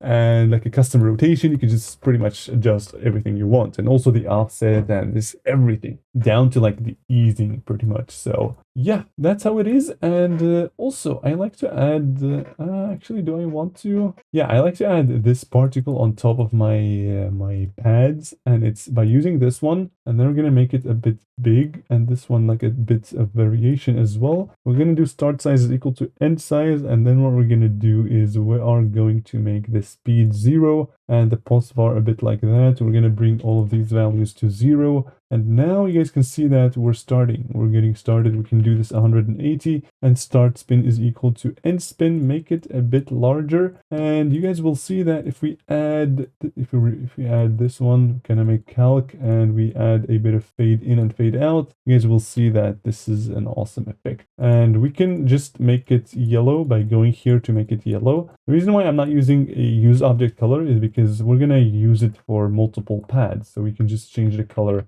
via the actual thing. And now if you add it over here, it's gonna look a bit better. And also you can add a bit like that, and then make the opacity a bit lower just so that it looks a bit cleaner. Add a little bit of variations and clean. This looks excellent. Okay, so we have decorated this portal, but this orb is still undecorated. And what I like to do for these orbs is I like to add these guys because RobTop does that, and yeah, we should follow what Rob does because he's the developer of this game. He knows the most. We're gonna make it green-ish, kind of like that, and then we're gonna add glow on top of it just to spice it up even more. We're gonna copy the states, and then we're gonna paste them in here, and like that should look pretty normal. So I like to not go too crazy with orbs because some people like to like over decorate them that they don't even look like orbs anymore. But I kind of like going basic. I like going very basic when it comes to these things. And we're going to change the hue of this one to kind of make it more yellowish. And now we have 2 orbs. Now the player can tell that this is an orb, right? Some people add so much decoration that looks so good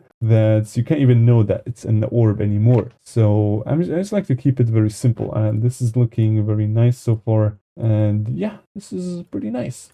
What I also like to add My God, I keep adding stuff. I'm very sorry, but I have to spice this up because it's literally the first part. The first part is gonna be very good. The first and the end part have to be like the best. And what we're gonna do is we're gonna add some chains like that, like very small ones that go through this guy, and they are actually gonna be black and white. So we're gonna do that, and then this, like so. And we're gonna make them absolutely in the background, like in the really, really background, like that. And this way, I don't know why, but I just like adding this stuff, and I kind of feel like it just makes the level look a bit better. And yeah, you guys can see that this looks pretty clean. All right, boom, boom, double jumps, and we are on to the next part. Now we have fully added effects and everything to the first part. If you want to spice this up even more, you can absolutely go ahead, but I kind of feel like there's a weird thing already because the ground is actually not pulsing at all. So what we're going to do is we're going to copy one of these guys. We're going to go to here, copy one of these guys, and add a ground one. So now the ground will also pulse to a, we're going to make it like a dark blue like that. So now it goes from, actually let's make it red. And now we're going to do ground 2. And ground 2 might go a bit more towards the yellowish perspective like that. Yeah, excellent. Like that just looks so much better. The ground is now literally a part of the level, which is what it should have been at the beginning of this thing. So should we add more animation? Oh my God, I keep adding more stuff. Please, please stop. No, we're not gonna stop. This is fun. Adding this stuff is really fun. And yeah, we're gonna make this like in the background, kind of like this, kind of like this. Does that look cool? Yes, it does. And now what else do we want to add? Is there anything I could add? I like to add 2.2 animations just to make this level look fresh. And we are already using a lot of 2.2 things. So we're gonna make this a bit kind of slow because it's just to fit the pace of the level. And yeah, looks pretty good. I'm gonna make this, of course, in the background so that you can't see it from the front. And maybe copy and paste it over there to make it look clean.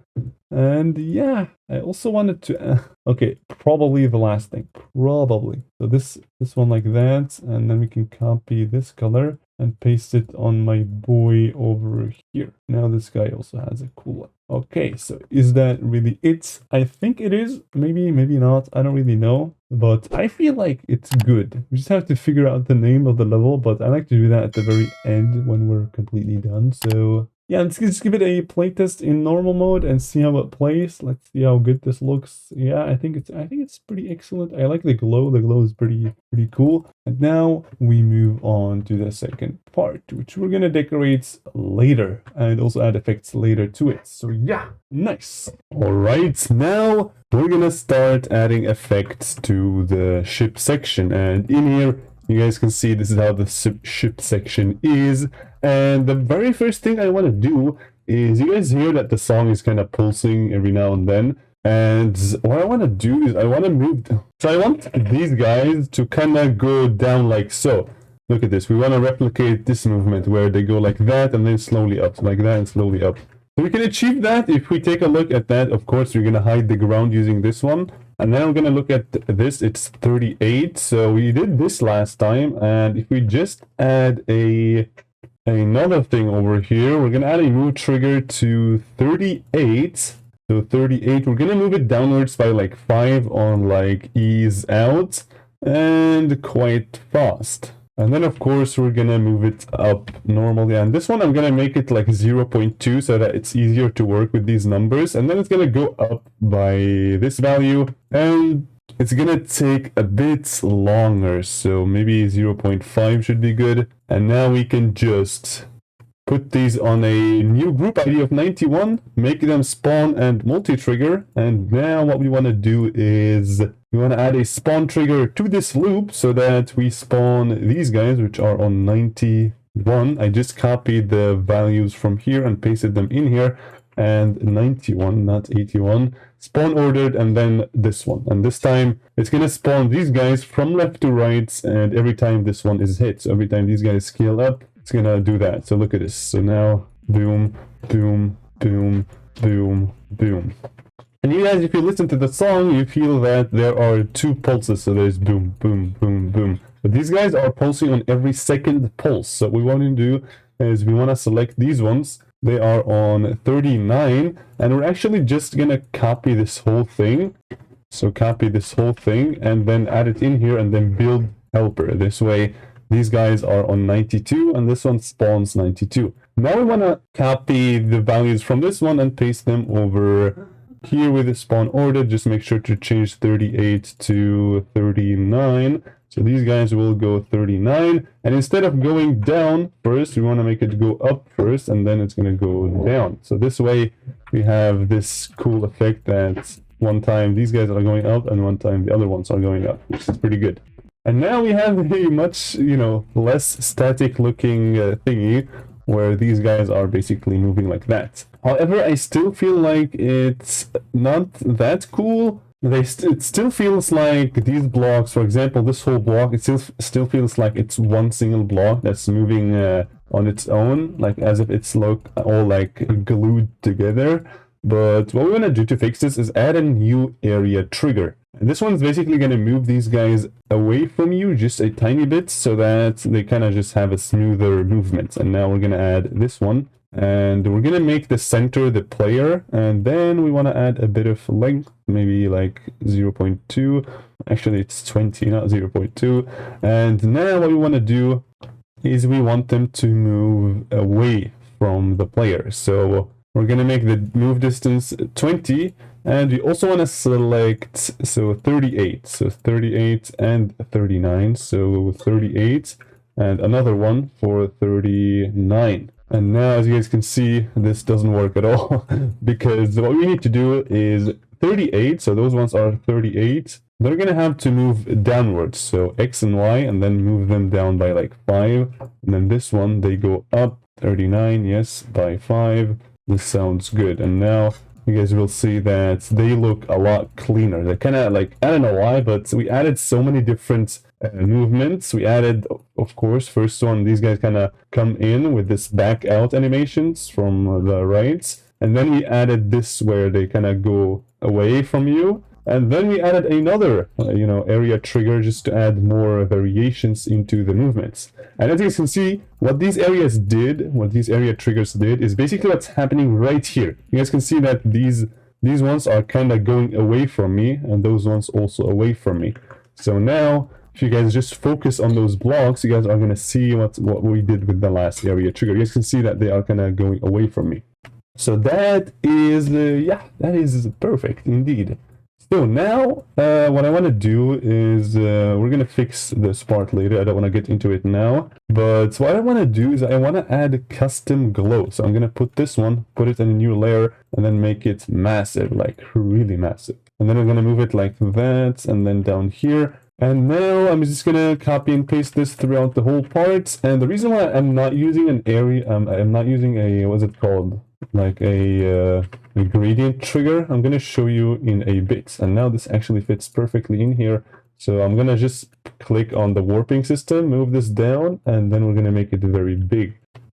And now this is how it looks. And we're going to give it a new free color. We're going to choose whatever we want, maybe like orangish. And then we can move it back like a lot. We want to make it in the background. So now you guys can see what I want to first do is disable the gradient from previously. So this is the gradient, this was the gradient, and it had the color of 34. So to disable it, you could either add another gradient trigger and use the same ID. So this one had the ID of 1. So what you could do is click on here and go ID 1 and make disable. So this way it disables that. But as you guys can see, that's just a sharp cut. And we don't want that like that. That's not cool. So instead, we're going to change the color of the gradient to 39. I want to make it 0. So now it's going to go to black. It's not 39. What was it? 34. Okay, so color 34 of the gradients, we want to make it go to black. And this way you guys can see that it slowly goes away, which is much, much, much smoother like that. Nice. And now we have a glow that is behind these guys, which is exactly what I wanted. And I'm just going to move this up so that we can barely see it like so. And now we're just going to change the color to something that fits. I kind of feel like red looks pretty good. Yeah, I think red looks pretty good. And now what I kind of feel like doing is adding more glow to these. And because we can't see them, Yeah, we can't see them, so I'm just going to go ahead and select all of these guys and temporarily make them color 1. And now I want to add this big glow, go to a new layer, and kind of just make an outline from here so that we can see the background a little better, because I kind of feel like the background is black, but you can't really see it, like this mountain that we made. And yeah, we're just going to make it a bit more visible by adding these glow things on the outline. And how I'm doing this is, I forgot to enable this one. Oops. All right, there we go. So how I'm doing this is basically by selecting one and then Control D and then Control D. Just keep holding Control D, Control D, Control D. Just make sure the spacing is always approximately the same. It doesn't have to be like exactly the same.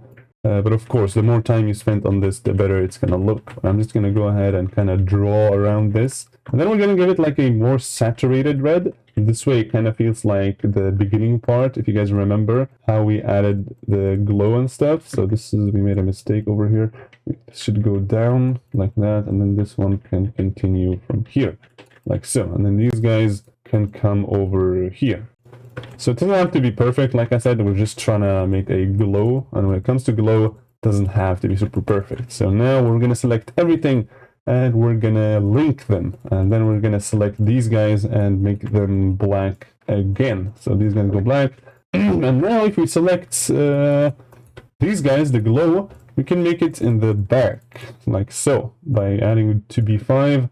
And now we can give them this nice little red that we gave that glow. And now we can simply just make it a bit more whitish. So this way they feel like they are a lot more saturated. We can kind of move it up a bit by holding Shift and W. And now you guys can see that we added this nice little red around it.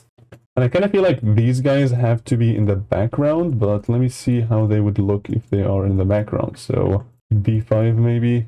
Yeah, I think B5 just looks a bit better. So this way these guys are actually, I'm not too sure about even the positioning of this, so I'm just going to get rid of it because I don't like it that much. So now we have added a lot of cool things and everything is moving and all, and it's pretty cool. So now what I want to add is I want to add more effects to the background by adding a particle. And I could reuse the particle from this one because this is exactly what we're going to do. And I'm just going to recreate it real quick by adding a new particle over here. And then what I want to do is select this one, make it really big, add a bit of variations, make start and size equal to the same, bring these two to 0. And then what you want to do is a bit more pulsar, and those guys have to go to 0. And now if you add a bit more variations, and if we bring this one to calc, those ones like that, and we're going to have a cool effect, right, like this. And then what we want to do is we want to rotate it and bring it on a new layer. And we're going to make the pulsar a bit much like that, maybe more like a pulsar Y as well as a Y naught. And then we're going to make it really, really big, like so. Like that. And now if you add more pulsar X, we're going to have this effect, which is perfect because if you place this in the background, you guys are going to see that this looks pretty cool. And we're going to give it a use object color, and then we're going to use 42. And now you guys are going to see that it's going to be red, and I'm going to add a bit of saturations as well. This way we have this very nice looking effect from the background using only one single object for this part. At least you can just copy and paste it. And there is an important note here to keep in mind, and it's that the reason why I'm doing it like this and not, you know, adding a particle in here and making the pulsar like, I don't know, 500 and then making a bit more particles, this way it kind of covers the whole part, is because this particle is, the center object is over here. So this is where the object is. And like I told you guys, if things are showing in here from that block, you guys can see that if we scroll a bit more, this one is just going to disappear, the particle, because the center object is in here and the center object is actually hiding because it's going off the screen. So the particles simply just go. So we want to have like a pulsar of maybe 100. 100 is always good. This way we always have particles on the screen, which is perfect. So now you guys can see that we added some cool little particles which look pretty good. So if we show the ground using this one, now you can see that the ground is still having this purple color, which isn't really that cool. So what we're going to do is we want to change the ground's color. We can copy this one and make a ground one, and we can take a look at what a good value would be. I feel like black would look cool, but I'm not too sure. I'm actually going to make them, I'm going to make ground one, ground two, and the line black. This way everything is black. And now what I'm going to do is I'm going to copy the glow that I added in here, and then I'm going to add it on a new layer, and then we're going to go to that layer, make it go down, and then we're going to change the scale of it like so, and we're going to make it completely black. This way, if we make it on T4, you guys are going to see that it feels like the ground is basically non-existent. It feels like the ground is all one object, which just makes it look so much better. Just make sure you change these colors early on, so maybe something like that with a bit more time, so they end over here where you already start, so this way we can't see the ground changing color or anything. So all right, so now this is starting to look much better. However, we still need to add more effects, and just look through this, see what you can add. So maybe a good idea would be to add like lava in here. However, I'm not too sure why, because these guys are going to animate, and we're going to copy quickly the color only and make it a bit brighter like so, because these guys are going to animate, and as you guys can see, if we start, there's going to be like a weird overlapping. So yeah, we can't use lava over here. We're going to have to use something else, and I'm kind of looking in here to see what effect I could make, or maybe look at a bunch of triggers to see what effect would be cool to make.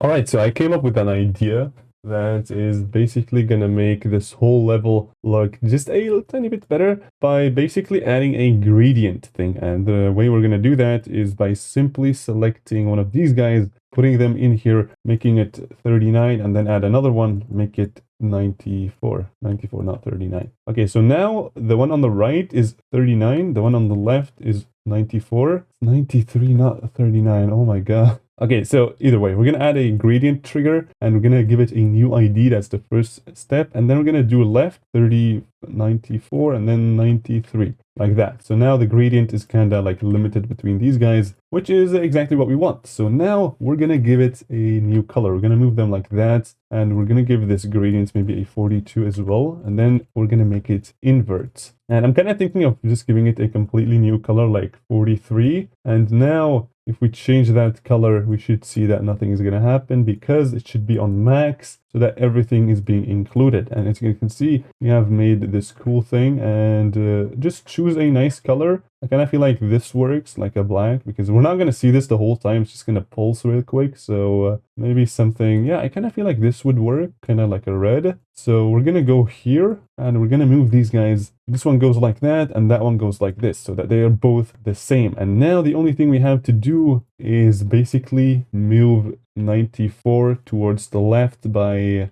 10 using ease out very quickly, and then we're gonna copy and paste it, make 93 go to the right very quickly. And now, as you guys can see, if we started, we're gonna have this cool effect. Now make sure to hide these things using either giving them a color channel of 0 black blending, or an extra and then hide over here. So now what we're going to do is we're going to copy these guys, and we're going to make it ease in and out, and we're going to make them a lot slower, and we're going to kind of make it like kind of over here maybe. And now we're just going to revert these guys. So instead of +10, -10, instead of 10, we're going to do +10. And now you guys are going to see that it's gonna go up like that, which is pretty cool. I like to add them on the same position so that it's always moving back, and maybe make this one a bit faster, like 1.0.1, maybe something like that would look pretty good. Yeah, that doesn't look bad at all. Now we just have to find the perfect time to actually do this, and I feel like if you once you enter the portal, that would be a pretty good time. Yeah, that was pretty good. I'm just gonna make it a bit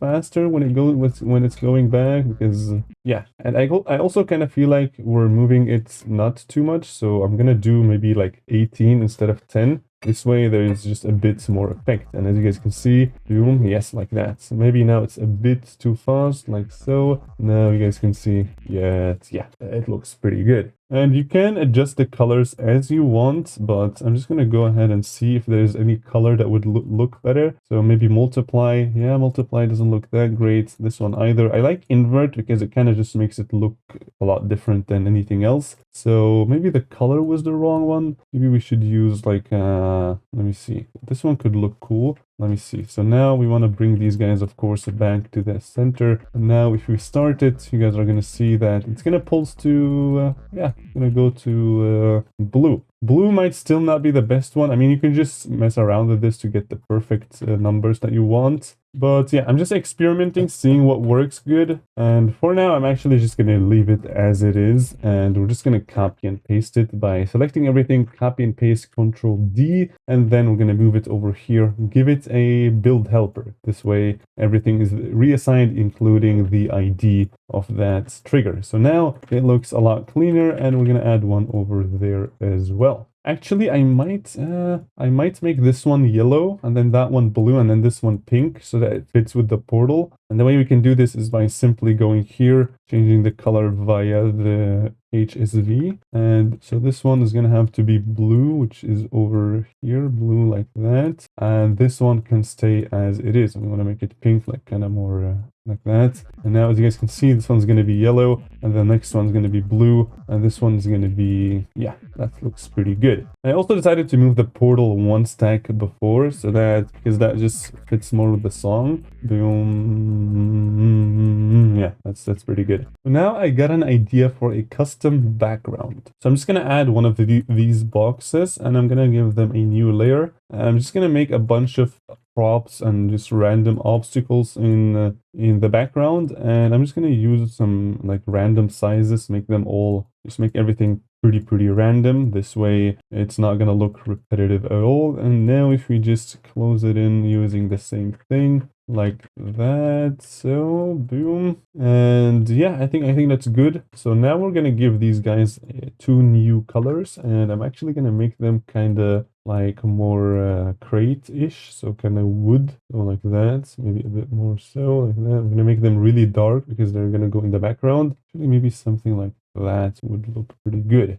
And my idea is that these guys are simply just going to be flying in the background, kind of like very slowly and also rotating. So we're going to make each individual one alone. So we're going to grab this one, give it a new group ID of 99. We are almost at 100. And we're going to simply move 100, not 199. We're going to move it to the right and to the top by maybe 2 seconds. Start it over there. So that kind of goes like that. That's perfect. Maybe a bit more with a bit more time. This way it's always moving when it's on the screen. That's pretty good. And now we want to rotate it. So the way you rotate it is you want to add a center object. You can add any object you want. I'm just going to grab this circle and put it in the center. So put it on top so that you can actually see it. Put it somewhere in here. And now you want to give it the group ID of 99. And what I like to do is make it the parent. So this one is the parent. And now what we want to do is we want to rotate 99 around 99.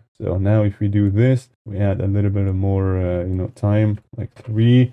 And now you guys can see that it's kind of rotating like that. I kind of feel like the rotation should be a bit more. Always make sure that your rotation is fitting with the movements, so that if it's moving fast, it should rather rotate fast. And I feel like it still needs a bit more like that maybe. Yeah, that looks a lot cooler. And now that's very cool. So what I want to do is I want to simply copy and paste this and then give it a new build helper. However, the center object now is no longer a parent because we copied it and we can only have one parent. So it got instantly removed from the parent before we even did build helper. So what we want to do is we want to actually make it the parent again, this circle over here. And now we're just gonna, instead of having this box, we're gonna use this one. And this one is just going to be centered over there. And we're going to give it a 100. And this one can go away. And this box can maybe go to the left and a bit up, like so. Maybe a bit more to the left, like that. And now you guys can see that they are just flying out there, right?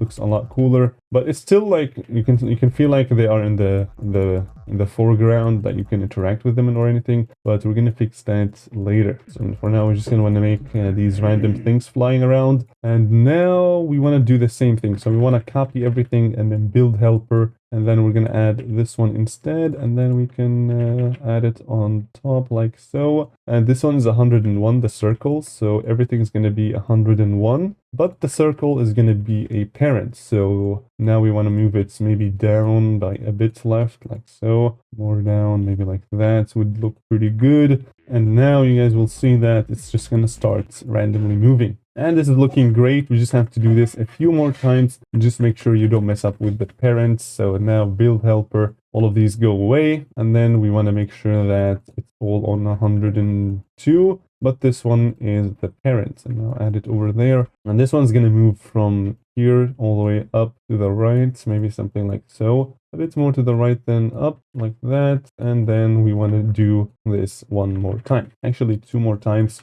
just so that we have every single one of them. And then we can start copying and pasting. So this is 103. So 103, you are the parent. Put this on top. And then make this one move maybe up too much, but not too much to the right, like so. And the last time we're going to do it is going to be for this vertical object, like that. We can get rid of this. And this one has to be 104. And this one is the parent. All right, nice. So the circle is going to go here and that one's going to go there. And yeah, this one is going to move to the left and maybe up and to the left, like not to the left and more up like that. Maybe like that. Just adjust the values as you want. And as you can see, we have random flying objects, but we just have to kind of move them back so that they start moving before you even see them, so that they feel like they are constantly moving, right? That's the effect that we want. And now you guys can see everything's just flying around, which looks pretty good. It just adds a bit more detail to the level. And now what we want to do is we want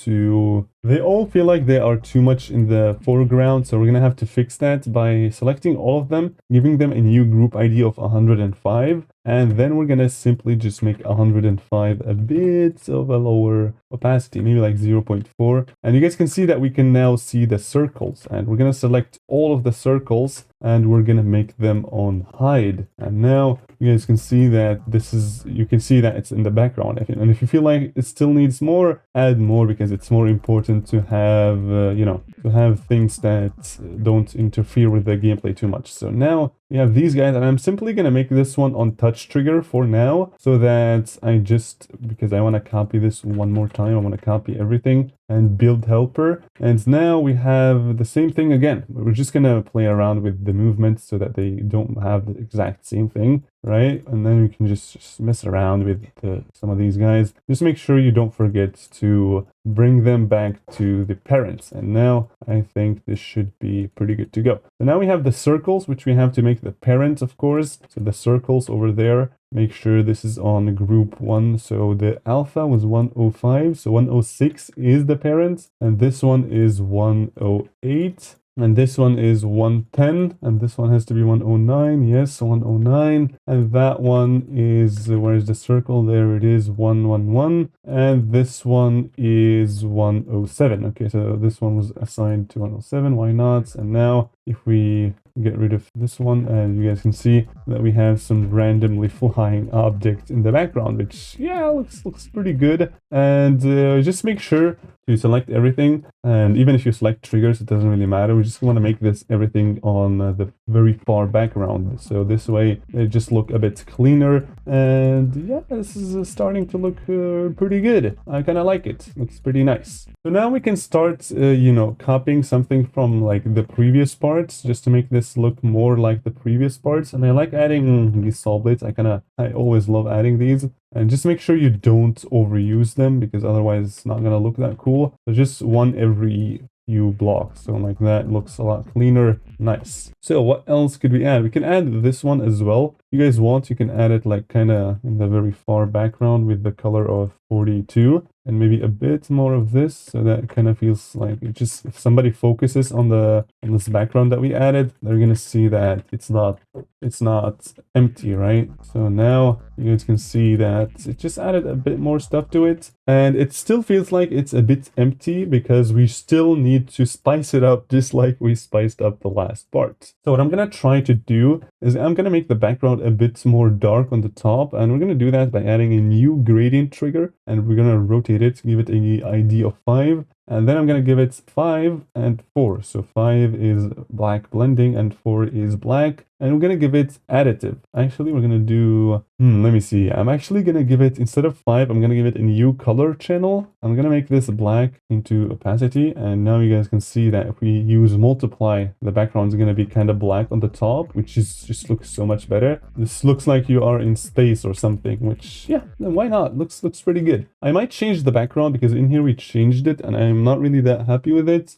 Let's try something like this one. Maybe use one of the older backgrounds would make it look pretty good. Nah, doesn't really work. Just mess around, see what works good. And oh, this one looks really nice. This one I'm gonna use it. And I'm also gonna change the background speed. So the background speed I feel like is a bit too slow. So I'm gonna do maybe 1 point. Maybe let's do, I don't really know how to mess with this trigger. I'm just gonna, yeah, like that. Okay, wow, this looks just so much more better. This looks so much cleaner. I absolutely love it. Okay, so we changed the background speed to 0.69. Let's flip and go. Make sure you save it low so you don't forget any, you don't lose any progress. And yeah, this looks pretty nice. So now you guys can see that there are these kind of things coming out and we want to add more of these. And if you guys remember, we added in the last part these guys using very few objects. And I'm just going to scatter them around these blocks so that they look pretty good like that. We're gonna do this and then maybe one more time like so, and this is just gonna add more more variations to these blocks because it kind of feels like they are copy and pasted, and to be honest, but don't tell anyone, they are copy and pasted. So we're gonna have to hide the fact that they are copy and pasted, and we can do that by simply just yoinking some of the effects that we had in the previous part, just adding these kind of spiky looking grass objects, and it should work pretty fine. So I'm just copying and pasting everything really in here because these should have a very random looking pattern, and this is exactly what we are looking for. We are looking for a randomized pattern so that the copy and paste gets kind of hidden so that nobody can see that we copy and pasted everything. So we're gonna do this. So this is basically like this is what you have to do because you copied and pasted so many times. It's important to get rid of your copy and paste by simply adding some variations, some more interesting stuff over there, and just making it feel a lot fresher and less copy and pasted, right?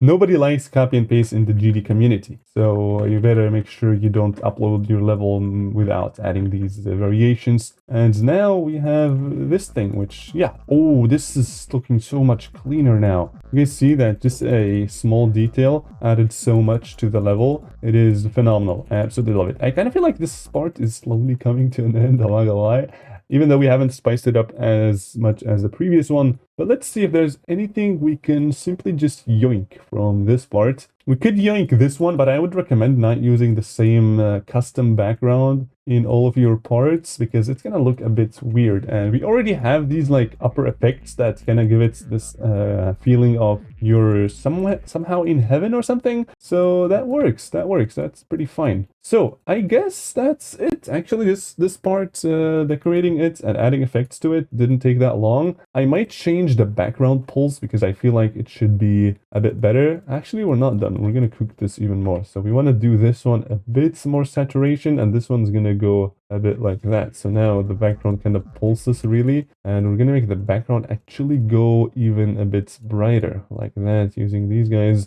Now the background is just gonna pulse a bit more than previously, and just adjust these values so that it fits your song and your level.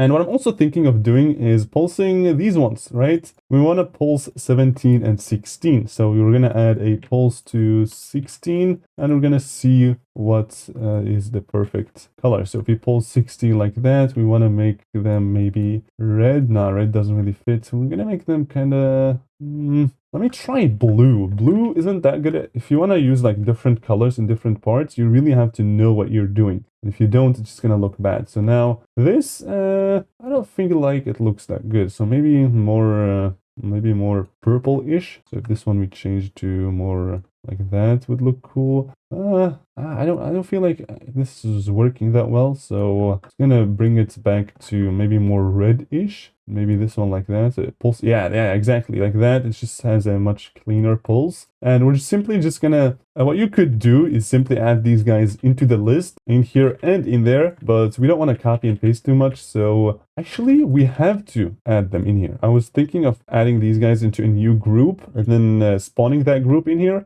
but that's not that good of an idea because we're gonna have different pulsing for these guys. So we're gonna do is simply do this and then give them a spawned multi-trigger, and we're gonna change this one to a more darker version so that it kind of one time pulses light and one time kind of like dark. And now you guys can see that we have simply added a lot more stuff to the blocks. Looks a lot leaner, and we're actually gonna make this one a bit like 0.4, and now you guys can see that this looks pretty nice. And you guys will see that the background is kind of static, so what I'm thinking of is kind of just moving it up and down just slowly, just slightly, so that it just doesn't feel like it's too static, because this whole part is moving and everything, and these guys are simply just standing there, right? We don't want to have that. So we want to select everything that is background related, and in this case, it's pretty much these guys, yeah. And we're going to give it a new group ID of 112, and we're simply just going to move it. So 112, we're going to move it slowly to the bottom, like maybe in 4 seconds. So now the background is kind of moving. And now, then again, we want to move it up by 20, like slowly. And then maybe if we do this one more time, it should look a lot cleaner. And as you guys can see,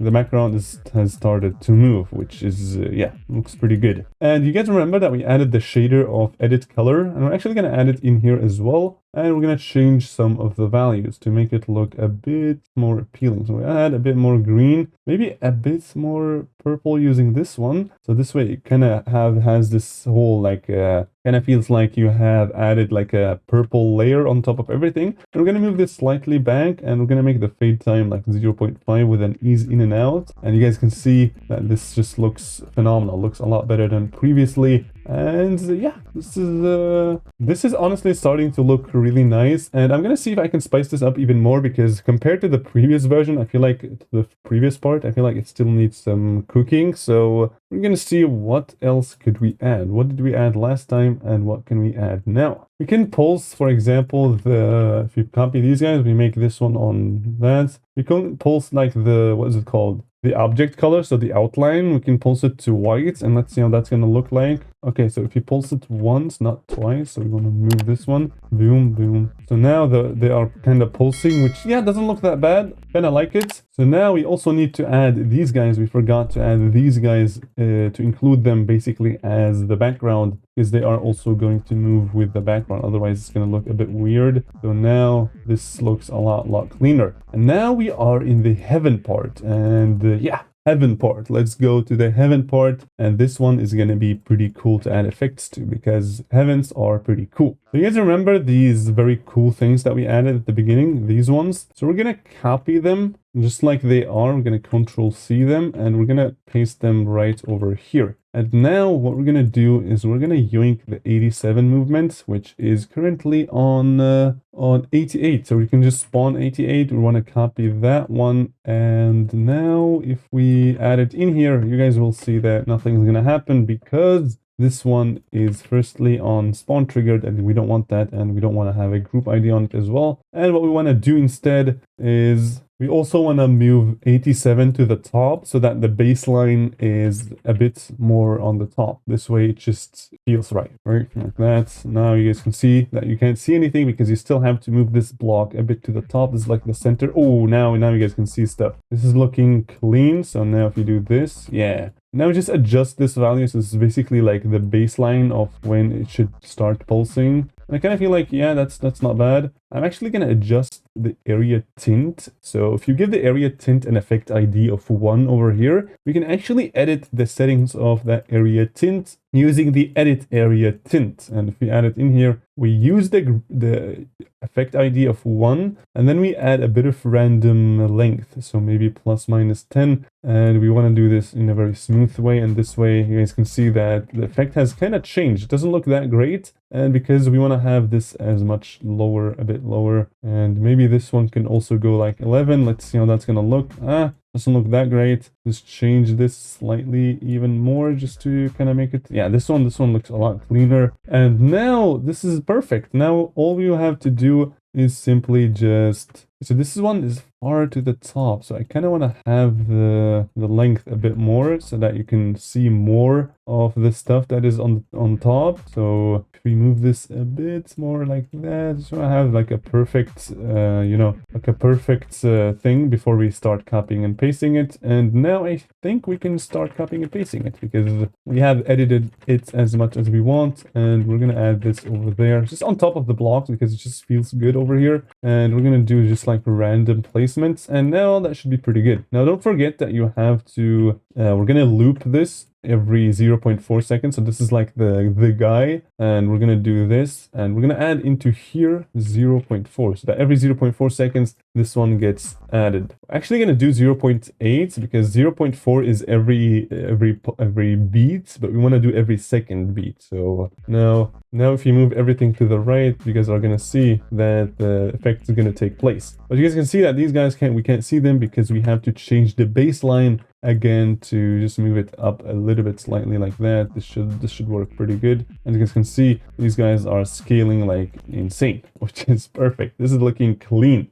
This is looking, honestly, this part is looking really good. Even though we haven't like changed anything, it just looks so good. And what I want to do for the top, because the top kind of feels like it's too empty, I'm just going to make it feel like you are in a cloudy section. Like the whole part is going to be inside the cloud somehow. So I'm going to copy this cloud particle, and I'm simply just going to, you know, add it in here, just copying and pasting it randomly over there. Just make sure you enable this one so you can see exactly what you're doing. And maybe in here we can get even closer to the blocks because it just makes it feel more cozy, right? And now if we do, what is it? This one is here, and like that should, yeah, this is pretty fine. Now we want to copy those particles, the kind of flashy ones, so like that perhaps. And now you guys can see that we have created a upper, you know, cloudy section, which this part looks really nice. I kind of like the yellow. Okay, there's a problem. So you can see we found a gameplay problem because this one should be on no touch. So make this block on no touch so that it has no hitbox, so that you can't land on it, right? That's what we want. And now we have, now what we want to do is we want to copy the settings from this one. We want to copy like the jump orb decorations, and we're actually just going to put it on top of these guys so that you can see that there's a jump orb over there. Just make sure you change the offset. It doesn't look weird. And we're going to do that the same over here and over there like that. So I kind of feel like this part has a lot of beats going on, but nothing really is happening with that beat. So what I'm going to do is I'm going to look at, this is very risky to do, so be careful when you do it because it could ruin your gameplay if you don't know what the flipping heck you're doing. So what we're going to do is we are going to look at the camera zoom and see the value that we have entered for the camera zoom. So the last value we had is over here, and it is at 0.8. So now what we want to do is we want to kind of scale we want to zoom out a bit and then in, out and in. So that just adds a bit more to this thing. And now we want to do maybe 0.76. And then we're going to do ease out. We're going to do this pretty quickly, like that, maybe 0.15, yeah, like that. And then we're going to move it back to 0.8 in a very smooth way, maybe 0.5 or 0. We're actually going to do 0.8, 0.67. Then we're going to give these guys 114 and make them spawn at multi-trigger. And now we can spawn 114 using this guy. And now you guys can see that the camera doesn't do anything for some reason. Okay, we have made an issue, and I'm honestly not too sure what the issue is. I think the problem is that we need to make this one a bit faster, maybe like 0.1. And now, oh, wait, let me see. What is going on? Okay, so we are actually moving the camera in here. As I saw, there's a camera zoom in here. So it changes it to 1. So we are zooming in then. And the second thing we want to do is we want to actually add like an offset. So we don't want these guys on the same spot, maybe something like that. And then this one should have spawn ordered. Make sure you have that on. And now, as you can see, the effect is kind of slowly coming to place, which is pretty nice. But I want to make this a bit like that so that it doesn't feel like it's too sudden, and it still is sudden. So just make these guys a bit like that. And now, Okay, so the camera is a bit messed up because the way the start positions work with the camera is absolutely horrific. It's terrible. So you have to kind of add it over there because the zoom value is still applying for some weird reason. And then as you guys can see, if we start now, the effect is kind of gonna take place a bit more. But I kind of feel like it's still too sudden. So I'm gonna do 0.26 maybe now because we want to have it like a very light one. You guys can see that exactly like that, so that it doesn't even feel like you are zooming out. And now if you reach here, you're actually gonna zoom in. So we don't no longer want to have 0.8 and 0.76, but we want to align to the new values. So now what I want to do is I want to simply, we're gonna so this is 1.084, 0.83, and we're gonna copy and paste these ones, and we're gonna give them a new group ID of 115, and the default one is gonna be 1.03, I don't know, 8, doesn't really matter that much. And this one has to be maybe 0.98, like that, just a small difference. And what we're gonna do is we're gonna copy and paste this one and make it 115 so that we spawn this one as well. But what we're gonna do is we're gonna instantly stop it. So what we're gonna do is we're gonna give this one a new group ID of 116, and we want to do 116. We're gonna pause it, not stop it. We're gonna pause it, and now if we start, you guys are gonna see that not quite. Okay, this is a bit of a problem because we want to spawn these guys a bit after. So the actual right way to do it is to simply give the spawn of this one, so 114, the old one, we're gonna give it 116, and we want to stop it somehow. We want to stop it somewhere in here. If we stop 116, now as you guys can see, it's gonna start pulsing like normally, and then as soon as we reach here, it's not gonna stop because we actually need to add it onto these guys as well. So 116 has to be on the zoom over there as well, these guys. And this is getting a bit complicated, I know, but that's just because we want to go crazy with the camera. And unfortunately, as of right now, you can't zoom the camera in like +1 or +2. You actually just have to set the value to... Alright, so I actually fixed the issue. It took me quite a while, but so the problem was that we need to unlink the loop. So as you guys remember, we added this loop to basically move the line that determines how many of these pixels will be shown, and we unlinked that into, so we made 114 into a new loop. This one we made it over here, and it's exactly the same value, 0.8. This one spawns these guys, and this one is like that. And then we want to stop 117, which is everything that is in here. So these guys, these two are 117, and we just stop it over here, and then we can we can do a spawn right after it of 115, and we want to do spawn ordered, of course, and we're going to loop that in, of course, 0.8. And now if we start, you guys are going to see that hopefully it should work. Let's see. If it doesn't work, then it's not that very cool. Boom, yeah, it's still pulsing. Awesome. This is working out incredibly well. Let's go. Make sure that these ones are on 114. So this is that spawns it, and we want to have these guys as 115, and this is what spawns it. Just make sure you don't have any messy stuff. And now if you start, you're going to see that boom, boom, boom, boom, boom. Okay, so this is a bit unsmooth. So between the beats, we actually want to change this one really quick. So we want to change the zoom so that it doesn't feel like it's too weird. Doesn't feel like it's too weird like that. Yes, like that. Looks pretty nice. Okay, and now we, of course, want to stop 116 in here before we do the next one. So 116, actually, was it 116? Yeah, 116, we want to stop it over there. And now what I also want to do is make this one, I'm going to select that one and make it a bit more time so that it just doesn't feel too sudden, so that it doesn't has much more smoother way like that. Yeah, I think this is looking pretty good. And yeah, then we zoom out, of course, and we start doing stuff. Let's go. This is looking pretty good. So now what I want to do is that now that we can actually land on blocks again, I want to pulse them like we did in the very first part. So 118, and we're also going to select these ones. So these ones are also 118, and we're going to add a pulse to the group of 118. And we're gonna pulse it to something like, I don't know, choose something that fits pretty good. Okay, so I forgot the mic muted, but what I did was simply, I added a, okay, let me just quickly remove this one. So I added a pulse on a touch trigger and I added it over here, and we gave these guys a group ID of 118. And then I pulsed 118 to blue, basically exactly what we did in the first parts. And then over here, I did it for these guys. We gave the glow and those ones a group ID, and in here as well. And as you guys can see, now if you play it, ignore the movement like that, boom, boom, like you see, it's just pulsing, right? That's exactly what I did. But then what I had the idea for is this block kind of moving down when you land on it, because you are landing on the clouds. So it would make sense that the clouds are very fluffy, so you kind of go through them kind of. So what we're going to do for this one is we're actually going to use the remapping system, and it is a very important system. And the first thing I did was give this whole block a group ID of 1 to 5. So this whole block, including the glow, including the pillars, and including the shadow, and including the spike as well, and including these guys, because these guys should be a part of the block, right? And then I added a move trigger over here with the values of -4,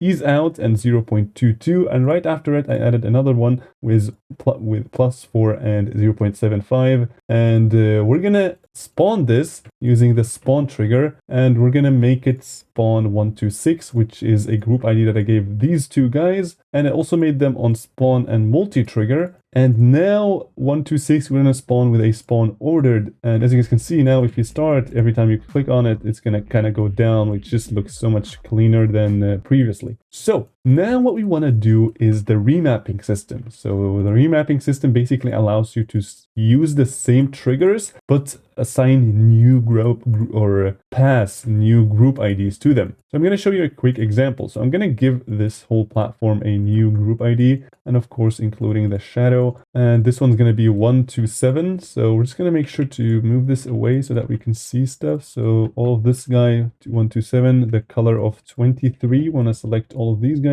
127, and the spike and the hitbox 127. And I believe now we have everything. So now we want to spawn the same thing, right? We want to spawn this one, which by default, if you do, it's gonna move this platform down again. As you guys remembered, this is like the group ID of 125. So we were basically just triggering this. Look at this. So we just focus on that platform. You guys can see, okay, you can't, okay, look at it. So just focus on that specific platform. You guys saw that when I landed here, that one went down. But to make it so that this one goes down, we can use the same 126. But instead of passing 125 to it, we're gonna pass 127, which is this platform over here. So to do that, we can, it's very simple. You can go on here and then go to the next tab. And in here, you want to put the original ID, which is 125, and then the new ID. So 125 and 127. And then you click on this plus, and now it's going to trigger these guys, but instead of passing 125, it's going to pass 127, which is going to do the exact same thing, but it's going to do it for this platform instead of any other. So now, as you guys can see, it's going to, oh, you guys saw the issue. This one pulsed down as well, but that's not what we want. We want this one to go up. So what we're going to have to do is create two separate triggers. So this one's going to be here, and this one's going to be for the ones up top. And these ones are going to have a group ID of 128, and we're going to make it go up first. So it's going to go up first, and then it's going to start going down. And this is the one that we want to trigger. So 1 to 8 instead of 1 to 6. So 1 to 8 like that. And as you guys can see, now it's going to go down, and now this one's going to go up, which is perfect. And now we have the up and the down. So it's all down to copying and pasting, baby. All right, so now we want to add this one. First of all, just give this whole structure over here a new group ID of maybe 1.129. And this whole thing over here, 129 as well. The color 23 should also be 129. And those ones, and including this one and the shadows as well. We can't forget the shadows. The shadow should be 129. And is there anything else? I believe we forgot the pillars, right? 129. And I believe we also forgot them over there. Yeah, so these ones were 127, I think. Yeah, 127. And now you guys will see that boom, up, and then that one goes up as well. So now this one we gave it the group ID of 129. So what we're going to do is instead of 1 to 7, we're going to do 1 to 9. So instead of 1 to 5, we want to do 1 to 9. And we're going to get rid of the old one by selecting it and clicking on this thing. So now it's going to go through this one, but instead of 1 to 5, it's actually going to give it 1 to 9, which is for that platform. It is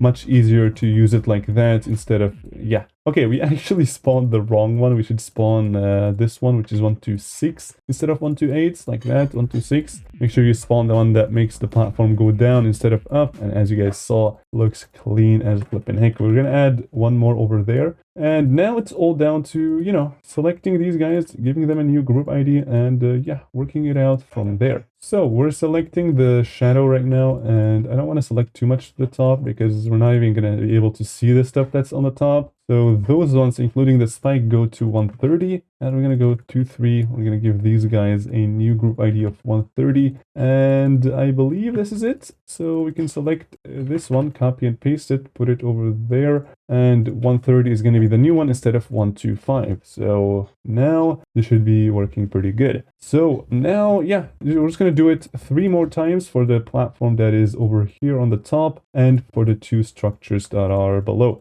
Just make sure you actually select everything that you need, because you guys saw last time I forgot to select the pillar, which would have been, I couldn't really see it in the game, but other people would have saw it and be like, hey, that's buggy, and that would not have been that very cool. So just make sure you select basically everything, including the hitbox. Don't forget about the hitbox as well, even though it's invisible. We don't want you to be like floating on some random air, right? So now 131 and delete, and this one goes over here to 131. And actually, no, wait, mistake. So we want to spawn 1 to 8, but we want to pass 131 instead of 125, exactly like that. So nice. Okay, so I'm doing this multiple times so that because I need to, and second of all, you guys can also see that's how this works. So that in case you made a mistake, you can just watch the repetitions that we're doing, so that, yeah, just repeat yourself so that you never make a mistake. Just keep doing it until you are perfect at it. So 132, and then we want to select 2-3. I'm going to give these guys 132 as well. So those ones also 132, and the glow, including this one, including the shadow, which is all of this. And we're going to do the pillars. We can't forget about the pillars. 132 as well. And I'm actually straight up just going to give this one a new group ID as well, so that I can just finish giving group IDs. And then I can move on to the next thing, which is going to be, this one's 133. So you have to remember these guys. If you don't, you can just select the object and see what group ID you assigned it for. So 133, and then finally color, we want to select the color 23. 133 and the hitbox as well. Can't forget about the hitbox. 133 like that. And now, yeah, we can just spawn the one for the bottom over here. Want to select this spawn trigger and put it in there. And this one had the group ID of 133. So we're going to have to go in here and do 133 instead of 125 and delete this one. And also make sure to add those ones, like we said, these ones on 133 as well. And this platform was 132. So we're going to have to give these guys 132 as well. And when we do the spawn trigger, we're going to pass 132 instead of 125, right? Yeah, right?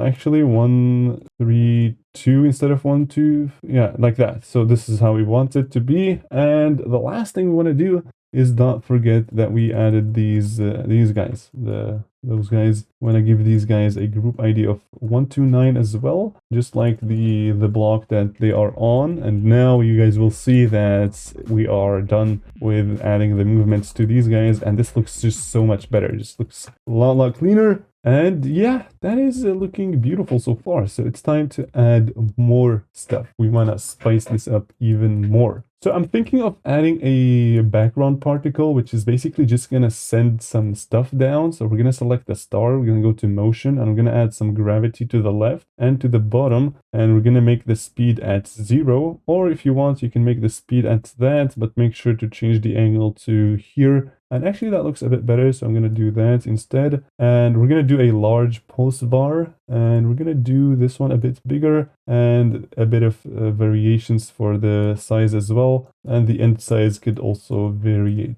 a bit like that. And now you guys will see that we have falling stars, but they are not lasting that long, so make sure you make the lifetime a bit more. And now we have falling stars. However, they are a bit too fast, so I'm just gonna change the gravity to something a bit cleaner like that, so that it kind of fall down very slowly. Change the speed as well to something lower. Maybe this one should be 11 and this one should be 11. And if we do this at 3, maybe a bit more lifetime randomness like that. This way the particles will just flow down like so. And the lifetime should be a bit more, so maybe 7 even, maybe a bit more particles, give it more randomness for the lifetime, and right like that. This looks very, very nice. Now the particles are just flying over here, which, yeah, this looks pretty nice. So what I want to do here is the color is already nice, but I want them to kind of rotate slightly. So I'm going to give them a start spin is equal to end spin, so they're going to have a random start rotation. And from there, they're going to just take a 180 degrees random rotation from there. They kind of have this cool small rotation around them. Maybe even go crazier, like maybe, I don't know, 500, not 5,000 like that. So 500 now they rotate a lot, which just looks clean. I feel like the max size is a bit too much, so maybe something like so would look pretty cool. And we're going to make them fade away at the end as well, so that it doesn't look too bad. And now if we start, you guys are going to see that we have created ourselves some cool particles that are just coming from the top. We're just going to have to select the particle again. Where is it? Okay, now we're going to lose the particle. There it is. So we want to make it on quick start so that it starts instantly and you can see the particles everywhere already before anything else. So yeah, so now if you guys start, you guys will see that the things are already standing there, which is, yeah, that's just very beautiful. And maybe I could make these kind of yellow, but I'm not too sure. Let me see how that would look like. So like that. Actually, yellow kind of looks nice. I might use yellow. And to make them random between yellow and white, you can just do this, which basically assigns a random value for blue between 0 and 1. And this way, some of them could be white and some of them could be yellow. And just like that, we have some of them that are bright yellow, kind of like that. Looks pretty nice. And I want to try to make this a different grouping. So firstly, I'm going to make this follow the player. So 1, 3, 4, we want to move 1, 3, 4 with the player. So this is locking the object with the player's movement. And we want to do this forever because we don't want this to stop anytime soon. So we want to add -1. And -1 basically makes it do that movement forever, which means that now the particles are following like so. However, it doesn't look that good because the particles kind of are just grouped together. So we want to unlink them by going to relative. And now you guys will see that the particles will actually just flow as they are. So their position is not going to change that much. So yeah, you guys saw what happened. And the particles are still following you, which just looks phenomenal. Looks very, very cool. And I want to try and make this a free to see how that's going to look. Let's see how is that going to look. Okay, so free doesn't really make that much sense either, even though, yeah, it doesn't really make that much sense. So relative, I guess, is the one that would work the most. And I'm going to add a bit more particles just so that we have more stars. And maybe this one can go to 170 and a bit more Y variation as well. Just for more randomness, right? And now if we start, okay, that's a bit too many particles, I kind of feel like. Right? Yeah, I feel like this is a bit too many. So where's that particle? I keep messing it up. So like that. This was a bit too much. So let's do 116. Just a value that would basically look cool. And I'm gonna move it a bit to the right so that you can actually see the stars. And this just looks so much. Just looks adds a lot to the atmosphere. It's pretty cool. So now we want to stop this one. We want to go 135, and we're gonna stop it right here. So 135, so that the particle doesn't move along with us to the robot section, because we only want these guys to be available or visible in the heaven part, right? And this is very nice. Now the robot section does not have those particles, which is perfect. I'm actually kind of excited to add effects to that part, but for now, we're gonna keep spicing it up over here as well. All right, and another effect I had is kind of having like fire going from behind. So I added this specific fire and I copied and pasted it a few times and I made them all very big. So we want to select those specific guys and I made them very big like so. And then I gave them the animate on trigger. So over here in the edit special, you can make it animate on trigger so that they don't animate until you tell them to animate. And then I gave them the colors of 40 and a blending 5, a blending black. This way we only see the outline of them and we're gonna spawn them, we're gonna animate them every time we have a pulse. So I added an animate trigger over here. We copied the values from this one and pasted the state over here, and we using this animate trigger we animated 40. And now we of course gave those guys the group ID of 40, and as you guys can see now we have a kind of fiery going like that every time the beat hits, which honestly looks pretty cool, I must say. So now what we're gonna do is we're actually just gonna copy and paste those guys throughout the whole part so that they just keep, existing over here until there. And what we're gonna do is we're gonna move them a bit down and make them align X so that they have the same distance between them. And with that, we have a cool effect in the background, which, yeah,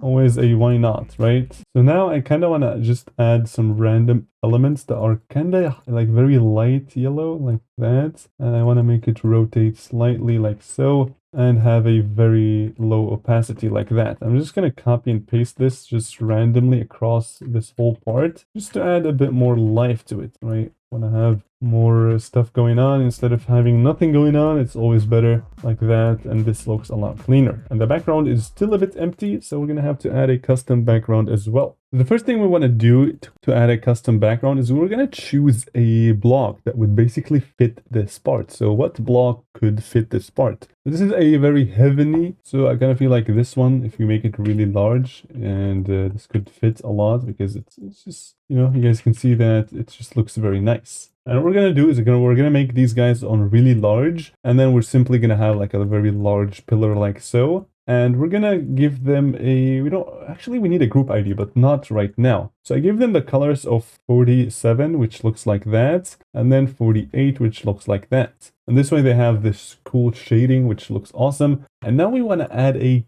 gradient trigger. So add a gradient trigger like so. Give it the colors of 49, which looks like that, and the HSV, which looks like that. And then color 50, which looks like that, and the HSV, which is very bright and has a bit of hue. And we're going to make this, of course, give it a new ID as well, make it additive and put it on B5. Those guys are of course on B5 as well. And now this just looks a lot cleaner. And now we're just going to go ahead and add those guys randomly over here. And we're going to give them a new layer so that we don't have any issues with organizing. And we're going to just copy and paste them over there like so. Maybe one more over here like that. It's random distance. And we're going to move them like so, I think would be pretty good. And we're going to give them 1, 3, 6. And to move them kind of with the player, we're going to do 1, 3, 6. And we're going to lock the X, but we're going to give it a modifier of 1, 0 point something. And we're going to make this forever as well. And now if we start, you guys are going to see that they are going to kind of follow the player, but not really, but kind of also, yeah, I don't really know. But the gradient, of course, we're going to have to do prior to all of this. And we want to copy color 50, and we're actually going to make color 50 black so that from here, we can change color 50 to whatever it was. And now slowly you guys can see that it comes to life. And this way, instead of having a sharp cut, we have a much smoother looking thing. And yeah, this is starting to look great already. You could do 1, 3, 6 and make them kind of low opacity if you want to. And I think I'm actually going to do that because they kind of look like in the background, which is exactly what we want. I'm going to move this just far in the back so that you can see them changing the color. And we're going to make 1, 3, 6 already be happening before you even come close to that part. So that it looks exactly like that. So 3 pillars and actually 4 pillars. If we move everything like that, we can have full 4 pillars, and then we can remove the 5th one. So this is how it's going to look like. So the first pillar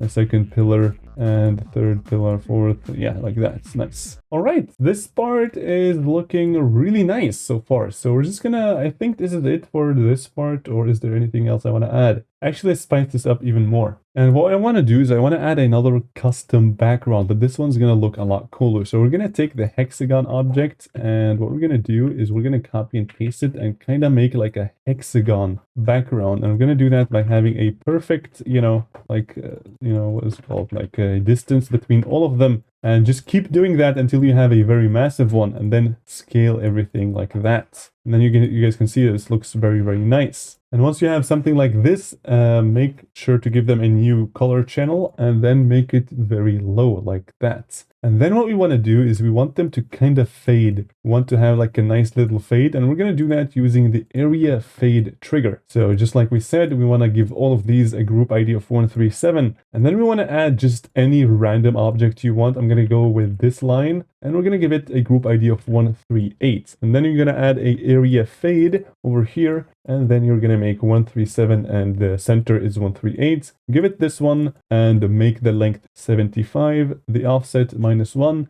and the opacity from 1 to 0. And now if we start, you guys are going to see that the background is kind of like fading away, which looks awesome. I'm going to add a lot of more length to it, so this way we have a much cleaner looking background, and this looks phenomenal. Looks really, really, really cool. So we're going to do this, and then we're simply just going to copy and paste it throughout the whole level. Just make sure we have the right distance over here like that. And what we're going to do in this part is we're simply going to do again, of course, copy and paste like that. Just place them perfectly like that. And then I'm simply going to make this fade away by going that and then going 0.7 for you. You go 0.6 and you go 0.48 and you go 0.28 and you go 0.16 and you go 0.06. So this way it has like a very nice fade at the end. And now if we start, you guys are going to see that this part looks really, really, really cool. It has like a hexagon background, which looks phenomenal.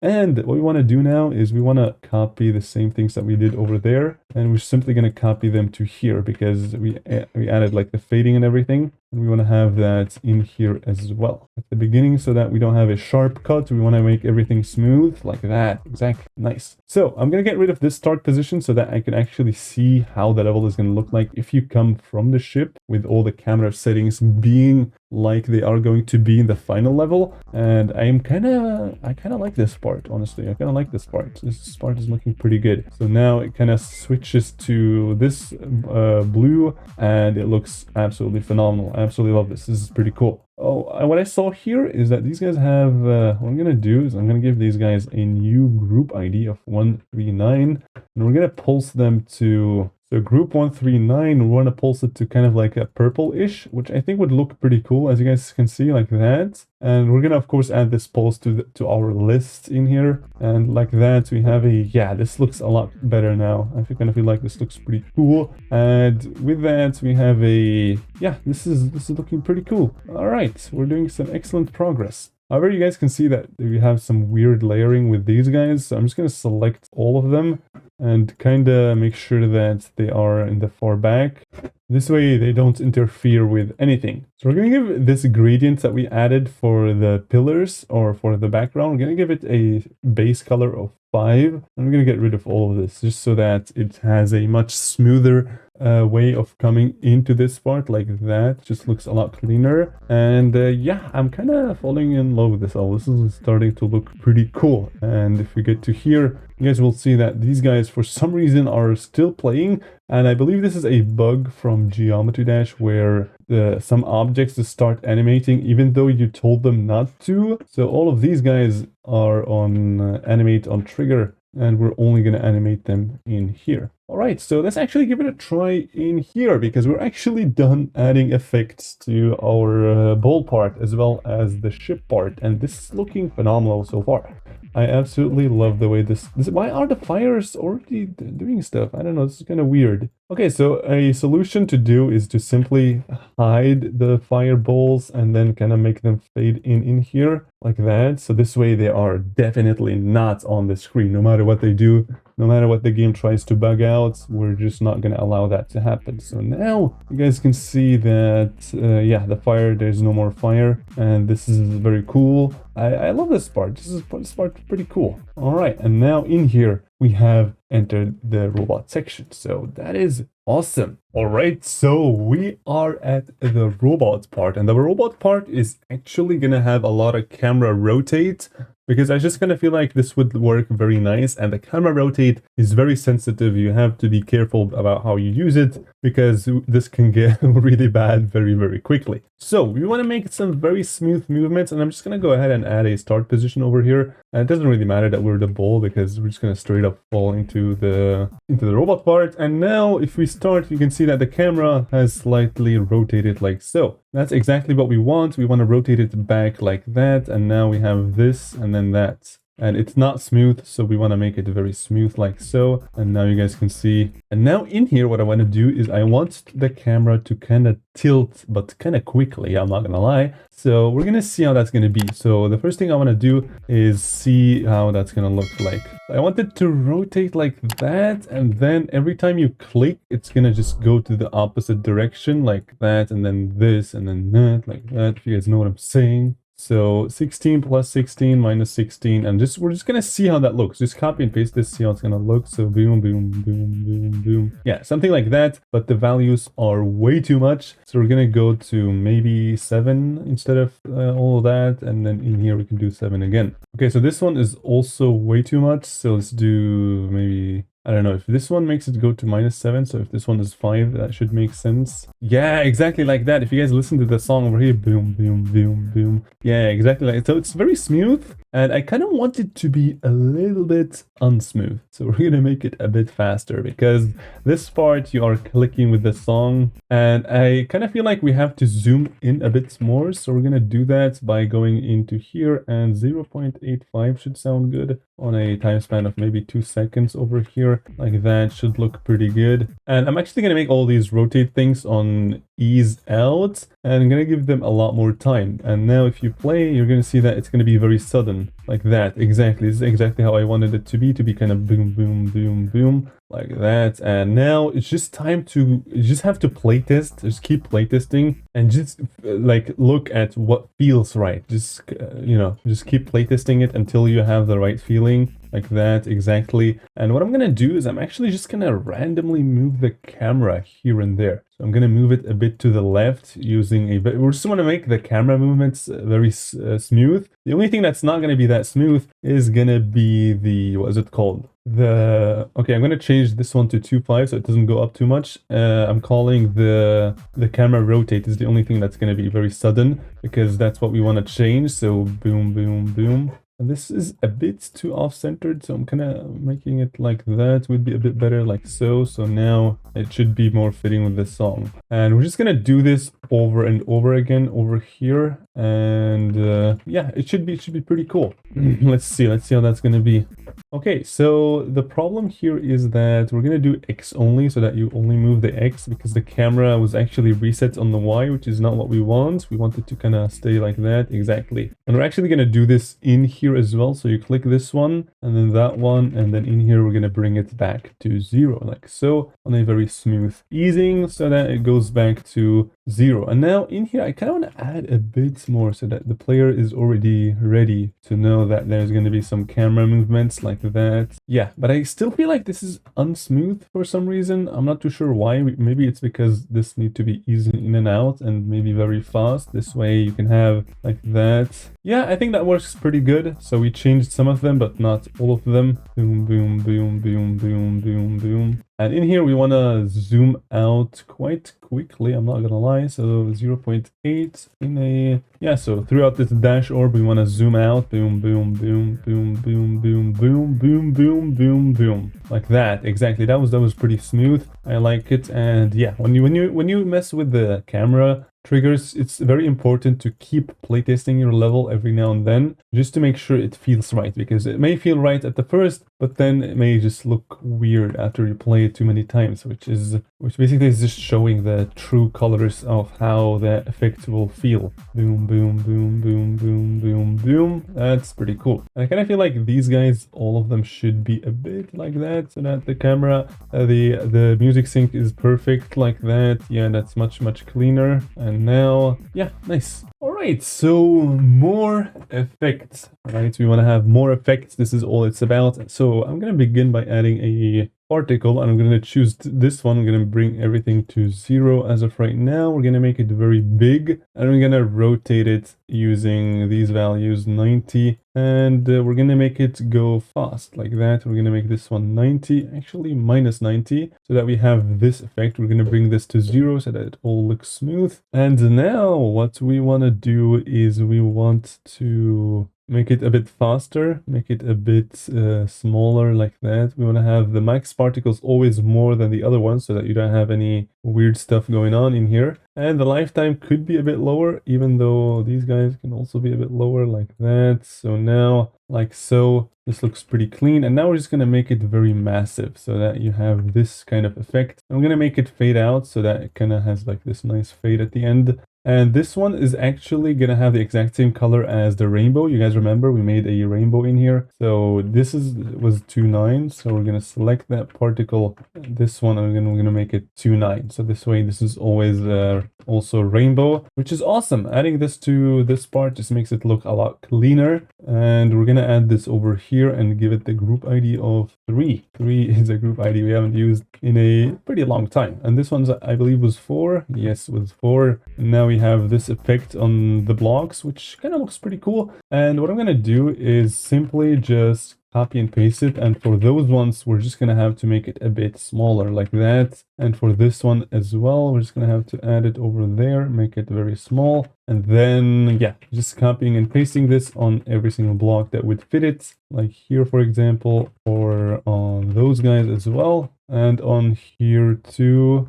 like so, and on there. Nice. So now it's time to make the one block, which should look something like that. All right, this looks clean as flippin' heck. So this level has, this part specifically has a lot going on because the song kind of started going really fast. So we're gonna make this go really fast. So all right, so just filling this in right here shouldn't be too hard. Just make sure you use the right scales for each individual block so that you don't have the weird things where sometimes the particle could go outside of the block or anything like that. We don't want to have any of that stuff. So we're just going to go ahead and continue copying and pasting this into every single place where the block is exposed to the top. So that way we can have a clean looking effect on every single side of these blocks. And the two-sided, we had one over, where was it? There was a two-sided map over here. We have 2 like that, and I believe we're done. There's actually one more, not one more, 2 more actually, over here and over there. And like that, just like that, we have a very nice looking effect that we copied and pasted, and looks pretty nice.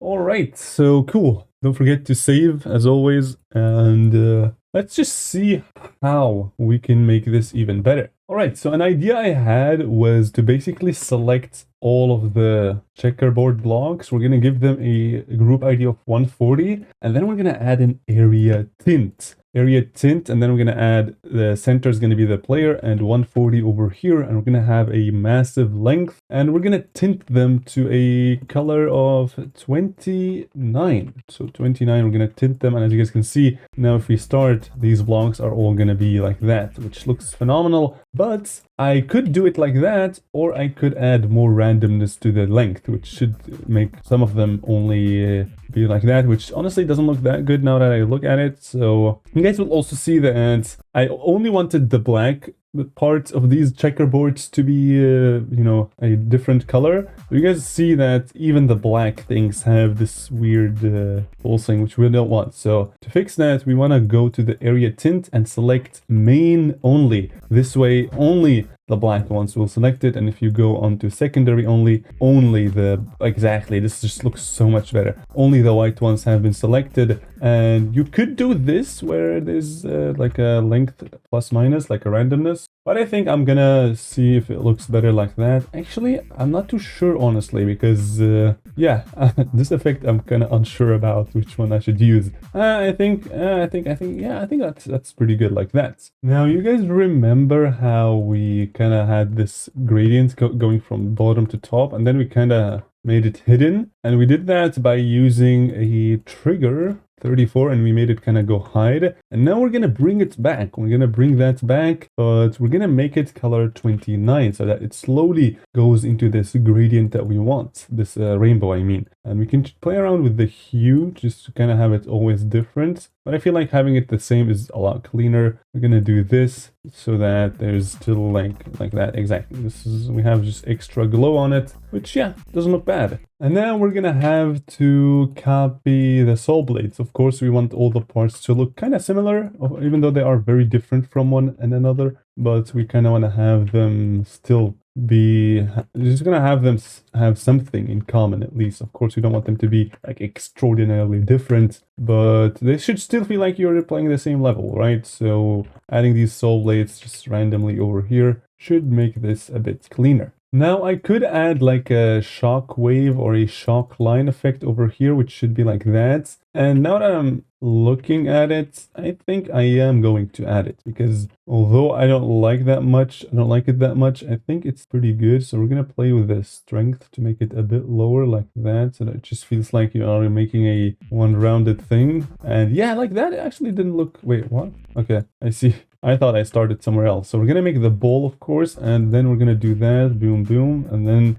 we have this very smooth looking thing. I'm actually gonna increase this a bit more. And otherwise, all the settings I think are pretty good for now. So boom, yeah, you have like a smooth, like a shockwave like that, which yeah, looks pretty cool. We're just trying to use as many triggers as possible just to teach you guys how to use those triggers. So we could use like a chromatic glitch, but I feel like it's too much. It's way too much. So, and it also just kind of ruins the whole view, the whole level. I don't know why, but I don't like this trigger that much. So we could do this, but then it just doesn't look that good. I don't know why, but I don't like this trigger that much. So we're not gonna add that. And let's just see what else we could add in here. Perhaps these things that we added in there, like these things, could look pretty cool in here if we make them use the color of 29. 29 is rainbow, don't forget that. And they actually don't look bad at all. This is like a very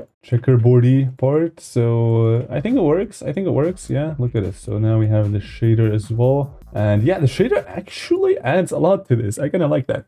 I don't like adding the shader because I feel like a lot of people misuse it. They just use it and it just looks weird, which is why I just don't touch that shader at all. But it actually turned out pretty cool, so I'm gonna go for that. And honestly, right now I'm at a state, I'm gonna be honest with you guys, I'm at a state where I don't really know what to add. I don't know what effect I could add to this to spice it up even more. So what I like to do is just take a break, or what I can do is just yoink some stuff from what we have done earlier. So I feel like these guys, we have made them very unique so that it's always random and they pulse to the song. So I think they would fit to literally every part of this level. So I'm just gonna go ahead and just scatter these around over here, and we're gonna see what we're gonna have to do to make them pulse, because yeah, we're gonna have to change the position of 87. Of course, the center line, we're gonna move it to -14, and this way we're gonna have a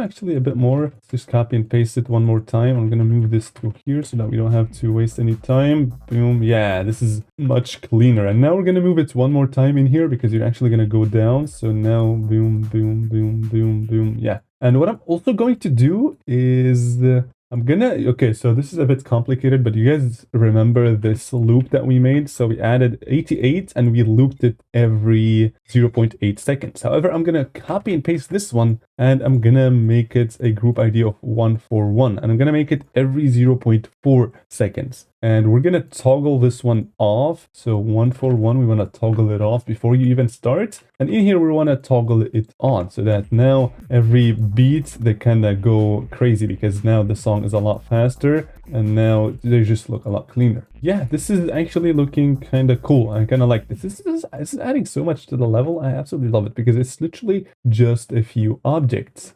And I've just copied like a small rectangle to here as well, just to add more cool stuff to it. And yeah, it looks pretty cool. And I'm gonna do a background pulse because this song is heavy, so we're gonna have to change the background to something a lot cleaner. So I think pulsing it straight up to white, yeah, I think to white would be pretty cool. And I'm just gonna loop this every 0.4 seconds. And now you guys can see that the background, ooh, that added so much to the background. This is actually pretty cool. So you just want to make it so that the player actually vibes with the song, and I feel like right now it's working perfectly. And also remember to add these guys like randomly on every second spike or just randomly on every few spikes so that they just look a bit cleaner, just like as a small thing. You don't have to, but just adds a bit more to the level. And that's currently what we're looking for. We're looking to add more random stuff on to our part to make it look a bit cleaner. All right, another thing I decided to do is copy and paste this one and pulse color 29 to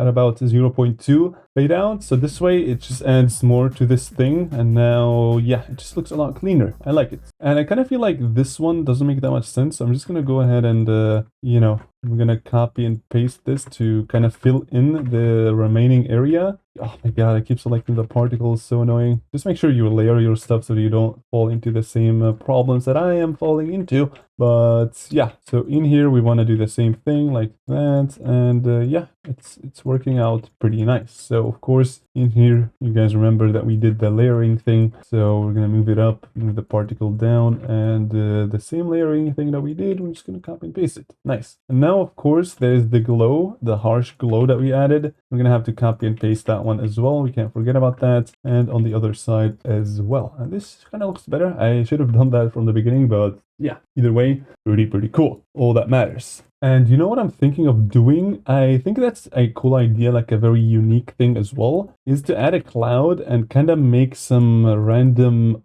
particles fall from it. And we're actually going to use the default particles, so these ones, and we're going to make them fall down. So we're going to make this one also minus 90, and we're going to make them fall straight down, maybe a bit of variation like that. And we're going to use like the default square particles. And the reason for that is because this part is very checkery board. So we're going to use a lot of variations like that to make it so. And then use the object color, use 29, of course. And now, yeah, this is kind of like raining. And it looks very cool. We're also going to add some glow on top of the cloud just to add a bit more of, you know, make it T2 so that it just feels a lot cleaner. Now this cloud is raining, and we're going to change the angle plus minus to a bit more so that it's going to be raining more. And what we're going to do is we're going to copy and paste it, go here, copy the values, paste the values, and then we're going to add another one. And then we're simply going to adjust the particle according to according to the cloud, right? That's what we want. We're going to make this one a bit smaller for this cloud, and we can copy and paste this one for here and make the pulse bar a bit larger, more this stuff, because this one is much bigger, and maybe even more like that, maybe a bit more of this guy as well.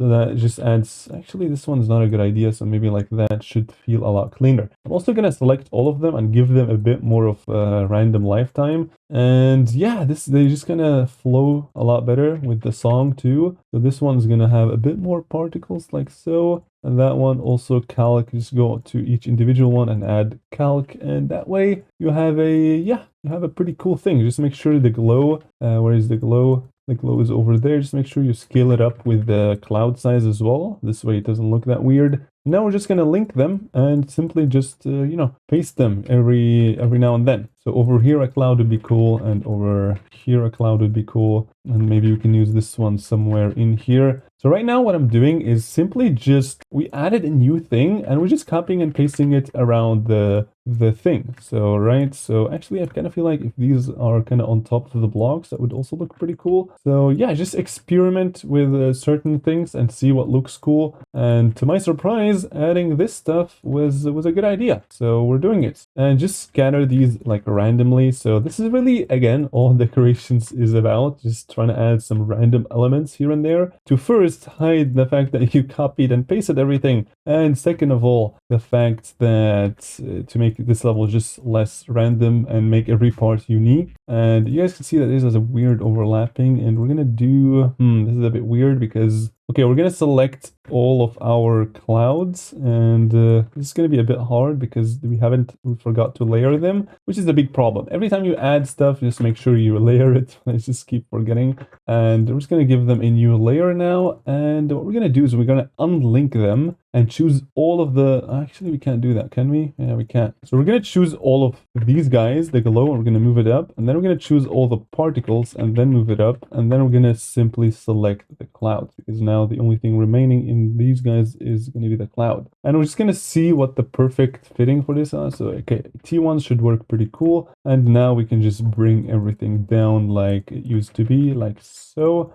And yeah, this is looking pretty good. All right, you guys can see how much this added to the whole part. We have clouds raining pixel rain, which yeah, looks pretty nice. And I'm also thinking of adding the new fire, this one, into here, like randomly, but I'm not too sure if that's a good idea. I'll make it very fast, of course, because the song is going really fast. Just make sure everything has the same pacing. And yeah, I think that kind of looks nice. So I'm just gonna scatter this one around this part, just to make it look a bit cleaner, like so. All right, so yeah, this actually added a lot. So yeah, every time you add something new, just make sure you focus on it while you're playing to see if it looks cool or not. However, I still feel like these ones are a bit too boring. I don't know why, but I feel like they're too boring in comparison to the rest of this part. But I don't know if there's anything we can do about it at this point. Is there anything we can do? I don't think so. Oh, another thing we can do is just add some small, like, random decoration that is pretty cool. Just randomly scatter them on top of the blocks, because we actually forgot to do that for the other parts. So we're gonna do that in here. Just make sure you don't exaggerate, as always. This one has to kind of go more down, and we're gonna copy it and just add some, you know, random grass would be pretty cool. Some of these guys maybe a bit like that, and maybe a bit more grass like so. And this one could work pretty cool in here like that. And maybe this grass object like so. Grass objects kind of add a lot to your level, even if you just add a few. They just make the level look a lot cooler. Trust me, add grass, it's gonna make it look a lot cleaner. If you guys made it so far in the tutorial,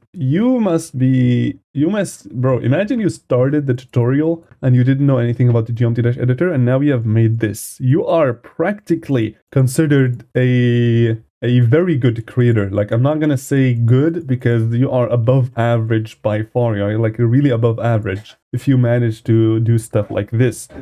So if you made it this far, massive congratulations, because it only lasted a few hours and you are already like, you could get your first few creator points if you just apply these things that you learned from this whole tutorial into making your own levels to just kind of make it look cool, right? That's all it's about. So yeah, I'm not saying that I'm a good creator, because I wouldn't really say that, because I'm not a good creator actually. I kind of hate my stuff sometimes. And although I have a creator in my name, I just don't want to say that I'm a good creator for some reason. I just don't like saying that. So you guys are good. The people that started new in this game, you guys are excellent at it. And yeah, what I'm also going to do, oh, I got an idea. Okay, so every time you click, okay, first of all, we're gonna have to copy these guys, because this is like these are our friends, right? Okay, why is this so off-centered, bro? Okay, we're gonna, oh my god, why can I not delete these guys? Delete.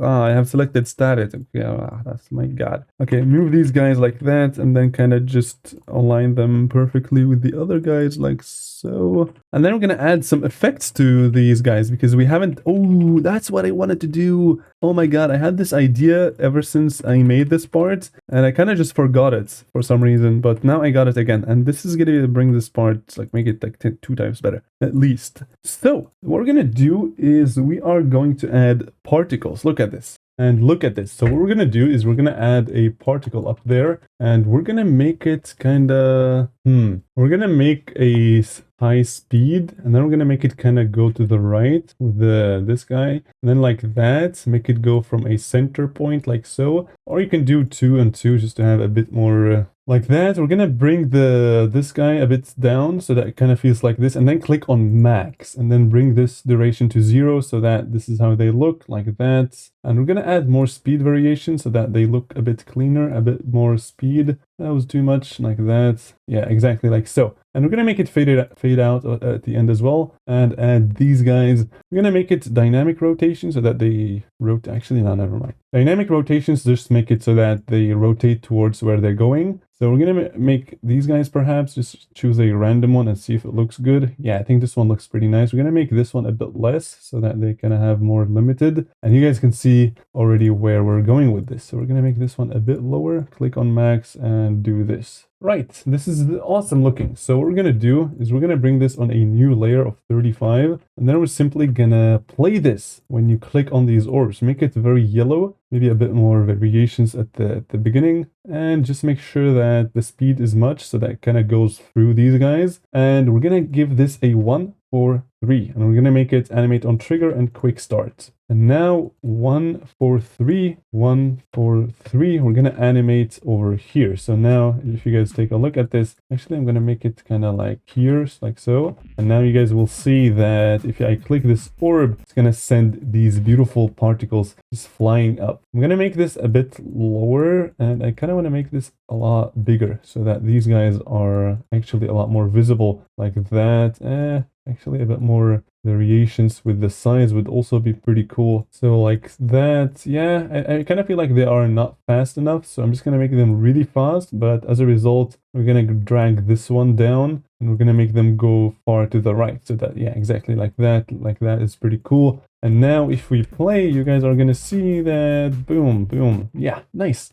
Okay, so another thing we want to do is we're simply going to copy and paste that particle over here. We're going to select it, copy and paste, and then we're going to select this one. And then we're going to do 1, and then we're going to remove all of these values in here. We're going to make it 0, lifetime like that, and make this one around 30. Make it really big like so. And then in here, you want to make the particle again bigger. So now you have this thing. And now if we're gonna basically animate both of them, which is gonna lead to this big pulse as well as what we talked about. So we're gonna add the particle size of that one is actually gonna be 70 because it's gonna be massive like that. Look at this. So now if we click on the orb, it's gonna be there's just so much happening instead of just nothing. So now what we could do is simply copy and paste this, bring it over there. And I'm actually going to flip, so this particle, that one, I'm going to flip it like that. So that one time it goes to the right, and then the second time it's going to go to the left. So boom, boom. Yeah, exactly like that. So now we're going to select this one because these ones are going to the right, which is the next in our sequence. And then we're simply going to select all 3, copy and paste, and we're going to do this. And yeah, I think this should work pretty nicely. Let's just make sure we align these guys perfectly with the orb. And now if we play, this should look fantastic. Look at it. So now boom, boom, boom, boom, boom, boom. Yeah, wow, this added just so much life to this thing. And another thing I want to add is kind of like a laser that's going to play. Just more effects, right? Why not? So we want to add these two, and then you kind of want to make them yellow. We want them to be specifically yellow. And then you want to click on the second one and then move it a bit to the top, actually a bit more, so that you have this line in the center. And if you make it really big, it kind of looks like a laser. So we want to delete that, and actually we copied it. So we want to paste it in here and then do this and kind of bring it behind everything like that. So this one's going to have 149, and we're going to copy and paste it over here as well, and 150, and we're simply just going to do this for the rest of these guys. And actually I forgot to add it on a new layer, so that's not that good because we're going to have to give them all a new color, but I don't think that's that big of a problem, is it? So if we select that and then we select only these guys, it should work. Okay, now we can put them on a new layer, and we're gonna make them black blending, and we're gonna pulse them to yellow. So we want to go 149, so group 149, we want to pulse it to yellow like that, and boom, like that. Now it pulses to yellow, and in here we want to have the next one, which is gonna pulse right with this animate, like that. Nice. And then the next one, 151, and the one after it should be over here, 152, and in there 153, like so. And then over there we have 154. And if you guys play, you guys are gonna see that this is gonna add so much into this thing. Boom, boom, boom. Wow, this is phenomenal looking. I absolutely love the glow. We're doing excellent progress. Okay, so I want to try to select these guys, copy and paste them, and kinda, does that work? If we do, I kind of want to do something like this. Yeah, so something like that, but I'm gonna make them a lot less opacity so that they kind of hold that area, if you guys see what I'm saying. Actually, let me see. Does that look good? Does that look good? Let me see. So boom, boom. Yeah, actually, it doesn't look that bad. Yeah, I'm gonna use that. So you guys saw that how we basically brought these glowy objects into like a square or a rectangle, like a very big one, and it worked perfectly. I kind of feel like this one is looking a bit weird like that because, you know, it's not in the center according to that one thingy, as you guys can see. So we're gonna have to kind of move it a bit to the left like that so that it looks a bit cleaner, like so. So now if you click on it, it's gonna look a lot better. Boom, boom, boom. Yes, exactly like that. Very nice. And now what we're gonna do is, should we add, yeah, actually let's add more particles into this one as well. So we're gonna copy these guys, we're gonna give it a new, what's it called, like build helper. And now it's gonna do it for these guys as well. And what else did we forget? That one, that whole line, we're gonna copy and paste it, and build helper we're gonna do over there. But this time, this one's gonna have a lot of massive place because we don't want to be able to not see it. So something like that, and let's see if that's gonna work. It's supposed to work, but maybe it doesn't. I don't really know. Let's just test it out. Let's see. Boom, boom. Yeah. This is honestly, we're doing some excellent progress, and we're actually very close to finishing this level. So if you are managed to do it this far, you are doing excellent. So we're gonna make this one a bit greenish, just like that. And I'm gonna copy and paste it, and over here, ooh, we forgot to add a one on the dash orb as well. Why not? We have to add one on the dash orb as well. So nice. Now what we want to do is we want to do the same thing with these guys, but we're gonna bring it over there, and we're gonna do build helper, and I'm gonna bring it on the next layer for one reason, because I'm gonna make it rotate. I'm gonna make it like that, a bit more fancy, and we're gonna pulse it to green instead. So we want to copy and paste, build helper, put it over there, and then add this one, which should be like that. And now select, copy and paste, do this, and as you guys can see, now it's just gonna look a lot better. Like a bit more variation into it is always a why not, right? So click and then click. This one's a bit too early, so maybe like that, somewhere in here, like so, should be pretty nice. And now if you guys play it, you guys will see that if we touch the green orbs, boom, boom, boom, boom. Nice. Awesome. This is looking, I love it. This is looking pretty cool. So what I want to do here is I actually want to yoink one of the two of these guys, and I want to place them in here. So I'm holding D to keep moving them to the right, and now maybe somewhere in here, because so that the player doesn't, you know, clip out. And I'm gonna add them on a new layer just for safety so that I can manually move them, and we don't want them to make this too hard, so we're gonna do that. And now the player can still fall out, which is not what we want. So in here, the player can fall out, and in here, he can kind of squeeze in if he doesn't click this specific orb. So what I'm thinking of is kind of just, you know, we could just copy and paste this whole section in here. So if we just copy and paste everything that this block has, including the shadow, and yeah, right, like that. And then we paste it up there so that we clean it up first of all. And then this one doesn't matter. It could be like so we don't really care. And now what we want to have is this one on top. We're going to hide the particles, and also the glow over here should continue over there like that. And there's some glow that's not continuing, which I don't know why. This one is not continuing, but now it is. And we're just going to add another spike like that. And we're going to align everything on the X so that it just looks phenomenal like so. So now what we can do is simply do this. But before we copy and paste it, we're going to have to add a massive shadow to it like so. Just don't make it too big so that it doesn't go away. And now we can copy it and paste it over here like that. And this just looks a bit better than having some random stuff hanging from there. So like that looks pretty cool. And now if you play, you guys can see that this part is coming along very nicely. Okay, so there are no particles on these guys, so I'm gonna just copy and paste them, and we're gonna see what we're gonna do, because the different particles in here they should be first of all red. So we're gonna have to get rid of, not red, I mean green like that, and maybe greenish like that, so that some of them are. And what we're gonna do is we're gonna change this one, the angle, to somewhere to the right. So if you move the particle like that, and then we kind of move it like so, maybe a bit more of this stuff so that it kind of shoots like so. Yeah, exactly. But we want it to fall down, so we kind of flip it and rotate it maybe slightly so that it kind of looks like that. And now we can just copy and paste it, build helper, and click on this to see how that's going to be. Maybe a bit more down, and this one on top of that one, and looks phenomenal. Now if we preview this one, should be a bit rotated like that. Yeah, this is looking awesome. I absolutely love how this is turning out, but this is a bit buggy in here. And we also forgot to add those guys, so we're just going to do that real quick so that it doesn't feel weird, right? We don't want this to feel weird. That's the only thing we don't want. And we're going to copy the clouds so that they kind of have this smooth entering into that part. And we're going to fix like all the polishing stuff later. And wow, this looks absolutely... The particles just add so much to this. I absolutely love it. Boom, boom, boom, boom, boom, boom, boom, boom. And now we want to...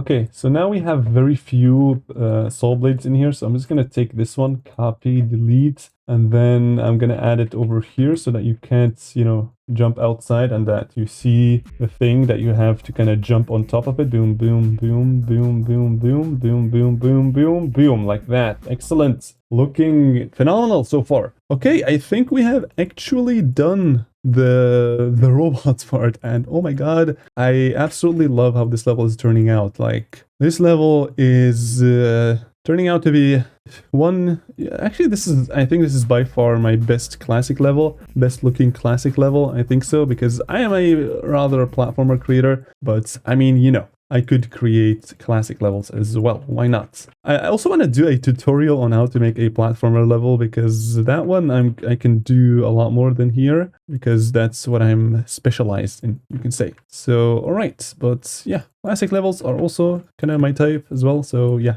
GD as a whole is just my type. GD creating, I absolutely love it. So now in here, the player can't... Okay, now we're just going to take a look at the boundaries of the camera so that we don't have this weird stuff where in here, for example, we can see that there are no blocks. So what we're going to do is we're going to simply copy and paste all of this stuff so that you can't see it. Yeah, like that. Exactly. Now look at the top and the bottom just while you're playing. Make sure there's nothing sussy visible. And yeah, this is looking pretty good. I kind of want to play around a bit more with the camera. So the last thing we did was zoom out, and I kind of want to start zooming in slowly, like to 1.17 perhaps, so that it ends right at the place where the next zoom trigger starts. So in here, and this is the zoom trigger. So now if you guys play, you guys are gonna see that it's kind of gonna zoom in already, which looks really nice. And in here, I kind of wanted it to zoom out like that, kind of slowly, but not too fast, like so that you can see the mouth closing on you,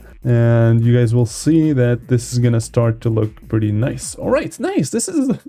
I absolutely love how this is turning out. So we have made the robot section. Let's flip and go. And I'm actually going to add one last thing to this part. And I kind of want to add this shader, but it's way too big. So what I'm going to do is I'm going to add the shockwave in here, edit object, and then I want to go somewhere in here and change the W to maybe a bit bigger like that. So this way, if we change the thickness as well, we should have one wave, which is what we want. We want to have one wave and we're gonna make it a kind of like that, like so. This is a bit too big still, so the thickness make it a bit slower, fade in a bit more, and this should target this specific thing in here. So in here, this is where we want it to go out of. So we added the particles, remember, and we gave them the group ID of 160. So want to go in here, target 160, and now it's going to go off from that point. However, only one object is allowed to have that group ID, so I'm just going to give these guys instead. So I'm going to give the green orbs 163 and 163 in here, and now you guys will see that we have this thing, which looks pretty cool. However, it's a bit too much. Like, I feel like the strength was a bit too much, so now we have a thing like that, which with I use these values, and now you guys can see that we have this thing, and I'm actually going to change this up a bit to have it maybe like that. Yeah, that looks pretty cool. So it's going to be about a lot faster because you can't use two at the same time, two shock waves at the same time. So I'm going to use this one 164, and the next one's going to be 165. So in here 164, and the next one's going to have 165. So boom, and then boom, and then boom. So nice. This has to be also at the perfect time. So alongside these ones is where we're going to play it. So in here like that. Okay, let's see. How is this one going to be? I have no idea. I don't really use that shader that much, but I think it should be pretty cool. Boom, boom, boom, boom. Yeah, I kind of feel like it's still a bit weird, like the values. So I'm just going to go ahead and play around with some of these values. And actually what I'm going to do is, you guys see how if we play like that, I changed the values to the followings now. And if we play, you guys, or if we just go through it, you guys can see that before this thing even ends, we have the next one playing and the next one playing. So what we're going to do is we're going to copy and paste these guys and move them a bit like that. And then we're going to use animate. So this way we can change these values live. So we want to change the strength to 0. And now you guys can see that if we make this a bit fade time like that, ease in and out, now you can see that we must make this a lot faster, so maybe 0.2 like that. And now the strength is actually going to go to 0 before the next one starts. And this just looks so much better, you guys can see. And yeah, this is actually pretty easy to do. Just use the easing and the animate. So now, boom, boom, boom. Wow, this actually, wait. I might actually use this on all of these orbs, but I don't know. I don't want to overuse this effect. So I'm going to change the values maybe even more a bit. So maybe the fade in, we can change the fade out so that it looks a bit bigger. Maybe this one's 0.7 like that. Yeah, now that we have the option to change it, I think that's pretty cool. Boom, boom, boom, boom, boom, boom, boom, boom, boom, boom. Nice. That actually looked pretty good. I'm just gonna do it like that. And unfortunately, there are no lines for these guys. So what I recommend doing is just add a move trigger and see what the perfect value is before the next one starts. So in this case, probably going to be 0.24 should be good. Yeah, 0.25 is also pretty good. So now if we play, this should start looking a lot better than previously. Yes. And yeah, what I'm going to do is, what if we change this one mid-flight so that it kind of looks like, the thickness maybe? The thickness, we can't change the thickness because this has to be 0.4 still. Actually, okay, I ruined it because 0.04 I think it was. Yeah, 0.04, and now we have these values. Alright, so I added the strength of these guys is 2, and these ones I changed this one to an A by clicking on this one. And the speed I also changed a bit, and now what's gonna happen is that it's gonna look a bit better, I think. Let's see, so boom, boom, boom, boom. Yeah, that's much better. Alright, cool, we added some shaders, and I kind of feel like I should add this shader that we added at the beginning over here as well. Yeah, I think this should look a lot cleaner, and if we start now, this should look boom, boom, boom, boom, boom, like that. Yes, that was pretty good. Okay, so now wave part. For the wave part, I have a very cool idea.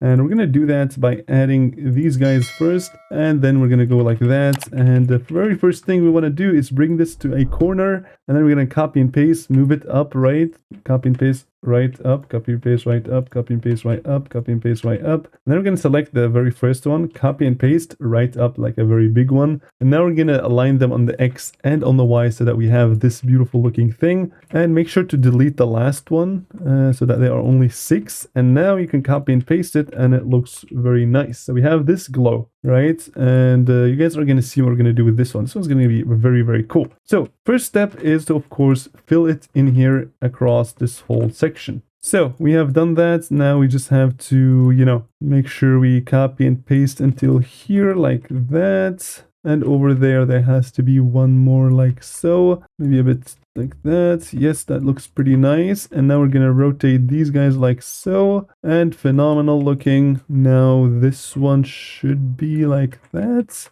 Delete the last one. Actually, no, we need the last one. So now we want to do this edge thing and yeah, we're just going to move it over here. And we need this structure that basically makes it go to the right. So now like that, and we can get rid of this one for now. And what we're going to do is we're just simply going to copy and paste this as we think it should work. And it doesn't really matter that it looks a bit weird. What we can do next is simply select all of them and align X. This way they all look a lot cleaner. And we're going to move this one a bit down because there's like some weird thing in here because they are two probably. I think it's fine like that. All right. So, oh, how did I forget? Wait, did I forget this or did I delete it accidentally? I'm just going to do this, copy that part and add it into here, delete this one. And the final thing is over there. We need this one as well, like that. All right, nice. Now we have a section full, and the one on the top, we have to add that to it as well. All right, so like that. And now what we're going to do is we are going to do this and simply do the same thing that we did previously by going to here and doing exactly that. So now we're going to copy this line, the straight one, and then we're going to go here and then there and then kind of, yeah, like that, and then align X, select all of them like so. And now we want to copy all of this and align it up over here like so. And now we want to copy it again, delete the last one so it doesn't overlap, and it's kind of looking pretty good. So now like so, and the final line we're going to have to add as well by deleting this one and adding them like that. This looks pretty good. Now select everything and align on the X, make sure you save. And now what we're going to do is we're going to select everything and we're going to see how that's going to look. So we're going to add a new color, make it cyan, kind of very bright. And now we're going to click on the scale, and then we're going to make sure this one is enabled and kind of scale them up like so. Now the color could be a bit more, yeah, actually I think kind of orangish would fit a lot better. So orangish. So now what we're going to do is we're going to give them a group ID of 166 and we're going to add an area fade. So this player 166 and from this to that, and now if you play, you guys are going to see that this is going to lead to a very cool effect. And if we play, you guys are going to see that the effect around the wave just looks absolutely phenomenal at the beginning. You guys saw that? So the issue here is that these guys are actually moving. All of this stuff is moving, so 62. So we're going to have to go to those guys. Where are they? The ones that we just added, and give them that corresponding group ID so that they actually move up as well. So all of the ones in here, and it doesn't really matter about the ones back there because they don't really move, and we're going to give them 62. And yeah, look at this. Now this is going to look a lot cleaner. You guys can see I love adding this effect to the wave. It's very simple to add, and it works very nice. What I also could do to spice this up even more, but I'm not too sure if I'm going to do that because we already have like 6,600 objects, but I'm going to copy and paste, see how that's going to look. And then we're going to scale it up a lot, but we're going to make the brightness a lot lower. So this way, this is how it's going to look at full brightness. And if you go over there, this is how it's going to look. Actually, I kind of like this. I'm going to keep it like that. This is looking phenomenal, looking very nice. Okay. Nice. We could change the values in here to maybe make it like 30 or something, but I think, yeah, I think the values we had previously were pretty cool because having a value that's low make them kind of come and go very fast. Okay, so this is what we have, which honestly looks good. So what I want to do now is I kind of want to move the camera up and down with your movements of the wave, so it's gonna go up and then slowly down as well. Actually, never mind, I'm not gonna do that. But one thing I want to do is kind of pulse these blocks over here that we have, those ones. So this is color, this is color 7 and 8. So what I want to do is, because there's like this constant pulse, I want to do a pulse to 7 to kind of like a more bright, like that perhaps. And now you guys will see that it's kind of starting to pulse. And I kind of want to have this like actually very dark. I want to copy and paste it, move it up, and then we're going to do color 8. And this one's going to be yellowish. Yeah, like that. Looks very nice. So now if we start, you guys are going to see that the blocks are pulsing to that color that we gave it, which is awesome. I want to make it so that these two are actually a lot longer so that they kind of last a bit more. So like that. Yeah, now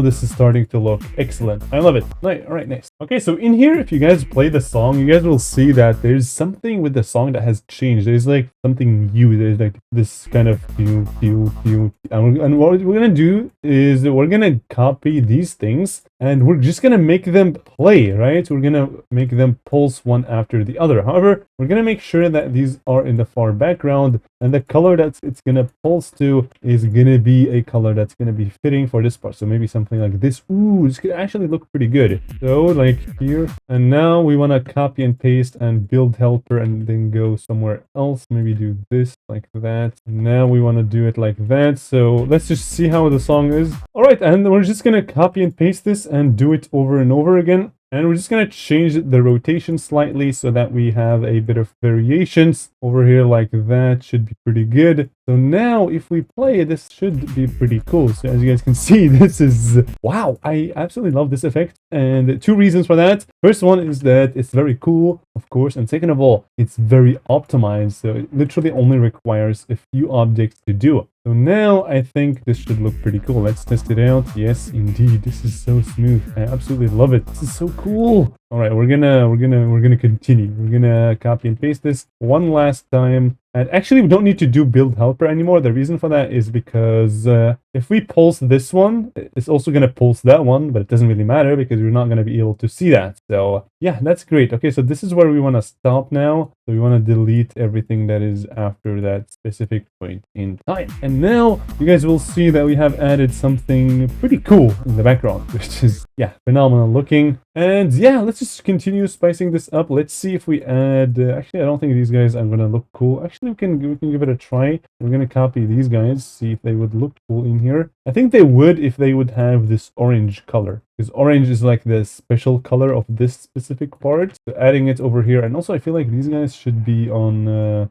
these guys should be far in the background, which they are not right now. So see, I should have also made these guys on top on a new layer, I mean, so that we can't, you know, select the wrong object or, you know, do any of these weird issues, right? We don't want to do any weird stuff. So now like that, we want to bring these guys on a new layer and we're going to bring them back so that they are behind everything. Yeah, exactly. Now this is actually looking a lot cleaner than before. Wow, this is actually looking pretty good. Okay, so how can we spice this up even more? So now we have a lot of different things that we have added throughout the whole level. So we can pretty much just take a look at some stuff and see if we can just copy and paste it. So we could do the saw blades, actually. We could do the saw blades because the saw blades we did these guys a lot. And why not just use them in here as well? So I'm going to copy this one, which is a bit a smaller saw blade. It's going to look cool if we just, you know, scatter these guys just around this part. Just add a little bit more detail, right? A little bit more detail is always a why not, right? That's what I always like to say. And now if we play it one more time, you guys are gonna see that we are vibing indeed. You guys see that the more the song adds, the more stuff we have to add to kind of, you know, to make the level, the style fits more with it. So what I'm gonna do next is, alongside these pulses, I want to add some random celebrations. So this is how it's gonna be. We're gonna add these ones. We're gonna select the circle, and then we're gonna do maybe 5 and 5 as well. We're gonna make it go like that, so kind of like this. Like kind of, actually, we don't want to use this. We want to use a friction position, so like that, so that they go kind of like this. And yeah, this is how they're gonna be. A bit more position, yeah, like that. Maybe a bit more, yeah, like that. That looks pretty cool. So it's like a celebration thing, and we can add a bit of, you know, this guy so that they kind of fall down, and yeah, like that. Maybe a bit more of this guy so that they kind of go to the right, and this is looking phenomenal. So what we want to do now is we just want to give it a completely random color, and we can do that by simply just doing that. And now every single particle has a random color. Now we want to make it just a slight bigger like that. Exactly.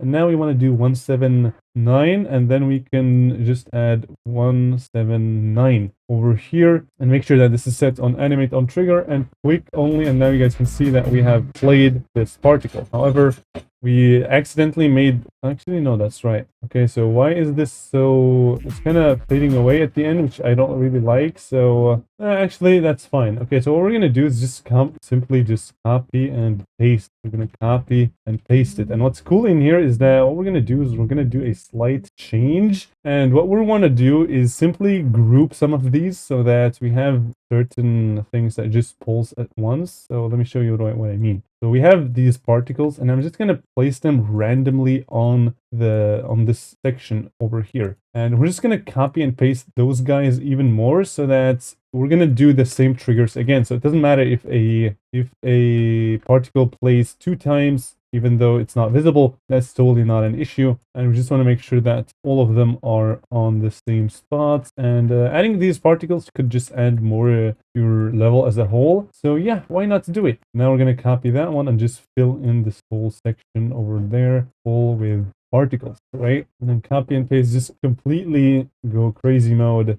And now we're just gonna do this and place these guys over there. And now we're just gonna give it a playtest, see how that's gonna look. All right, not bad. I can't really see many of these particles, and why is that? Actually, there's an issue where I just can't see the particles. Like for example, this particle over here, this one is on 184, as you guys can see, and we are animating it, but it's not really animating. Only these guys are animating. I don't know why. I've never gone through this issue. This is a very weird bug. Like I tried giving it a new group ID and it just doesn't want to work. I don't really know why. Here are the settings and I am super confused. That's okay. So I made this really long, and as you guys can see, this should last 5 seconds. But if you play, you can see that it instantly goes away. So there is something wrong with this. Let me see what the issue is. I kind of want to know. I see. Okay, so if you go on these particles that we added, they actually have the object color set in here. And what we did, if you guys remember, we made the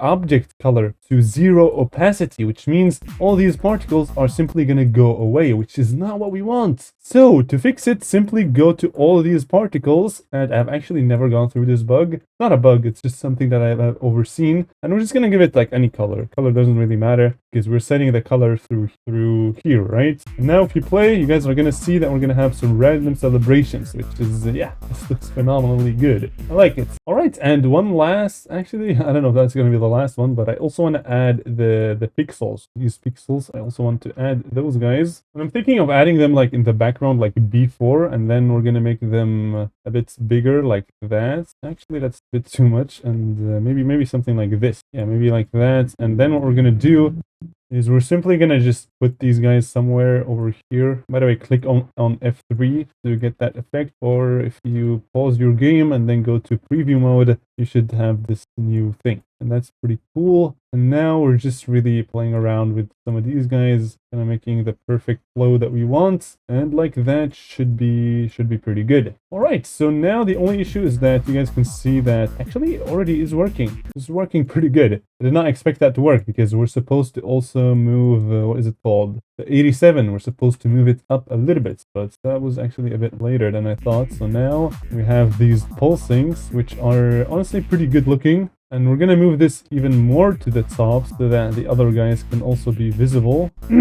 But yeah, you guys can see that we just moved the baseline up and down, and yeah, this is this is looking pretty good. This is honestly looking pretty nice. But I kind of feel like, okay, so first of all, these guys, they have to all go down behind everything, right? B5 we said. And you guys will go to B5 as well. So now we have this one that looks like that. And did we add any saw blades in there? I don't think so, right? We didn't add. All right, spam some saw blades in there. Make it look a bit better. And this small one I also like adding is a bit different. Copy and paste somewhere in here like so. And I also want to make, I kind of feel like these guys, where are they? Like the squares are a bit too big. So what I'm going to do is I'm going to select all of them, click on scale, click this icon and make them them really small. This way they will be a lot smaller, and that's a bit better, I feel like. And yeah, actually I kind of feel like it's a bit too weird, so what I'm gonna do is I'm gonna select each individual one and then scale it down with this one so that the distance between them also gets changed, which is actually something that we want. Otherwise, if they are just too far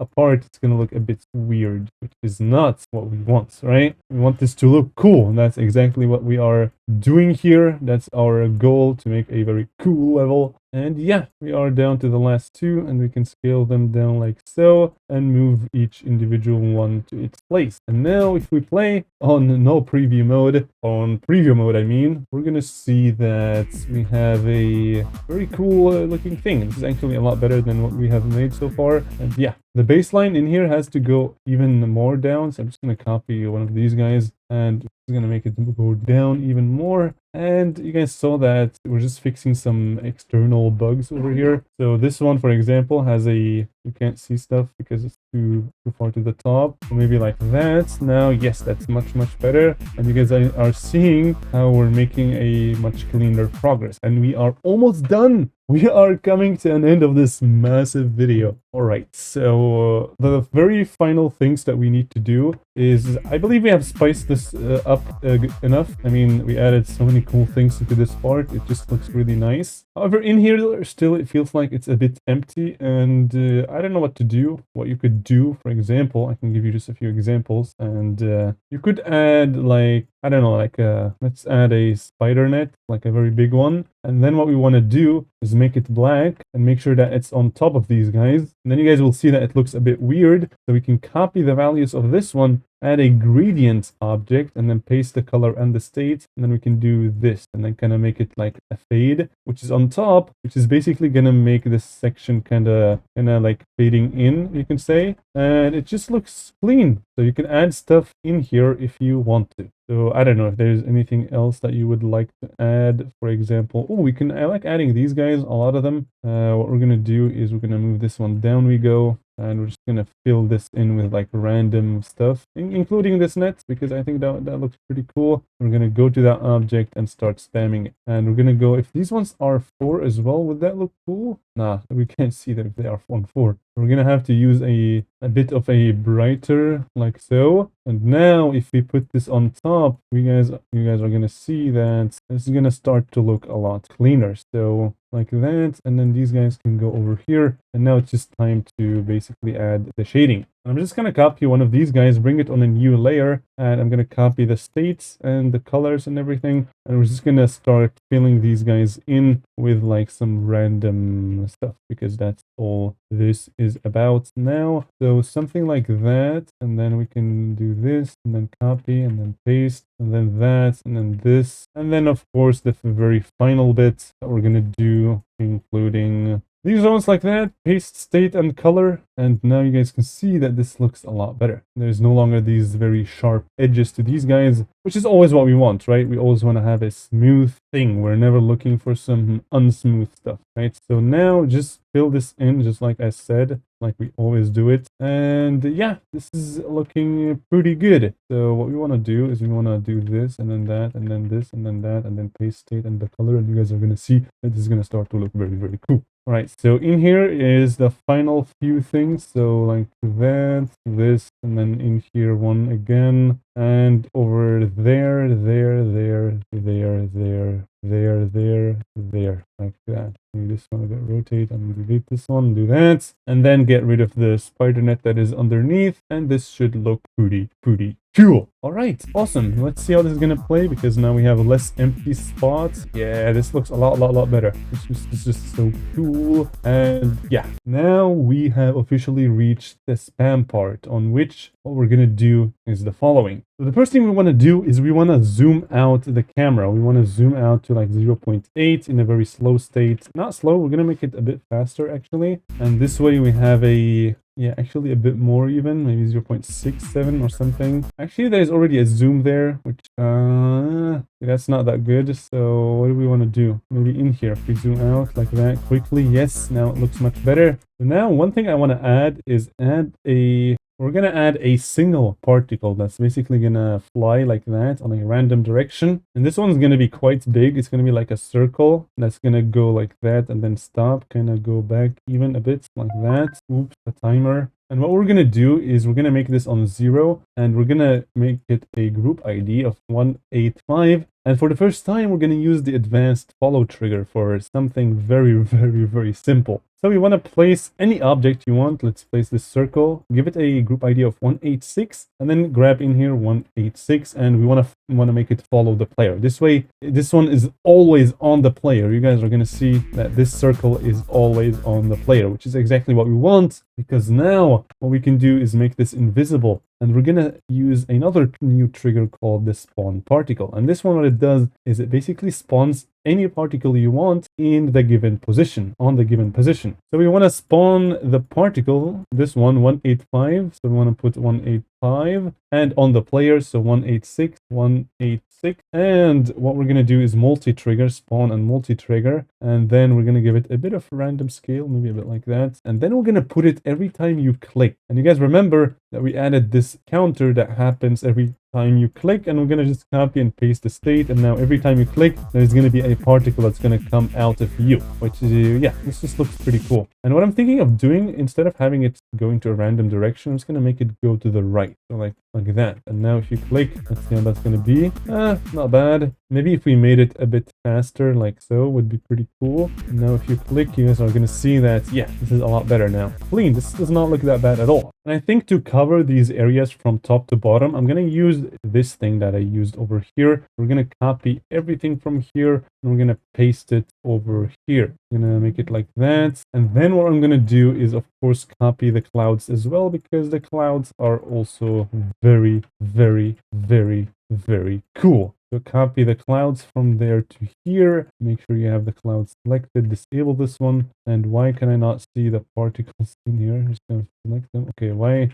We made them hidden, I think. Did we? Nah, these are object color. The same issue again. So we're gonna make everything on there. And now you guys are gonna see that we're gonna have a cool like that. Maybe something like this. And this is a much cooler looking thing. And yeah, now we have a bottom section like that. So now we're gonna make you basically just be inside these two things. So first step is to, of course, make your line like that. Continue making this until the very end. And now you can copy and paste all of this, move it up, and do where you want to do. So like that. And yeah, now we have a way on which we can just keep spamming. And another thing I want to add are these pulsing things. I want to kind of grab them from here, copy and paste them, and you can just put them in there without having to do build helper. The reason for that being is we don't really care if those ones get pulsed as well. All right, so now we just have to line it up with the perfect flow with the song. So I'm just gonna link them for now, and look at this. Now we have these pulsing things which look pretty cool. All right, nice. Okay, we are getting very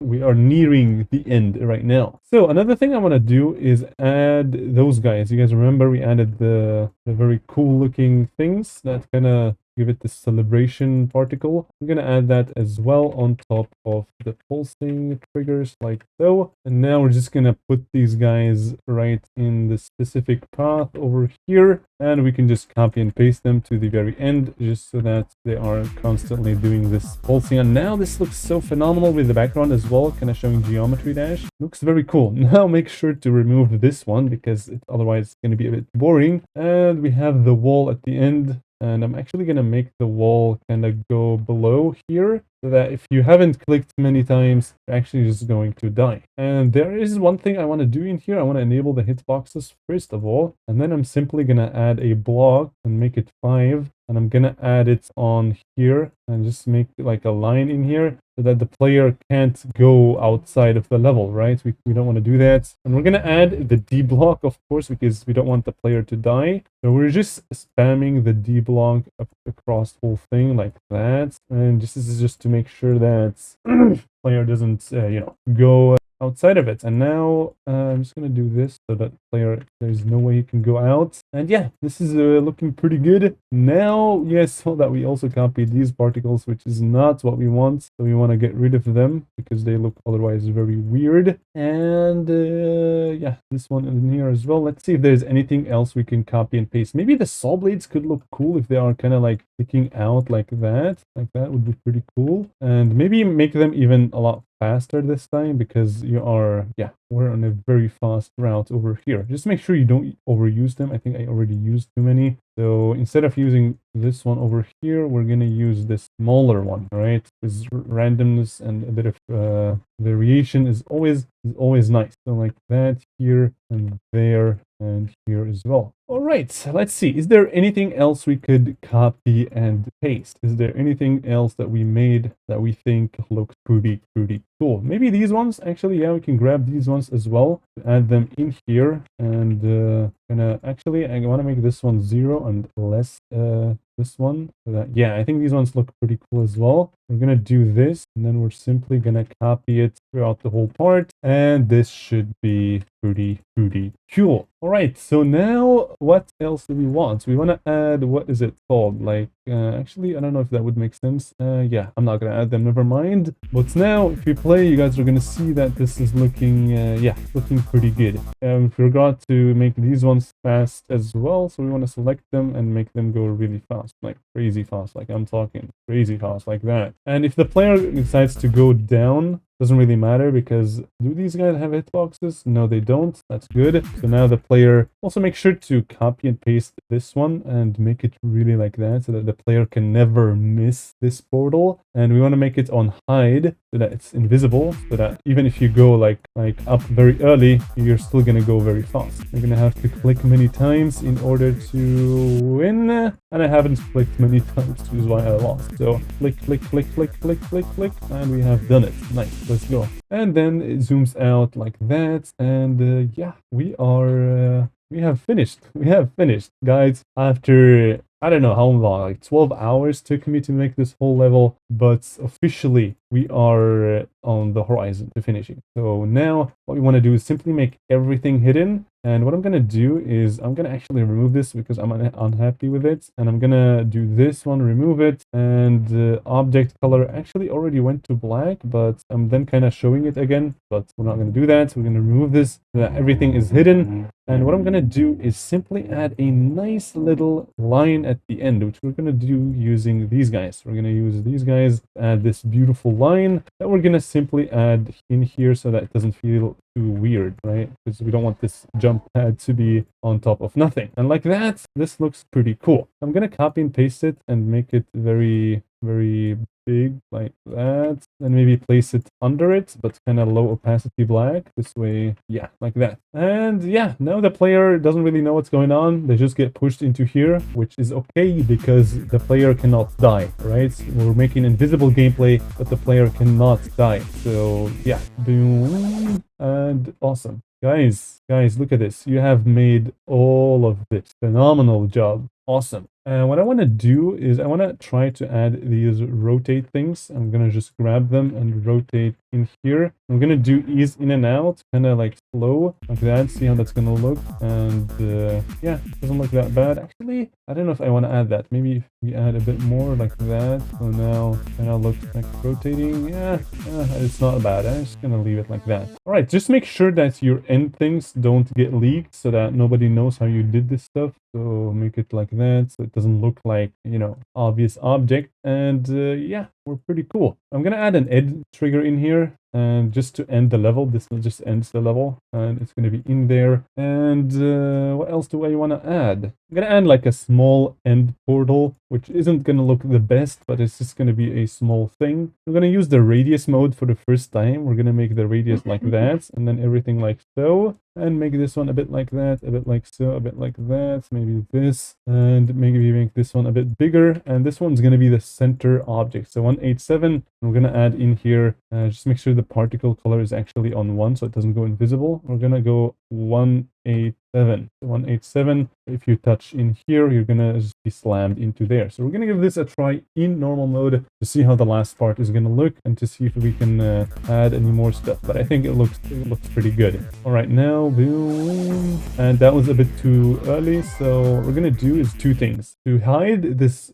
ground on the right, you can just add any random object at the end because you can't actually get rid of that wall. We can just move it far to the right by just adding random objects at the end. And we're gonna add this one in here and this one over there. And what I'm gonna do is I'm simply gonna use particles. They're just gonna continue going so that it feels like the level still goes on, but you just ended here, right? Like that. Maybe this one a bit like so. Yeah, and then you can just bring this like in the center, this particle over there like so. And now another thing that was an issue is I feel like these pulsing things kind of stop pulsing for some reason. Oh yeah, in here they kind of just stopped. Okay, that's not good. We want to copy and paste them again and make them in here like that. And we can unlink because after this we don't really want any more. Nice. Okay, so now let's give it one last try and see if there's anything we need to fix. Boom, just beautiful stuff. So now we're just gonna stay in the center, click more than 25 times, and yeah, that was a bit too late. So what I'm gonna do is I'm gonna bring this a bit like that, and yeah, just make sure your end line actually looks good because this is gonna be the last thing Rob sees before he rates the level, if he even plays your level until the end. But yeah, it's looking pretty good so far. Yeah, that was pretty good. That was pretty nice. All right, now you have an end screen as well. You can add your level name and stuff like that in here. All right, in the final episode of this series, what we're gonna do is we're gonna finalize the level. We're gonna see if there are any bugs that we didn't see, any, you know, design issues or any effect issues. We're just gonna finalize the level, fix all the gameplay problems, and at the end, we're gonna give it a name and we're gonna upload it, and then we're gonna update it as well. If you want to change something to the level, I'm gonna show you how and how to get feedback. We're just gonna do like a last comment thing, okay? That's gonna be very cool. But let's give our level a try. There's an issue in here that I saw that I kind of want to fix, and it's very simple to do. I'm just going to grab one of these guys that we added at the end, which is just a corner glow object that is very much scaled, and like that we have a cool thing. Let me see if there's anything, like any polishing that we need to do before we completely finish this and say that we are done. Ooh, I remember. Okay, so these guys, we actually added those guys. We forgot to add them on top of those ones. So we're gonna do snap, and then we're gonna do something like this, and then on top of here as well, and on there, and on here, and on there, and on here, and on there, and on here, and the final one is going to be over here. And just make sure you get rid of this weird stuff that is not going to be visible anyway, because these guys are going to be behind the blocks, right? Like I said, right, and in here like that. And the very final thing is this. We want to copy these guys and move them to the next layer. Like I said, copy the values of here, paste state and color, and then make them all really big. This way you have the glow that we have recreated prior to that as well. And if we start this wave section, it should look cool until the end, because that's also what we want. We're gonna make this cool from beginning to end. And yeah, this is working pretty good. All right, nice. All right, so this is let's give it a try and see if there are any flaws in the gameplay, any weird stuff of the decoration. And oh my god, the beginning part, I absolutely love it. Looks phenomenal. Okay, one thing I remembered that I wanted to do is I wanted to make this glow kind of behind these guys, and to do that we simply have to bring this guy to T4 on top of everything, and then the glow goes on T3. So this way it includes everything but that one thing, right? All right, let's see if there's anything else. So this is like one of the final steps, just playing your level, seeing if there are any issues that you would like to fix. Boom, boom, boom, boom, boom. Okay, so I saw something in there. There was a random particle just floating up there. Yeah, this one. We don't want it to be up there, and now we're just gonna put it down there and see if there's anything else. If you see something, just instantly fix it before you move on, because otherwise you might forget, and we don't want to forget, right? Boom, boom, boom. Yeah, oh, this part looks so nice. I absolutely love this. Okay, grab the coin because we want to verify this in case everything works pretty good. And I kind of feel like the camera is moved too much to the top in here. So in here, the offset is a bit too much. So maybe 10 should be enough. Maybe 10 should be enough. Let's see. And in here, we just continue. Yeah, okay, let's see. Let's give it a try. All right, so we're back here, and this is starting to look pretty cool, I must say. And now we have this part, and we can see, that orb was kind of hidden, so I'm gonna have to fix that. But yeah, I don't think it's, yeah, actually, it is a bigger problem. But yeah, this part actually looks so far the best, in my opinion. And this one, oh, wow, this is looking, these parts are impressing me. I don't know how we managed to do this. I have no idea, but somehow it worked. So what I want to do is I kind of feel like this orb was kind of hidden behind these particles. So I don't want the particles to be hidden at all. Not the particles. I don't want the orbs to be hidden at all. The orbs should always be very, very visible. Otherwise, people are going to hate your gameplay, and we don't want that, right? We want to have like a cool level, like I said. And this one is going to go like that. And yeah, I might also add this thing on, which is basically just going to make this pulse as well. I could, because just to make sure that the player sees that this is an orb. And yeah, these particles, I'm going to also move them a bit down, like the cloudy particles a bit down, and those ones as well a bit down, because they were kind of interfering with seeing the actual orb. So we don't want the player to not see the orbs, right? It's very important that the player sees the orbs. All right, so this is looking pretty good. I might add jump indicators into this part as well, but for now I think this is pretty good. I'm gonna add that actually in a bit, but let me see if there are any flaws in here. But yeah, now the orb is much more visible, and yeah, I love the platform's movements. And in here we have the first camera rotate, and it's looking phenomenal. Boom, boom, boom, boom. Shaders, awesome. Great usage of everything. I love the particles in here and the glow kind of going up and down with me. This is phenomenal. This is pretty cool. Okay, so what else? So what was the problem here? There was a small problem because at the end you gotta make your level really good, because otherwise some people will just use that as an excuse as to why this level is terrible, whatever. So what we want to do is we want to make this perfect. So we want to add these guys, add on 44 and 45. Wait, 44. I can't talk. 45, right? And then we're going to make it go like that. And then we're going to make it minus 45, actually. Minus 135, maybe? Minus 135. Yeah, minus 135 is the correct one. And then we're going to make this we're going to make them quite big like that. We're going to make start size equal to end size. And then we're going to make this one to 0. And you guys are going to see that we are starting to get something. We're starting to get somewhere, right? I want to make this a bit slower like that so that it fits with our gameplay. So like that, maybe a bit fewer particles like so, a bit fewer, maybe 3, yeah, 3, maybe 4, maybe a bit like that, yes, like that, maybe a bit less lifetime like so, and then a bit of in and out like that so that it looks cool. Make sure you have one more particle in here, and we have a jump indicator. That is pretty cool. Okay, so now we want to add this in here as well. Just make sure you give it 84 so that it actually follows the block. And now what we want to do is add one in there as well. We want to make sure you jump up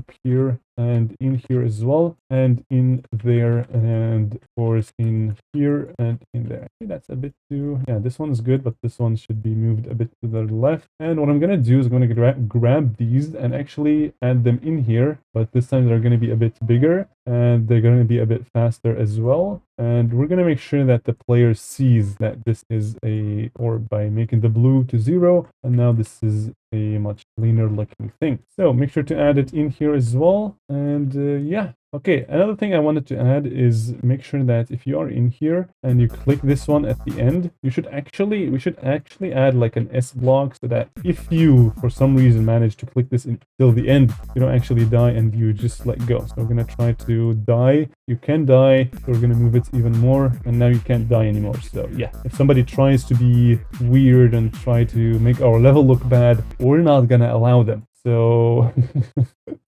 all right, phenomenal.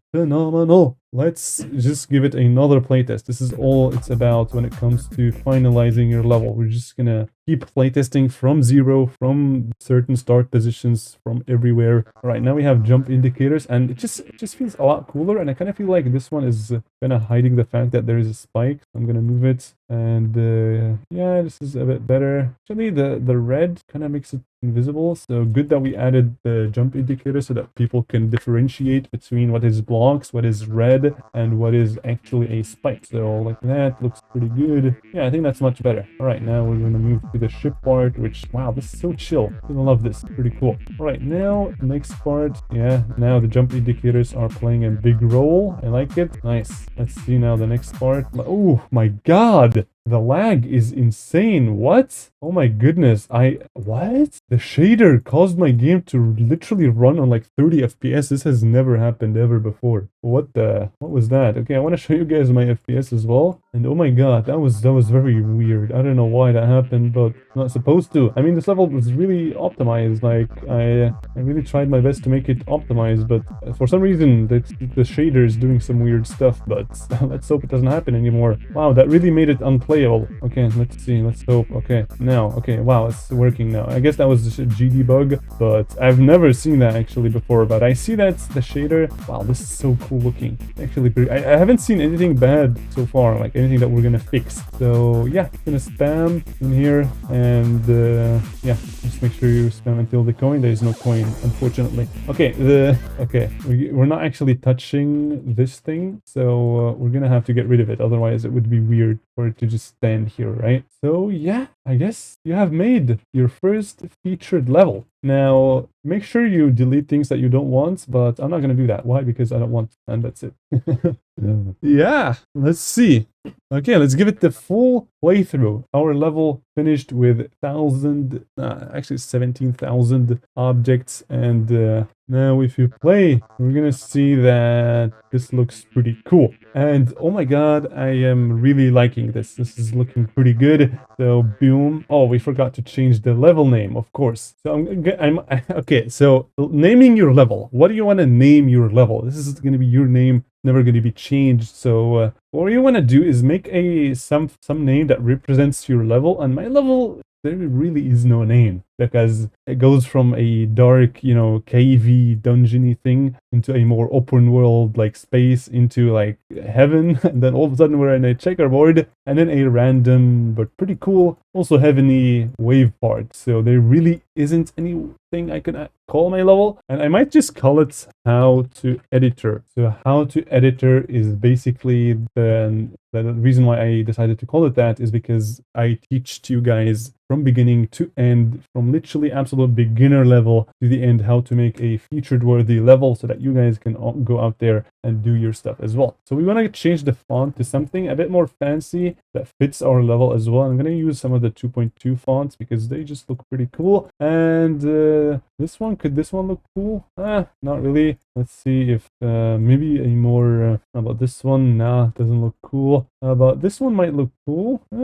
A bit, not that great though. Maybe this one, how to editor by X creator goal. I feel like there could be one that is better. So this one doesn't fit at all. And font 49, yeah, font 49 I feel like works pretty good. What we're gonna do is simply 188, and we're gonna move this like a bit. So 188, we're gonna move 20 in like 3 seconds. So from here to there, and that's gonna look pretty cool. And just to add more stuff to your thing, what we're gonna do is we're gonna add this. We're gonna make it massive and make it like that, and then we're gonna scale it up a bit and make both of them white, blending, and then make the one that is bigger a bit lower opacity. And this way you can just yoink this, put it on the same layer, make it on top, and then make it very big, and yeah, just place it randomly on here, and this should look pretty cool. All right, so these guys, they should be moved a bit like that, because otherwise that would leak how we did that thing. And now are we done? Have we finished everything? Let's see. So actually, one last thing. I wanna, because we added this, we now know the name of the level. So I wanna add it at the end as well so that people don't forget what they are playing, right? We don't wanna do that. Copy and paste, and we're gonna copy and paste it into here, like that. Maybe that's a bit too much, so maybe let's do this and that. Yeah, that looks about right. That's pretty cool. All right, play, save, and play. Oh my god, this is crazy. This is insane stuff. We have made a pretty cool looking thing and how to editor like that. We have a phenomenal looking part as well over here. This is so cool looking. I kind of like this. So boom, boom, boom, boom, boom, boom, boom, boom. All right, and then into the robot section where the camera is gonna start going crazy with the particles and the party and all that stuff. So grab the coin. Don't forget about the coin. And yeah, this is looking pretty cool. So now in here, just make sure you spam because we want to get the coin. Otherwise, we'll not be able to verify this level. Yes, click, click, click, click. Nice, we got the coin. And how to editor by X Creator Goal. Let's flipping go. One attempt, level verified, and coins verified. So how to editor.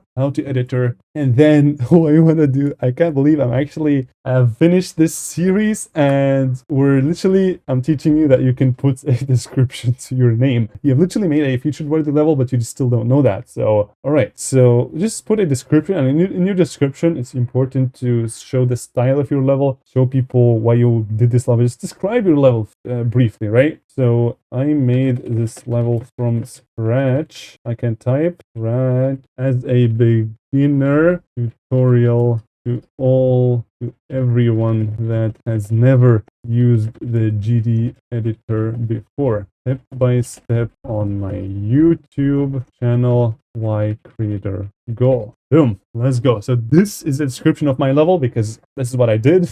And yeah, I guess you're gonna click on this button because this button allows you to upload your level and you can request the amount of stars. So requesting the amount of stars basically means how much do you think your level is worth. And I would suggest if you think your level is worth 6 stars, I would recommend putting 7 instead of 6, because every time you play a level yourself, it's just gonna feel like it's easier for you than it is for other players. So my level is, I don't know, like I kind of feel like it's a 4 star. Yeah, I think a 4 star is good, so I'm gonna use 5 because this might get 4. I don't really know. I don't know, man. I don't really know, man. But I'm honestly very, very flabbergasted by how awesome this level turned out. And if you made it so far, you are the true epic gamer. And spam.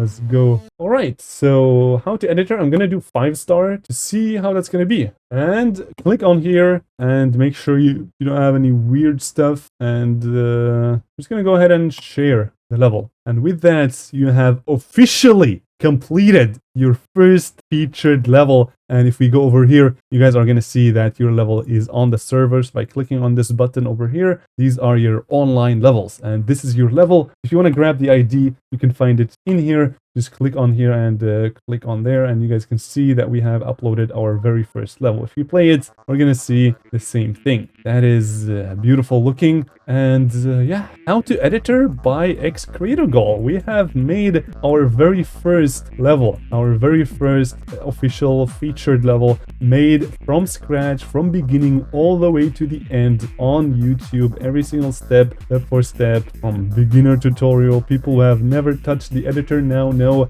how to make levels like this. So yeah, I tried my best to use as many triggers as I could, just to teach you guys how triggers work, and so that you guys can get yourself your no, what? Oh my god. Okay, so you can die here for some reason. I think I died as the cube because there is no way I could have died there. Let me see. So how to editor, we're gonna open this up and then we're gonna go to here. I think what I did is my wave literally slammed over there, which was so unfortunate. So how do we fix that? Just move this guy a bit to the left, and the D block, just make sure that it covers the whole thing, otherwise you're gonna die. So after you have published your level, it is very important to do few things. So you guys might have seen that in this part, for example, we had the camera was kind of weird. I don't know why, but I kind of want to make it move normally. So we're going to take a look at the last camera offset that we used, which I believe was this one, or was there anyone after it? There's this one after it. Is there anyone after it? There isn't. So we're going to move it over there, and we're going to move the Y to 0. This way we can see the beginning of the wave as well. So if you place a start position over there, and I'm going to show you how to update your level as well, and a bunch of things that may seem pretty important to know. So actually, I want to move this even more down. I want you to see the bottom of the level, and then we can bring it back to 0 slowly, right? And then now we play. I'm actually really excited to see what the people are going to think of this level. So yeah, now this looks a lot cleaner. Make sure this one is a bit farther. This one's like 12. 12 is pretty good. Boom, boom, boom, boom, boom, boom, boom, boom, boom, boom. And yeah, like that, so that we can see these pulsing things and all. And yeah, starting to look pretty good. Let's go. All right, so this one we're gonna make a bit, we're gonna copy it and make it bigger and make it on hide. And we're gonna save and exit. So one thing it's important to note is that if you change your level, it's gonna become unverified. So it's important to keep that in mind. And now if you want to upload your level again, you can't until you actually verify it. So before you do that, I actually want to check out what people have said. And yeah, so people have liked it. However, they are dying. Look at where people are dying. So click on the leaderboard, refresh, and see where people are dying. So this guy died at 28 and 25. So there is an issue there. Where is 28 and where is 25? So we're gonna see, just take a look at when people die and how they die, and just figure out why they died. Like, why did bro die there, right? Is it my issue or was it a skill issue? So we're gonna enable the progress, the percentage over here, and 25 and 29, I think, or something. So probably in the ship part, okay? So 25, why did bro die here? Ah, he was trying to get the coin. So that's a skill issue, right? And in here, I don't know why somebody would die in a straight fly. So 2 of them were skill issues. So we haven't done anything bad. It's just their skill issues. So yeah, cool. This is we're vibing. Let's go. All right, we have created a very phenomenal level, and yeah, I'm gonna grab the coins because actually, did I grab the first coin? I don't think so. I don't think I grabbed the first coin. Okay, spam. I'm gonna restart because we still need to grab the first coin. So yeah, all right. How to editor by X Creator Goal, the second version, and we're gonna go up, and then people tried to grab the coin, but they didn't manage to. So yeah, boom, boom, boom, boom, boom, boom, boom, and into the robot we go. Now this is vibing. We're vibing. We're vibing. We're vibing, baby. We're vibing. All right, the next one, the last coin we're gonna grab. This is not the last coin. There's actually one after it, but I actually love the glow that's in this part. And now it's time to spam. Am I good at the spam? People say I'm terrible, but is that true? And now, yeah, just hold down there to make sure you can't die. And how to editor by X Creator Goal. And now we have verified it, and now you can click on here and share the level, and it's gonna say version 2. And if you go on here and then refresh, you're going to see updated. And now version 2 displayed over here, meaning that, yeah, that's pretty cool. So after you do that, what you want to do is send your level to people that have live streams. So people that are streaming right now, just send them this level and simply just see where these people die. And yeah, I guess we have made it in about 12 hours, maybe more, maybe less. I don't really know. We have made a full-on beautiful, full classic level, which, yeah, a full level with absolute decoration, layouts, and everything beginner friendly, from zero, from scratch, absolutely everything explained. And if you have any questions, just leave them down in the comments and I will make sure to reply to those guys. So yeah, thank you guys so much for watching. I hope you guys learned a lot of new stuff, and if you guys want a more tutorial, I can do more of certain triggers and stuff, go a little bit light. And I also want to do another episode where I basically explain to the people how to make platformer levels, because that is a much different thing to do than classic levels. But yeah, that's it. Make sure to stop that like, subscribe, and I'll see you guys in the next video.